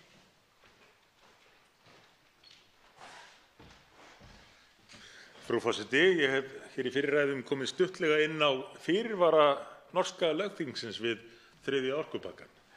Og þegar maður hlýðir á lestur hv. þingmanns eða stutt ágrip af þessari svörtu skýrslu frá Noregi áhrifin af þessum orkupakka, þá skyldi engan undra að menn telji þörf á víðtækum fyrirvörum. En þessi skýrsla og lýsing hennar á þess sem sé að vænta að óbreyttu í Noregi með innleiðingu þessa orkupakka fjallar að miklu leyti það sama og ég hugðist fjalla tiltölulega ítarlega hér síðar í umræðunni varðandi Ísland. Því að þetta allt saman afskaplega líkt, þessi lýsing afskaplega lík því sem maður óttast að verði raunin hér á landi. Að þúsundir starfa geti tapast og þá sérstaklega á landsbyggðinni.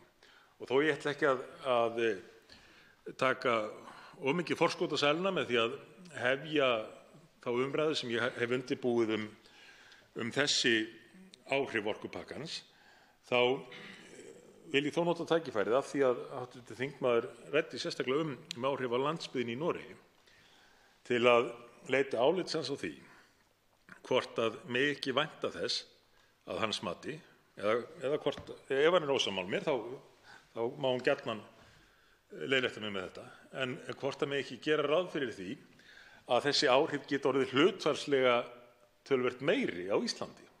Nógu slæm þessi lýsing af þessi framtíðarsýn fyrir Noreg, en í ljósi þess að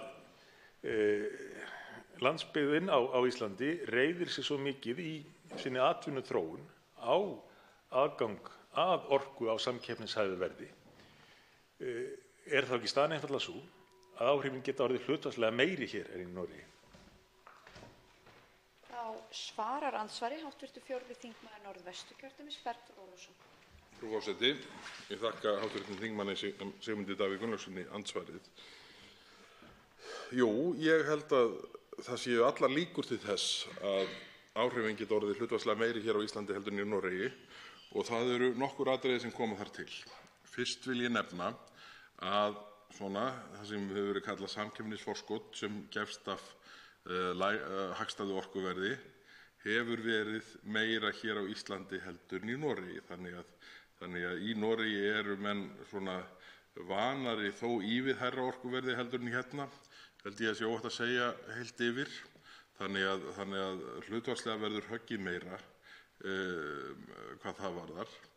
Nú síðan eru þetta, ef við horfum á atvinnuuppbyggingu á landsbyggðinni hér á Íslandi, þá hún auðvitað, hverfist hún mjög víða iðnað og þá sérstaklega á þessum svæðum sem hafa stóriðnað innan síns svæðis, þá er orkuuppbyggingin auðvitað algjört lykilatriði. Nú við sjáum auðvitað svæði eins og í kjördæmi hv. þingmanns, Eyjafjarðarsvæðið, Akureyri, þar sem menn hafa varla treyst sér til að taka á móti nýju fyrirtæki langa hríð, nema fyrirtæki sé sérstaklega í þannig starfsemi að lítil raforkuþörf, það kallar á litla raforkuþörf. Það auðvitað, en með svo ég komi aftur af hlutfallslegu áhrifunum, þá þá held ég að það sé alveg ljóst að þau verða meiri hér heima, einfaldlega vegna þess að orkuverðsmunurinn hefur verið þannig í sögulegu samhengi að höggið verður hlutfallslega meira hér á Íslandi heldur en það verður í Noregi og því nú lýst með nógu dramatískum hætti í þessari ágætu skýrslu. Þá veitir andsvar síðara sinni hv. 3. þingmaður Norðausturkjördæmis Sigmundur Davíð Gunnlaugsson.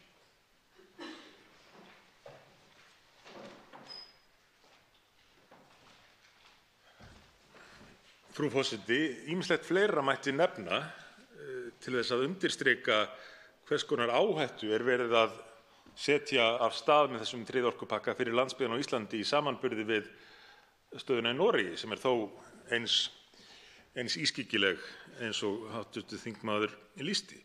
Til að mynda þá staðreynd að í Noregi með mjög markvissum hætti reynt að stuðla að byggð í landinu öllu með skattaívilnunum, með beinum stuðningi við uppbyggingu atvinnulífs allt land. Það hefur því miður skort verulega á þetta á Íslandi og fyrir vikið eru byggðirnar viðkvæmari fyrir sveiflum eins og þeim sem að þessi þriðji orkupakki geti leitt af sér. En ég þakka hv. þingmanni fyrir að nefna sérstaklega Eyjafjörðinn. Ég hef miklar áhyggjur af áhrifum þessa þriðja orkupakka á Eyjafjörð, á Þingeyjarsýslurnar, á allt Austurland reyndar og landsbyggðin alla á Íslandi. Þá svarar andsvari síðara sinni hv. 4. þingmaður Norðvesturkjördæmis Bergþór Ólason. Frú forseti, já, ég ætla að leyfa mér bara að taka undir orð hv. þingmanns hvað það varðar að þetta sérstakt áhyggjuefni fyrir landsbyggðina. Það eru þar svæði sem eru veik fyrir hvað varðar aðgang að orku, bara út frá annaðhvort veikleikum í dreifikerfinu eða bara skorti á framboði nýrrar orku. Það þannig að á landsbyggðinni eru fyrirtæki mjög oft undir meðal framleiðarhlutföllum í sínum geira, einfaldlega bara vegna óhagræðis sem hlýst af fjarlægð frá markaði og fleira slíku, dýr aðföng og þar fram til götunum. Þannig að það sem að vinnur gegn Íslandi í samanburði við fyrirtæki annars staðar, það á við með sambærilegum hætti fyrir fyrirtæki á landsbyggðinni hér heima í samanburði við fyrirtæki sem að starfa á höfuðborgarsvæðinu. Andsvörum lokið. Til máls tekur hv. 8. þingmaður Norðvesturkjördæmis Jón Þór Þorvaldsson.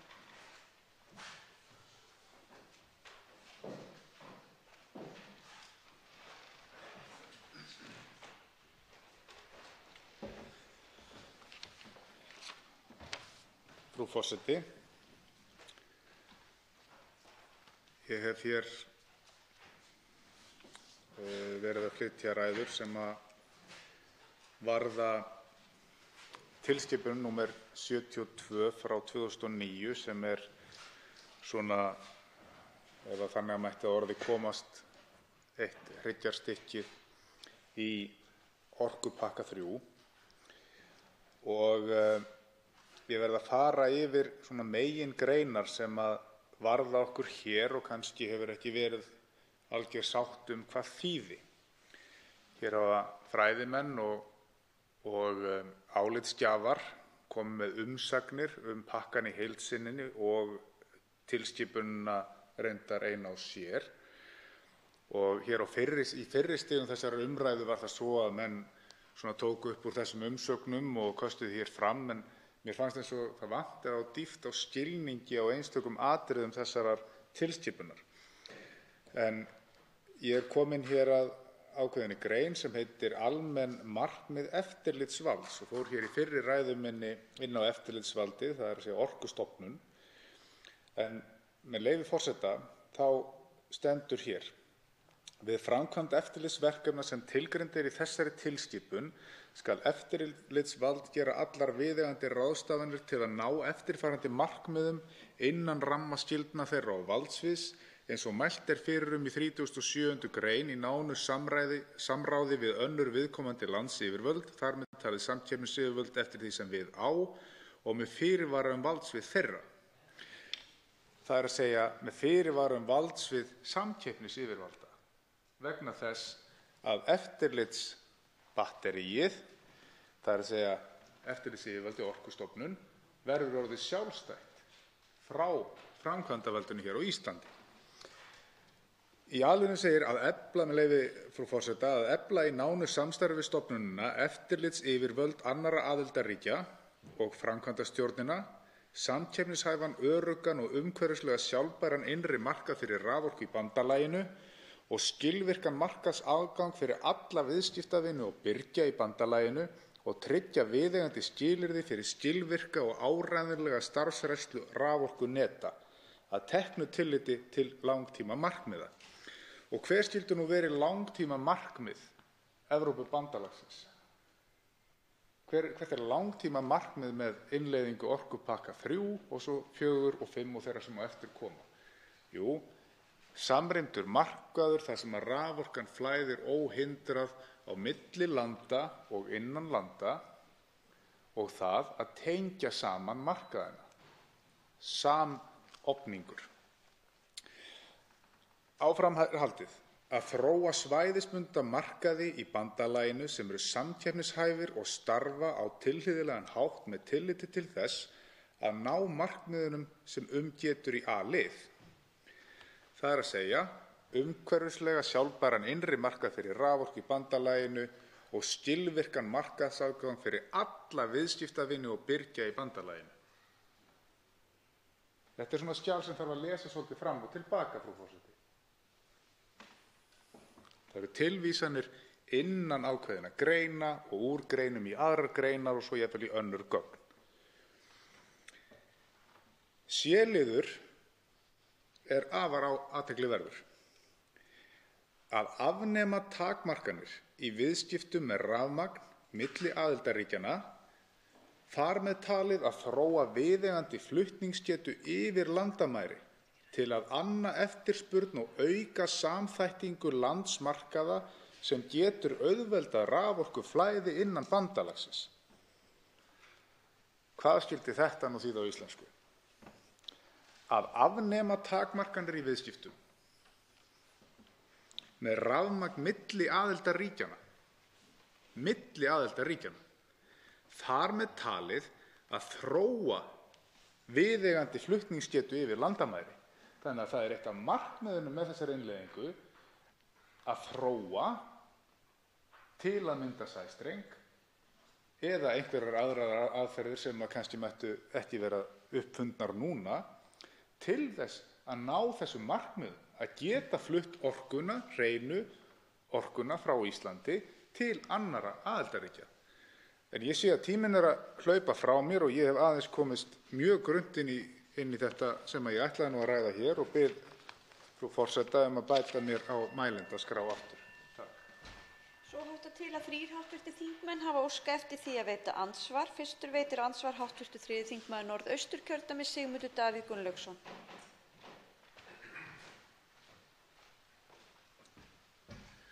Frú forseti, ég þakka hv. þingmanni fyrir þessa góðu yfirferð. Ég hef einmitt skoðað þennan sama texta og það er rétt sem hv. þingmaður segir, maður þarf svolítið að gaumgæfa þetta og fletta fram og tilbaka og skoða hvað er verið að vísa í. Þetta getur nefnilega virst svolítið flókið á köflum, en það er þannig sem þeir náðir eins og það stendur. Með því að eitt vísar á annað, en allt tengist þetta saman og myndar eitt net með eitt stórt markmið, það er að segja að ná að grípa í þessu tilviki orkumarkaðinn og færa hann í hendur sameiginlegrar evrópskrar stofnunar. En hv. þingmaður nefndi Orkustofnun á Íslandi og það er einmitt mjög áhugavert að skoða þennan texta og annan texta sem honum tengist með tilliti til Orkustofnunar og framtíðar hlutverks hennar. Í tengslum við þennan 3. orkupakka og þingsályktunartillöguna sem við ræðum núna hefur ríkisstjórnin eða hæstv. Iðnaðarráðherra lagt fram frumvarp breytingar á eðli og hlutverki Orkustofnunar. Hluti af því sem kemur fram í þessu frumvarpi að Orkustofnun skuli verða, ef svo má segja, frjáls undan ráðherrunum, frjáls undan lýðræðislega kjörnum fulltrúum á Íslandi, verða sjálfstæð. Nema hvað hinn raunverulegi tilgangur ekki sá að Orkustofnun verði sjálfstæð.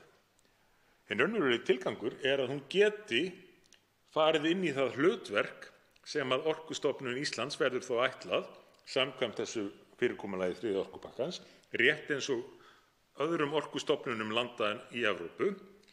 Það að segja að geta verið nokkurs konar útibú fyrir Acer hér á landi og framfylgt vilja þeirrar stofnunar. Svoleiðis að það fráleitt að stjórnvöld skuli halda því fram nú að það verði engar breytingar með þessu. Þau að leggja fram raunverulega breytingar sem munu hafa veruleg áhrif. Svarar andsvari hv. 8. þingmaður Norðvesturkjördæmis Jón Þór Þorvaldsson.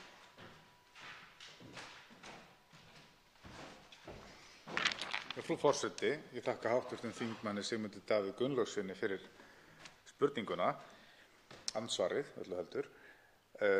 Það akkúrat málið. Upp á enska tungu heitir þetta "The devil is in the details" eða djöfullinn leynist í smáatriðum.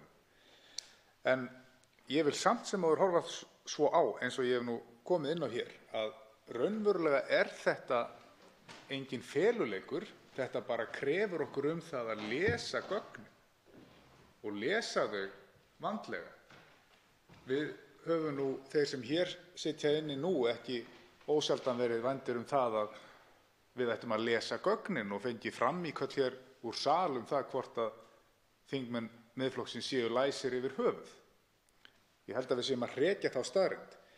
Og akkúrat þetta sem komið inn á, að Orkustofnun og lögin sem núna eru í meðförum þingsins og inn á nefndarsviði, þau eru þess eðlis að þau snúast ekki að gera Orkustofnun að einhverju fyrir Ísland eða breyta hlutverki eða eðli Orkustofnunar fyrir Ísland, heldur akkúrat að breyta hlutverki Orkustofnunar fyrir Evrópusambandið.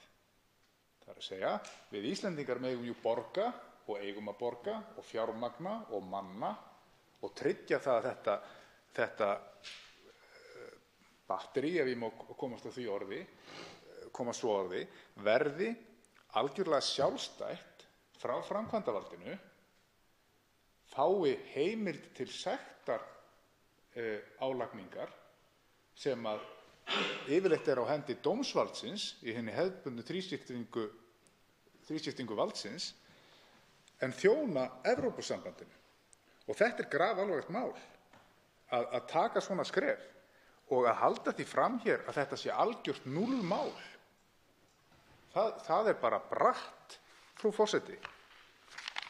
Og ég held að það sé mikið undir að þetta sé gaumgæft og þetta sé rætt betur, og ég hvet hæstv. Forseta til þess að hlutast nú til það að þetta mál verði tekið til gagngerrar endurskoðunar.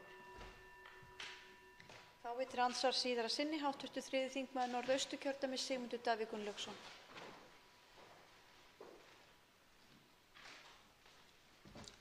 Frú forseti, ég fellst á þetta svar hv. þingmanns. Þetta alveg rétt hjá honum að Evrópusambandið má þó eiga það að það birtir allar upplýsingarnar. Það birtir greinarnar sem verið að innleiða og það birtir markmiðin sem þessum greinum, þessum ákvæðum ætlað að ná. Og að því leytinu til kannski framganga Evrópusambandsins í þessu máli ólík framgöngu íslenskra stjórnvalda, að í stað þess að reyna að fela hvað menn ætla sér og hver markmiðin eru, að þá það allt saman mjög aðgengilegt til að mynda á vefsvæðum Evrópusambandsins. Svoleiðis að við verðum að gefa Evrópusambandinu það sem að því ber og það rétt að það birtir þetta allt saman. En einmitt þess vegna svo mikilvægt fyrir okkur þingmenn að leita í grunnupplýsingarnar til þess að átta okkur á því hvað raunverulega að gerast með þennan orkupakka, en getur þá hv. þingmaður, fyrst ég fellst á svar hans hvað þetta varðar, tekið undir að það sé áhyggjuefni að íslensk stjórnvöld skuli ekki leitast við að draga þetta fram, heldur jafnvel fela það. Þá fara andsvari síðara sinni. Hv. 8. þingmaður Norðvesturkjördæmis, Jón Þór Þorvaldsson. Já, frú forseti, ég þakka hv. þingmanni spurninguna. Það nú það sem búið að brjótast í huga mér, hvort að það geti verið að það sé af ásetningi verið að reyna að afvegaleiða menn í þessari umræðu, að það sé búið svo hnútana af ásetningi að menn stígi ofan í fyrsta poll eða fari út af veginum í fyrstu beygju. Ég skal ekki fullyrða það, auðvitað getur það verið, en varðandi þetta að þá það rétt að Evrópusambandið birtir greinar og markmið sín, það að segja, og það sem skrifað frá því skýrt og við getum orðið hissa á því hvað kemur frá þeim. En þá skildum við kannski bera ábyrgð á því líka að skoða stefnu og markmið sambandsins til langrar framtíðar og það sem kemur inn í fullu samræmi við það.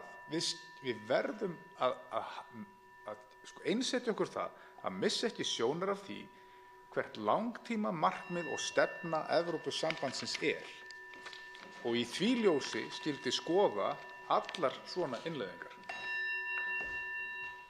Forseti vill minna hv. þingmenn á að virða tímamörk. En þá veitir andsvar hv. 10. þingmaður Reykjavíkurkjördæmis suður, Þorsteinn Sæmundsson. Frú forseti, ég þakka hv. þingmanni þessa ræðu sem og aðra sem hann hefur flutt sama eða svipaðs efnis. Og ég er farin að halda það, frú forseti, að þetta sé kannski ein gaumgjarnasta kynning sem fram hefur farið á efni orkupakkans til þessa. Það að segja að gera fólki grein fyrir því hvað á bakvið þessa mynd sem ríkisstjórnarflokkarnir hafa dregið upp. Og í sjálfu sér þá held ég að með þessu sé hv. þingmaður að vinna verk sem ríkisstjórnin hefði átt að gera. Vegna þess að hún hefði átt að útskýra í þaula fyrir fólki hvað þetta mál snýst og hefur ekki gert það. Og þess vegna líka ánægjulegt að hv. þingmaður skuli hafa dregið fram í dagsljósi og dregið mjög fram til að fara yfir, þar að segja reglugerð 72/2009, sem hefur ekkert verið rætt svo mikið en í sjálfu sér grunnurinn að öllu saman. Og þess vegna þetta svo nauðsynlegt að fara yfir þetta með þeim hætti sem að hv. þingmaður hefur gert, og þetta sýnir enn hvernig þessi umræða hefur núna þetta skeið sem við höfum verið hér að ræða þetta mál, hvernig umræðan hefur sífellt dýpkað og skilningurinn í sjálfu sér aukist. Og þetta hefði náttúrulega átt að gerast með þátttöku þeirra sem vilja lemja þennan orkupakka hér í gegnum þingið á örskotshraða þó að það hefði ekki gerst.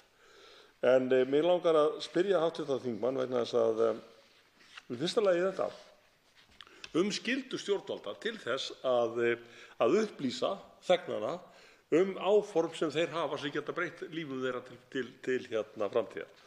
Fyrsta lagi. Og í öðru lagi það að hvort að hv. þingmanni finnist ástæða til fyrir stjórnvöld að taka nú þessi áform til hliðar til þess að hægt sé að fara í þessa gaumgæfnu kynningu sem ég held að við séum sammála að þurfa að fara fram. Þá svarar andsvari hv. 8. þingmaður Norðvesturkjördæmis, Jón Þór Þorvaldsson.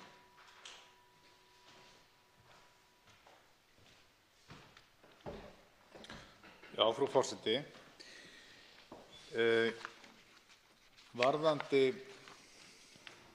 og ég þakka hv. þingmanni andsvarið, maður reynir nú að vera kurteis einu sinni, varðandi skyldu stjórnvalda til að upplýsa, þá ég hjartanlega sammála hv. þingmann það. Auðvitað það algjör grunnskylda í lýðræðisþjóðfélagi að stjórnvöld upplýsi almenning það hver fyrirætlunin sé og hver áhrifin verði.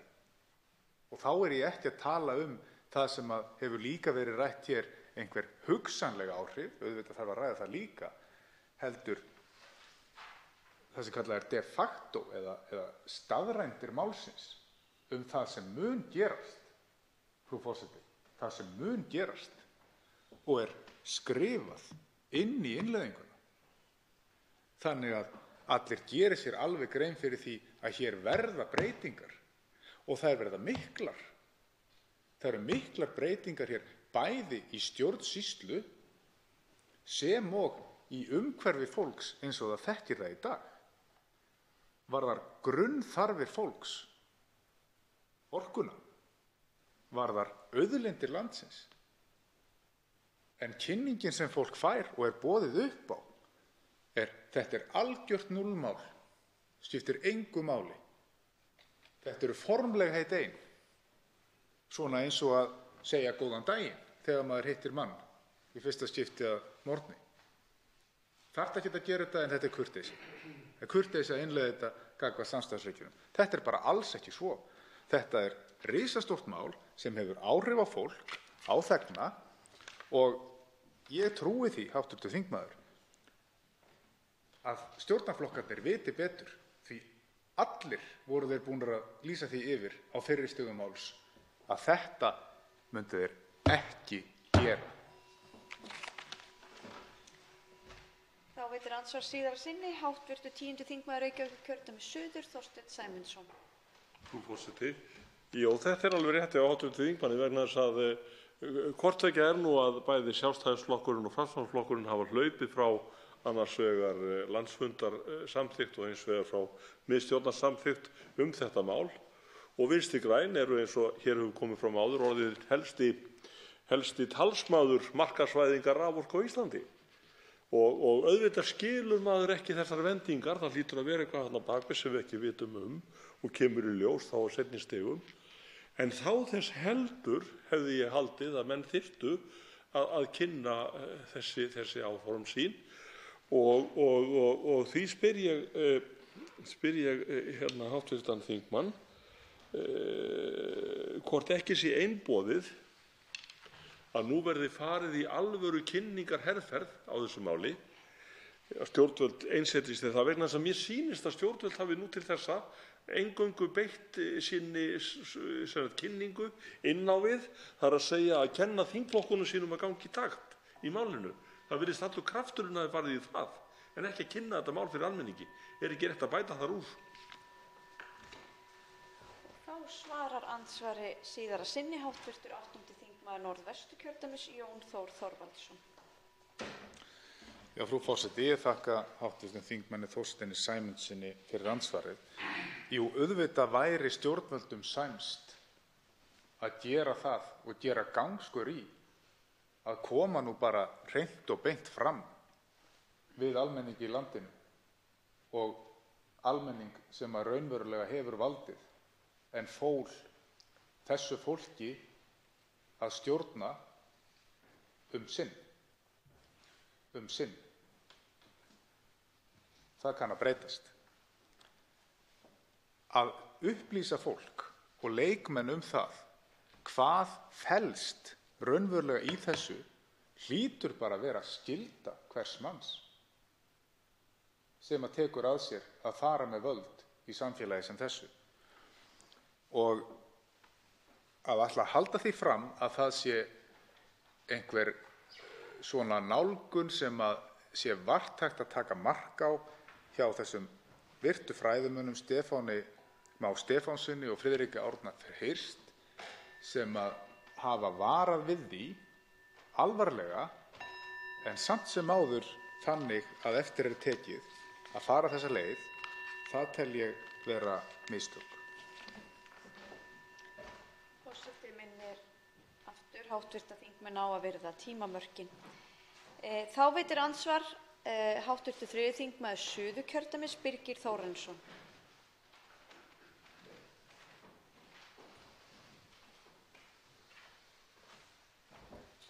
Frú forseti, ég þakka hv. þingmanni ræðuna. Ég vil alveg staldra hér við undanþágur sem hafa verið veittar í EES-samningnum og þessa leið okkar sem við höfum samkvæmt grein 102 í samningnum að fara með málið þangað hina lögformlegu leið til þess að fá niðurstöðu sem ásættanleg fyrir okkur. Það segir hérna í grein 102 með leyfi forseta að sameiginlega EES-nefndin skal þá gera sitt ýtrasta til að finna lausn sem aðilar geta sætt sig við.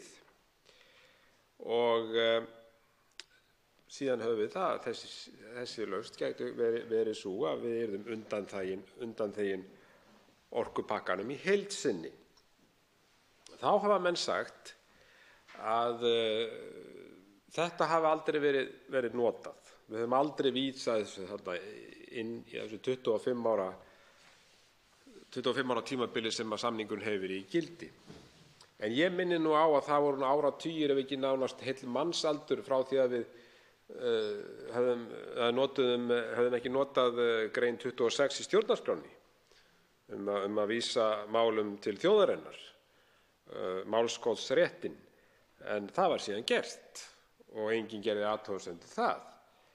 Þannig að halda því fram að þetta sé ekki hægt, gerlegt út af því að samningurinn sé 25 ára gamall og aldrei notað er náttúrulega rök sem bara eiga ekki að heyrast. Sko. Þetta er þvílík rökleysa að mínu mati, frú forseti. En mér langaði svona aðeins að spyrja hv. þingmann út í þetta, það er að segja, það eru fordæmi fyrir undanþágum. Ég nefni bara jarðgasi sem dæmi, skipaskurði sem dæmi. Þannig að er nokkur áhætta fólkin í þessu? Hvað hefur hv. þingmaður fram að færa í þeim efnum og hvernig lítur hann á það? Þá svarar andsvari hv. 8. þingmaður Norðvesturkjördæmis Jón Þór Þorvaldsson. Já, frú forseti, ég þakka hv. þingmanni kærlega fyrir andsvarið. Undanþágurnar í samningnum um Evrópska efnahagssvæðið, þær er fjallað einmitt í nokkrum greinum, meðal annars 102. greininni og svo framhald í 103. Og alls staðar er komið mjög skýrt inn á það að í því felist að ná sátt, að gera sitt ýtrasta, að allir aðilar sem að þessu samstarfi koma skuli beita sér á þann hátt að ná sátt, en ekki að hafa í hótunum að einhver verði rekinn úr samstarfinu eða það muni hafa alvarlegar afleiðingar á einhvern hátt fyrir viðkomandi. Þvert á móti við það sem hefur verið haldið fram hér. En varðandi þessa stórsnjöllu fyrirspurn varðandi 26. grein stjórnarskrár lýðveldisins og þegar hún var notuð í fyrsta skipti, felst áhætta í þessu? Ég ætla að fullyrða nei. Og nei er ansi magnað orð. Og mig langar til að rifja það upp hér fyrir þingheimi, háttvirtum, frú forseta og þjóðinni, að nei skilaði okkur stjórnarskrá og fullveldi. Nei skilaði okkur efnahagslögsögunni. Og nei skilaði okkur sigri í ICE. Ég er hræddari við jáið og undirlægjuháttinn og leiðitennina heldur en að standa í lappirnar og segja nei.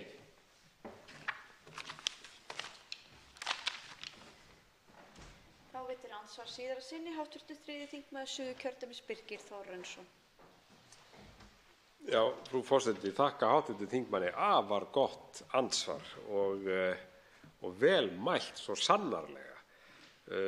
Hvað nei hefur skilað okkur er með þeim hætti að við sjálfsagt stæðum ekki hér í dag ef við hefðum ekki staðið á rétti okkar, sýnt djörfung og frumkvæði í því að berjast fyrir okkar mikilvægu málefnum, sjálfstæði þjóðarinnar og fullveldisréttinum. Þannig að auðvitað er þetta mál sem að lýtur að þessum mikilvægu málum. Það er að segja að vera óhrædd við það að fara með málið þá leið sem hægt að fara, lögformleg og eðlileg leið. En þá veltir maður fyrir sér því, hv. þingmaður, einhver ástæða fyrir því að ríkisstjórnin vill ekki fara þessa leið? Er hún kannski sú að það raunverulegur vilji ríkisstjórnarinnar til þess að fara alla leið og innleiða þennan pakka, en þeir búa til svona til heimabrúks einhverja fyrirvara svona til að friðþægja sína stuðningsmenn og sína grasrót og svo framvegis? Er þetta kannski bara raunverulega ástæðan fyrir því að menn vilji ekki fara þessa lögformlegu leið? Og aftur verður forseti að biðja hv. þingmenn að virða tímamörkin. En þá svarar andsvari hv. 8. þingmaður Norðvesturkjördæmis, Jón Þór Þorvaldsson. Já, frú forseti, ég þakka hv. þingmanni andsvarið enn á ný. Já, ég held að þessir fyrirvarar séu algjörlega og eingöngu til heimabrúks og sannfærist því meir sem ég ver meiri tíma í að kanna forsendur þeirra.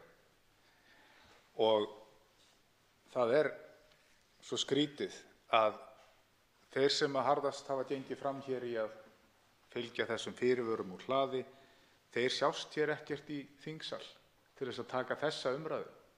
Og mér þætti afar vænt að fá þetta fólk í ræðu hér, í ræðustól, þannig að við gætum spurt þau og fengið svör við okkar andsvörum.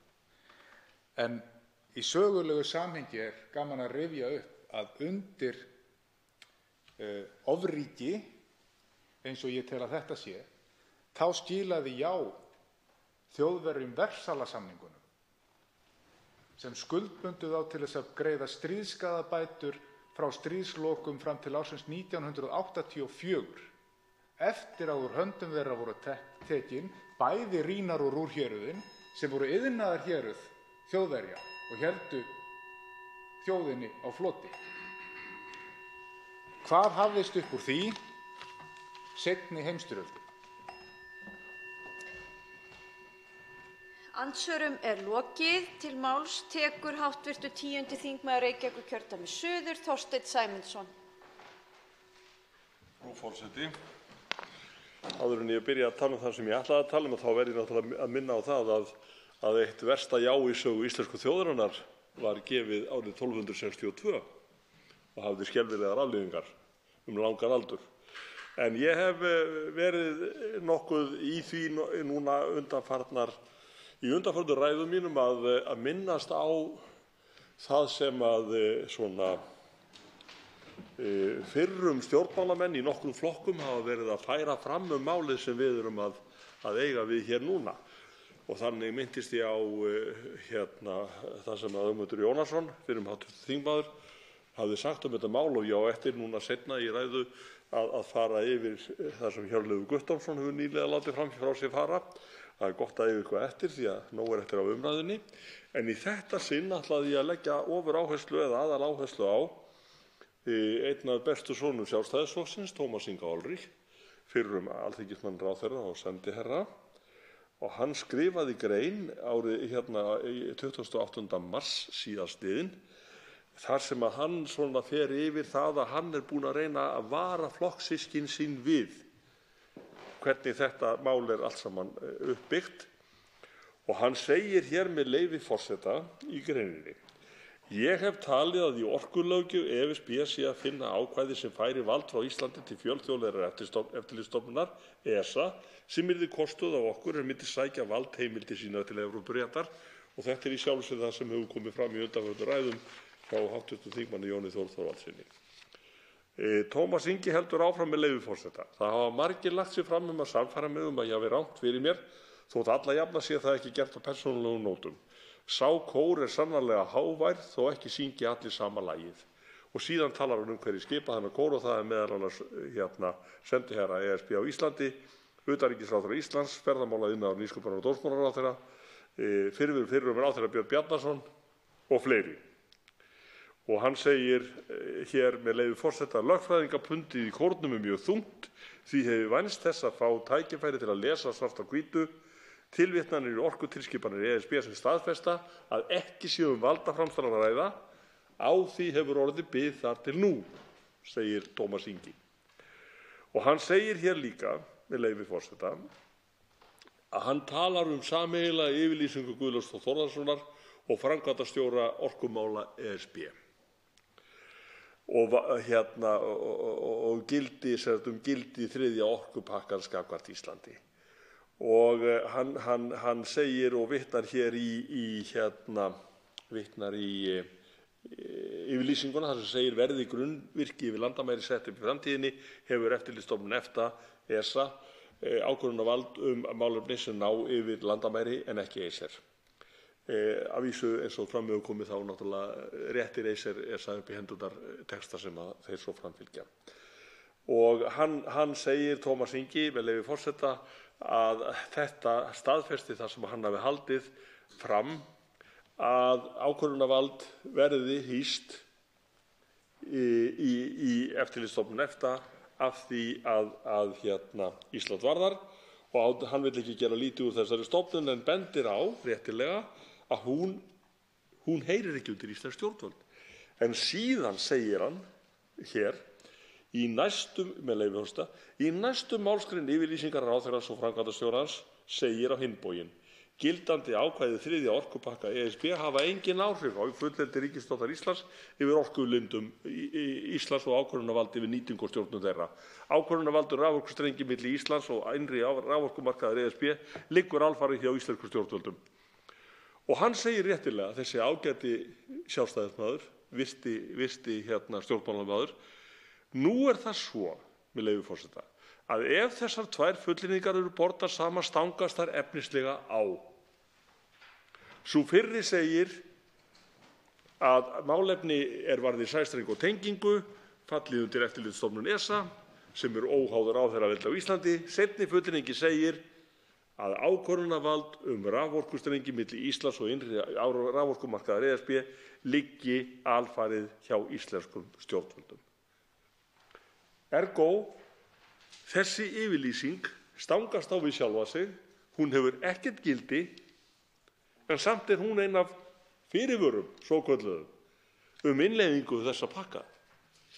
Og það sífellt að koma betur og betur í ljós og það eru fleiri og fleiri að benda á það. Hvað þetta mál illa búið, hvað það flaustuslega unnið og hvað það í eðli sínu vont og hættulegt. Svo háttar til að 3 háttvirtir þingmenn hafa óskað eftir því að veita andsvar og ræðutími því styttur í 1 mínútu síðar umræðu. Fyrst veitir andsvar hv. 3. þingmaður Norðausturkjördæmis, Sigmundur Davíð Gunnlaugsson.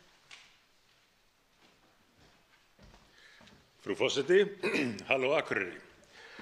Í ljósi þess að hv. þingmaður nefndi árið 1262 þykir mér við hæfi, á þess að það sé nú megin efni spurningar minnar, eða ansvars, að minna á orðalagið sem notað í greinargerð Karls Baudenbacher mikilvægi þess að Íslendingar sýni Norðmönnum hollustu. Ég hefði talið, frú forseti, að þeir tímar þegar Íslendingar var gert að sverja Noregi hollustu væru liðnir og allmörg hundruð ár síðan. En þetta kannski minnir okkur á að sjálfstæðið kemur ekki af sjálfu sér og það þarf að verja það. En af því hv. þingmaður vísar í Tómas Inga Olrich og prýðisgóða grein hans, vil ég vitna hér í mjög gott viðtal við flokksbróður hans, Bjarna Benediktsson, hæstvirtan fjármálaráðherra, og endursögn Viðskiptablaðsins af því viðtali. En þar segir með leyfi forseta: síðan nefnt, það að segja í viðtalinu, hver þriðji orkupakkinn svokallaði hafi verið umdeildur hér á landi og deildar meiningar áhrif hans, eins og Viðskiptablaðið hefur fjallað ítarlega og sjá neðst í fréttinni. Segir í greininni að íslensk stjórnvöld hafi áhyggjur af því að með tilkomu orkumálastofnunarinnar ACER verði stjórn Íslendinga sjálfra yfir eigin orkuauðlindum gerð veikari og reglugerðaryfirvöldum í ESB færð aukin völd. Þátttaka okkar í innri markaðnum byggð á tveggja stoða kerfi, segir Bjarni, og vísar þá í að samið er lagaumgjörðin á grundvelli EFTA í stað þess að samþykkja beina stjórn frá ESB. Hér lýsir formaður Sjálfstæðisflokksins miklum áhyggjum af ásælni Evrópusambandsins í völd í gegnum ACER. Væri ekki betra að hann fengi áminningu frá fyrrnefndum Tómasi Inga Olrich eigin skoðanir eins og þær birtast í þessu viðtali? Þá svarar andsvari hv. 10. þingmaður Reykjavíkurkjördæmis suður, Þorsteinn Sæmundsson. Frú forseti, fyrst tengslin milli 1262 og Karls Baudenbacher minni mig á svar í bíómynd nokkurri þar sem að maður verður fyrir svona áreiti og hann segir við þann sem áreitir hann rangur maður, röng fjandans öld. Þannig að við getum í sjálfu sér tekið undir það. En það er hárrétt sem hv. þingmaður segir að það er mjög merkilegt að menn eins og Tómas Ingi Olrich, menn eins og Ögmundur Jónasson, þeir hafa ekki hlustunarskilyrði hjá þeim sem að ráða flokkum þeirra nú stundir. Menn með alla þessa reynslu, menn með alla þessa þekkingu, menn sem að benda á með góðgjörnum hætti hvað betur mætti fara, þeir eru hundsaðir. Þeir eru hundsaðir. Og það kann ekki góðri lukku að stýra, frú forseti, að hundsa sína bestu menn. Og vegna þess að nóg er af hínu, eins og sagt er því verð gagnast heimskra manna ráð sem fleiri koma saman. En það er ekki í þessu tilfelli, nema það að ríkisstjórnin virðist vera að nota heimskra manna ráð, en hlustar ekki á bestu menn sína, eins og Tómas Inga Olrich og Ögmund Jónasson og fleiri. Þannig að þetta er dapurlegt, frú forseti, en það er ekki bara dapurlegt, það er líka verulega slæmt og hættulegt vegna þess að í staði fyrir að hafa mál sem vel eru byggt og stenst erum við með mál sem flusturslega unnið og getur orðið okkur til stórkostlegs skaða og ég á eftir í umræðunni seinna, vonandi í dag en hugsanlega á morgun, eða seinna í dag réttara sagt, sem sagt hættuna á því að við munum þurfa að borga skaðabætur út af því hvernig þetta mál er frágengið og hvernig á að keyra það hér í gegn var reifað. Þá veitir andsvar síðara sinni hv. 3. þingmaður Norðausturkjördæmis Sigmundur Davíð Gunnlaugsson. Frú forseti, það er sérstaklega undarlegt að ráðherrar í ríkisstjórn Íslands, hæstvirtir, skuli ekki fylgja leiðsögn eða ekki einu sinni taka mið af leiðsögn reyndra manna úr eigin flokkum þegar að hún er svona vel framsett og vel rökstudd. En þeim mun undarlegra er það í ljósi þess að sumir hæstvirtir ráðherra hafa jafnvel sjálfir áður lýst sömu skoðun, sama mati, sömu áhyggjum. En hvað gerðist í millitíðinni?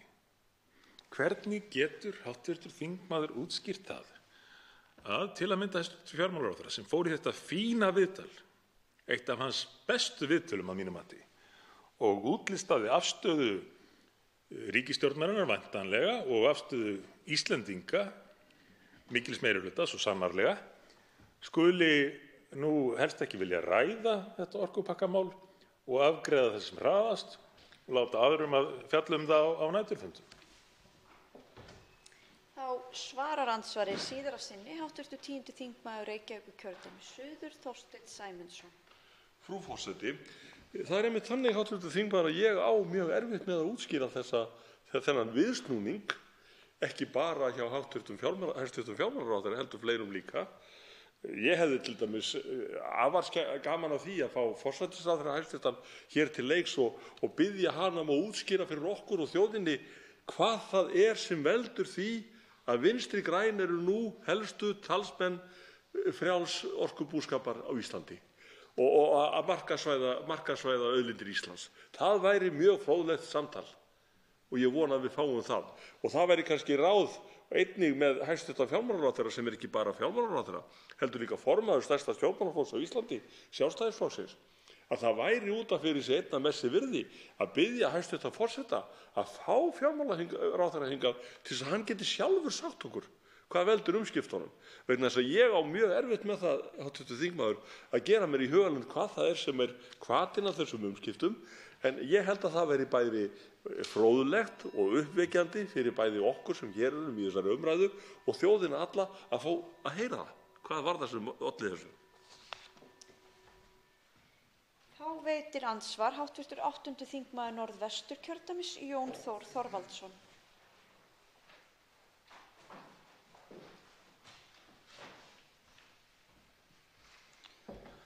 Já, frú forseti, ég þakka hv. þingmanni Þorsteini Sæmundssyni fyrir ræðuna og hér búið að fara nokkuð ítarlega yfir þetta og þessar yfirlýsingar og fullyrðingar tenginguna og þessa kvöð að sverja og sýna Noregi hollustuna.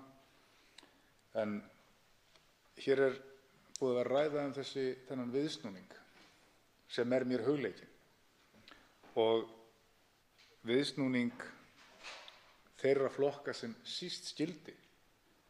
Raunar mér næst hjarta að segja að það sé einn flokkur hér á Alþingi sem hefur þó verið fullkomlega heiðarlegur í sinni afstöðu og það Viðreisn, vegna þess að það flokkur sem hefur lýst eindregnum vilja sínum á því að ganga inn í Evrópusambandið með öllum þeim kostum og göllum sem þar fylgja og hafa rökstutt það mál, þrátt fyrir að kannski ýmsar ræður hefðu mátt verið innihaldsríkari efnið og minna að því að sverta þá sem hér hafa staðið nóttum saman.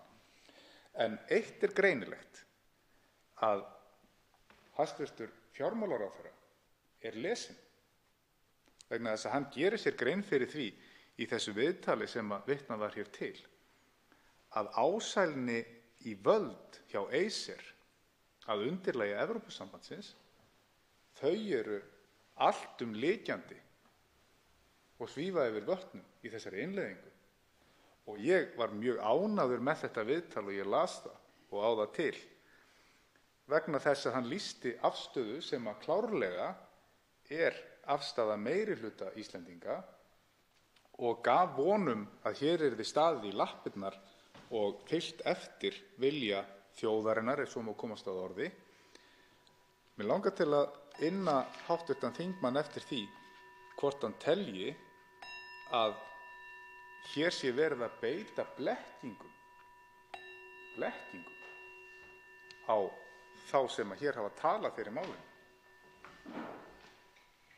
Þá svarar andsvari hv. 10. þingmaður Reykjavíkurkjördæmis suður, Þorsteinn Sæmundsson. Frú forseti, blekkingar eru náttúrulega stór orð, en það sem ég á erfiðast með að skilja, og líka í ljósi þessa góða viðtals sem hér hefur verið dregið fram, að það eru sinnaskipti sérstaklega þingflokks Sjálfstæðisflokksins, og nú það þannig eins og fram hefur komið hér í umræðum hjá þeim sem hér höfum verið að ræða þetta mál. Það hefur komið fram hjá okkur að auðvitað Sjálfstæðisflokkurinn gamalgróinn flokkurinn og 90 ára afmæli helgina og hefur verið í forystu í íslenskum stjórnmálum afar lengi, áratugum saman, í forystu fyrir ríkisstjórnum áratugum saman, og ég held að það sé kannski kominn tími til að auglýsa eftir Sjálfstæðisflokknum, vegna þess að Sjálfstæðisflokkurinn sem við erum að horfa upp á hér nú, það að segja allavega þingflokkurinn, hann ekki þessi Sjálfstæðisflokkur sem við þekktum. Hann ekki flokkurinn sem stóð með stétt með stétt. Hann ekki flokkurinn sem stóð fyrir sjálfstæði þjóðarinnar.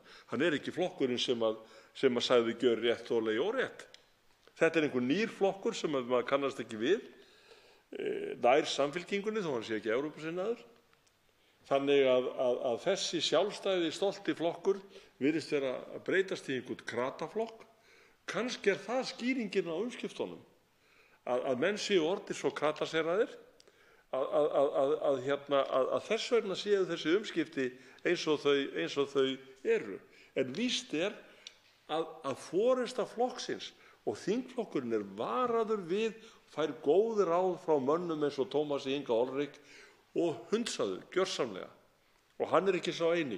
góðir menn sem fram hafa gengið fyrir skjöldu og eins og ég segi, þeir hafa leiðbeint. Þeir hafa ekki verið með neinar hótanir eða neitt dólg, þeir hafa bara leiðbeint og bent á, gefið góð ráð. Þeir eru ekki virtir viðlits.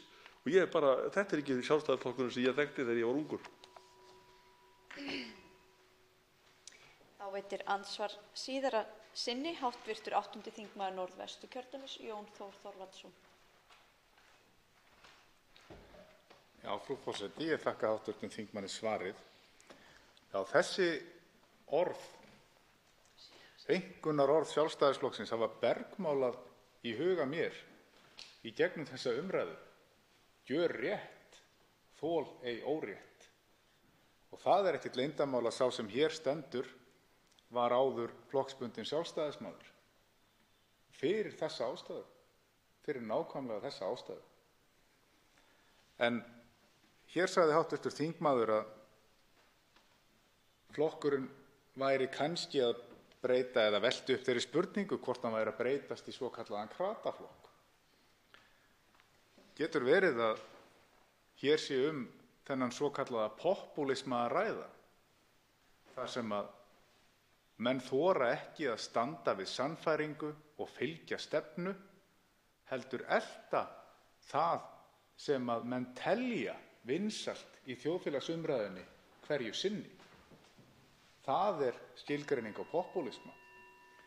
Mér þætti vænt að fá hugleiðingar hv. þingmanns það, hvort að hér sé verið að sveigja stefnu og hallast í þá átt. Þá svarar andsvari síðara sinni háttvirtur 10. þingmaður Reykjavíkurkjördæmis suður, Þorsteinn Sæmundsson. Frú forseti, svo ég beri nú blak af Sjálfstæðisflokknum, þá hann að hluta til í mjög slæmum félagsskap. Og hann í erfiðu sambandi. Og hann hefur greinilega í upphafi vegferðar í þessari ríkisstjórn sem nú situr, látið allt og mikið af hendi fyrir ekki neitt. En getur ekki slitið sambúðinni, eða treystir sér ekki til þess, og lætur þess vegna leiða sig út í hverja ófæruna af annarri. Samanber þetta mál, samanber það að taka að fullu undir marxísta tilburði heilbrigðisráðherrans í heilbrigðismálum, og þetta lætur flokkurinn allt yfir sig ganga. Og það skiljanlegt að almennir flokksmenn sem að maður hittir bæði hér út á Austurvelli og götum úti, að þeir bara standa og vitna og segja ég get ekki kosið flokkinn minn lengur. Það bara ekki hægt. Eftir áratugi trúnaðarmenn flokksins sem maður hefur hitt, þeir bara treysta sig ekki til að standa með flokksins lengur. Og þetta náttúrulega, finnst alveg sorglegt fyrir flokkinn, en auðvitað ratar þetta fólk þá í þann hóp sem að það treystir til þess að standa í lappirnar í erfiðum málum. Að lokum veitir andsvar háttvirtur 3. þingmaður Suðurkjördæmis Birgir Þórarinsson.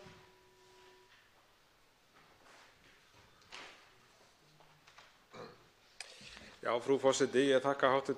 þingmanni ræðuna og það var athyglisvert hvernig hann vitnaði hér í hæstv. Fjármálaráðherra og hans hugleiðingar í þessum efnum. Ekki veitir af vegna þess að hann hefur tekið algjöra kúvendingu í sínum skoðunum hvað þennan orkupakka varðar og ekki á skemmri tíma en tæpu ári frá því að hann flutti hér nokkuð merkilega ræðu þar sem að hann hafði miklar áhyggjur af því að við værum að fara að innleiða hér orkupakka 3 og ef ég má vitna í þessa ræðu með leyfi frú forseta að þá segir hér til dæmis á einum stað og það hæstv. Fjármálaráðherra sem að talar: veltum því fyrir okkur hvað við höfum með það að gera á innri markaði Evrópu að vera að ræða raforkumál sem eru í einangruðu mengi á Íslandi út í Brussel. Hvað höfum við með það að gera að vera að ræða við önnur ríki Evrópusambandsins raforkumál af eyjunni Íslandi? Þetta athyglisvert að hæstv. Fjármálaráðherra skuli síðan standa fyrir því að innleiða orkupakka 3 þvert á það sem hann hefur sagt hér í þinginu og það fleira áhugavert hér í ræðu hæstv. Fjármálaráðherra. Hann segir hér með leyfi forseta áfram: það sem ég á svo erfitt með að skilja er áhugi þingmanna sumra hér í þinginu að komast undir boðvald samevrópskra stofnana. Hvað í ósköpunum liggur mönnum á að komast undir sameiginlega raforkustofnun Evrópu á okkar einangra landi með okkar eigið raforkukerfi? Hvers vegna í ósköpunum hafa menn áhuga á því að komast undir boðvald þessara stofnana? Þetta náttúrulega, frú forseti, bara hlægilegt að rifja upp þessa ræðu í ljósi þess að þessi sami hæstv. Ráðherra vinnur nú að því hörðum höndum að keyra þetta mál hér í gegnum þingið til að komast undir þetta boðvald sem hann áður hafði síðan miklar áhyggjur af og vildi ekki koma nálægt. Í þessu samhengi, hv. þingmaður, hvað finnst þér svona málflutning? Þá svarar andsvari hv. 10. þingmaður Reykjavíkurkjördæmis suður, Þorsteinn Sæmundsson. Frú forseti. Já, hv. þingmaður, ég þakka hv. þingmanni fyrir þetta. Ef ég ætti að lýsa þessari orðræðu í einu orði, þá myndi ég kannski segja svona í ljósi sögunar, þetta væri framsóknarlegt.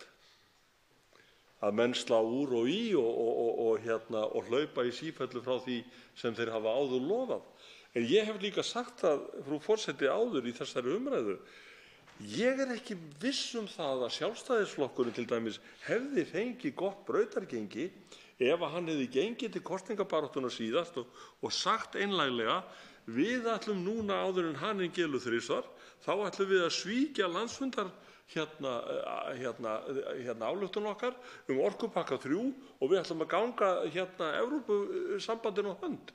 Og ég heldur ekkert viss það að VG hefði fengið, sem fengur nú að vísu erfiða útkomu, en ég ekkert viss það að þeir væri mjög borubrattir ef þeir hefðu gengið til leiks og sagt: við ætlum að vera í forystu fyrir markaðsvæðingu orkulinda á Íslandi. Ég ekkert viss það getur að vísu verið að einhverjir aðrir hópar hefðu kosið þessa flokka, allt svo aðrir heldur en þetta gamla góða kjarnafylgi, það veit ég ekki En það sem kannski undarlegast við þetta allt það að þessi sinnaskipti fjármálaráðherra hæstvirts, þau að verða í blóra við hans eigin fólk og ekki bara það. Þau í andstöðu við afstöðu meirihluta þjóðarinnar í þessu máli.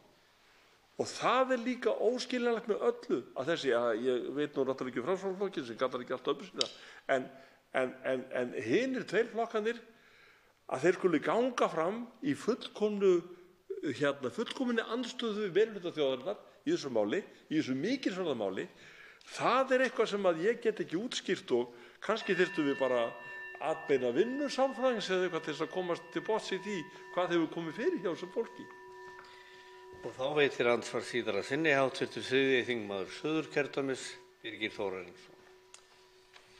Herra forseti, já, síðustu orð hv. þingmanns, hvað hefur komið fyrir hjá þessu fólki? Þetta mjög athyglisvert og ég verð að segja það að nú það svo að Sjálfstæðisflokkurinn nú að fara að fagna 90 ára afmæli, held ég bara núna eftir 1 eða 2 daga og það verður mjög fróðlegt að fá fréttir af því kaffiboði og það væri nú bara ennþá fróðlegra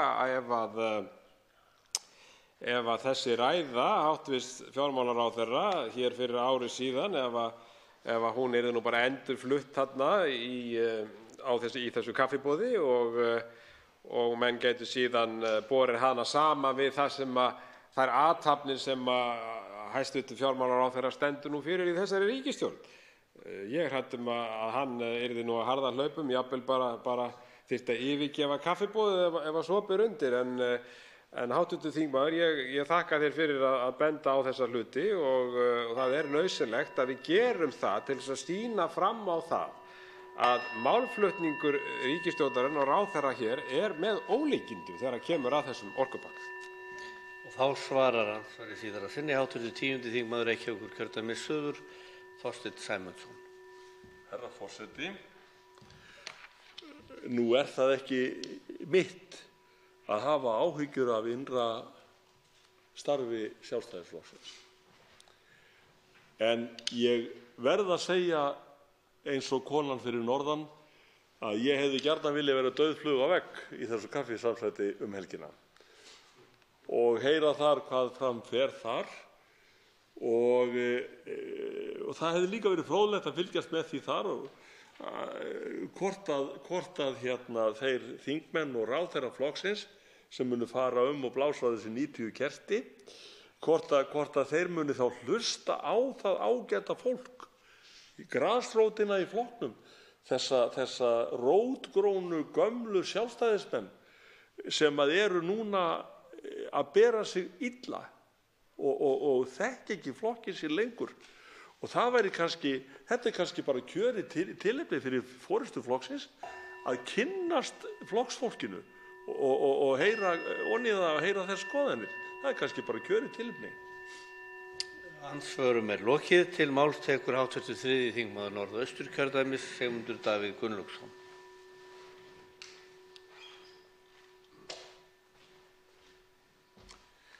Herra forseti, nú gefst mér loksins tækifæri til þess að fjalla aðeins Kýpur. Afsakið, herra forseti. Fjalla aðeins Kýpur og áformum að tengja Kýpur við Grikkland í gegnum Krít og Ísrael einnig með sæstreng, rafstreng. Kýpur eyja, herra forseti, og Evrópusambandið gerir sér grein fyrir því, rétt eins og Evrópusambandið hefur viðurkennt að Ísland sé eyja. Og það þess vegna áhugavert að bera raunverulegt dæmi sæstrengsáform, tengingu þessarar eyju við sameiginlegt orkunet Evrópusambandsins, við umræðu og vangaveltur stöðu Íslands og hvaða áhrif þriðji orkupakkinn og ACER gætu haft á stöðu þess og hugsanlega tengingu með sæstreng. Nú eflaust önnur staða uppi á Kýpur hvað varðar viðhorf almennings til slíkrar tengingar, enda býr Kýpur ekki yfir þeim náttúrulegu orkukostum sem að við hér á Íslandi njótum og eflaust munu menn fagna því að eyjan verði tengd öðrum löndum með rafstreng. En það sem áhugavert við dæmið Kýpur að það sýnir okkur hvernig ferlið gengur fyrir sig. Það vildi nefnilega svo til, herra forseti, að áhugasamir fjárfestar lýstu því yfir að þeir gætu hugsað sér að fjárfesta í þessum sæstreng. Og þá tók ferlið við, ferlið sem að þriðji orkupakkinn lýsir og gerir ráð fyrir. ACER, þessi sameiginlega orkustofnun Evrópusambandsins, hafði samband við orkustofnanir þeirra landa sem að í hlut áttu til þess að tilkynna þennan áhuga fjárfestana og upplýsa það, eða kannski minna á það, að þessar stofnanir, þessar orkustofnanir landanna og stjórnvöld í hvoru landi sig, Grikklandi og Kýpur, ættu að halda ACER upplýstri gang mála. Svoleiðis að ACER gæti fylgst með því að málið fengi eðlilegan framgang. Það yrði ekki settar neinar hindranir í veginn, heldur þvert á móti reynt að liðka fyrir því að þessari framkvæmd gæti orðið. Það nefnilega sérstaklega nefnt, það sérstaklega tekið fram í reglunum sem að gilda ACER og við erum að fara að innleiða hér ef að stjórnvöld fá vilja sínum framgengt, að þegar að stjórnvöld í þeim löndum sem að menn hugsa sér að tengja með nýjum raforkutengingum verða þess áskynja að til staðar séu fjárfestar með fjárhagslega burði og getu til þess að ráðast í slíkar tengingar, skuli tafarlaust, eins og það orðað, tafarlaust tilkynna ACER þann áhuga, svoleiðis að stofnunin geti sinnt þessu hlutverki sínu að fylgjast með því að verkefnið fái framgang eða mæti ekki einhverjum hindrunum. Og sú varð raunin hvað varðar þessa tengingu Kýpur og Grikklands. En svo hafa þau tíðindi orðið nú, herra forseti, að það kom babb í bátinn vegna þess að fjárfestar sem höfðu hugsað sér eða gefið fyrirheit þessa tengingu lögðu að mati framkvæmdastjórnar Evrópusambandsins og ACER of mikla áherslu á að fjárfesta fyrst í innviðum í kringum Aþenu en vanræktu þetta tengihlutverk. En ég sé á því hversu lítið ég á eftir af ræðutíma mínum að ég þarf að klára þessa sögu í framhaldsræðu og bið því virðulegan forseta að setja mig aftur á mælendaskrá. Því að það mjög mikilvægt að nýta þetta raundæmi til þess að við Íslendingar getum áttað okkur á því hvað kunna að vera í vændum varðandi hugsanlega sæstrengstengingu. Svo vill til að 3 hv. þingmenn hafa óskað eftir að veita andsvar og ræðutími því styttur í 1 mínútu í síðari umferð. Fyrstur til að veita andsvar hv. 10. þingmaður Reykjavíkurkjördæmis suður, Þorsteinn Sæmundsson.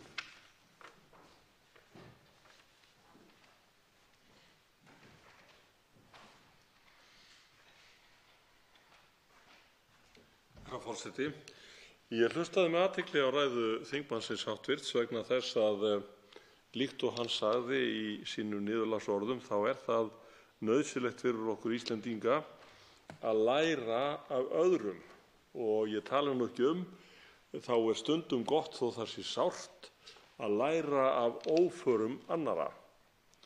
Og það nefnilega þannig og það að kristallast í þessari umræðu aftur og aftur og aftur hversu lítt hugsað þetta þingmál sem við erum með hér til umræðu virðist vera af hálfu ríkisstjórnarinnar. Og það virðist ekki vera að menn sjái til lands. Menn eru lagðir af stað en menn sjá ekki til lands að því virðist. Og þetta svona, hvað ég segja, getum við ekki orðað þetta þannig að þetta sé ferð án fyrirheits. Ég held að það sé svona kurteislega leiðin vegna þess að ég sé ekki betur heldur en að þetta mál eins og það nú búið muni stranda á skeri því miður. Og það verður náttúrulega á kostnað þjóðarinnar. Og þess vegna það mjög mikilvægt að við lærum af reynslu annarra í þessum efnum og við þekkjum það úr fyrri glímum okkar við erlent vald að það ekki á vísan að róa hvorki hvað aðstoð annarra varðar, menn verða að hjálpa sér sjálfir og að þeir aðilar, það að segja mótaðilar í slíkum leik, þeir beita fantabrögðum, þeir reyna að beita yfirráðum sínum, það að segja yfirburðum sínum. Og þess vegna hljótum við að spyrja, og ég spyr þingmanninn háttvirtan, hvað til ráða til þess að Íslendingar verði ekki fyrir kárínum frekar en orðið af þessu máli eins og það sett fram. Og andsvari svarar hv. 3. þingmaður Norðausturkjördæmis Sigmundur Davíð Gunnlaugsson. Herra forseti, það bara eitt til ráða. Að nýta þau úrræði sem að EES-samningurinn veitir okkur til þess að tryggja eiginhagsmuni þegar við teljum að þeim kunni að vera stefnt í hættu. Þannig að ef við gerum það ekki, þá festumst við í netinu eða kóngulóarvefnum eins og hv. þingmaður nefndi hér fyrir kvöld. Ef að við nýtum ekki þau úrræði sem að raunverulega fyrir hendi til þess að fá alvöru undanþágur, þá festumst við í vefnum. Og nú hefur verið að skýrast smátt og smátt í þessari umræðu hvað felst í svokölluðum 4. orkupakka. Hann að öllu leyti til þess fallinn að festa okkur enn frekar í þessum vef. Það mætti kannski halda því fram að 3. orkupakkinn væri beitan og 4. orkupakkinn hinn eiginlegi vefur, en það ekki nógu góð samlíking vegna þess að við verðum föst þá þegar ef stjórnvöld fallast á þennan þriðja orkupakka án þess að fá lögformlegar undantekningar frá honum. Og það leiðir aftur hugann að þessari spurningu sem við erum búin að reyna að spyrja okkur í kvöld án þess að fá nokkur svör frá stjórnarliðum. Hvers vegna?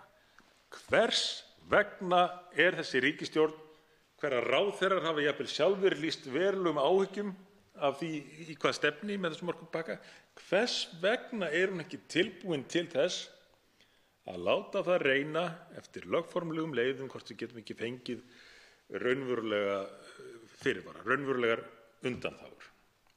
En við eigum auðvitað erfitt með að fá svar við því þegar að stjórnarliðar leggja ekki í það að koma hér og svara, ekki einu sinni að koma hér og velta vöngum eða bjóða upp á hugsanlega skýringar, einfaldlega að halda sér til hlés. Hv. 10. þingmaður Reykjavíkurkjördæmis suður, Þorsteinn Sæmundsson, veitir nú andsvar síðara sinni. Herra forseti, nú er það þannig að ég tek undir með hv. þingmanni og þakka honum fyrir svarið.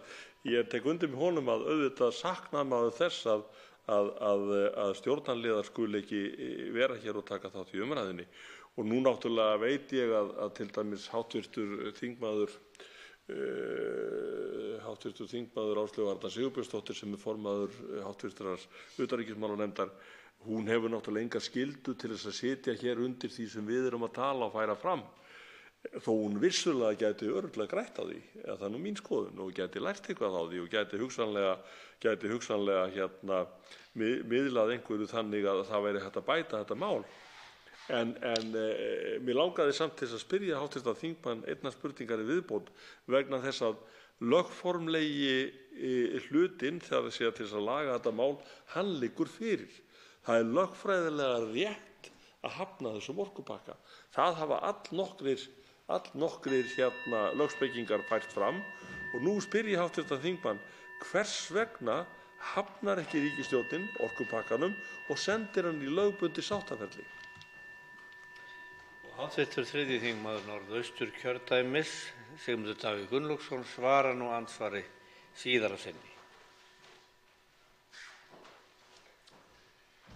Herra forseti, eina skýringin sem ég finn á þessari sérkennilegu staðreynd er sú að einhvers staðar hafi verið tekin ákvörðun það að menn ætluðu sér að keyra þetta í gegn, ætluðu sér að klára þetta, sama hvað kæmi í ljós, sama hversu vel væri útskýrt að það væri innan marka samningsins að leita lausna, lögformlegra lausna, sama hversu margt nýtt kæmi í ljós í umræðunni eins og það hefur svo sannarlega gert. Norsku fyrirvararnir, 4. orkupakkinn. Til að mynda það sem ég var að lýsa hér áðan Kýpur, telji menn mig ekki fara rétt með eða að einhvers staðar sé hægt að bæta þessa lýsingu á þessari atburðarás sem kann vel að vera, þá vildi ég óska að menn kæmi hér upp og útskýra það fyrir mér. Það myndi hjálpa mér og okkur að átta okkur betur á málinu og í þessu tilviki þessu raundæmi sem að getur veitt okkur Íslendingum innsýn í afleiðingar 3. orkupakkans. En nei, það er engin svör, engar ábendingar, engin viðbrögð. Þá veitir andsvar hv. 4. þingmaður Norðvesturkjördæmis, Bergþór Ólason.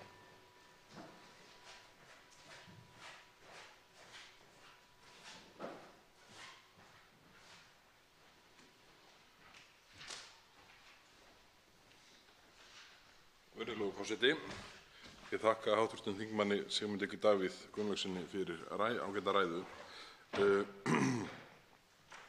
Þarna lýsti hann ágætlega þeirri stöðu sem að Acer er ætlað að hafa gagnvart og hefur gagnvart þeim þjóðum sem falla undir eftirlitsheimildir þeirrar stofnunar.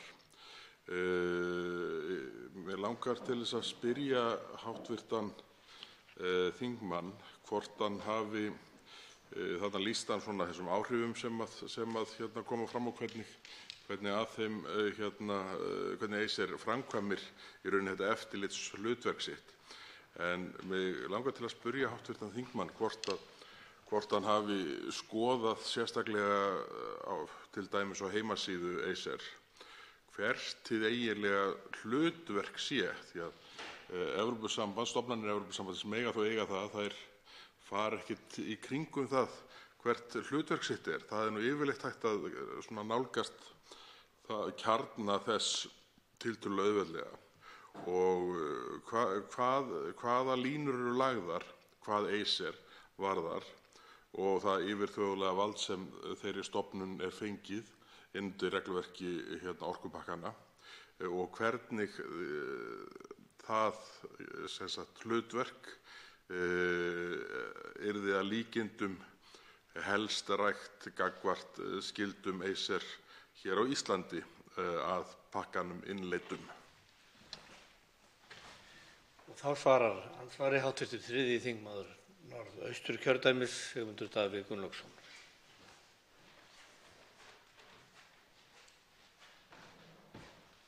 Herra forseti, já, þetta er mjög skýrt.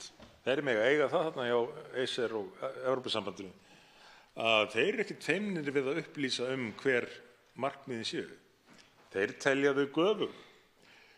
Þau ganga að mestu leyti út á að þjappa saman valdi, auka miðstýringu Evrópusambandsins sem að Evrópusambandið eða þeir sem ráða þar fyrir virðast telja göfugt markmið. En hvað varðar sérstaklega hlutverk þessarar stofnunar, þá snýr það að því að tengja saman raforkumarkaði, raforkukerfi Evrópu og að afla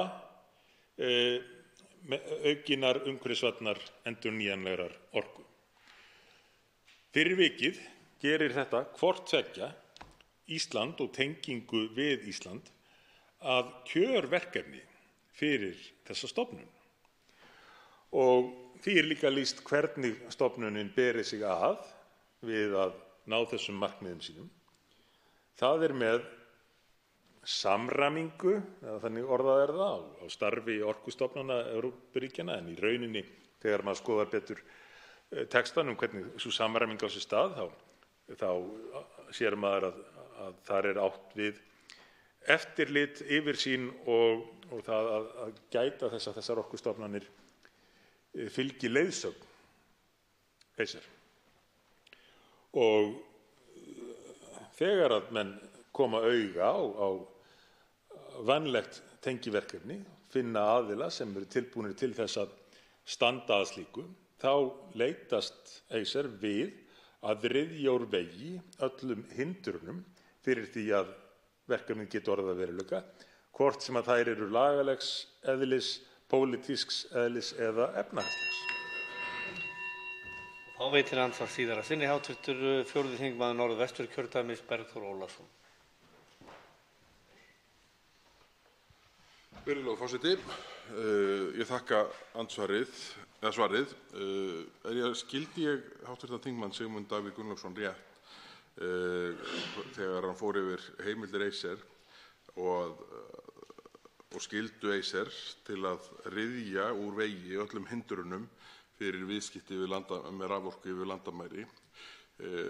Það er þá þannig, ef ég skil hv. þingmann rétt, að þetta eru í rauninni valdheimildir sem Acer hefur sem til að uppáleggja þjóðríkjónum að fjarlægja þær hindranir sem upp kunna að koma.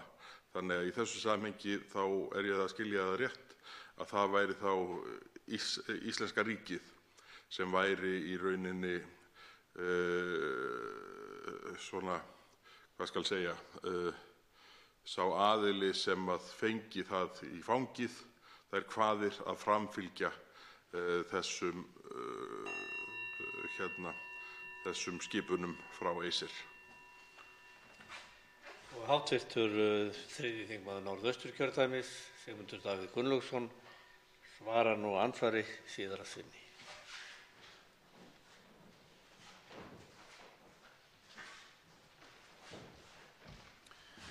Herra forseti, það er hægt að finna fjölmörg dæmi, raunveruleg dæmi hvernig þessi stofnun hefur skipt sér af gangi mála í raforkumálum í aðildarríkjum Evrópusambandsins, þeim ríkjum sem þegar hafa innleitt þennan 3. orkupakka.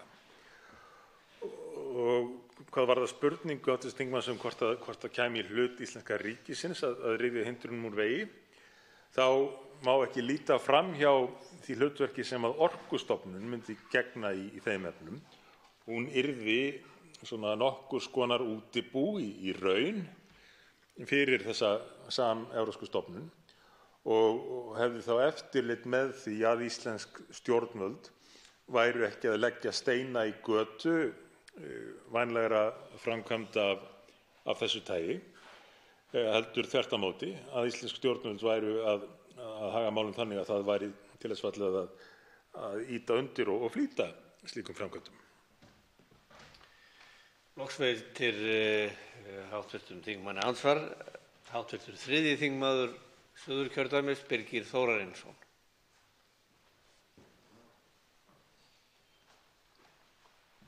Herra forseti, ég þakka hv. þingmanni ræðuna og ég vil svona halda aðeins áfram það sem frá var horfið varðandi höfnun á þessum orkupakka og hann fari þá bara fyrir, eða máli fari þá fyrir sameiginlegu EES-nefndina, og í því sambandi mjög fróðlegt að skoða hér umsögn fyrrverandi utanríkisráðherra og okkar eins helsta sérfræðings þegar kemur að EES-samningnum, Jón Baldvins Hannibalssonar. Og hann segir hér, með leyfi forseta, í sinni umsögn, og þá að tala réttinn til þess að hafna innleiðingunni og fara þessa lögformlegu leið. Þessi ótvíræðri réttur, með leyfi forseta, aðildarríkja EES-samningsins til þess að hafna innleiðingu löggjafar út frá eigin þjóðarhagsmunum án viðurlaga var frá upphafi ein megin röksemdin fyrir því að framsal valds samkvæmt samningnum væri innan marka þess sem samrýmdist óbreyttri stjórnarskrá. Og þarna sem sagt hafður þessi varnagli sem talinn vera það mikilvægur að hann sem sagt hluti af því að samningurinn samræmist stjórnarskránni óbreyttri, sem sýnir það að þarna mjög mikilvægur réttur sem hægt að fara. Á sama tíma við fáum síðan aðra álitsgerð frá sérfræðingi sem utanríkisráðuneytið kallaði til, Baudenbacher, sem á öndverðum meiði og kallar þetta neyðarúrræði og svo framvegis. Ég vil svona fá hugleiðingar hv. þingmanns á þessu misræmi þarna á milli þessara tveggja aðila. Það hlýtur að vera að í álitsgerð Baudenbacher hafi verið lagðar ákveðnar línur fyrirfram af stjórnvöldum, annað held ég að maður sjá ekki út úr þessu. Og hv. 3. þingmaður Norðausturkjördæmis, Sigmundur Davíð Gunnlaugsson, svarar nú andsvari.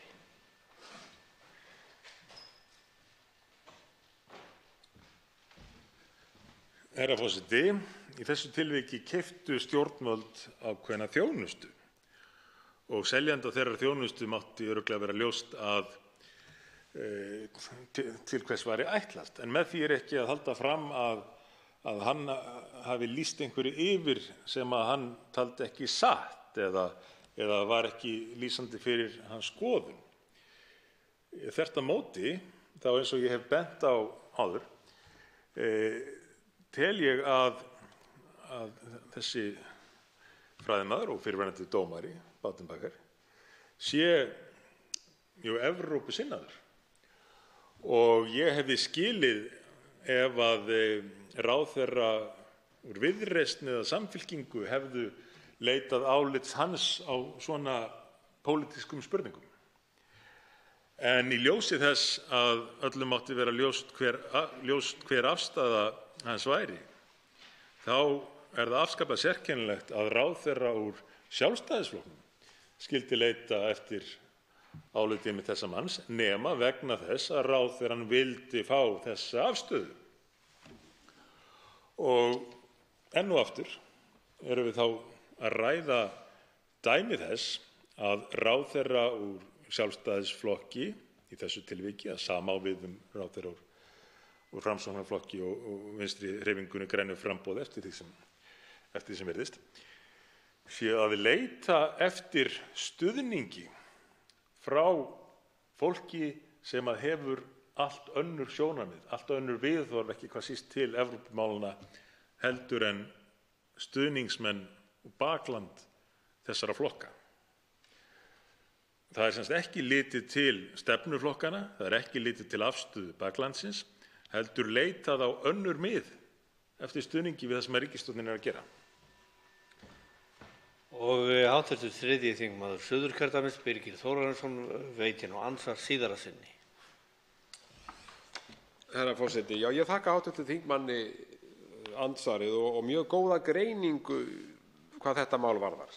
Ég hjó eftir því að hv. þingmaður hefur greint þetta mál mjög vel sem nauðsynlegt vegna þess að gleymum því ekki að hér vitna ég í umsögn fyrrverandi utanríkisráðherra og okkar helsta sérfræðings í málefnum EES-samningsins vegna þess að hann kom að samningnum þegar hann var gerður í upphafi og mér skyldi þá ætla að fyrrverandi utanríkisráðherra Jón Baldvin Hannibalsson þekkti þennan samning manna best og ef ég vitna hér aðeins í hann aftur, með leyfi forseta, þá segir hann hér EES-samningurinn tryggir aðildarríkjum óvefengjanlegan rétt til að hafna innleiðingu löggjafar á tilteknu málasviði ef hún á ekki við eða þjónar ekki hagsmunum viðkomandi ríkis.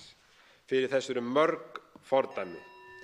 Ég held að þetta segi allt sem segja þarf hvað það varðar að við eigum að hlusta á okkar helstu sérfræðinga en ekki kaupa einhverja ráðgjöf erlendis frá sem kom til dæmis ekki að samningsgerðinni sjálfri. Og þá svarar andsvari í síðara sinn hv. 3. þingmaður Norðausturkjördæmis Sigmundur Davíð Gunnlaugsson.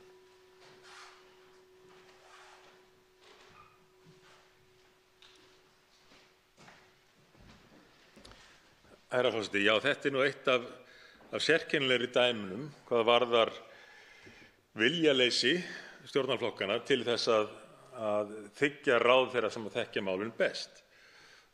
Jón Baldvin Hannibalsson hefur auðvitað verið kallaður faðir EES-samningsins, svoleiðis þetta líkist kannski því að einhver tæki upp á því að rífast við mann sem hefði skrifað handbók, leiðarvísi tiltekið mál og segjast vita þetta allt miklu betur, það að segja vita betur hvað standi raunverulega í leiðarvísunum. Ekki hafa aðra skoðun heldur en lýst sig í leiðarvísunum, heldur vita bara miklu betur hvað orðin í leiðarvísunum þýði. Þetta auðvitað bara enn eitt dæmið hvers konar ógöngur ríkisstjórnin lent í við það að reyna að rökstyðja að þinginu beri að innleiða þennan 3. orkupakka. Andsvörum lokið. Næstur á mælendaskrá hv. 3. þingmaður Suðurkjördæmis Birgir Þórarinsson.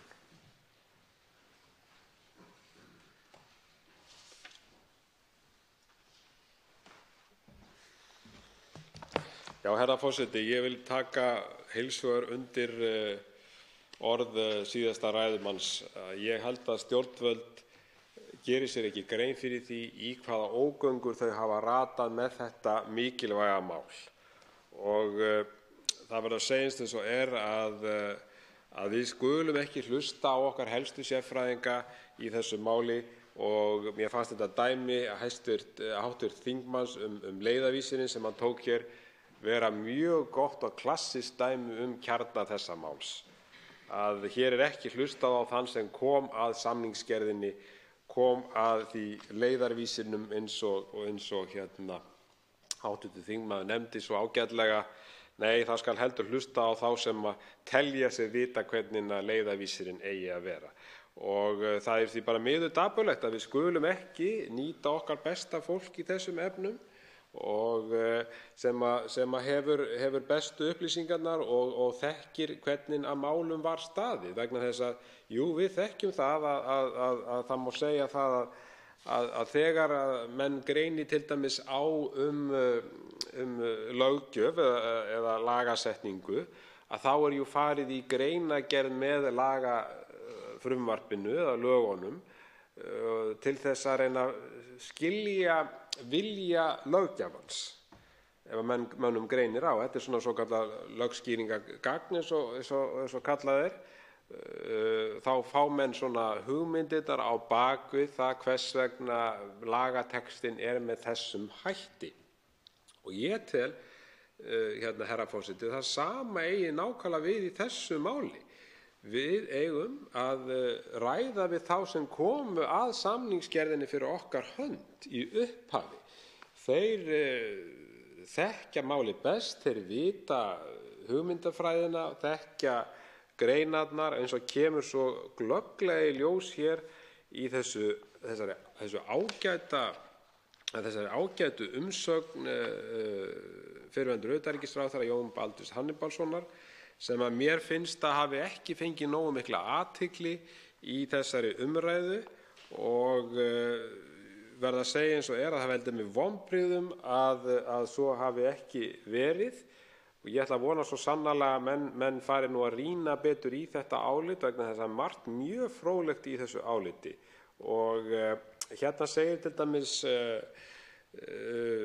fyrrverandi utanríkisráðherra Jón Baldvin Hannesson í sinni umsögn, með leyfi forseta: höfnun innleiðingar hefur ekki í för með sér nein viðurlög. Afleiðingin sú að málunni vísað til sameiginlegu EES-nefndarinnar þar sem samið málið. Þar með fást þeir einu fyrirvarar sem örugt hald í, segir í greinargerð Jóns Baldvins Hannibalssonar. Og hér verð ég að segja eins og herra forseti, að það er óskiljanlegt í mínum huga að við skulum ekki hlusta betur á mann eins og Jón Baldvin sem að þekkir þetta mál svona vel. Og hann segir til dæmis hér áfram í sinni umsögn, með leyfi forseta: margir virðast nú hafa gleymt því að sá mikli árangur sem náðist fyrir Íslands hönd í EES-samningnum var ekki auðsóttur. Mér til efs að hann hefði náðst án stuðnings samstarfsþjóða okkar í EFTA. Þetta á til dæmis við fríverslun fisk. Ég ræð það af reynslu okkar af EES-samningnum á sínum tíma að við höfum aldrei náð þeim árangri í tvíhliða samningum. Sama máli gegnir því sem næst fullan markaðsaðgang að innri markaðinum, án þess að ESB héldi til streitu stefnu sinni aðgang á auðlindum í staðinn fyrir aðgang á markaði. Þar við bætist að Ísland fékk sérstaka undanþágu sem heimilar ekki erlendar fjárfestingar í sjávarútvegi. Þetta kjarni málsins. Þannig að við sjáum það að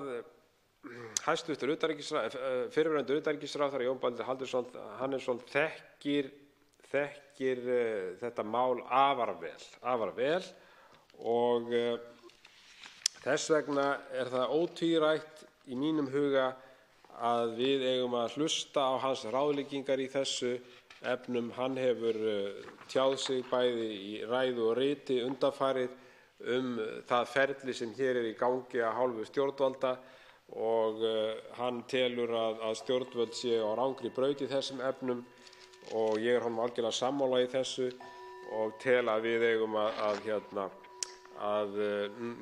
nota hans kunnáttu til þess að leiðbeina okkur næstu skref í þessum efnum sem eru skýr. Næst tekur til máls hv. Fjórði þingmaður Norðvesturkjördæmis, Bergþór Ólason.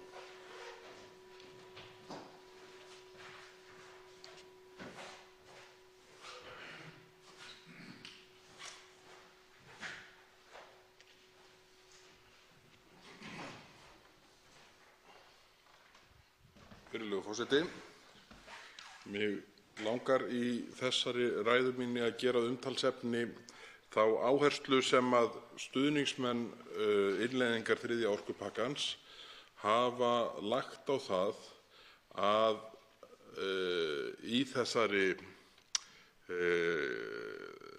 efasemdir okkar innleiðingu orkupakkans séu í þeim felist andstaða okkar við EES-samninginn. Þetta hefur verið, þessi tónn hefur verið sleginn æði oft hjá stuðningsmönnum innleiðingarinnar, og að ósekju leyfi ég mér að segja það hefur, ég held ég geti leyft mér að segja, ekkert komið fram hér í málflutningi okkar í Miðflokknum hvað þetta mál varðar sem að ýtir undir að það sé eitthvað rétt í þeirri söguskoðun sem haldið er fram hér, að við viljum stilla málum þannig upp að þetta mál snúist við setjum EES-samninginn undir í þessu máli. Það er einmitt akkúrat öfugt sem að við erum að nálgast málið. Við viljum meina að verði innleiðingin gerð með þeim hætti sem að nú stefnir í, þá muni það einmitt setja þrýsting á EES-samstarfið. Verði raungerist áhyggjur okkar, þá finnum við okkur sem þjóð í þeirri stöðu að eina leiðin til að komast út úr þeirri stöðu sem að við verðum þá lent í undir eftirlitsvaldi meðal annars ACER, að eina leiðin út úr þeirri stöðu verði þá að segja upp EES-samningnum. Það er ekki tillaga okkar í Miðflokknum. Heldur er tillaga okkar í Miðflokknum sú að málinu verði vísað til sameiginlegu EES-nefndarinnar þar sem fyrirvararnir verði teknir inn með þeim hefðbundnum hætti, og það er einmitt leiðin sem að fjölmargir fræðimenn hafa ráðlagt okkur að fara. Og ég verð að segja eins og að mér þykir þetta bara beinlínis ómerkilegt í málflutningi stuðningsmanna innleiðingar þriðja orkupakkans að stilla málum upp með þessum hætti. Því að þeir auðvitað vita að þetta er ekki raunveruleikinn, þetta er smjörklípa frá þessum ágætu stjórnmálamönnum, og það er einhvern veginn þannig að þetta er væntanlega hugsað til þess að setja okkur í einhvers slags vörn, sem er auðvitað engin ástæða til að vera í, enda teljum við raunveruleikann vera akkúrat ámvent við það sem stuðningsmenn frumvarps innleiðingarinnar tala fyrir í þessum efnum. Ég tók hér með mér í pontu grein sem að hv. þingmaður Bryndís Haraldsdóttir, alþingismaður, skrifaði á Kjarnan núna ekki fyrir löngu, 15. apríl síðastliðinn. Það sem undir yfirskriftinni EES, orka og alls konar. Það sem er farið yfir sögu samningsins og hagsældar á Íslandi og leitar að því líkur að hagsæld síðustu 25 ára sé fyrst og fremst því að þakka að við stundum frjáls og óháð viðskipti við önnur lönd. Þess er ég alveg sammála. Auðvitað er það gríðarlega mikið atriði að við stundum opin og góð viðskipti við þjóðir, nágrannaþjóðir okkar, og það er grundvöllur þess að vel geti tekist til. Með leyfi forseta þá segir í greininni hjá hv. þingmanni Bryndísi Haraldsdóttur: hluti af fjórfrelsinni og aðgangur okkar að EES-markaðnum skapast vegna samræmdra reglna með vöru og þjónustu á markaðnum. Stundum er það þannig að reglur sem skipta miklu máli á meginlandinu hafa minna eða ekkert vægi hér. Það á við þriðja orkupakkann. Þarna eru enn einu sinni komin þessi skilaboð. Þetta skiptir bara engu máli. Það er bara ekkert í þessu. En samt, eins og svo oft hefur verið komið inn á, þá stendur síðan bunan upp úr þessum sömu stuðningsmönnum innleiðingar þriðja orkupakkans að hér verði grundvallarbreyting í neytendamálum, gegnsæi muni stóraukast og að það sé óforsvaranlegt annað en að innleiða þetta gríðarlega mikilvæga mál, annars verði viðskipti yfir vinaþjóð okkar í uppnámi og þar fram eftir götunum. En samt segja menn í hina röndina að það sé ekkert í þessu. Að hafa minna eða ekkert vægi hér, það á við þriðja orkupakkann. Það er auðvitað ekki bæði sleppt og haldið í þessum efnum. Tveir hv. þingmenn, þrír hv. þingmenn óska eftir því að veita andsvar og því er farið með hið kunnuglega stef. Ræðutíminn er styttur í 1 mínútu í síðari umferð. Fyrstur til að veita andsvar er hv. 8. þingmaður Norðvesturkjördæmis, Jón Þór Þorvaldsson.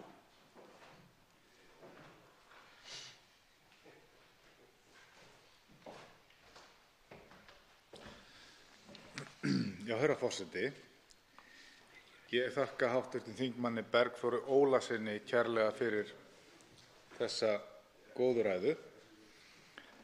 Hann kemur hér inn á þessa smjörklípu aðferð og það að hér sé verið að reyna að setja okkur sem erum í andstöðu við innleiðingu á þessum 3. orkupakka í einhvers konar vörn. Og ég held að þetta sé hárrétt greint og metið hjá hv. þingmanni og svona meginstefið í málflutningi þeirra sem hafa haldið þessu fram þessi pólitíska upplausn og að sú leið að vísa málinu aftur til sameiginlegu EES-nefndarinnar að sú leið sé ófær sökum pólitískrar óvissu og alvarlegra afleiðinga sem það geti haft og að það sé niðurstaða þessa fróma manns, doktors Karls Baudenbackers. En nú veit ég að hv. þingmaður hefur kynnt sér það álit og það hef ég einnig gert. Á blaðsíðu 7, 15. tölulið í áliti Karls Baudenbackers sem var lagt fyrir utanríkismálanefnd segir í lauslegri þýðingu þar sem hér stendur, þar sem við höfum ekki fengið það þýtt á íslensku, andstöðu Íslands að hún snúist meginhluta innleiðingu á reglugerð 713/2009 ACER. Sjónarmiðum hefur verið haldið á lofti að Ísland skyldi taka málið upp í sameiginlegu EES-nefndinni með það að markmiði að semja aðra aðlögun eða niðurstöðu fyrir Ísland vegna 3. orkupakka, alls orkupakkans, einkum reglugerðar 713/2009. Loka orðin í þessari grein eru that would do no harm upp á enska tungu sem myndi útleggjast á íslensku, það væri að meina lausu. Hvert álit hv. þingmanns á þessum orðum? Forseti vill brýna hv. þingmann til þess að virða hin knöppu tímamörk og vera vel vakandi yfir þeim þætti. Andsvari svarar nú hv. 4. þingmaður Norðvesturkjördæmis Bergþór Ólason. Virðulegur forseti, þetta það sem fram kemur í 15. lið skýrslu herra dr. Baudenbacher mjög athyglisvert, svo ekki sé meira sagt, því að það búið að útdráttur skýrslunnar, þetta í löngu skýrslunni, skildi ég það ekki rétt hjá hv. þingmanni, í útdrætti skýrslunnar þá dregin upp sú mynd að ráðleggingar dr. Baudenbacher séu varnaðarorð frá A til Ö. Sumir hafa gengið svo langt að kalla þetta hræðsluáróðursplagg skýrslu Baudenbackers, en þarna virðist þessi ágæti fræðimaður, sem nú svo sem svolítið pólitískt litaður, látum það liggja á milli hluta, tala býsna skýrt það að sú leið sem við Miðflokksmenn höfum talað fyrir, það að taka málið upp við sameiginlegu EES-nefndina með það fyrir augum að ná fram hagfelldari niðurstöðu hvað málið allt varðar, það sé málinu öllu og okkur og vinaþjóðum okkar að meina lausu. Þetta auðvitað bara býsna merkilegt miðað við það hvernig málum hefur verið lýst hingað til. Með leyfi forseta, og svo ég endurtaki eftir minni, that would do no harm. That would do no harm. Það væri að meina lausu. Þetta allt annar tónnslegin þarna heldur en sá sem hefur verið trommaður upp hvað afstöðu herra Baudenbacher varðar hingað til. Og þetta nú það sem vill verða þegar þingflokkur eins og Miðflokkurinn settur í þá stöðu að þurfa að fara í gegnum gögnin í miðri umræðu, þá þetta, en þetta athyglivert og ég vil bara þakka þingmannum sérstaklega fyrir að vekja athygli á þessu. Þetta hefði farið fram hjá mér. Og þá til andsvars síðara sinni hv. 8. þingmaður Norðvesturkjördæmis Jón Þór Þorvaldsson.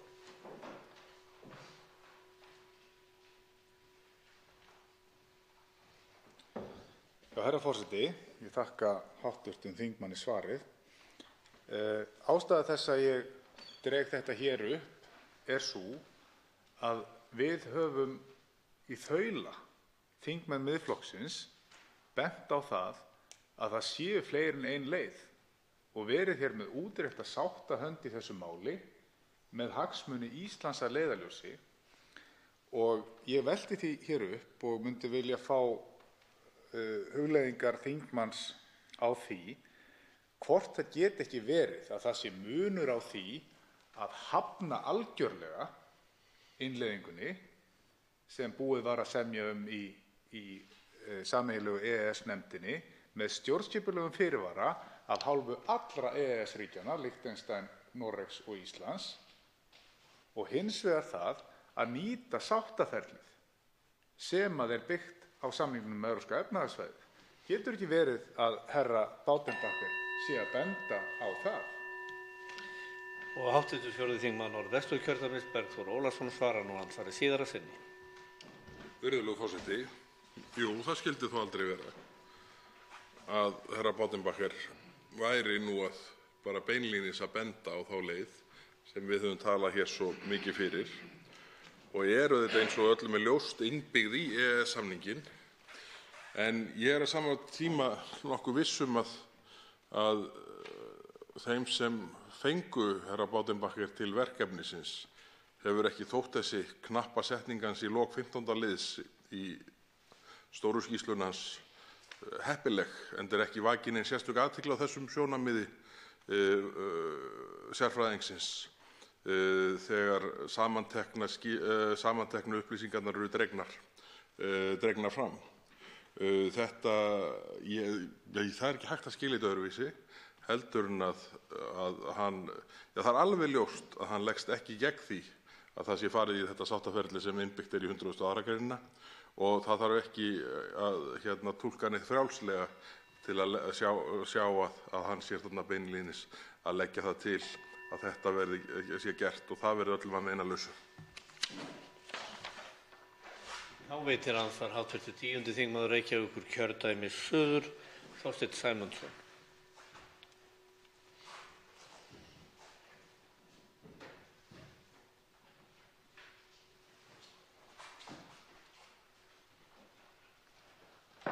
Herra forseti, ég þakka hv. þingmanni fyrir þessa ræðu sem var góð. Það virðist svo, vegna þess að hann las hér upp úr grein eftir Bryndísi Haraldsdóttur, hv. þingmann, og önnur grein sem hún skrifaði og samhljóða grein Vilhjálms Árnasonar, hv. þingmanns, hafa verið nokkuð hér til umræðu. Og það virðist svo sem ákveðins misskilnings gæti eða hafi gætt við greinaskrifin og það leiðir hugan að því enn og aftur hvort að kynning þessa máls hafi verið með þeim hætti sem að hægt sé að fella sig við eða sætta sig við. Og mér dettur í hug í tilefni af þessum greinaskrifum sem hafa verið hér svo dálítið til umræðu hvort að það sé kannski ráð að geyma nú aðeins þetta mál, draga það aðeins til hliðar þangað til í haust, þannig að þeim sem að bera það mest fyrir brjósti geti kynnt það betur, jafnvel fyrir sínum nánustu samstarfsmönnum. Og hvort að hvað hv. þingmanni finnist það að málið sé sem sagt aðeins dregið til hliðar, því sé aðeins frestað, vegna þess að við erum jú að tala ef við erum að tala september, þá erum við að tala einhverja 2-3 mánuði. En sá tími gæti nýst vel bæði til að kynna þetta inn í flokkana, þar sem viss misskilningur virðist á sveimi, og ég tala nú ekki fyrir alla þá sem að stuðningsmenn flokkana sem að virðast vera mjög ráðvilltir í afstöðu flokka sinna til orkupakkans. Hvað hv. þingmanni finnst þessar hugleiðingar? Bergþór Ólason, hv. 4. þingmaður Norðvesturkjördæmis, svarar nú andsvari. Virðulegur forseti, ég held að það væri margra hluta vegna mjög farsælt ef að menn nálguðust málið með þeim hætti sem að þingmaðurinn leggur hér til og frestuðu tækjumálið á dagskrá, frestuðu því til haustsins og myndu nýta sumarið og kannski byrjun haustsins í að í fyrsta lagi svona kannski ígrunda hvort að sú leið sem að ætlunin hafi verið að keyra hér í gegn hafi nú verið sú skynsamleg.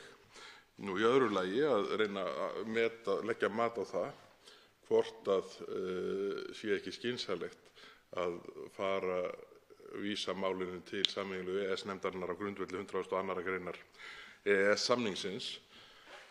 Og það er nefnilega mikilvægt að halda því til haga, að það að taka málið á dagskrá núna og fresta til haustsins, það þvingar ríkisstjórnin ekkert til þess að vísa málum til sameiginlegu EES-nefndarinnar, heldur gefur það ríkisstjórnarflokkunum bara tíma til þess að ígrunda málið betur og skoða þær leiðir sem færar eru og þá verða menn í þeirri stöðu í haust að taka ákvörðun það hvort að menn nú bara leggja málið óbreytt fram með öllu og vilja að því þá skoðuðu og geta væntanlega betur rökstuddu hvernig á því er haldið. Nú eða þá að vísa því til sameiginlegu EES-nefndarinnar eða einhver þriðja, fjórða útfærsla sem gæti komið til greina. En ég held að tíminn sem að þinginu væri fenginn til þess að ígrunda málið betur, hann gæti sannarlega verið gulls ígildi ef vel er á haldið. Og þá veitir andsvars síðara sinni hv. 10. þingmaður Reykjavíkurkjördæmis suður, Þorsteinn Sæmundsson. Herra forseti, ég gleðst nú yfir þessum orðum þingmannsins háttvirts og það er nefnilega eitt sjónarmið sem hefur verið uppi og við höfum svo sem reynt að rekja hér eftir því sem við best getum, að það er einmitt það að þetta mál sé þannig vaxið og af þeirri stærð að það sé í sjálfu sér ómögulegt eða illu eða vont að það skuli ríkja það einhver pólitískur ágreiningur.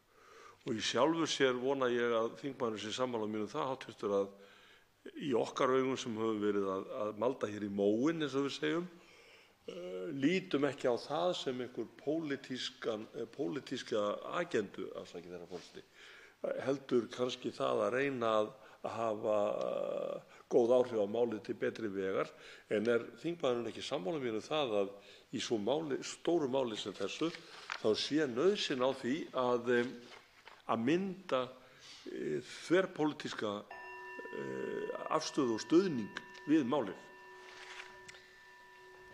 Og hv. 4. þingmaður Norðvesturkjördæmis, Bergþór Ólason, svarar nú andsvari síðara sinni. Virðulegur forseti, þakka hv. þingmanni andsvarið. Ég held að það væri sannarlega kostur ef það væri hægt að mynda svona þverpólitíska samstöðu svona stórt og mikilvægt mál. En það sem ég held að væri ennþá mikilvægara væri að þrátt fyrir að ágreiningur væri þá færu menn ekki með mál sem þetta, því að það getur verið pólitískur ágreiningur, en núna erum við að horfa fram á það að málið verði keyrt í gegn þar sem ágreiningurinn snýst kjarnaatriði í málinu, þar sem við teljum hina meintu fyrirvara ekki halda. Og það er algjört lykilatriði. Og það að keyra málið í gegn með þannig ósætti er í mínum huga miklu alvarlegra heldur en að það sé keyrt í gegn þar sem menn væru bara ósammála atriði út frá pólitík. En það að þetta kjarnaatriði sem fyrirliðarnir eru, að það sé ósætt það hvort að þeir haldi og það sé ekki skoðað ekki einu sinni á einum aukafundi með sérfræðingum sem væri auðvelt að kalla til og myndu mætina dagsins. Það þykir mér vont. Loks veitir andsvar þingmanninum hv. 3. þingmaður Suðurkjördæmis, Birgir Þórarinsson.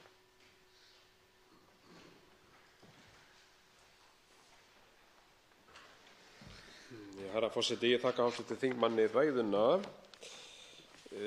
Það er fróðlegt að fara hér í gegnum umsagnir sem bárust utanríkismálanefnd með með þessari tillögu til þingsályktunar orkupakka 3, eins og köllum hann.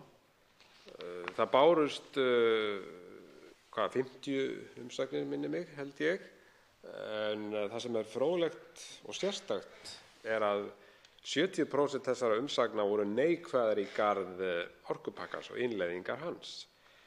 Ég ætla hér með leyfi forseta að grípa hér aðeins niður í umsögn fyrrverandi alþingismanns og ráðherra Hjörleifs Guttormssonar. Og hann að ræða hér í sinni umsögn sæstrenginn og hann segir hér undir þessum kafla í sinni umsögn og kallar hann þennan sæstreng feluleik, það að segja feluleikurinn með sæstrenginn. Hann segir hér með leyfi forseta, til að ná samstöðu þennan málatilbúnað, það að segja koma þessum orkupakka í gegn, var sett í greinargerð svohljóðandi ákvæði og hann fer þar í gegnum það að sem sagt það verði ekki lagður þá sæstrengur nema með leyfi Alþingis eins og hefur komið fram hér. En hann segir þetta sé í raun og veru sérstæður klisjuþvottur, eins og hann orðaði það í sinni umsögn. Hann segir jafnframt að það hafi verið unnið árabil að undirbúningi sæstrengs til Íslands við orkumála markað Evrópusambandsins. Auk þess nefnir hann Landsvirkjun í þessu sambandi, HS Orku, öll þessi fyrirtæki hafi unnið að því að koma hér á sæstreng. Hvað segir hv. þingmaður þessa fullyrðingu Hjörleifs Guttormssonar, fyrrverandi ráðherra og alþingismanns, að hér séu raunum vera að ræða feluleik með þennan sæstreng? Þetta svona dulbúin leið, fróðlegt að heyra frá hv. þingmanni hvað það varðar. Afsakið, herra forseti. Og andsvari svarar hv. 4. þingmaður Norðvesturkjördæmis, Bergþór Ólason. Virðulegur forseti, ég þakka hv. þingmanni Birgi Þórarinssyni andsvarið. Ég vil nú að viðurkenna og ég skammast mín fyrir að ég hafði ekki lesið umsögn fyrrverandi alþingismanns Hjörleifs Guttormssonar. Ég mun nú bæta úr því á eftir. En þessi kenning fyrrverandi alþingismannsins, hún svo sem harmonerar við það sem hefur verið allt líkjandi í málinu frá því áður en umræður hófust. Það sem fyrrverandi formaður Sjálfstæðisflokksins Þorsteinn Pálsson kallaði lofsverðar blekkingar og sneri það að hinum meintu fyrirvörum.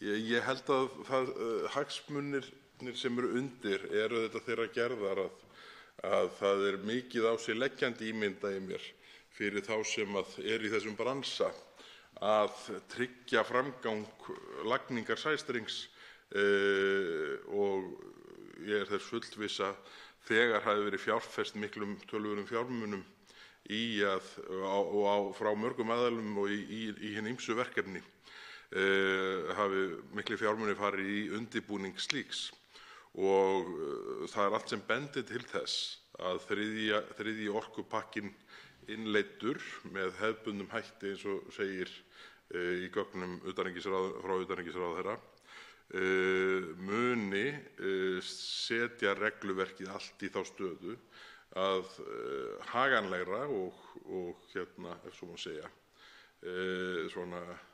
það sé búið að rúlla út, ég ætla nú ekki að segja rauðundregli, það væri nú kannski nokkrar ríkjur, en það allavega búið að setja þá regluverkið allt í þann gír að sæstrengur passi vel þar inn. Hv. 3. þingmaður Suðurkjördæmis, Birgir Þórarinsson, veitir nú andsvar síðara sinni. Herra forseti, já, það einkennilegt að við skulum ekki og ríkisstjórnarflokkarnir og þeir sem eru að vinna að þessu máli, nefndin og allir þeir sem koma að þessu máli skuli ekki nýta sér þá þekkingu og reynslu sem okkar margir hverjir ágætu alþingismenn og ráðherrar hafa á þessu sviði. Ég nefndi hér fyrrverandi utanríkisráðherra Jón Baldvin Hannibalsson, ég vitnaði hér í umsögn Hjörleifs Guttormssonar, fyrrverandi iðnaðarráðherra, og síðan hafa fleiri ráðherrar fyrrum lýst andstöðu sinni við þennan orkupakka og haft margt fram að færa. Ég myndi segja að það sé bara vankantar á þessu máli að við skyldum ekki hafa nýtt okkur reynslu og þekkingu þessa ágætu stjórnmálamanna hvað þetta varðar. Og hv. 4. þingmaður Norðvesturkjördæmis svarar nú loks andsvari síðar á fundi. Virðulegur forseti. Ég þakka hv. þingmanni Birgi Þórarinssyni fyrir andsvarið og verð bara að taka undir það sjónarmið sem hér kom fram að það væri og hefði verið æskilegt og öllum málinu til framdráttar hefðu mönnum menn nálgast málið með þeirri skynsemi að nýta sér reyndari manna ráð, því að það virðist vera þannig að sá hópur manna og kvenna sem býsna stór sem er hokin reynslu af þessu Evrópusamstarfi, virðist vera hvað einarðastur þegar kemur fram að setja efasemdir sínar fram með rökstuddum og kurteisum hætti, og það hefði orðið málinu til mikils gagns, eins og ég segi, hefði mönnum hlotnast að hlusta meira á þann ágæta hóp sem hefur haft sér nokkuð í frammi sem betur fer. Andsvörum lokið. Til máls tekur hv. 8. þingmaður Norðvesturkjördæmis Jón Þór Þorvaldsson.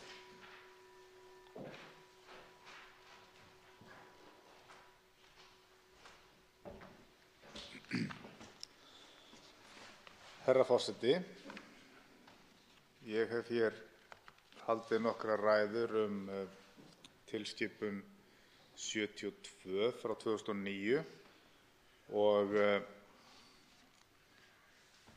gert það á þeim forsendum að þessi tilskipun hryggjarstykkið eða eitt aðalgagnið í orkupakka 3 sem stendur hér til að innleiða. Og ég var hér í minni síðustu ræðu byrjaður að fara yfir almenn markmið eftirlitsyfirvalds sem að 37. grein þess skjals fjallar og lauk máli mínu þar sem ég, með leyfi forseta, las upp að afnema hlutverk þessa almenna eftirlitsyfirvalds og almenn markmið eru þau að afnema takmarkanir í viðskiptum með rafmagn milli aðildarríkjanna, þar með talið að þróa viðeigandi flutningsgetu yfir landamæri til að anna eftirspurn og auka samþættingu landsmarkaða sem getur auðveldað raforkuflæði innan bandalagsins. Það sem sagt bandalagið sem er alfa og omega í þessu, ekki Ísland eitt og sér. Áfram les ég með leyfi forseta að stuðla að sem kostnaðarhagkvæmastri þróun öruggra, áreiðanlegra og skilvirkra kerfa sem eru án mismununar og miðast við þarfir viðskiptavina, styrkingu getu kerfisins og í samræmi við almenn stefnumið í orkumálum, orkunýtni og samþættingu og raforkuframleiðslu lítilla framleiðenda með endurnýjanlegum orkugjöfum og dreifðri raforkuframleiðslu, bæði í flutnings- og dreifikerfum. Jú, hvað þýðir þetta? Það er að segja, þær miðast við þarfir viðskiptavina, styrkingu getu kerfisins í samræmi við almenn stefnumið í orkumálum. Hver eru þessi almennu stefnumið í orkumálum? Það eru stefnumið sambandsins. Það er ekki einkamál Íslendinga, herra forseti. Það eru stefnumið sambandsins og þetta heyrir undir almenn markmið eftirlits eftirlitsyfirvaldsins sem eins og ég kom hér inn á áðan í ræðu minni yfirvald sem hefur verið tekið undan framkvæmdarvaldinu á Íslandi og heyrir nú, ef að þetta verður að veruleika, undir Evrópusambandið með milligöngu Acer. En hverjir eru þessi litlu framleiðendur með endurnýjanlegum orkugjöfum í dreifðri raforkuframleiðslu, bæði í flutnings- og dreifikerfum? Jú, það eru þessar minni aflvirkjanir sem að liggja inni 100 leyfi fyrir núna hjá íslenskum yfirvöldum, það er að segja fyrir virkjanir sem að telja 10 megavött eða minna og þurfa ekki að fara í umhverfismat.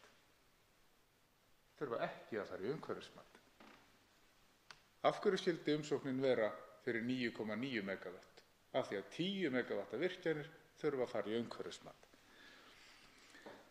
Nú, ég held áfram með leyfi forseta að auðvelda hlutverkið og almenn markmið að auðvelda aðgang nýrra framreiðslugetu að netinu, einkum með því að fjarlægja hindranir sem geta komið í veg fyrir aðgang nýrra aðila að markaðnum og rafmagns frá endurnýjanlegum orkugjöfum. Þarna er kveðið á það að koma nýjum aðilum að, sem kannski ekkert slæmt í sjálfu sér, að nýliðun í hvaða atvinnugrein sem við getum fagnað því, en þarna er sérstaklega kveðið á þetta. Og hér er margbúið að koma fram í hinum ýmsu ræðum að það eru aðilar sem hafa verið að fjárfesta eða undirbúa sig til fjárfestinga í þessu kerfi sem að við höfum byggt upp og meðal annars flutningskerfi raforku sem hefur verið byggt upp á kostnað íslenskra skattborgara og þar eiga menn að fá að stinga í samband án þess að hafa borið kostnaðinn af þessu sem að þjóðin hefur sannarlega gert með skattgreiðslum og ómældri vinnu og fyrirhöfn. En ég sé að tíminn er að hlaupa frá mér enn og aftur og þessu hvergi nær lokið. Ég er að reyna að dýpka aðeins á skilningi þingheims háttvirts á því hvað felst í þessari innleiðingu á tilskipuninni. Það virðist bara hafa flotið hér fram hjá mönnum eins og hefur komið hér fram í ræðum í nótt og andsvörum hvað raunverulega felst í þessu, en ég hyggst hæstvirtur forseti halda áfram með þessa ræðuseríu mína hér eftir þessa ræðu og óska eftir að vera settur aftur á mælendaskrá. Enn er óskað andsvara. Nú háttar svo til að 4 háttvirtir þingmenn hafa óskað eftir því að veita andsvar. Þeir eru reyndar orðnir 3. Þeir eru orðnir 2. Þeir eru orðnir 3. Þá er það gamla stefið. Það er ræðutíminn í seinni umferð. Hann styttist 1 mínútu niður í 1 mínútu úr 2. Fyrstur til að veita andsvar er hv. 3. þingmaður Norðausturkjördæmis, Sigmundur Davíð Gunnlaugsson.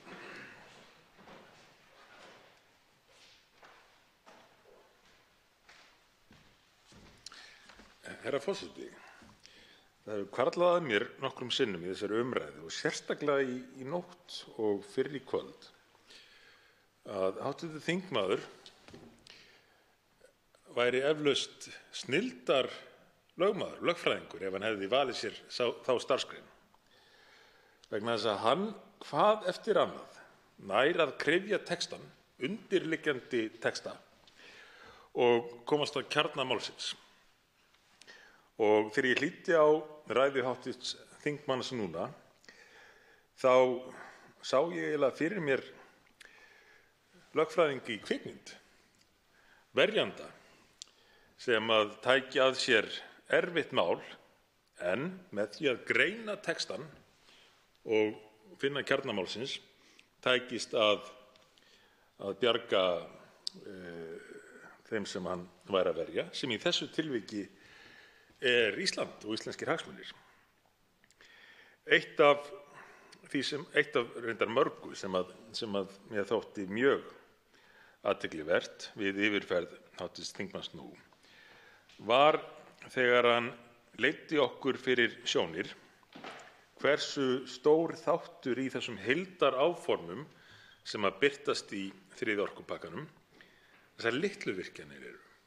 Samtenging þeirra og tenging við stóra kerfið. Og það einhvern veginn rann upp fyrir manni ljós. Það birtist manni hvers vegna þessi mjög svo áberandi þróun hefur átt sér stað að undanförnu, að það mjög sótt í þessar litlu virkjanir og nýja orkukosti á Íslandi. Mér ekki óhætt að álykta, herra forseti, að það sé einmitt vegna þess að menn eru komnir með væntingar að þriðji orkupakkinn gangi eftir með þeim hætti að verð muni hækka og allur Evrópumarkaður opnist. Og háttvirtur 8. þingmaður Norðvesturkjördæmis, Jón Þór Þorvaldsson, svarar nú andsvari. Herra forseti, ég þakka háttvirtum þingmanni Sigurði Davíð Gunnlaugssyni bæði andsvarið og hlý orð í minn garð. En spurningin sem hann ber upp eru væntingar. Og jú, stuttasvarið jú, af hverju skyldu menn ekki hafa væntingar? Hér búið að tromma upp á undanförnum vikum að þessi innleiðing muni eiga sér stað.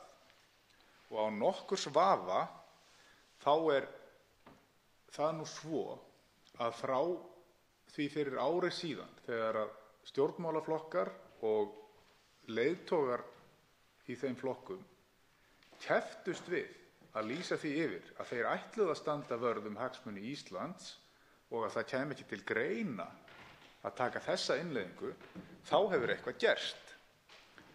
Og þrýstingurinn sem hefur verið settur á þetta mál orðinn augljós. Mér og öllum allavega held ég sem að hafa fylgst með þessari umræðu, og það búið að setja þrýsting á það að þetta gangi í gegn vegna þess að hér gróða von. Og væntingar manna eru slíkar að þeir hafa nú þegar án efa sett fjármuni í það að kanna virkjanakosti og búast nú við því að þetta gangi hér í gegn, enda ber ekkert á andsvörum hér frá stjórnarliðum sem hafa nú talað fyrir málinu. Það algjör skortur á þeim. Og ég held að þetta snúist málið. Og þegar þetta verður gengið í gegn, að þá gerist annað, væntingarnar verða lögmætar væntingar. Vegna þess hvernig leiðtogar hafa talað hér, og ef til kemur að innleiðingin stenst svo ekki stjórnskipunarvandann, þá verður komin á okkar herðar skaðabótakrafa af hálfu þeirra sem höfðu þessar lögmætu væntingar. Og þá veitir andsvar síðara sinni háttvirtur 3. þingmaður Norðausturkjördæmis, Sigmundur Davíð Gunnlaugsson.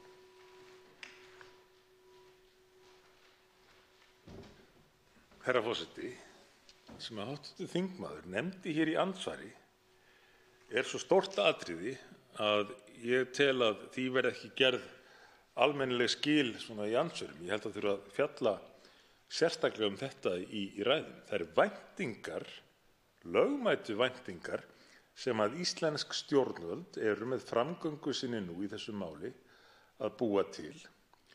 Og fyrir vikið, sá skaði sem að því getur hlotist ef að menn grípa þessar lögmætu væntingar á lofti og telli sig svo svikna gangi þær ekki eftir. En annar rauður þráður í því sem að þingmaður fór yfir eru þessi markmið sem að birtast hvað eftir annað að ryðja úr vegi hindrunum. Og þá ekki óhætt að ætla að þegar að þar að kemur að menn telli sig vera að ryðja burt hindrunum, þá verði sagt: við erum að gera hér jákvæðan hlut, við erum að fjarlægja hindranir, og að þeim forsendum verði erfitt fyrir okkur Íslendinga að gæta hagsmuna okkar sem skyldi. Og andsvari svarar síðara sinni háttvirtur 8. þingmaður Norðvesturkjördæmis, Jón Þór Þorvaldsson. Herra forseti, ég þakka háttvirtum þingmanni andsvarið. Jú, eins og ég sé málið, að þá hér með því að svara væntingum og byggja enn frekar undir þær og gera þær svo með lögleiðingunni að lögmætum væntingum, þá aukið enn á þrýstinginn sem á málið. Þannig að hafi verið þrýstingur áður en þessi þingsályktunartillaga kom hér fram, þá hefur hún aukist allan helming eftir að flutningsmenn tillögunnar og þeir sem hafa verið fylgismenn hennar hafa flutt hér ræður þess efnis. Að það sé jákvætt að fjarlægja þessar hindranir, það má vera að það sé það í einhverjum skilningi og sé það í þessu meginlandsumhverfi, það að segja í þessari meginlandshugmyndafræði Evrópusambandsins, en það það ekki hér á Íslandi. Það mín skoðun. Þá veitir andsvar hv. 10. þingmaður Reykjavíkurkjördæmis suður, Þorsteinn Sæmundsson.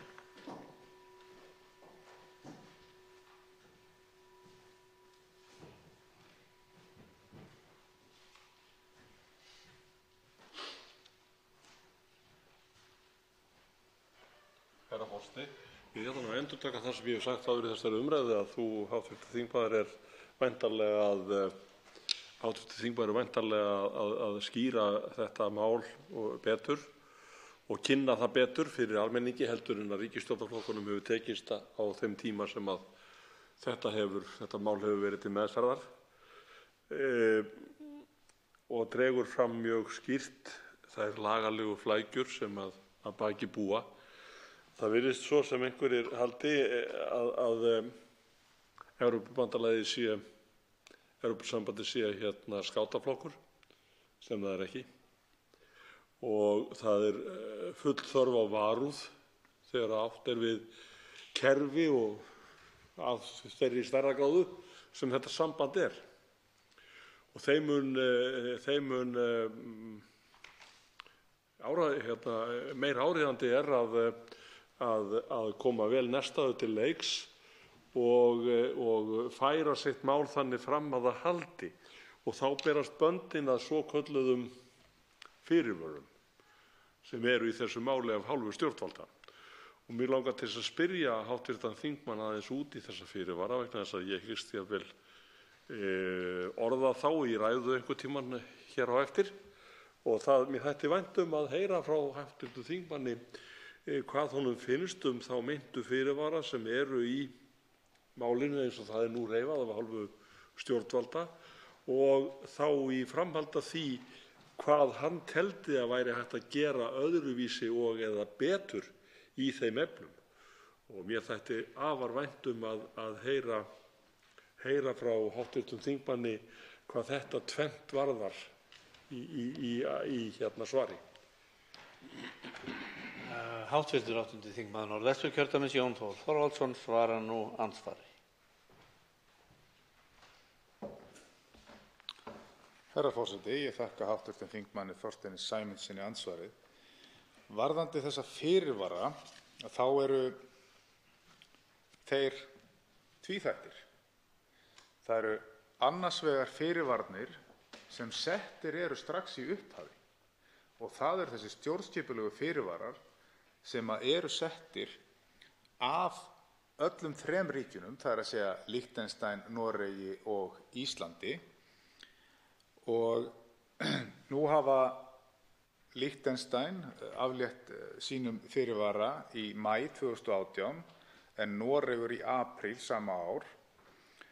En það var ein forsenda þess að innleiðing þriðja orkupakkans gengi í gegn inn í EES að öll þrjú ríkin myndu aflétta þessum fyrirvörum. Nú hefur það ekki verið gert þar sem að Ísland hefur ekki aflétt þessum stjórnskipulega fyrirvara og hefur verið rætt hér ítarlega álit okkar bestu fræðimanna það að það felist ákveðinn vandi í að gera það svo vel sé. Og þeir hafa talað það að þessi leið sem valin hefur verið hér sé frestun á þeim vanda vegna þess að það sé trauðla hægt að komast fram hjá því vandamáli. Og ég fór yfir það hér í minni fyrru ræðu að í áliti Karls Baudenbachers sérstaklega tekið fram á blaðsíðu 7, 15. tölulið að þar sem að fjallar andstöðu Íslands á innleiðingu á reglugerð 713/2009 og orkupakka 3 í heild sinni, að þá hafi því verið haldið á lofti af hálfu Íslands inn í sameiginlegu EES-nefndinni að Ísland myndi vilja fara jafnvel með þessa innleiðingu aftur fyrir sameiginlegu EES-nefndina vegna þessa fyrirvara og reyna að endursemja aðra aðlögun eða niðurstöðu fyrir Ísland, og niðurlag þeirrar greinar segir hjá þessum fróma manni að það væri að meina lausu.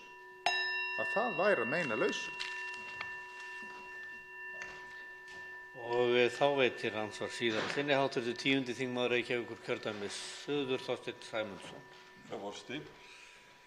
Ég þakka hv. þingmanni fyrir þetta svar, og eftir það maður kannski ennþá meira hissa í framan yfir því að íslensk stjórnvöld skuli ekki hafa gripið á það ráð sem þarna lagt fram, vegna þess að svo illa maður nú innrættur að manni datt nú helst í hug að þessi góði fræðimaður og prófessor hefði verið fenginn hingað til Íslands beinlínis í því augnamiði að skjóta okkur Íslendingum skelk í bringu og draga úr okkur kjark í þessu máli.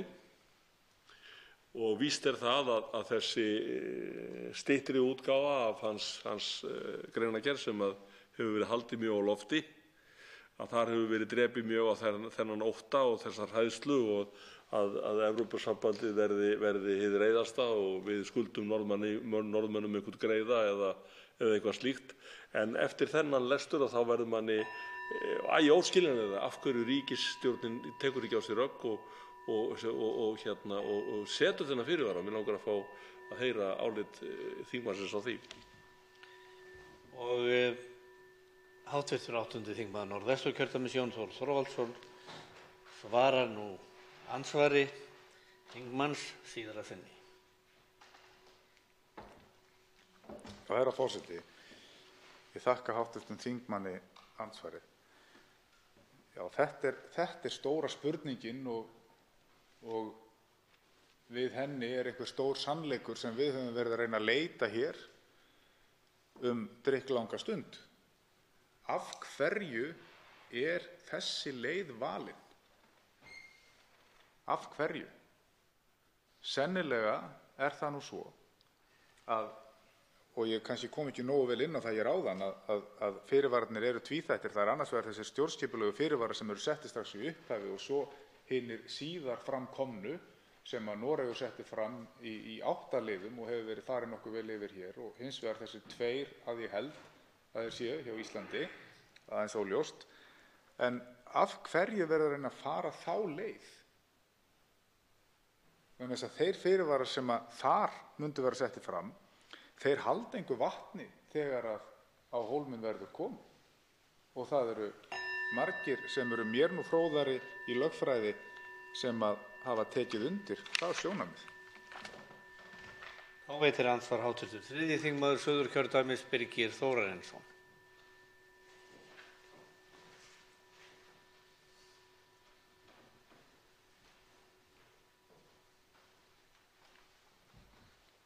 Herra forseti, ég þakka hv.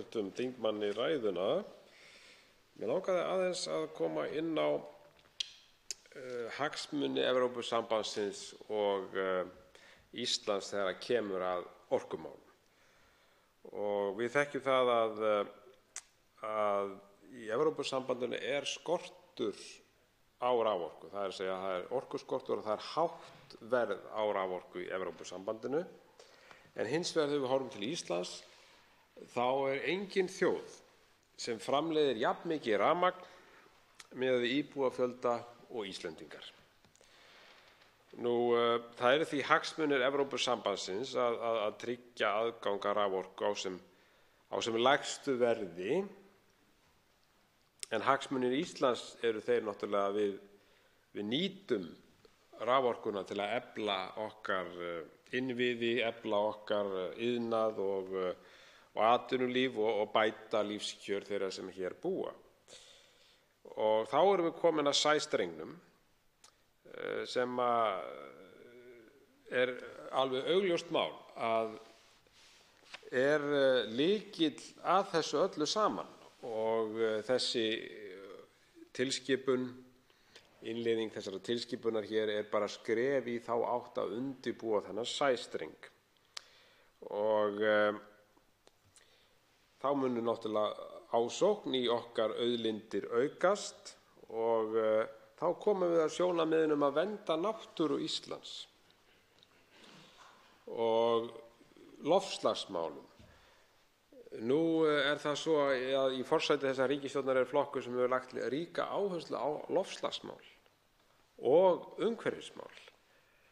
Og þá spyr ég, eða svona vildi kannski fá svona vangaveltu frá hv. þingmanni með það, að hvað valdi því að flokkur sem hefur lagt svona ríka áherslu á umhverfismál skuli ekki hafa áhyggjur af því að framundan við innleiðingu þessa orkupakka sé heilmikil uppbygging í raforkuvinnslu í landinu með tilheyrandi virkjunum og svo framvegis. Þá svarar Jón Þór Þorvaldsson, hv. 8. þingmaður Norðvesturkjördæmis, andsvari. Herra forseti, ég þakka hv. þingmanni fyrir andsvarið. Það er gildishlaðin spurning. Stórt spurt. Loftslagsmál sem hafa nú verið mikið í deiglunni og umræðu menna og fjölmiðla undanfarið, þau eru vandamál heimsins, loftslagsmálin. Og vissulega margt í þeirri umræðu sem er gott og gilt, en annað sem að ýmsir fræðimenn telja að sé orðum aukið og eigi kannski ekki við rök að styðjast. En til að svara spurningunni hvers vegna það geti verið að sá flokkur sem hefur kannski verið, þeim flokki sem hefur verið hvað mest umhugað umhverfismál, af hverju þeir taki þessa afstöðu, helst dettur mér í hug að röksemdafærslan gæti verið að það væri á ábyrgð okkar Íslendinga að fórna minni hagsmunum fyrir meiri. Það er að segja að hér væri hægt að fórna náttúru Íslands til þess að vera í liðinu sem að bjargar þá loftslagi heimsins. En það má spyrja sig að því hvort að það sé rökrétt niðurstaða, að það muni vera það sem að, hvort það verði þúfan sem veltir hinu þunga hlassi. Ég er ekki viss að það sé, eða heldur hvort að þörfin sé svo brýn að það muni En hitt er alveg ljóst og rétt sem kom fram í máli hv. þingmanns að Ísland hefur nú og framleiðir tífalt meiri hreina orku og höfum virkjað meira heldur en aðrar þjóðir, og sá skortur sem er í Evrópu á hreinni orku verður nú tæplega á ábyrgð Íslendinga. Og þá veitir andsvar síðar að sinni hv. 3. þingmaður Suðurkjördæmis, Birgir Þórarinsson. Herra forseti, ég þakka hv. þingmanni andsvarið og ég tek undir það með honum að það verður nú tæplega á ábyrgð okkar Íslendinga að bæta upp orkuskort í Evrópusambandinu. En það virðist hins vegar vera að Evrópusambandið horfi hýru auga til okkar í þessum efnum.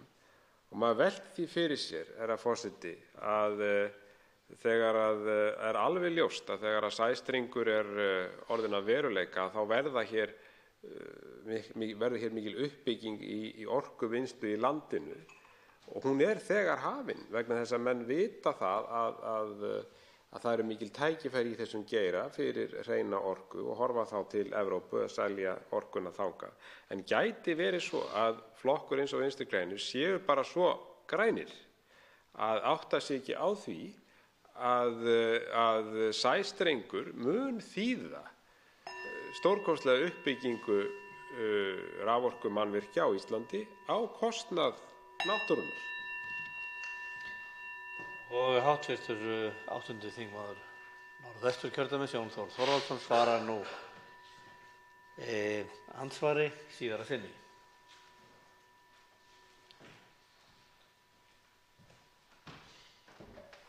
Herra forseti, ég þakka hv. þingmanni andsvarið. Já, varðandi ábyrgð okkar Íslendinga, þá hefur því nú verið lýst hér úr þessum ræðustól sem og í fjölmiðlum af fylgismönnum þessar innleiðingar að það sé nú svo að samningurinn Evrópska efnahagssvæðið hafi gagnast okkur Íslendingum mjög og hafi orsakað mikla velsæld hér og ég ætla ekki að mæla móti því. En í framhaldinu hefur verið sagt að nú sé komið að því að við kyngjum því súra með því sæta.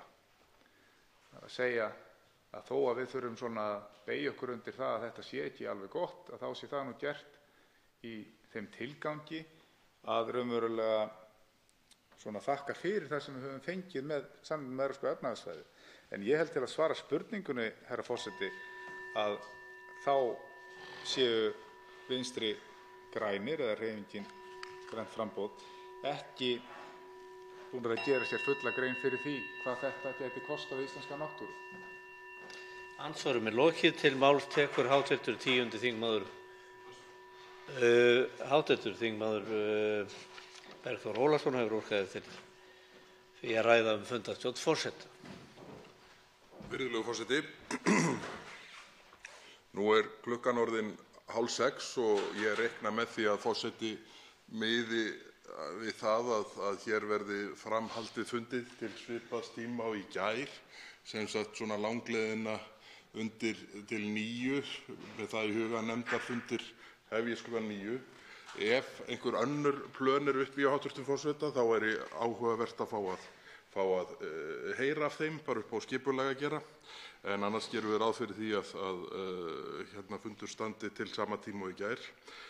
En það sem ég langaði kannski frekar að spyrja hvort eitthvað sé að frétta af ferðum utanríkisráðherra, hvort að hann sé væntanlegur, verði mögulega með okkur hér í umræðum þegar þær hefjast aftur að afloknum nefndarstörfum miðjan dag, hvort að það er nú orðið ansi langt síðan hv. forseti var spurður þessara spurninga og mig langar til þess að fá það upplýst hvort að eitthvað liggi fyrir í þeim efnum og sömuleiðis hvort að hæstv. iðnaðarráðherra Þórdís Kolbrún Reykfjörð Gylfadóttir, þó að málið sé ekki hennar, þá auðvitað tengist hún þeim málum sem eru undirliggjandi í 3. orkupakkanum og hæstv. forseti myndi nú kannski bæta því á verkefnalistan að forvitnast hvort að hún væri fáanleg til viðræðna hér síðar þegar líður á daginn. Hv. þingmaður Jón Þór Þorvaldsson hefur óskað eftir að taka til máls fundarstjórn forseta. Já, herra forseti, mig langar til að beina því til hv. forseta að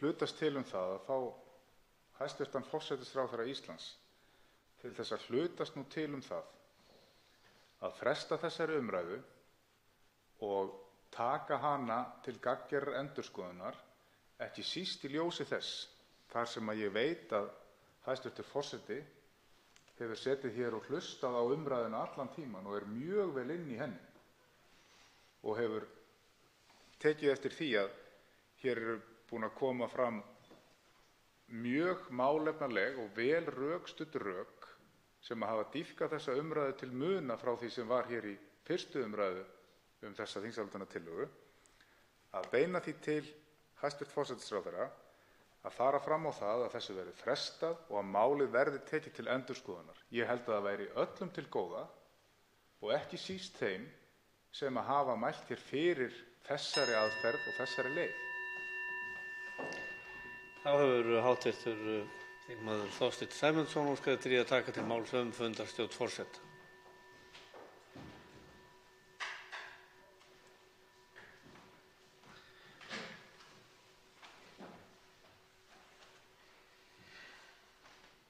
Herra forseti, ég tek undir með þeim þingmönnum hv. sem hér hafa talað á undan mér að það væri fengur að því að ef stjórnarliðar sæju sér fært að koma til fundar við okkur og skiptast á skoðunum þetta stóra mál sem skiptir okkur öll máli. Og ég vona, eins og hér hefur komið fram einnig, að það hafi ekki farið fram hjá hæstv. forseta, að hér koma fram í sjálfu sér í sífellu nýjar og dýpri upplýsingar þetta mál og það kemur fram betur og betur hversu illa undirbúið málið er. Og þess vegna held ég að það væri mikill fengur að því að fá hingað í salinn einhverja af þeim stjórnarliðum sem í húsi, til dæmis formann utanríkismálanefndar. Nú það einnig hefur komið fram og kom fram hér í ræðum fyrr í morgun eða í nótt að það orðin veruleg stefnubreyting hjá hæstv. Fjármálaráðherra gagnvart þessu máli og það hefði líka verið, held ég, mjög nauðsynlegt að hann kæmi hér og gerði grein fyrir þeim hugarfarsbreytingum sem hann hefur orðið fyrir í þessu máli á stuttum tíma. Þá hefur hv. þingmaður Birgir Þórarinsson óskað eftir því að taka til máls fundarstjórn forseta. Herra forseti, ég tek heils hugar undir það sem hér hefur komið fram, óskir að fyrir liggi hvernig umræðunni verður háttað hér síðar í dag, þar sem við höfum óskað eftir því að hingað komi ráðherra málaflokksins og svari spurningum sem brenna á okkur í þessum efnum, mikilvægum spurningum enn ósvarað að okkar mati og nefni til dæmis álitsgerð sem að ráðuneytið fékk eftir Baudenbacher og auk þess tel ég, herra forseti, nauðsynlegt að umhverfisráðherra komi hér og svari ákveðnum spurningum. Hér hafa komið fram í þessum umræðum hér nú áhyggjur þingmanna af umhverfismálum þegar kemur að þessum orkupakka. Umhverfismálum Íslands vegna þess að það eru vísbendingar það að hér sé framundan stórfelld uppbygging í raforkuframleiðslu í landinu og það kemur fyrst og fremst niður á náttúru landsins og það er nauðsynlegt að umhverfisráðherra komi inn í þá umræðu. Þá hefur hv. þingmaður Sigmundur Davíð Gunnlaugsson óskað eftir því að taka til máls fundarstjórn forseta.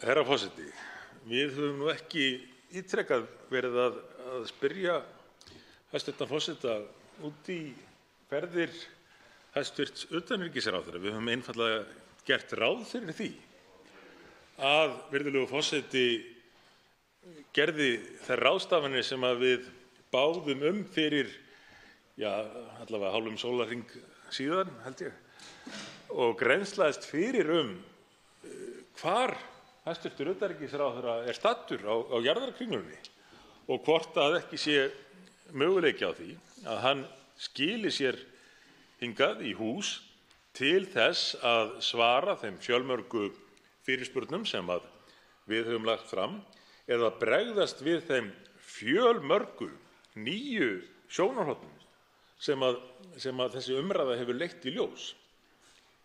Við getum ekki leitt þessa umræðu til lykta án þess að ráðherrann sem leggur þetta mál fram bregðist við þeim upplýsingum sem hafa verið að dúkka hér upp í umræðunni.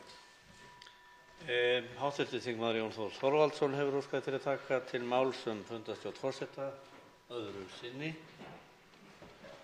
Já, herra forseti.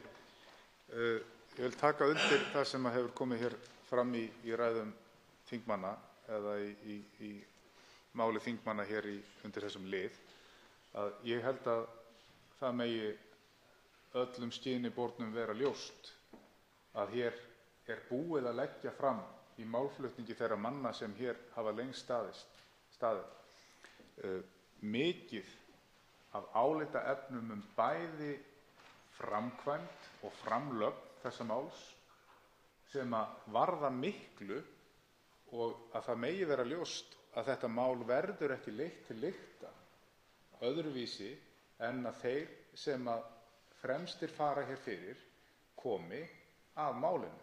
Og ég held að sæmst væri að ítreka þá beiðni mína að fá forsætisráðherra að málinu og að hæstv. Forsætisráðherra Katrín Jakobsdóttir myndi nú beita sér fyrir því eins og hún hefur áður gert að taka málið af dagskrá í bili og leita sátta.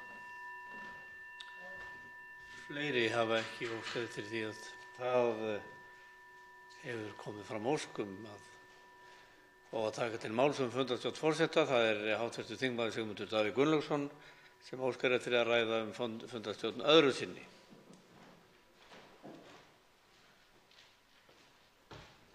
Herra forseti, ástæða þess að ég æski þess að ræða fundarstjórn forseta aftur er sú að hæstv. forseti hefur ekki brugðist við spurningu sem ég bar fram hér áðan og fleiri, en ekki bara núna áðan, heldur fyrir hálfum sólarhring síðan, þar sem ég leitaði eftir svörum virðulegs forseta við þeirri að ég hefði talið tiltölulega einföldu spurningu.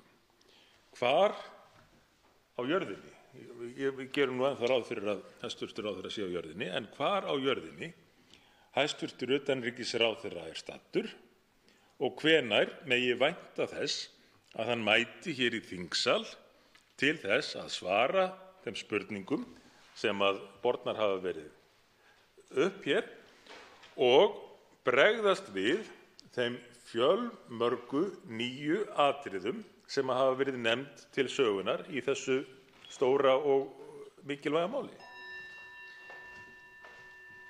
Fleiri hafa þá ekki óskað eftir því að taka til máls fundarstjórn forseta. Forseti vill upplýsa það að því miður liggja ekki fyrir á þessari stundu upplýsingar aðstöður utanríkisráðherra eða annarra ráðherra, en við munum beita okkur fyrir því að leita þeirra og upplýsa hv. þingmenn það svo fljótt sem verða má.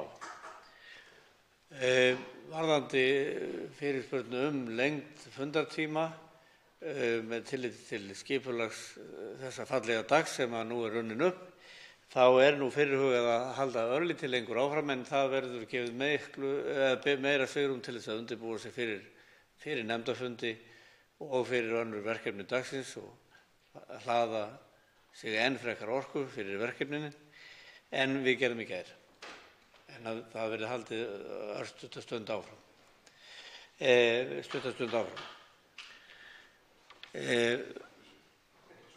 Fundarstjórn forseta, það er Bergþór Ólason, hv. þingmaður, sem óskar þess að taka til máls.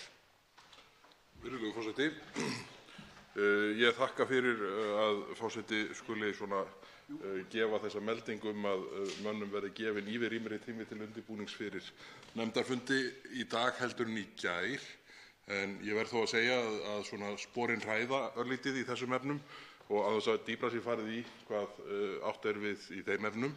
Mér langar bara til þess að biðja hv. forseta, því að nú er það ekki þannig að forseti reikni með því að mælendaskrá tæmist, bara út frá hvort að hv. forseti er ekki bara tilbúinn til þess að gefa okkur upp tímasetningum með einhverjum örlitlum skekkjumörkum hversu lengi hann sér fyrir sér að halda fundinum gangandi. Það mun eflaust, það gæti haft áhrif á skipulag einhverra þingmanna, á því hvernig þeir hátta næstu klukkutímunum. Ég vil bara beina þessu í allri vinsemd til forseta. Næstur á mælendaskrá er hv. þingmaður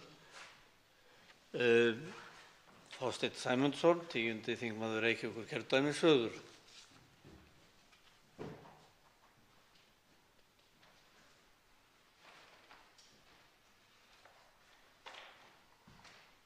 Herra forseti, einn af þeim fræðimönnum og sérfræðingum sem hefur tjáð sig þennan þriðja orkupakka er Eyjólfur Ármannsson lögfræðingur, og hann er einn af þeim sem sendu umsögn til utanríkismálanefndar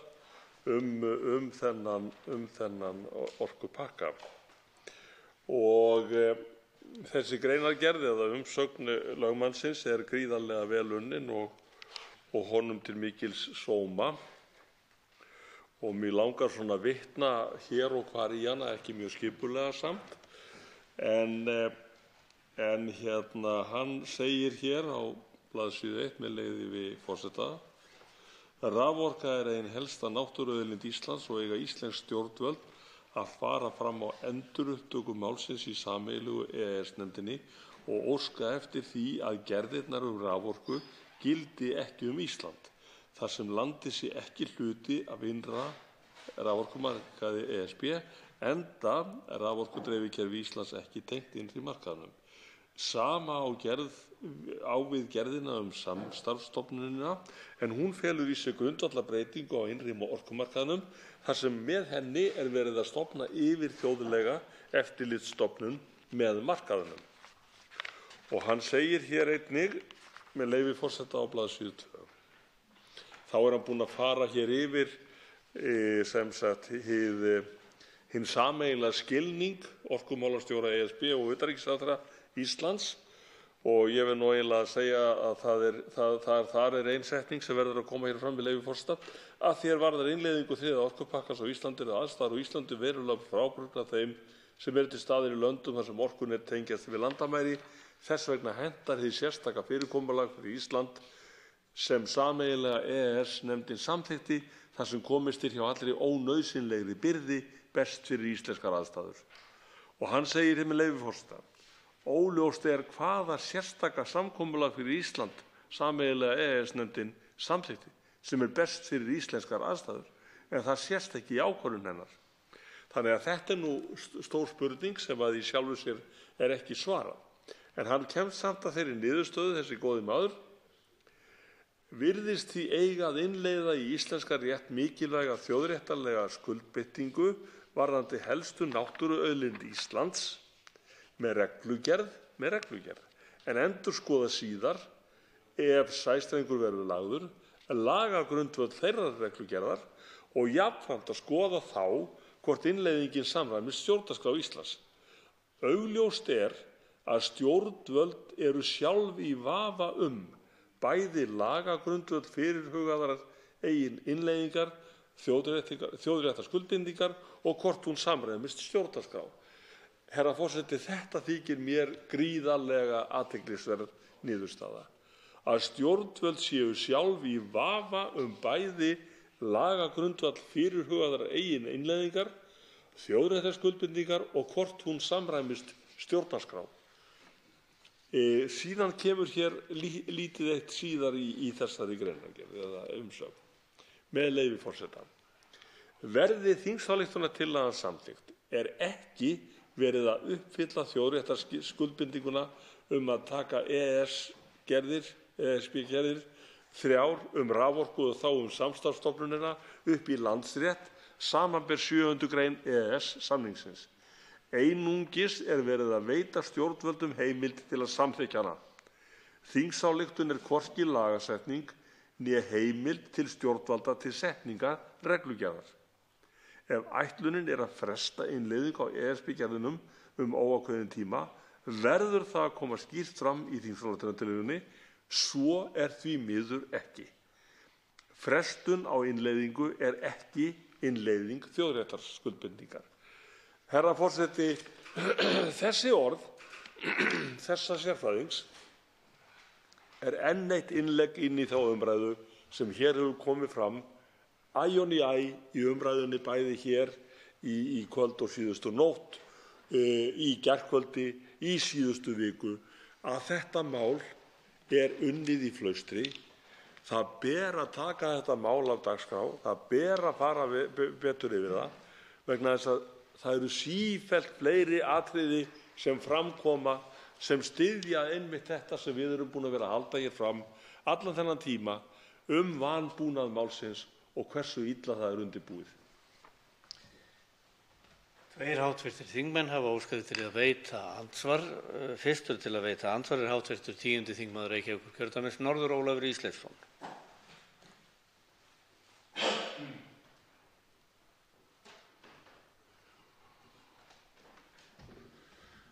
Herra forseti, ég þakka hv. þingmanni fyrir að vekja athygli á sjónarmiðum Eyjólfs Ármannssonar lögfræðings.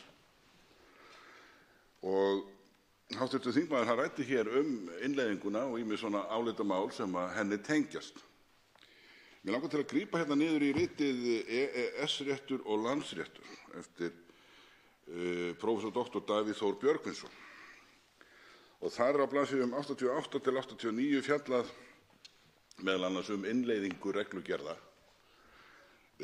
og þar segir með leyfi forseta á blaðsíðu 88 til 9 við ákvörðun það hvort rétt sé að leiða reglugerðir lög með almennum lögum eða almennum stjórnsýslufyrirmælum gilda almenn lögfræðileg sjónarmið.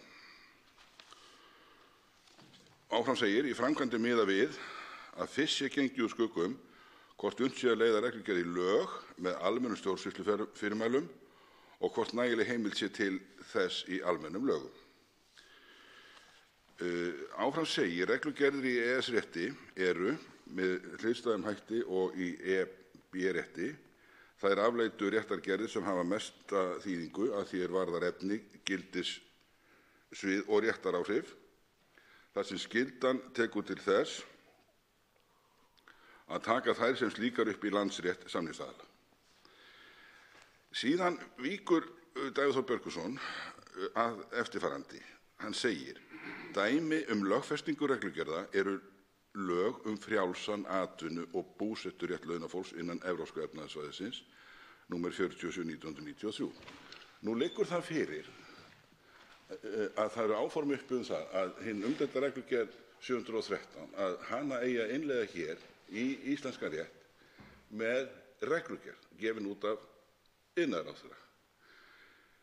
Maður spyr sig hvaða skýringar liggja fyrir það af hverju það valið að innleiða þessa umdeildu gerð með stjórnsýslufyrirmælum, reglugerð í þessu tilfelli, frekar heldur en almennum lögum. Og andsvari svarar hv. 10. þingmaður Reykjavíkurkjördæmis suður, Þorsteinn Sæmundsson. Herra forseti, ég þakka hv. þingmanni fyrir þetta andsvar sem veigamikið innlegg inn í það sem við höfum verið að ræða hér. Við höfum einmitt spurt okkur þessara spurningar. Hvers vegna notuð, hvað ég að segja, veikasta úrræði til þess að innleiða þessa stóru og mikilvægu gerð? Og ég tala nú ekki hvers vegna í ósköpunum vitnað til reglugerðar, ósettrar reglugerðar inn í þessu við innleiðingu þessa stóra máls. Og þá kemur að því sem að þessi góði lögfræðingur Eyjólfur Ármannsson segir, eins og ég las hér upp á blaðsíðu 2 með leyfi forseta aftur: augljóst að stjórnvöld eru sjálf í vafa bæði lagagrundvöll fyrirhugaðrar eigin innleiðingar, þjóðréttarskuldbindingar og hvort hún samræmist stjórnarskrá. Þetta náttúrulega algjör áfellisdómur að mínu áliti og í sjálfu sér kemur þetta heim og saman við önnur lögfræðiálit sem voru búin að koma fram það að það léki ákveðinn vafi á því hvort að innleiðingin eða reglugerðin eins og hún liggur nú fyrir, þar að segja hérna þessi pakki, að hann bæði að það væri efi og vafi það að hann stæðist stjórnarskrá og það væri vafi, ekki vafi það væri ekki vafa undirorpið að þarna væri farið fram með mjög stórkostlegt valdaframsal til erlendrar skipulagsheildar. Þannig að ég tek undir með hv. þingmanni það að þetta í sjálfu sér ekki skiljanlegt að menn skuli fara akkúrat þessa leið við innleiðingu gerðarinnar. Og þá veitir hv. 10. þingmaður Reykjavíkurkjördæmis norður Ólafur Ísleifsson andsvar síðara sinni. Herra forseti, það eru sem sagt uppi tvær aðferðir til að innleiða þessa gerðir. Og önnur sú sem ég vitnaði til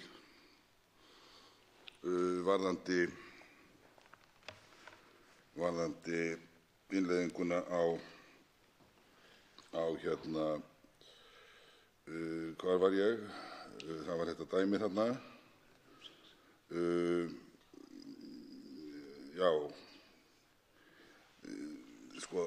Dæmi lögfestingu reglugerða eru lög frjálsan atvinnu- og búseturétt launafólks innan Evrópska efnahagssvæðisins. Þetta eru lög nr. 47/1993. Annað dæmi, það lögfesting mannréttindasáttmála Evrópu og rakin eru fleiri dæmi. En höfundur segir, mun algengara, efnislega segir hann, að þessar gerðir séu innleiddar með reglugerð. Gott og vel. Nú stendur þannig á að þessi reglugerð sem liggur nú fyrir í drögum og hefur verið send alþingismönnum í tölvupósti, mér hefur víst ekki borist hún í tölvupósti, heldur barst hún mér eftir öðrum leiðum. Hún sérstök að því leytinu til að þar sérstakur fyrirvari í hátt við það sem hér hefur verið rætt í þessu máli. Þannig að þegar að þeirri ástæðu að ef að þessi fyrirvari á einhverja möguleika til að hafa einhverja verkan, einhverja þýðingu sem reyndar sýnist borin von, að þá hefði maður kannski búist við því að þessi innleiðing væri gerð með lögum og sömuleiðis að þá úr því að menn eru annað borð að leggja það á sig að dreifa þessu plaggi, þessum drögum að innleiðingarreglugerð, af hverju það fylgja engar skýringar á því, af hverju í fyrsta lagi valin sú leið að innleiða með reglugerð frekar heldur en með lögum úr því að það ýmist uppi og af hverju það engar skýringar eða nein umfjöllun eða nein greining á þessum fyrirvara og möguleika hans til þess að hafa einhver áhrif á gang mála. Og þá svarar andsvari síðar sinni hv. 10. þingmaður Reykjavíkurkjördæmis suður, Þorsteinn Sæmundsson. Herra forseti, það ber í þessu máli alltaf sama grunni. Málið svo illa undirbúið, málið svo veikt að það í sjálfu sér sko varla hægt að ræða það óklökkur hvað þetta illa gert. Enda það þannig að þessi ágæti lögmaður sem ég var hér að vitna til, Eyjólfur Ármannsson, hans niðurstaða í málinu mjög einföld. Hann segir einfaldlega með leyfi forseta: Alþingi á að hafna 3. orkupakkanum og tilkynna það sameiginlegu EES-nefndinni. Slík málsmeðferð ógnar ekki EES-samningnum og í fullu samræmi við ákvæði hans. Og hann segir hér: Þetta yrði í fyrsta sinn í 25 ára sögu EES-samningsins sem stjórnskipulegur fyrirvari nýttur og máli vísað aftur til nefndarinnar, enda í fyrsta sinn sem ætlunin að færa helstu náttúruauðlind Íslands undir erlent eftirlit og regluverk innri markaðar, raforkumarkaðar ESB, markaðar sem Ísland ekki hluti af. Mér þykir þetta nokkuð afdráttarlaust, herra forseti. Og í satt að segja, þegar maður sér þetta nú líklega 3. eða 4. lögfræðiálitið sem hnígur í þennan sama í þessa sömu átt. Það að segja að menn eigi einfaldlega að nýta þann rétt sem fyrir hendi í 102. grein EES-samningsins til þess að fara fram á það að sameiginlega EES-nefndin taki þetta mál fyrir, af því að við munum hafna pakkanum eins og hann lítur út og hann sé gerður þannig úr garði að hann þjóni betur hagsmunum Íslands í bráð og lengd. Þetta í sjálfu sér það sem hér kemur fram í hnotskurn og þetta það, herra forseti, sem við verðum að halda áfram að berjast fyrir. Þá veitir andsvar hv. 8. þingmaður Norðvesturkjördæmis, Jón Þór Þorvaldsson.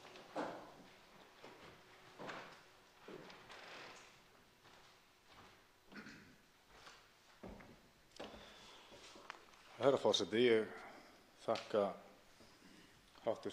þingmanni Þorsteini Sæmundssoni fyrir þessa góðu ræðu. Ræðuefnið var í raun og veru vanbúnaður og vanreifun málsins og þingsályktunartillaga sem einmitt vakti nú svona athygli mína hér strax í byrjun, af því að ég var svo heppinn að ég var hér inni sem varaþingmaður við 1. umræðu þessa máls og svo ræði nú tilviljun því að ég hér aftur við 2. umræðu. En þá var nú það sem var lagt mikið kapp á hér af ráðherra sjálfum og flutningsmönnum og ábyrgðarmönnum þessar þingsályktunartillögu að koma því sérstaklega að hvað væri búið að vinna mikið í þessu máli, hvað væri búið að vinna lengi í þessu máli og hvað öll umgjörð þess og framsetning væri sérstaklega vönduð. Menn lögðu mikla áherslu á þetta í ræðum sínum, þakkarræðum. En ég tel að það sé nú hér fram komið að svo því miður ekki. Ég ekki að brigsla mönnum það að menn hafi ekki unnið mikið eða menn hafi ekki lagt sig fram. En ég held að niðurstaðan sé sú að hér hefur ekki verið unnið nóg og hér hefur ekki verið varið nægum tíma í málið.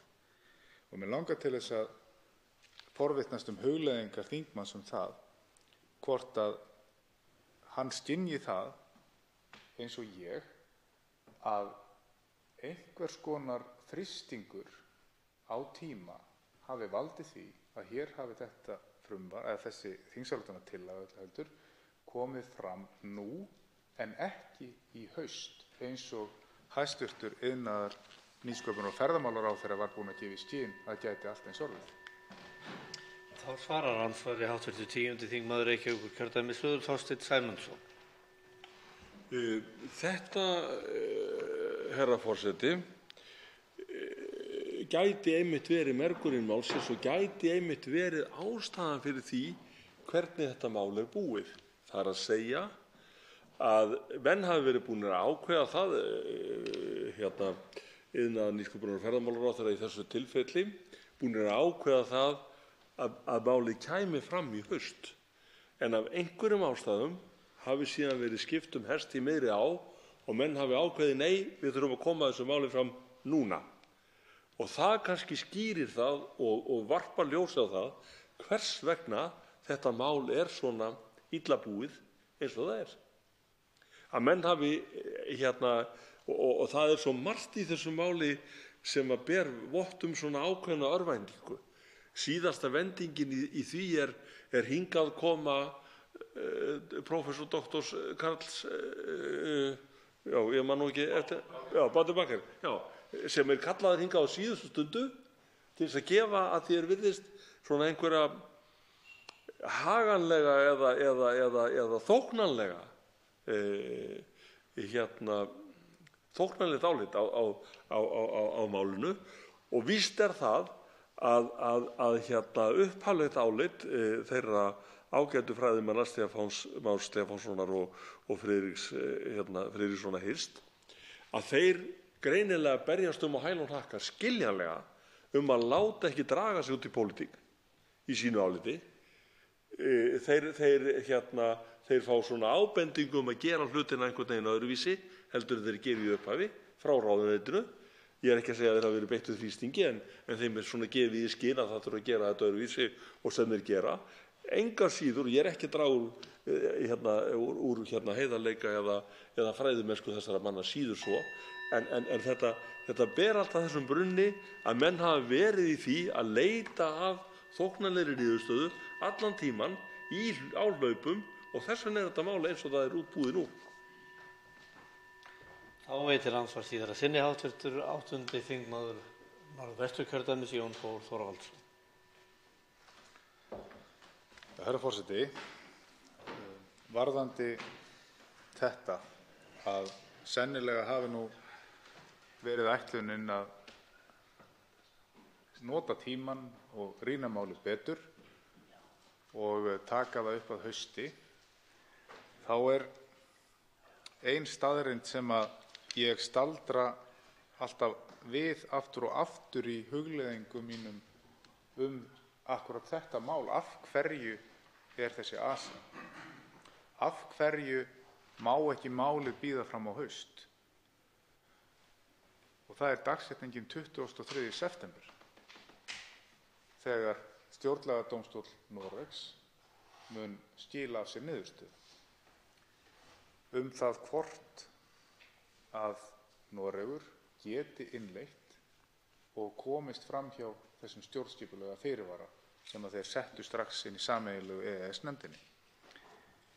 Ef að hægt er að koma Íslandi á þann stað að aflétta þessum stjórnskipulega fyrirvara eða hreinlega ganga gegn honum og vera þá í þeirri stöðu að hafa bara innleitt á rangan hátt en vera búin að festa í lög þessa innleiðingu þrátt fyrir að það gangi gegn stjórnarskránni og búa sér þá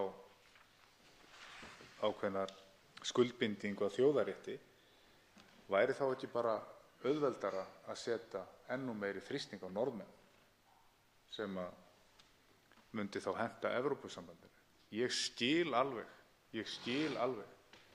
að Evrópusambandið fylgi eftir að fullum þunga og hörku sínum markmiðum og sinni stefnu og að þeir geri það með öllum tiltækum ráðum. Ég get alveg skilið það. Það eru mikilsverðir hagsmunir undir. En ég tel að þetta sé kannski þungamiðjan í þessu og varpa því til hv. þingmanns hvort að hann skilji það sem svo að þetta geti verið vendipunktur í málinu, dagsetningin 23. september. Þá svarar andsvari síðar að sinni hv. 10. þingmaður Reykjavíkurkjördæmis suður, Þorsteinn Sæmundsson. Herra forseti, jú, víst getur það verið að svo sé. En það hins vegar eitt líka sem ég hef staldrað við í þessu máli. Við höfum heyrt frá fleiri en einum og fleiri en tveimur að þetta mál hendi ekki. Það hendi ekki til þess að vera fyrsta mál sem hafnað. Akkúrat þetta mál hendi ekki til þess. Og nú hefur engin skýring komið á því, allavega svo ég hafi heyrt, allavega svo ég hafi skilið eða keypt. Hvers vegna þetta mál ekki rétta málið? Hver er ástæðan fyrir því? Hver er skýringin á því? Ég get ekki byrjað að ímynda mér það. Er málið of flókið, er það of stórt eða það færi nú í blóra við það sem menn hafa sagt að málið skipti engu máli? Það sé ekki neitt. Það sé ekkert í þessu. Og hvers vegna er þetta þá rangt mál til þess að senda fyrir sameiginlegu EES-nefndina? Fyrsta lagi, ef það skiptir engu máli, ef það er léttvægt, er þetta þá ekki alveg afsakið orðbragðið, herra forseti, dúndur prófmál? Finnst þetta svona léttvægt og skiptir svo litlu máli? Ég hefði haldið það. Og hver er þá áhættan ef þetta er svona léttvægt og skiptir svo litlu máli? Hver er þá áhættan, herra forseti, fyrir okkur? Prófessor doktor Bátnibakar, hann sagði Evrópusambandið verður örugglega öfugsnúið og snýst öndvert við ef Íslendingar gera þetta. Já, við væntum þess. Við höfum lent í svona snerrum áður og við gengum út í þær snerrum með opin augun að við yrðum ekki vinsælasta stelpan á ballinu fyrir að vera með svona mótþróa. En við höfum haft nokkurn sigur á nokkrum stöðum og eins og fram hefur komið hér í nótt og í morgun og í gærkvöldi, þá er bara stundum bara ágætt að segja nei. Það hefur bara stundum hinnar ágætustu afleiðingar ef menn segja nei en láta ekki hlutina yfir sig ganga sama hvað á dynur. Umræðu verður nú frestað. Umræðu annað dagskrármálið er sem sagt frestað og tekið af dagskrá þessa fundar. Dagskrármálin frá 3 til 20 eru tekin af dagskrá. Fleira liggur ekki fyrir á þessum fundi. Boðað verður til næsta fundar með dagskrá. Fundi er slitið.